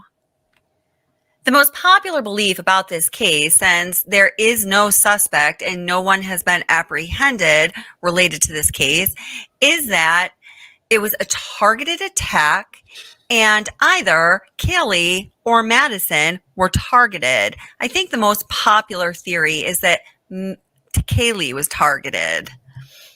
It seems that there's a lot more known about what Kaylee and Maddie did that night because we have several security camera footage vantage points at this time, and it is December 24th, 2022. We have a tight timeline for Kaylee and Madison thanks to Kaylee's sister, Olivia. We do not have all of those details regarding Ethan and Xana. In the past couple weeks, a theory, and I believe it's a rumor, surfaced that put forth a theory that it was actually Ethan that was targeted and not Kaylee or Maddie.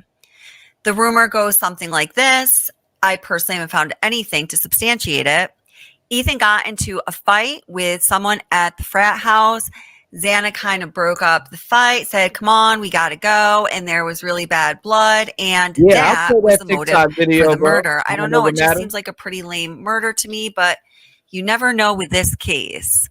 It was also about 2 weeks ago when law enforcement came out and publicly said they were going to start putting some focus on trying to fill in the gaps in that timeline so they would have a better understanding of what Ethan and Xana did on that evening. Take a listen to this. This morning, police zeroing in on the movements of 2 of the University of Idaho victims, Xana Kernodle and Ethan Chapin, the night they were murdered, looking specifically at the hours between 9 p.m. and 1:45 a.m. when the couple was believed to be at Ethan's fraternity. Why are you looking for more information specifically about where Xana and Ethan were in regards to his fraternity house? That actually seems to be one of the larger areas that we don't have a lot of information in. And so being able to locate what they did that night, to maybe who they contacted, maybe any routes that they took home, that would be important for the investigation. So clearly law enforcement didn't release any further details than, what you heard there, which wasn't all that much. So let's go back to some of the information that led people to believe that there may have been a fight going on at the fraternity house. So this is from one of those anonymous posters. Sometimes people post anonymously and later on there's information that comes out that corroborates it and you're like, damn, they were right. And then sometimes people post anonymously and, we don't really know what the motive is. So I hate to even refer to this as this is a fact-based channel, but this is what we got to go on as far as I know. So this person says, I have it on good authority. Cousin is a cop in a nearby town, but called in to help in Moscow once school started back up. Apparently, the investigation is looking directly at the Sigma Chi frat party Ethan and Xana attended from 8 to 9 that night. He did not have any update on their timeline after they left, 9 to 1:45, but did say it looks like the investigation is honing in on 2 suspects from the party that night, and an update should publicly name them by the end of next week. Well, clearly the people were not named by the end of next week because this post is from 2 weeks ago. The only thing I can say to give it credibility is it did come out just before the police announced that they wanted to focus more on Ethan and Xana. So that's what I got for you regarding this. One of the reasonable pieces of information that may lead someone to believe that it's very possible that someone from the fraternity house was involved is that when you're looking at the fraternity house like right here and they look to the middle of the screen, and some of you have probably seen this, it's just a straight shot back to the house where the tragedy occurred. It's just a couple minute walk. So if you go a little further into looking at what's going on between the fraternity house there and the house where the tragedy occurred, you'll find that there is this pathway. It's a sidewalk. It starts essentially at the back of the fraternity house property. And in just a moment, when I show you the exclusive video that I have, you're going to see what that looks like. And then you go, up the sidewalk, up the stairs, right into the driveway, and in the back door, first floor of 1122 Kings Road. So how about that? And then here, this is just another perspective, looking at the house kind of from the side, and you're sort of looking on to where this sidewalk would be, where it leads you right up to the driveway that takes you right in through that first floor door. And just another note about law enforcement putting it out to the public that they were interested in learning more details to fill in the timeline, apparently, regarding what Ethan and Xana were doing that night. I don't know about you guys, but I haven't heard boo about that from law enforcement since. Absolutely zero follow-up, nothing whatsoever. So at the very least, I think that's just really bad, PR. It doesn't make the authorities look good when they're not keeping any kind of a connection with the public or with the families or whatever it may be. And then furthermore, gosh, if they don't have this suspect like ready to cuff, hook, line, and sinker, ready to reel in right now, I just do not understand all of this inconsistent messaging they've been putting out. It's all over the place.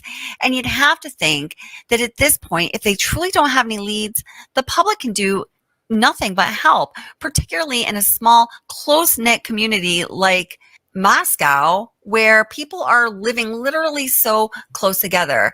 You have to think eventually someone would come up with something as far as a lead that would crack the case. I have a hard time believing otherwise.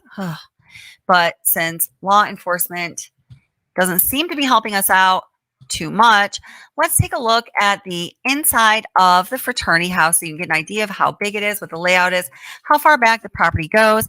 Then we're going to look at a couple other videos that feature events from Ethan's fraternity in this past year.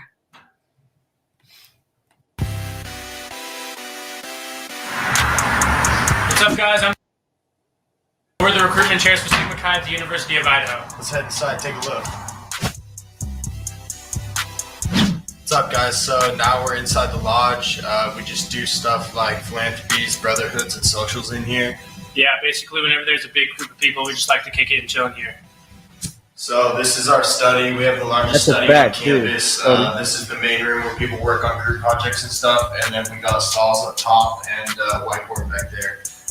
And this is kind of all of our awards that we've won. These ones on the plaques up here, those are our Blue Petersons. That means we're in the top 10% of Sigma Chi's in the nation. And 2020, we won Chapter of the Year. All right, so this is our fraternity standard, and this is what we recruit kids off of. It's man of good character, a student of fair ability with ambitious purposes, a congenial disposition, possessed of good morals, having a high sense of honor and a deep sense of personal responsibility.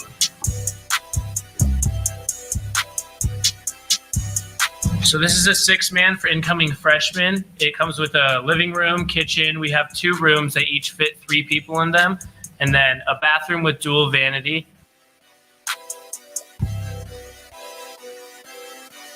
So this is a standard 6-man kitchen. It comes with full appliances. You got a working oven, working fridge. So we don't have our own house chef, but with that, we do have the cheapest house bill on campus, which is going to be $2,800 a semester.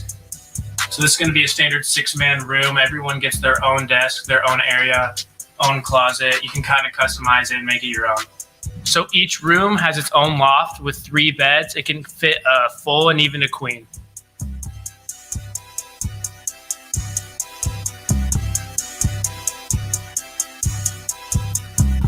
So as we come down out of the courtyard, this is the basketball hoop.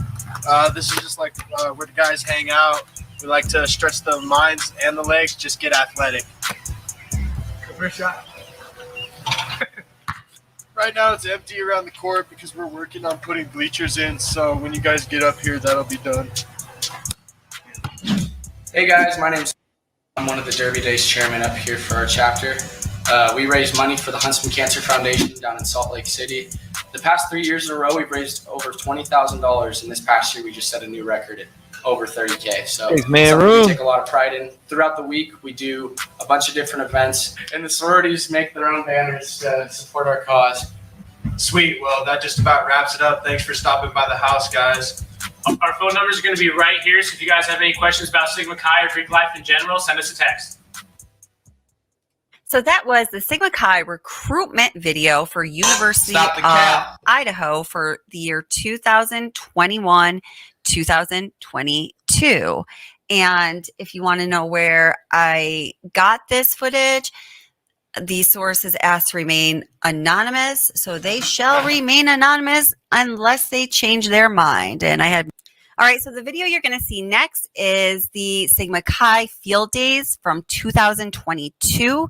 Ethan's in it several times, just momentarily for a few moments. You have to look for it for sure, but you can for sure definitely see him, especially a little bit towards the beginning. He's right in the camera. And Xana's in it a couple times briefly, so you're going to have to look for that again. But I think these victims are the most important thing, of course. What is also important is that you look at the faces of everyone else in that video, guys. Since, in my opinion, and this is the opinion I've officially formed, unless there's something huge we don't know, since law enforcement is not on their A game, I feel like it's almost left to the public to piece together what exists. So hopefully we will eventually create a whole enough picture that will lead to a warrant, that will lead to an arrest, that will lead to charges, that will lead to justice for the victims and the families. No idea if that.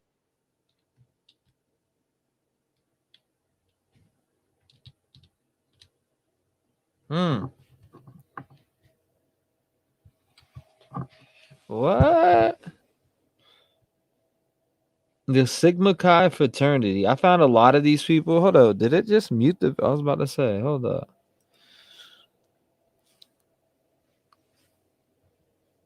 I found a lot of these people that I see in here. I know I've been here for every single time, but did you play the end? Yeah, I played the end all the way through. Literally, probably about 5 times, if no exaggeration, 5 times. So this is the Sigma Chi dodgeball. I'm one of the best dodgeball players in the world, in my opinion. You know what I mean? I would hurt people with the dodgeball. I threw so fast. Damn, Sigma Chi deleted 2 years.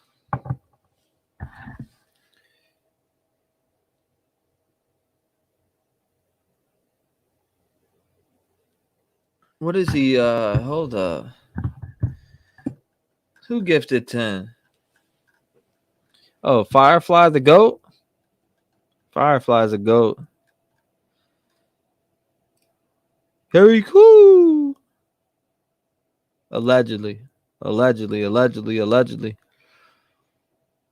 right, I'll open up the lines. We'll get back on a time schedule for the lines. How many minutes, guys? What are we talking about on these lines here?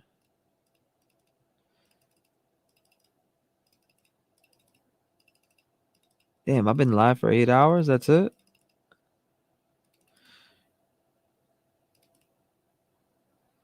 Seven? 6? 6 minutes? 7 minutes? 7. 5 minutes with a grace period. So all right. So 6 minutes then is what you're saying. Trav, only 10 minutes, man. 10 minutes be going on, man. You gotta give 5 minutes. I feel like 6 minutes is perfect. Nah, it's not muted. I swear to God. Look. I swear it ain't muted. 3 beds. It can fit. Told you it ain't muted. I say 6 is like perfect. 5 to avoid rambling. I love that one. Appreciate you, Steve. I called in and got some dumb voicemails, so that won't happen again. Says Grandpa T. All right, Grandpa T, I got you.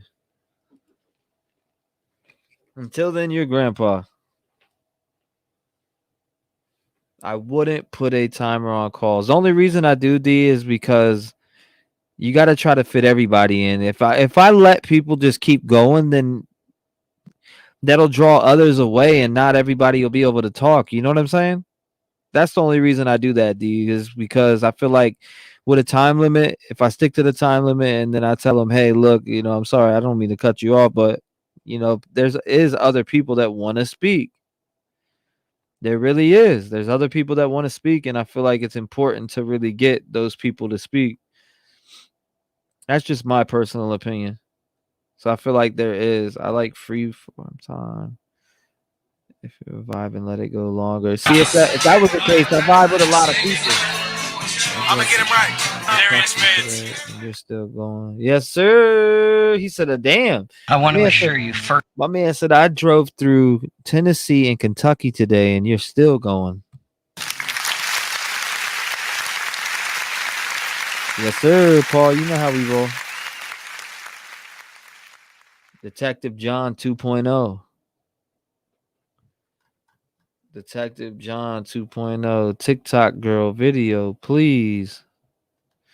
T, play that girl's video that's getting everybody what is it? Play that video that's getting everybody freaking sued. No, just play. I don't know. I have to check it out for sure. I'll have to check it out for sure. All right, hold on. Let's get back to this. Let's get back to the lines. Let's get back to the lines because I'm sure there's people that have theories they want to you know what I mean, get across. Let's see if Granny T is with the cap. Is this Granny T? Let's find out if this is Granny T right here.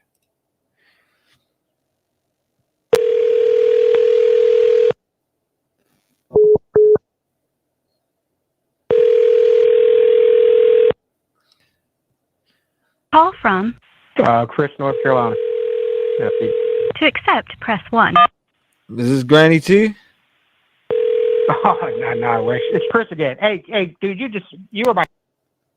Me and you might have just solved this case. Me and you just might have solved this case. Fuck yeah, bro. Your call has been forwarded to an automated voice messaging system. Let me hang up on this one. 240. Can you hear me? Yes, sir. Okay, there we go. What's up now, bro? If you go back, I've been telling people about something for weeks, and they said, I've never seen it. I've never seen it. Listen, if you go back to the scene you just showed of Steve, the dad, saying she had an alibi. Uh-huh. It's the let me put I got my contacts in, so I can put my glasses on. Yeah, there's a lot of that. She had an alibi. She had an alibi. She had an alibi. Yeah. No. What I'm saying is, but when I grew up in DC, we called them bunco, like the guys with the beards that look like homeless guys, but they're the guys you don't want to run into if they're looking for you, the cops, and they said these guys for you, you're in trouble. As the woman called them earlier, the cowboy cops. When they showed up at the house the other night and they went in the house for like 20 minutes. Are you talking about the Texas Rangers? Yeah, the Ranger guys, the cowboy looking guys. When they come out, there's an Asian reporter woman, and she tries to interview them, and they won't even look at it. Yep. But if you go back to the clip of right there when they were talking about Steve saying that she had an alibi, it shows when those guys originally show up, there's a cop car parked right in front of the door. They talk to the police officer, who's a male, sitting in the police car. They basically give him we're going inside, don't worry about it, we'll be done in a minute, don't bother us. They go inside. A little one comes out. They only go in Dylan's room, and then they go upstairs in the room right next to the living room. One of them comes out, and he has a cardboard box or like a dresser drawer. And then he goes back in. So then when it goes to the video of the Asian woman outside, that they ignore her, they put their heads down. It's a different police car, and it's in the corner of the You talk about driveway. Nancy something. She's a reporter for News Nation. Yes, exactly. And the security car is now parked up in the corner. So either the news people are lying, or they're lying about this is messed up. The cops, them guys found something in that house, and they erased the information so people don't know about who they're about to go get. Because if you go, like I said, if you go back and watch the Steve thing, they're talking. I got it frozen on my TV screen. The cowboy cop detective guys are standing outside talking to the policeman in front of and you can see the 1172 or 92 sign above the door. And then they go inside, and the one comes out, and like I said, he has a box or a dresser drawer in his hand, and he goes out and he puts it in the van. And then he goes right back in, and then 5-10 minutes later, they all come out, and that's when the car's moved. It's a different car.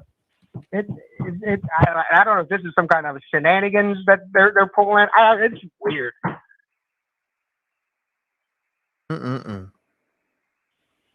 Like it looks like it can. Like she says, oh, they were in there for this amount of time, and they came right out. They wouldn't speak to us. And like apparently it was more than the amount of time she said, because there's a different car there. It's not parked where it was. And she said, oh, they only went here. They went in Dylan's room, and they went in the room, the downstairs room that could be Dylan's, quote unquote, and they went to the room upstairs in the living room where Dylan's room is. And that's the only two rooms they went in, and they left with a box. Yeah, no, I know exactly which clip you're talking about. Nancy Lou, I think is her name. She posted the and video. Then and she showed, and the one, three of them get in a van. And actually, she said they showed up in two cars. They showed up in three. One guy walks down the driveway a little bit, gets in an SUV. One guy pulls out in like a Nissan Murano, and the other three get in a van. So there's the five guys get in three different vehicles. So she says they get in two, but they actually get in three. And then she said they came out at a certain time when they had actually come out an hour later. Yeah, I know what I think I had this video in this folder right here. So like I said, I don't know if it's the news if the news is changing this information up to try to make a timeline, or and look, I'm gonna go because I'm getting ready to go to bed. But the whole thing with the murder timeline is there is no murder timeline. anytime before the 911 call was made, those murders could have taken place. What do you think about this picture right here? Do you think this is from that neighbor's house? I think this is from the neighbor's houses that's blotched out. I gotta go my phone. Hold on. Yeah, all right, go ahead. I have a picture on screen right now. And I want to say that this is from that house that is blocked out right now. Maybe where the white Elantra from. It might be. It's just I honestly think they know who it is, and they're just trying to match whatever they know they have, that they know they can go straight out, hammer him, and he's cooked. Like I said, Dylan, regardless of who it is, Dylan's going with him, because there's nothing anybody could explain to me that she's not into this. And I think the person that he's talking about when he says she had an alibi is Hannah, because nobody even mentions Hannah about anything. Oh my God!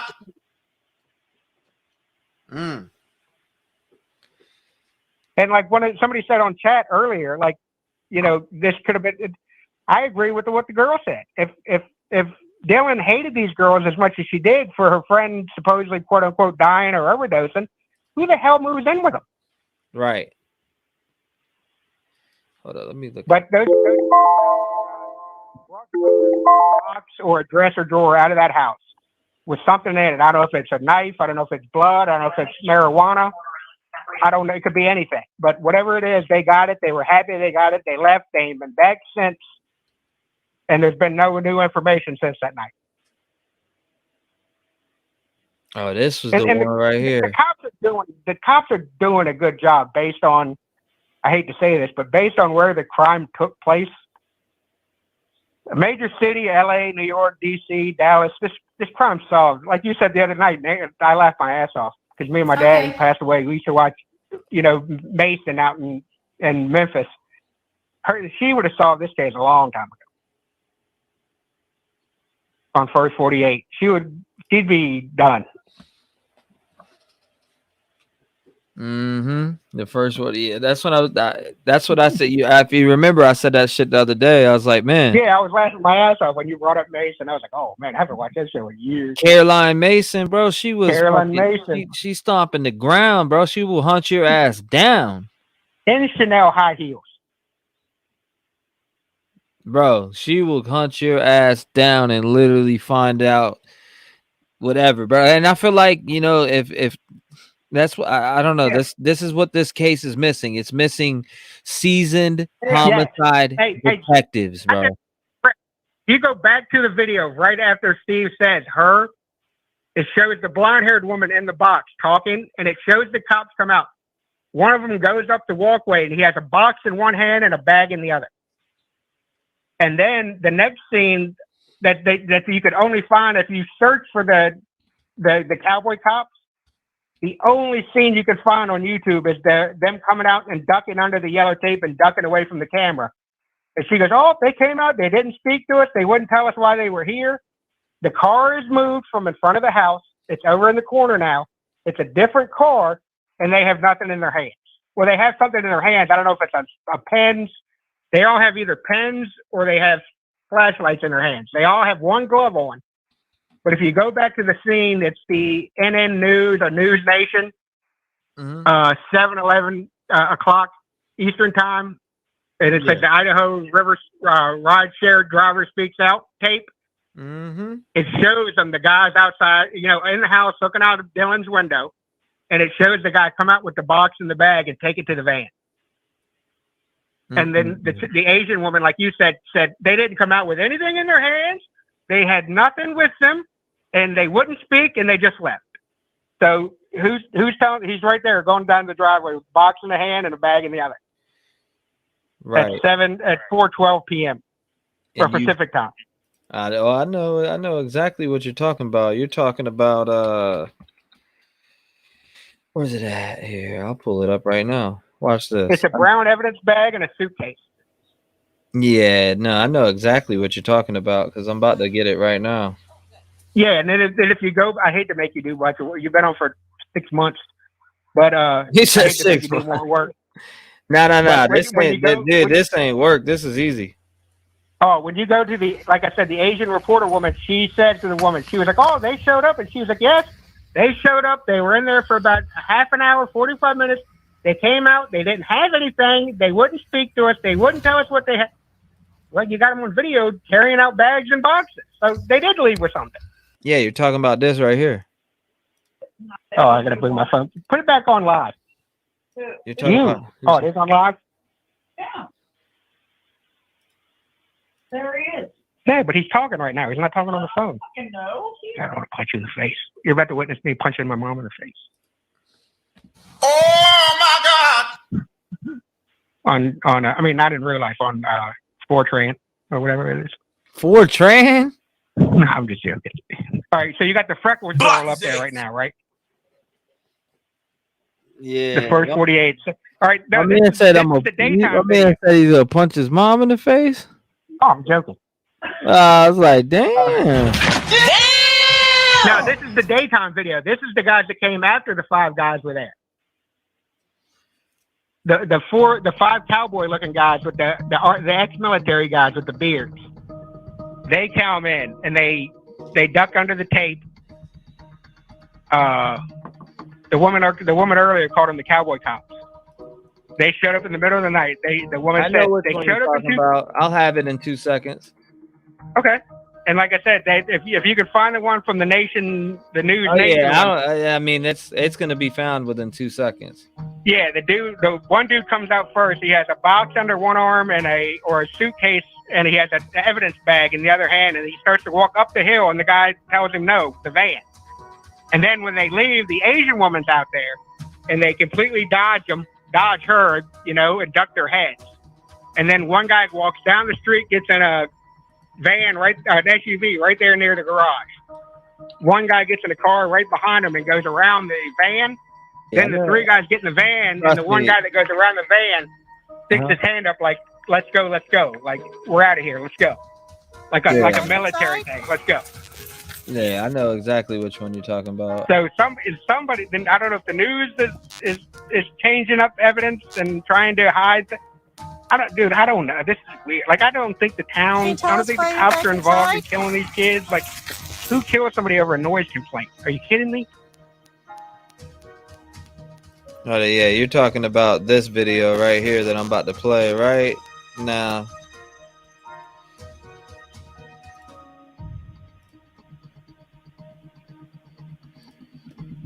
This the video you're talking about.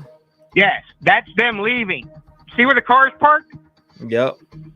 Now go back to the News Nation one where the girl's talking about see that guy down there in the Suburban, the Tahoe. Mm-hmm. There's 3 guys in this van right here, and watch. Wait a second, a guy comes around the van. He gets up to the guy in the Tahoe, and the guy in the Tahoe gets the finger, let's go motion. Oh, yeah. So there goes the Jeep. There's the guy sticking his arm out, going, go, go, go. And there's 3 guys in the van, 1 guy in the Jeep, and 1 guy in the gray Tahoe. So that's 1 more car than they said that came, and 1 more guy that they said came. Yeah, when they went in, the car was parked at the front door, and then 10 minutes after they went in the door the first time, one of the guys comes out with a suitcase or a box, and he comes out with a bag of evidence. Yeah, this definitely who you're talking about right here. You can even see the blank spot in the front of it. Go back a little bit. You can see the blank spot in the driveway from where the police car was sitting when they got there. Oh, it's replaying. It's on loop. Yeah, I got it loop. Now watch when it shows the front of the house. See the dry spot? It's snowing right now. Why would that be dry? I mean, my man can't even get in the fucking door right there, man. Yeah, give him the that's what my mom always says. But those are ex-military guys. Those are the guys I told you like 2 weeks ago when they first went there that they pack a book bag with food and weapons, and they hunt you down. They don't stop. They sleep in $20 motels. They don't shower. They just move, and they hunt you down. I don't even know if they're ex-military. I don't know. Maybe. Well, the dude that can't open the door, he has a Army service patch. See that thing on his sleeve? Mm-hmm. That's a military service patch.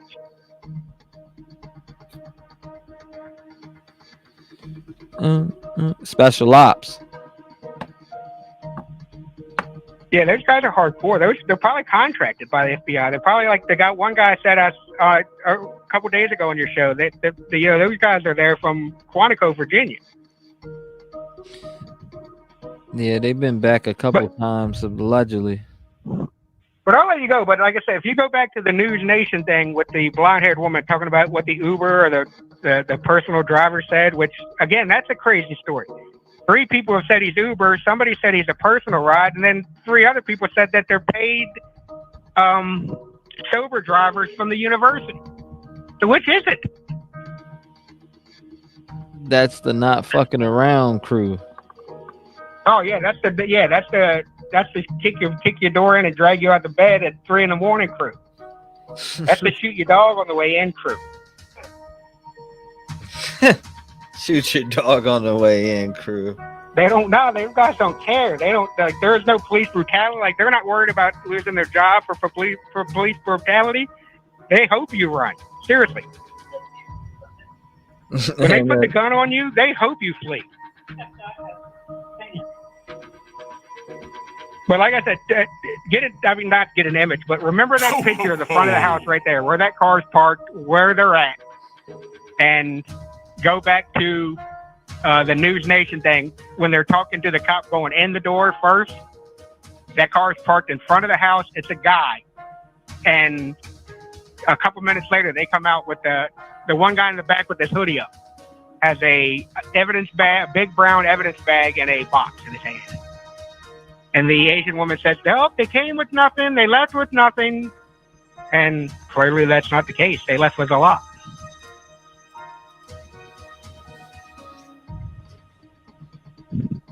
Talking about this right here? No. When the guys that just left showed up first.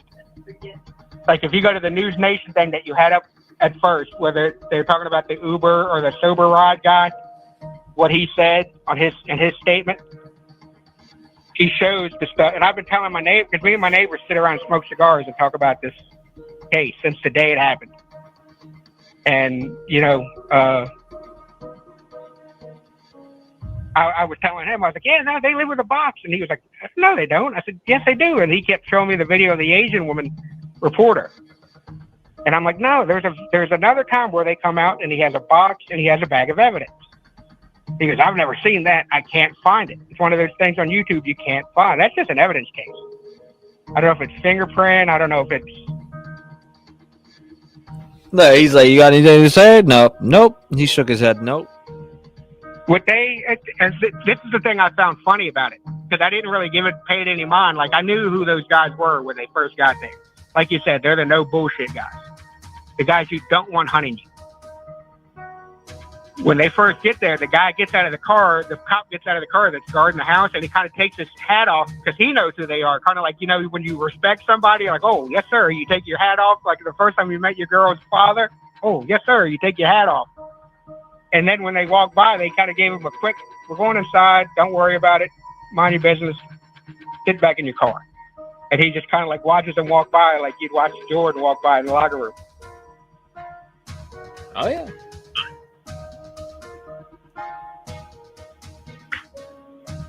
But like, go to the News Nation thing about the driver that drove him home from the food truck. And you'll see those guys showing up. And they walk in, it's dark. They talk to the guy for a second, and the car is parked right in front of the door facing the outside. And when they leave, it's up in the corner, parked at an angle. And they have nothing in their hand. But then when the car is still parked in front of the house, they walk out with a box of evidence and a bag of evidence. So the problem is you got to figure out who's trying to skew information and evidence. Is it the news, or is it I'm gonna be honest with you, man. They shouldn't even be back at this crime scene. All of this should have been connected or grabbed. All of this should have been grabbed from the 13th to the 20th at the longest. The vehicle should have been removed the first day. Yep, the one woman that was a new quote-unquote spokesman for the police department said that they are looking for the Hyundai because they know for a fact it was at the scene when the murders took place. If that's the case, come out and say how you know it and why you know it and who you think it is.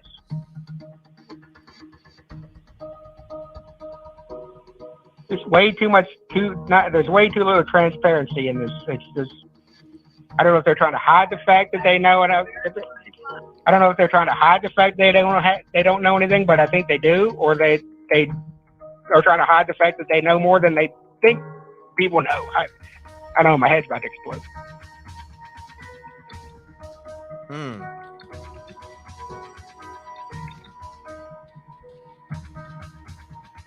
But what I'll do, I'll get off here so you can get somebody on it. I'll screenshot the picture and I'll send it to your email of the cops coming out the door with the car in front of the door and the guy with the box and the evidence bag in his hand and the guy walking into the van.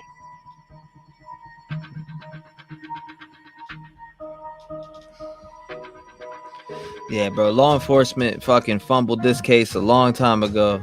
Long time ago. They should. I never saw him once spray luminol. I never saw him once bring a dog. I don't get it. Mm-hmm. I mean, even if the dog walks into the driveway and that's where his trail is, all right, they left in a car. Well, I know you guys ain't stressing me over no Granny T. Granny T's been in here talking shit for like the last 6 days. Literally. Everybody. No, I'm not. I ain't even trying to get that troll to the light of day. Literally. No, I'm not rapping no presents. I'm sitting right here just like this, watching chat. I was talking to him.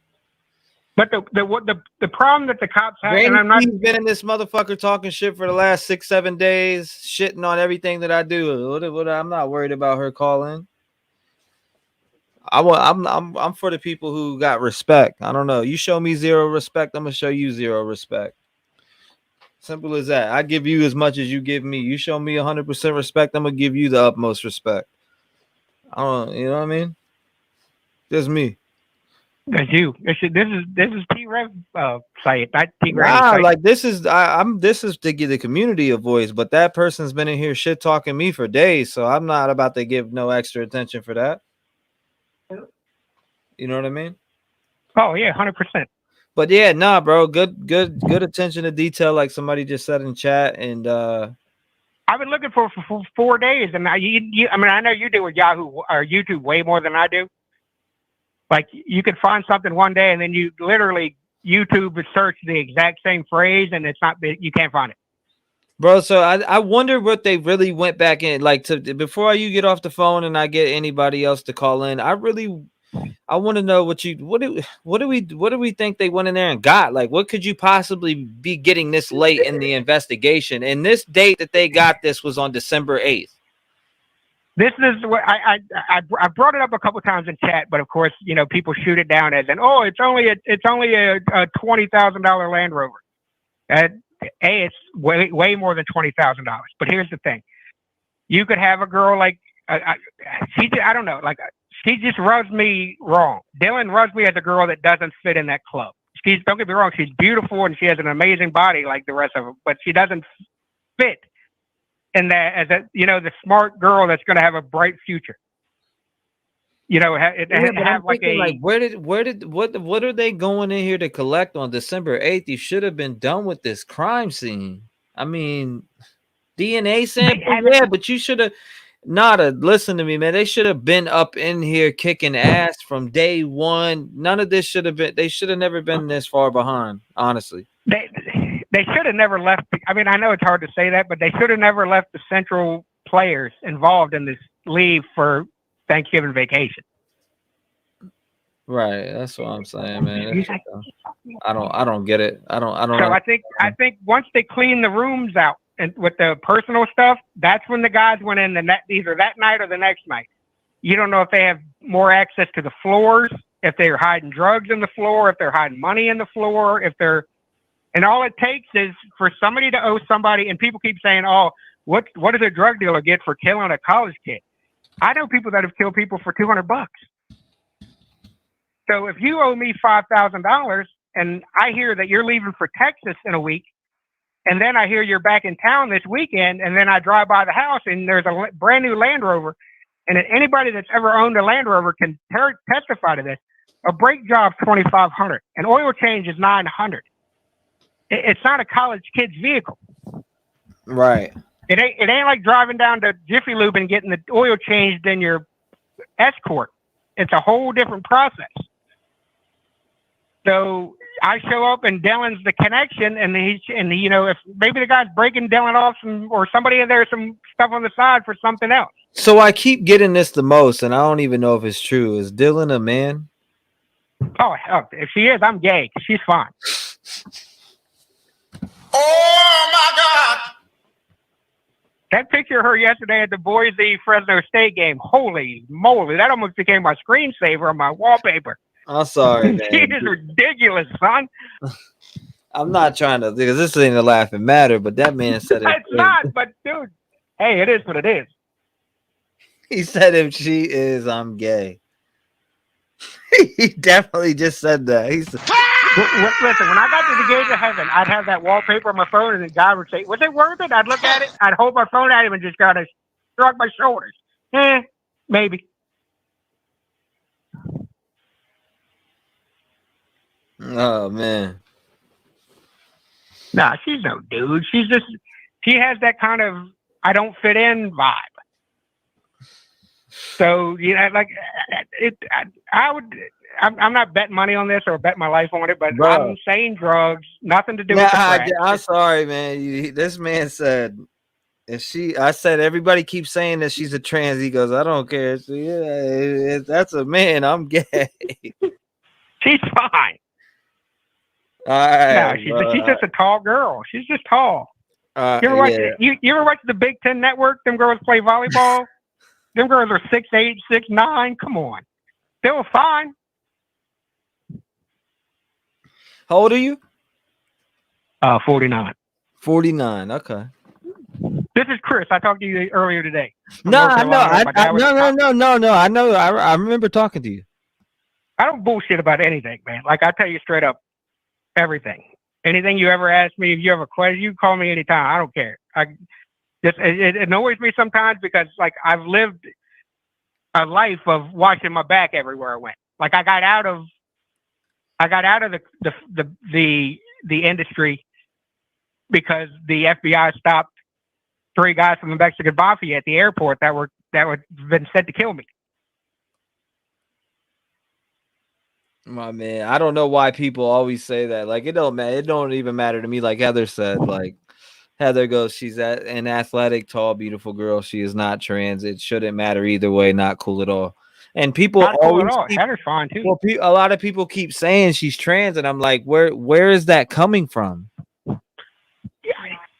The drug talk about who would kill somebody for money because you're never going to get paid. That's not the point. There's principle, like Snoot, Big Worm said. There's principalities in this. There's a principle I have to set that I ain't the guy you rip off. So that's the one thing. And then the last thing, I swear to God, I'm going to bed because Santa's coming. What was I going to say?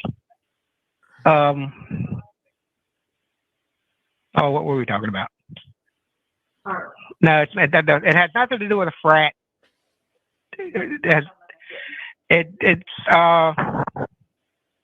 About supposedly Jack was killed. This person was stabbed more. Nobody knows shit except for the medical examiner and the 4 or 5 cops that went in that house. Nobody knows anything else about who was stabbed first, who was stabbed worst, who was stabbed here, who was laying there, who was doing what. So to say, well, I heard or I read sounds insane because nobody's heard or read anything. And again, I swear to God, this is the last thing I'm saying. The thing of the blood running out of the wall blows my mind because it is the high there is probably minus 20 degrees in the winter. If blood can get out that easy, how easy can wind and air get in? The electric bill at that place had to be insane. Right. Are they growing marijuana in there? And that's what's running the bill up, and they're using it's so many avenues you can go down, but they all lead back to Dylan and drugs, I think. But I'm not No doubt, brother. Well, shit, man. I'll get at you, my man. I'll let you, Santa ride on your roof, and I'm gonna go ahead and get a few I can put people my in dogs here. away so they don't kill them. Hell yeah, bro. I'm gonna let some more people get up on here, man. All right, and Nice talking to you, brother. I'll send you that screenshot of the guys bringing out the evidence. Yeah, no doubt. Do that. I'll talk to you, man. All right. Later on. Let's Santa All right, ride man. that Merry reindeer Christmas, and get brother. your presents, brother. Merry Christmas to you Yes, too. sir. All right. Do not disturb is turned off. If you want to call in, call in. I don't even know why I sat on the phone that long, but yeah. Oh man, wacky tobacco. That ain't the first time I heard that. He said, "Have a gay day, Chris." I'm dead. That's messed up. 9 hours? Oh, been on it for 9. Oh, I realized this. Call from Terry. Terry from Andover, right? Yeah. What's up? Merry Christmas. Merry Christmas to you too. I realized. See, I started to get familiarized with a lot of people. I got familiarized with you. How you doing? All right. I had that area code for the longest time, so I know. So what's going on? Like, where are you at? Where are you at with it tonight? I was thinking about something earlier. I know this might sound crazy. Right. But I don't know if anybody's brought this up. But anyway, so she had just gotten that new car, right? The Land Rover or Range Rover, whatever it was. Mm-hmm. So when you go to a car dealer to buy a new car, they know everything. Right. Am I right? Yeah. Where you live. Mm-hmm. Yeah. And she could have had a conversation with them and said, "Oh, I'm getting ready to leave. Go away, blah, blah, blah." You don't know. Like, I was thinking about that. Right. No doubt. That's something. Has anybody brought that up? I mean, or even thought about that? What, like maybe somebody from the place that she got the vehicle maybe trailed her or anything like that? Right. Yeah, absolutely. I've heard it about 5-6 times. Okay. It's not an often thing that somebody brings up, but that a few weeks ago it was brought up multiple times. 3, 4 about now I'd say it has to be about 5 or 6 times that somebody brought it up, but it was brought up by one person, but they had brought it up about 5 times. Okay. All right. All right. So I'm not the only crazy person with crazy ideas. Not at all. Might even be more than that, to be honest with you. But one of my buddies, he brought it up like either 5 to 6 times, something like that. But he definitely brought it up, and he was talking about it like, I wonder, if where she bought the vehicle, was she trailed home or whatever? I don't know. I mean, they definitely have all your information. Oh yeah, absolutely. I don't know. It just came to my mind, and I was like, "Oh, I got to call T up with that one." Oh, I don't know. I don't know. Well, it was a thought. Just wanted to put it out there. No, I mean a lot of people bring that on. Merry Christmas to all you guys too. Yeah, a lot of people brought that on there. Like, not brought that on there, but they talked about where the vehicle came from. I seen a channel that talked about it, but specifically somebody that brought it to me, one person, Right. and you're being the second person that's brought it up to me. Okay. All right. So I'm wondering, like, I don't know where the vehicle was purchased from, but I'm sure the investigators went down that avenue. Yeah, I would hope so. Because you would have to go down every avenue. At least Yeah. if you don't have no leads, you got to start going down other avenues. Yeah. You got to go through every avenue that you can possibly get to. Well, I don't know, because I seen they actually showed, I think it was the father picked up her car today or something, and it hit me, and I was like, whoa. I said, that might be something, but all right, somebody's already thought of it too. Well, hopefully they investigated that. We would hope. Yeah, you would think so. Yeah. We'll find out. We'll find out. There's a lot of rabbit holes. Did you get a lot of snow, T? Yeah, we got like 12 inches. Whoa. Something like that. When did you live in Newton? Like a long time ago, or?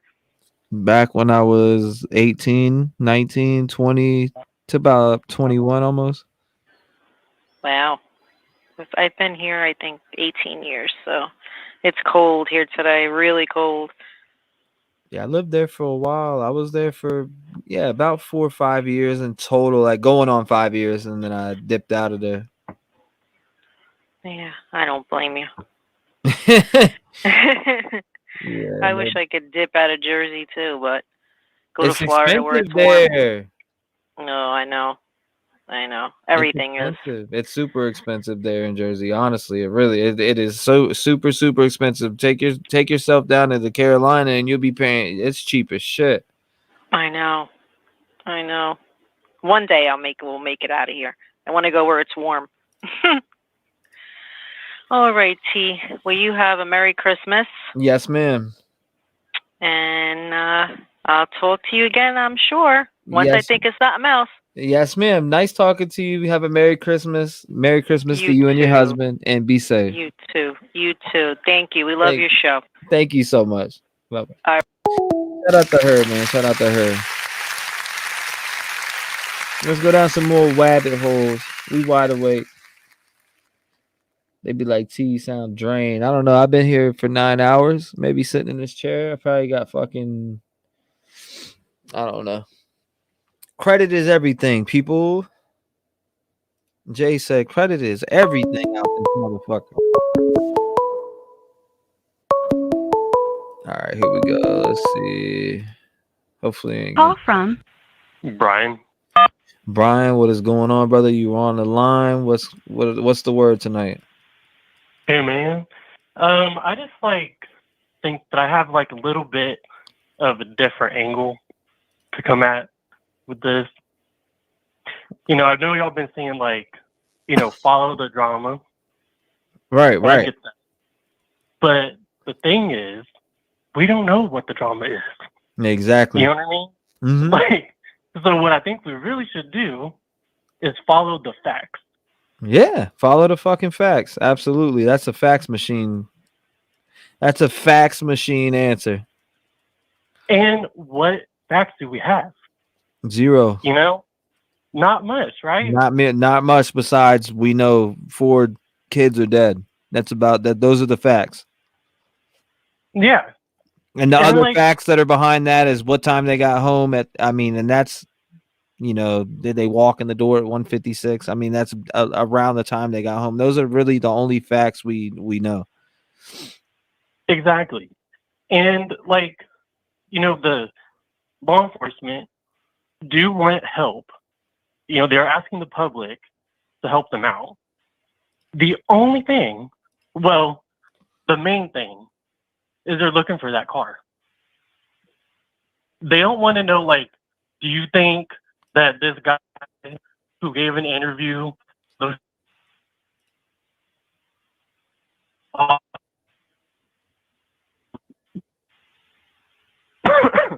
or do you think the ex-boyfriend, everybody's gonna fucking think? Oh no, you broke up for that last part that you said. Well, it's okay. Literally every single person who has been known to the public, whether it's friends of theirs, people who follow them on their social media, people who have done an interview, or somebody was seen on a camera somewhere with them, is a suspect. Right. And everybody's convinced it has to be that person. You know what I mean? It's got to be Jack D because he's the ex-boyfriend. It's got to be Jack S because he was of the grub truck. It's got to be Enon because, he gave an interview. He said some weird shit. I'm willing to bet money that it is not anybody that we know about.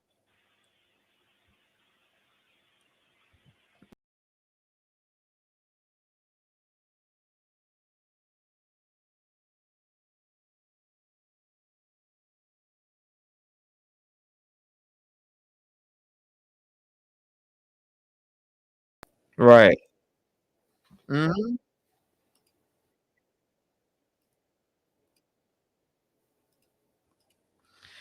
They absolutely would. And I get it. Everybody has their own reasons, like why they're following this, why they're interested in it, why they're talking about it all the time. Some people, they're just curious. Maybe it's even like a morbid curiosity. Some people like genuinely think they can solve the case and they think they got it all figured out, and they're gonna put all the pieces together, all this shit. Some people, I think this is probably the majority. We're all fucking scared. There's some crazy psycho out there who's willing to walk into a house, murder 4 people in their sleep, and walk out, and nobody knows who the fuck did it. Nobody knows where they're at. And like we're all just like, holy shit, is that guy gonna walk into my house tonight? I think at the end of the day, we all want that person to be off the street. So I get like why we're so dead set on trying to find a suspect and get that person in jail.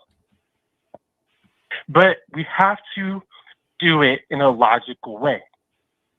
If we really want that to happen, we have to think about it in a way that makes sense that will actually get to that result. You know what I mean? Yeah, no doubt. And I feel like that's not the way that most people are approaching it. They're going based on their feelings. They're like, well, that guy just looks suspicious, or like this person did something that, I think makes it seem like they're 100% guilty. Or, the classic, oh, well, it must have been the boyfriend, the ex-boyfriend. But, whoever did this, I think, in my opinion only, this is complete speculation.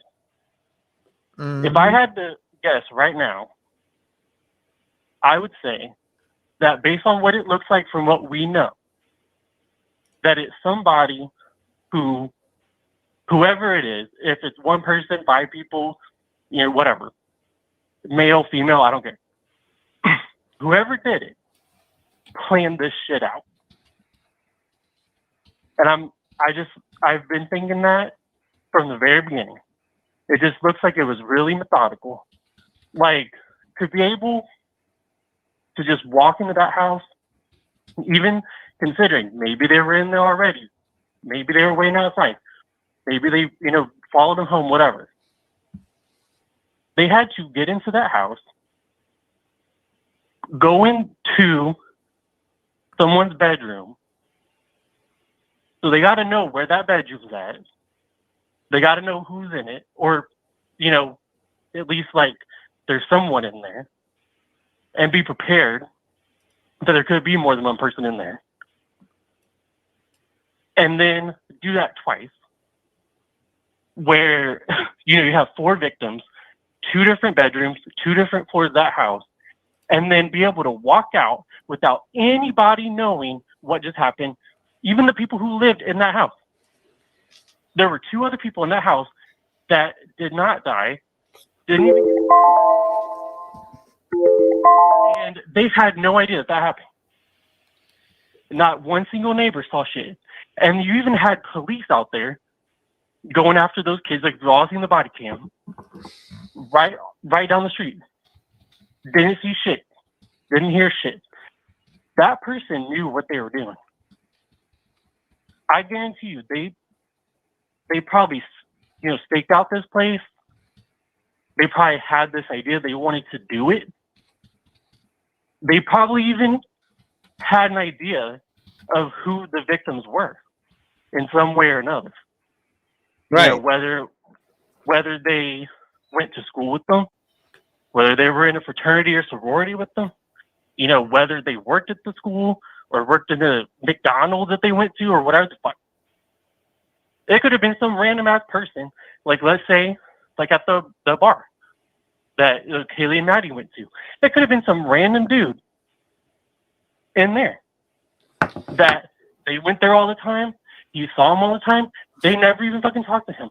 And I, like, you know, just speculation, you know, like, let's just say they never talked to him. It's some like 30, 40-year-old dude that just happens to live in the town. That's the place where he likes to go. Maybe he saw them, you know, maybe he was infatuated with them, or maybe he thought they were attractive, you know, and they may have not even known his name. So I just think, like, okay, where I was going with that, the reason why I think that it's important to keep that in mind is because I don't think that what happened that night to those kids had anything to do with what happened prior to them arriving home. I don't think it had anything to do with the grub truck shit. I don't think it had anything to do with the club. I don't think it had anything to do with the frat house on that night. So looking at, and there's nothing wrong with, you know, like analyzing every second of every video just to make sure, because, you know, I could be completely wrong. But I'm just saying, I think that we get fixated on this stuff. Like, you know, we've all seen that grub truck video 5,000 times. Yes, you know, we have, for sure. We've seen every Elantra in the state of Idaho, you know, like, that, you know, what did you tell Adam? I told Adam everything. You know, people have been tearing that video apart, looking at every single pixel, you know, like, it's not there. Because I don't think it had anything to do with anything that happened that night or any of the people that were around them at that time. And I honestly, now this is all my opinion, I don't think it was anybody that was even in their immediate circle. I really don't. Because, like, think about it. Nowadays, you know, everybody's on social media, especially the younger generations. You know, these people were in college, 20, 21 years old.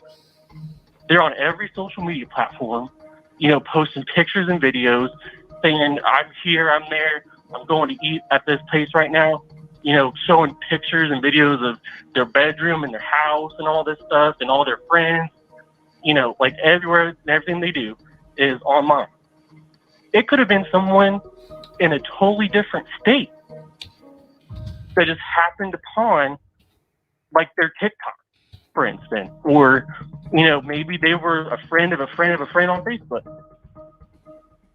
And then they're like, oh shit, like, you know, that girl's really attractive. Like, I want to know more about her.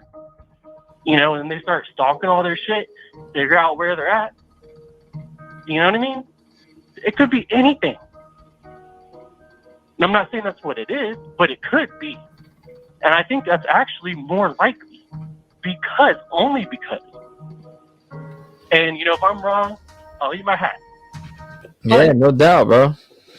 the only reason I think that is because law enforcement, like them or hate them, you know, Moscow PD, the state of Idaho police, and the FBI are all on this shit. And you know, especially the Moscow PD, they want this shit solved as soon as possible because it's their reputation. That school is the only thing going on in that town.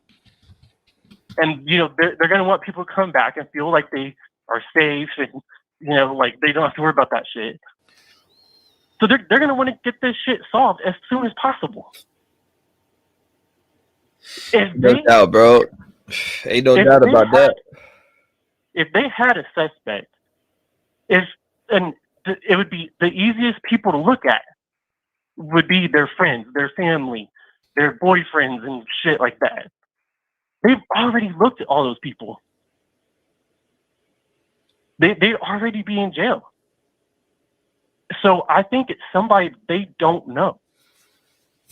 Yeah, I started thinking outside the box myself with that. The person either knows them or knows about them, knows of them, but they probably never even fucking met that person. Well, yeah, man, I appreciate you calling. I'm about to have to go over to a new channel. I got another live I gotta go attend, but I appreciate you calling up, bro. I wish you a Merry Christmas and God bless you, and thank you for talking for 13 minutes. Oh, well, you too, man. And I appreciate you listening to me and hearing me out and for giving me the time to say what I think. Yeah, no doubt, brother. That's what it's for. And what you're doing is really awesome. I love your channel. Like, I just came across it, like a week or two ago, and I have been spending hours every day watching your streams. It's really amazing. You're doing a really great job. I appreciate you, brother, and I wish your family a Merry Christmas and stay safe, brother. All right, you too. Thanks. Appreciate your support. Shout out to him, man. Shout out to him. Shout out to him. T, stop. What? What did I do? What did I do wrong? What T do? I'm lost. T needs to drink a coffee. I'll tell you that much.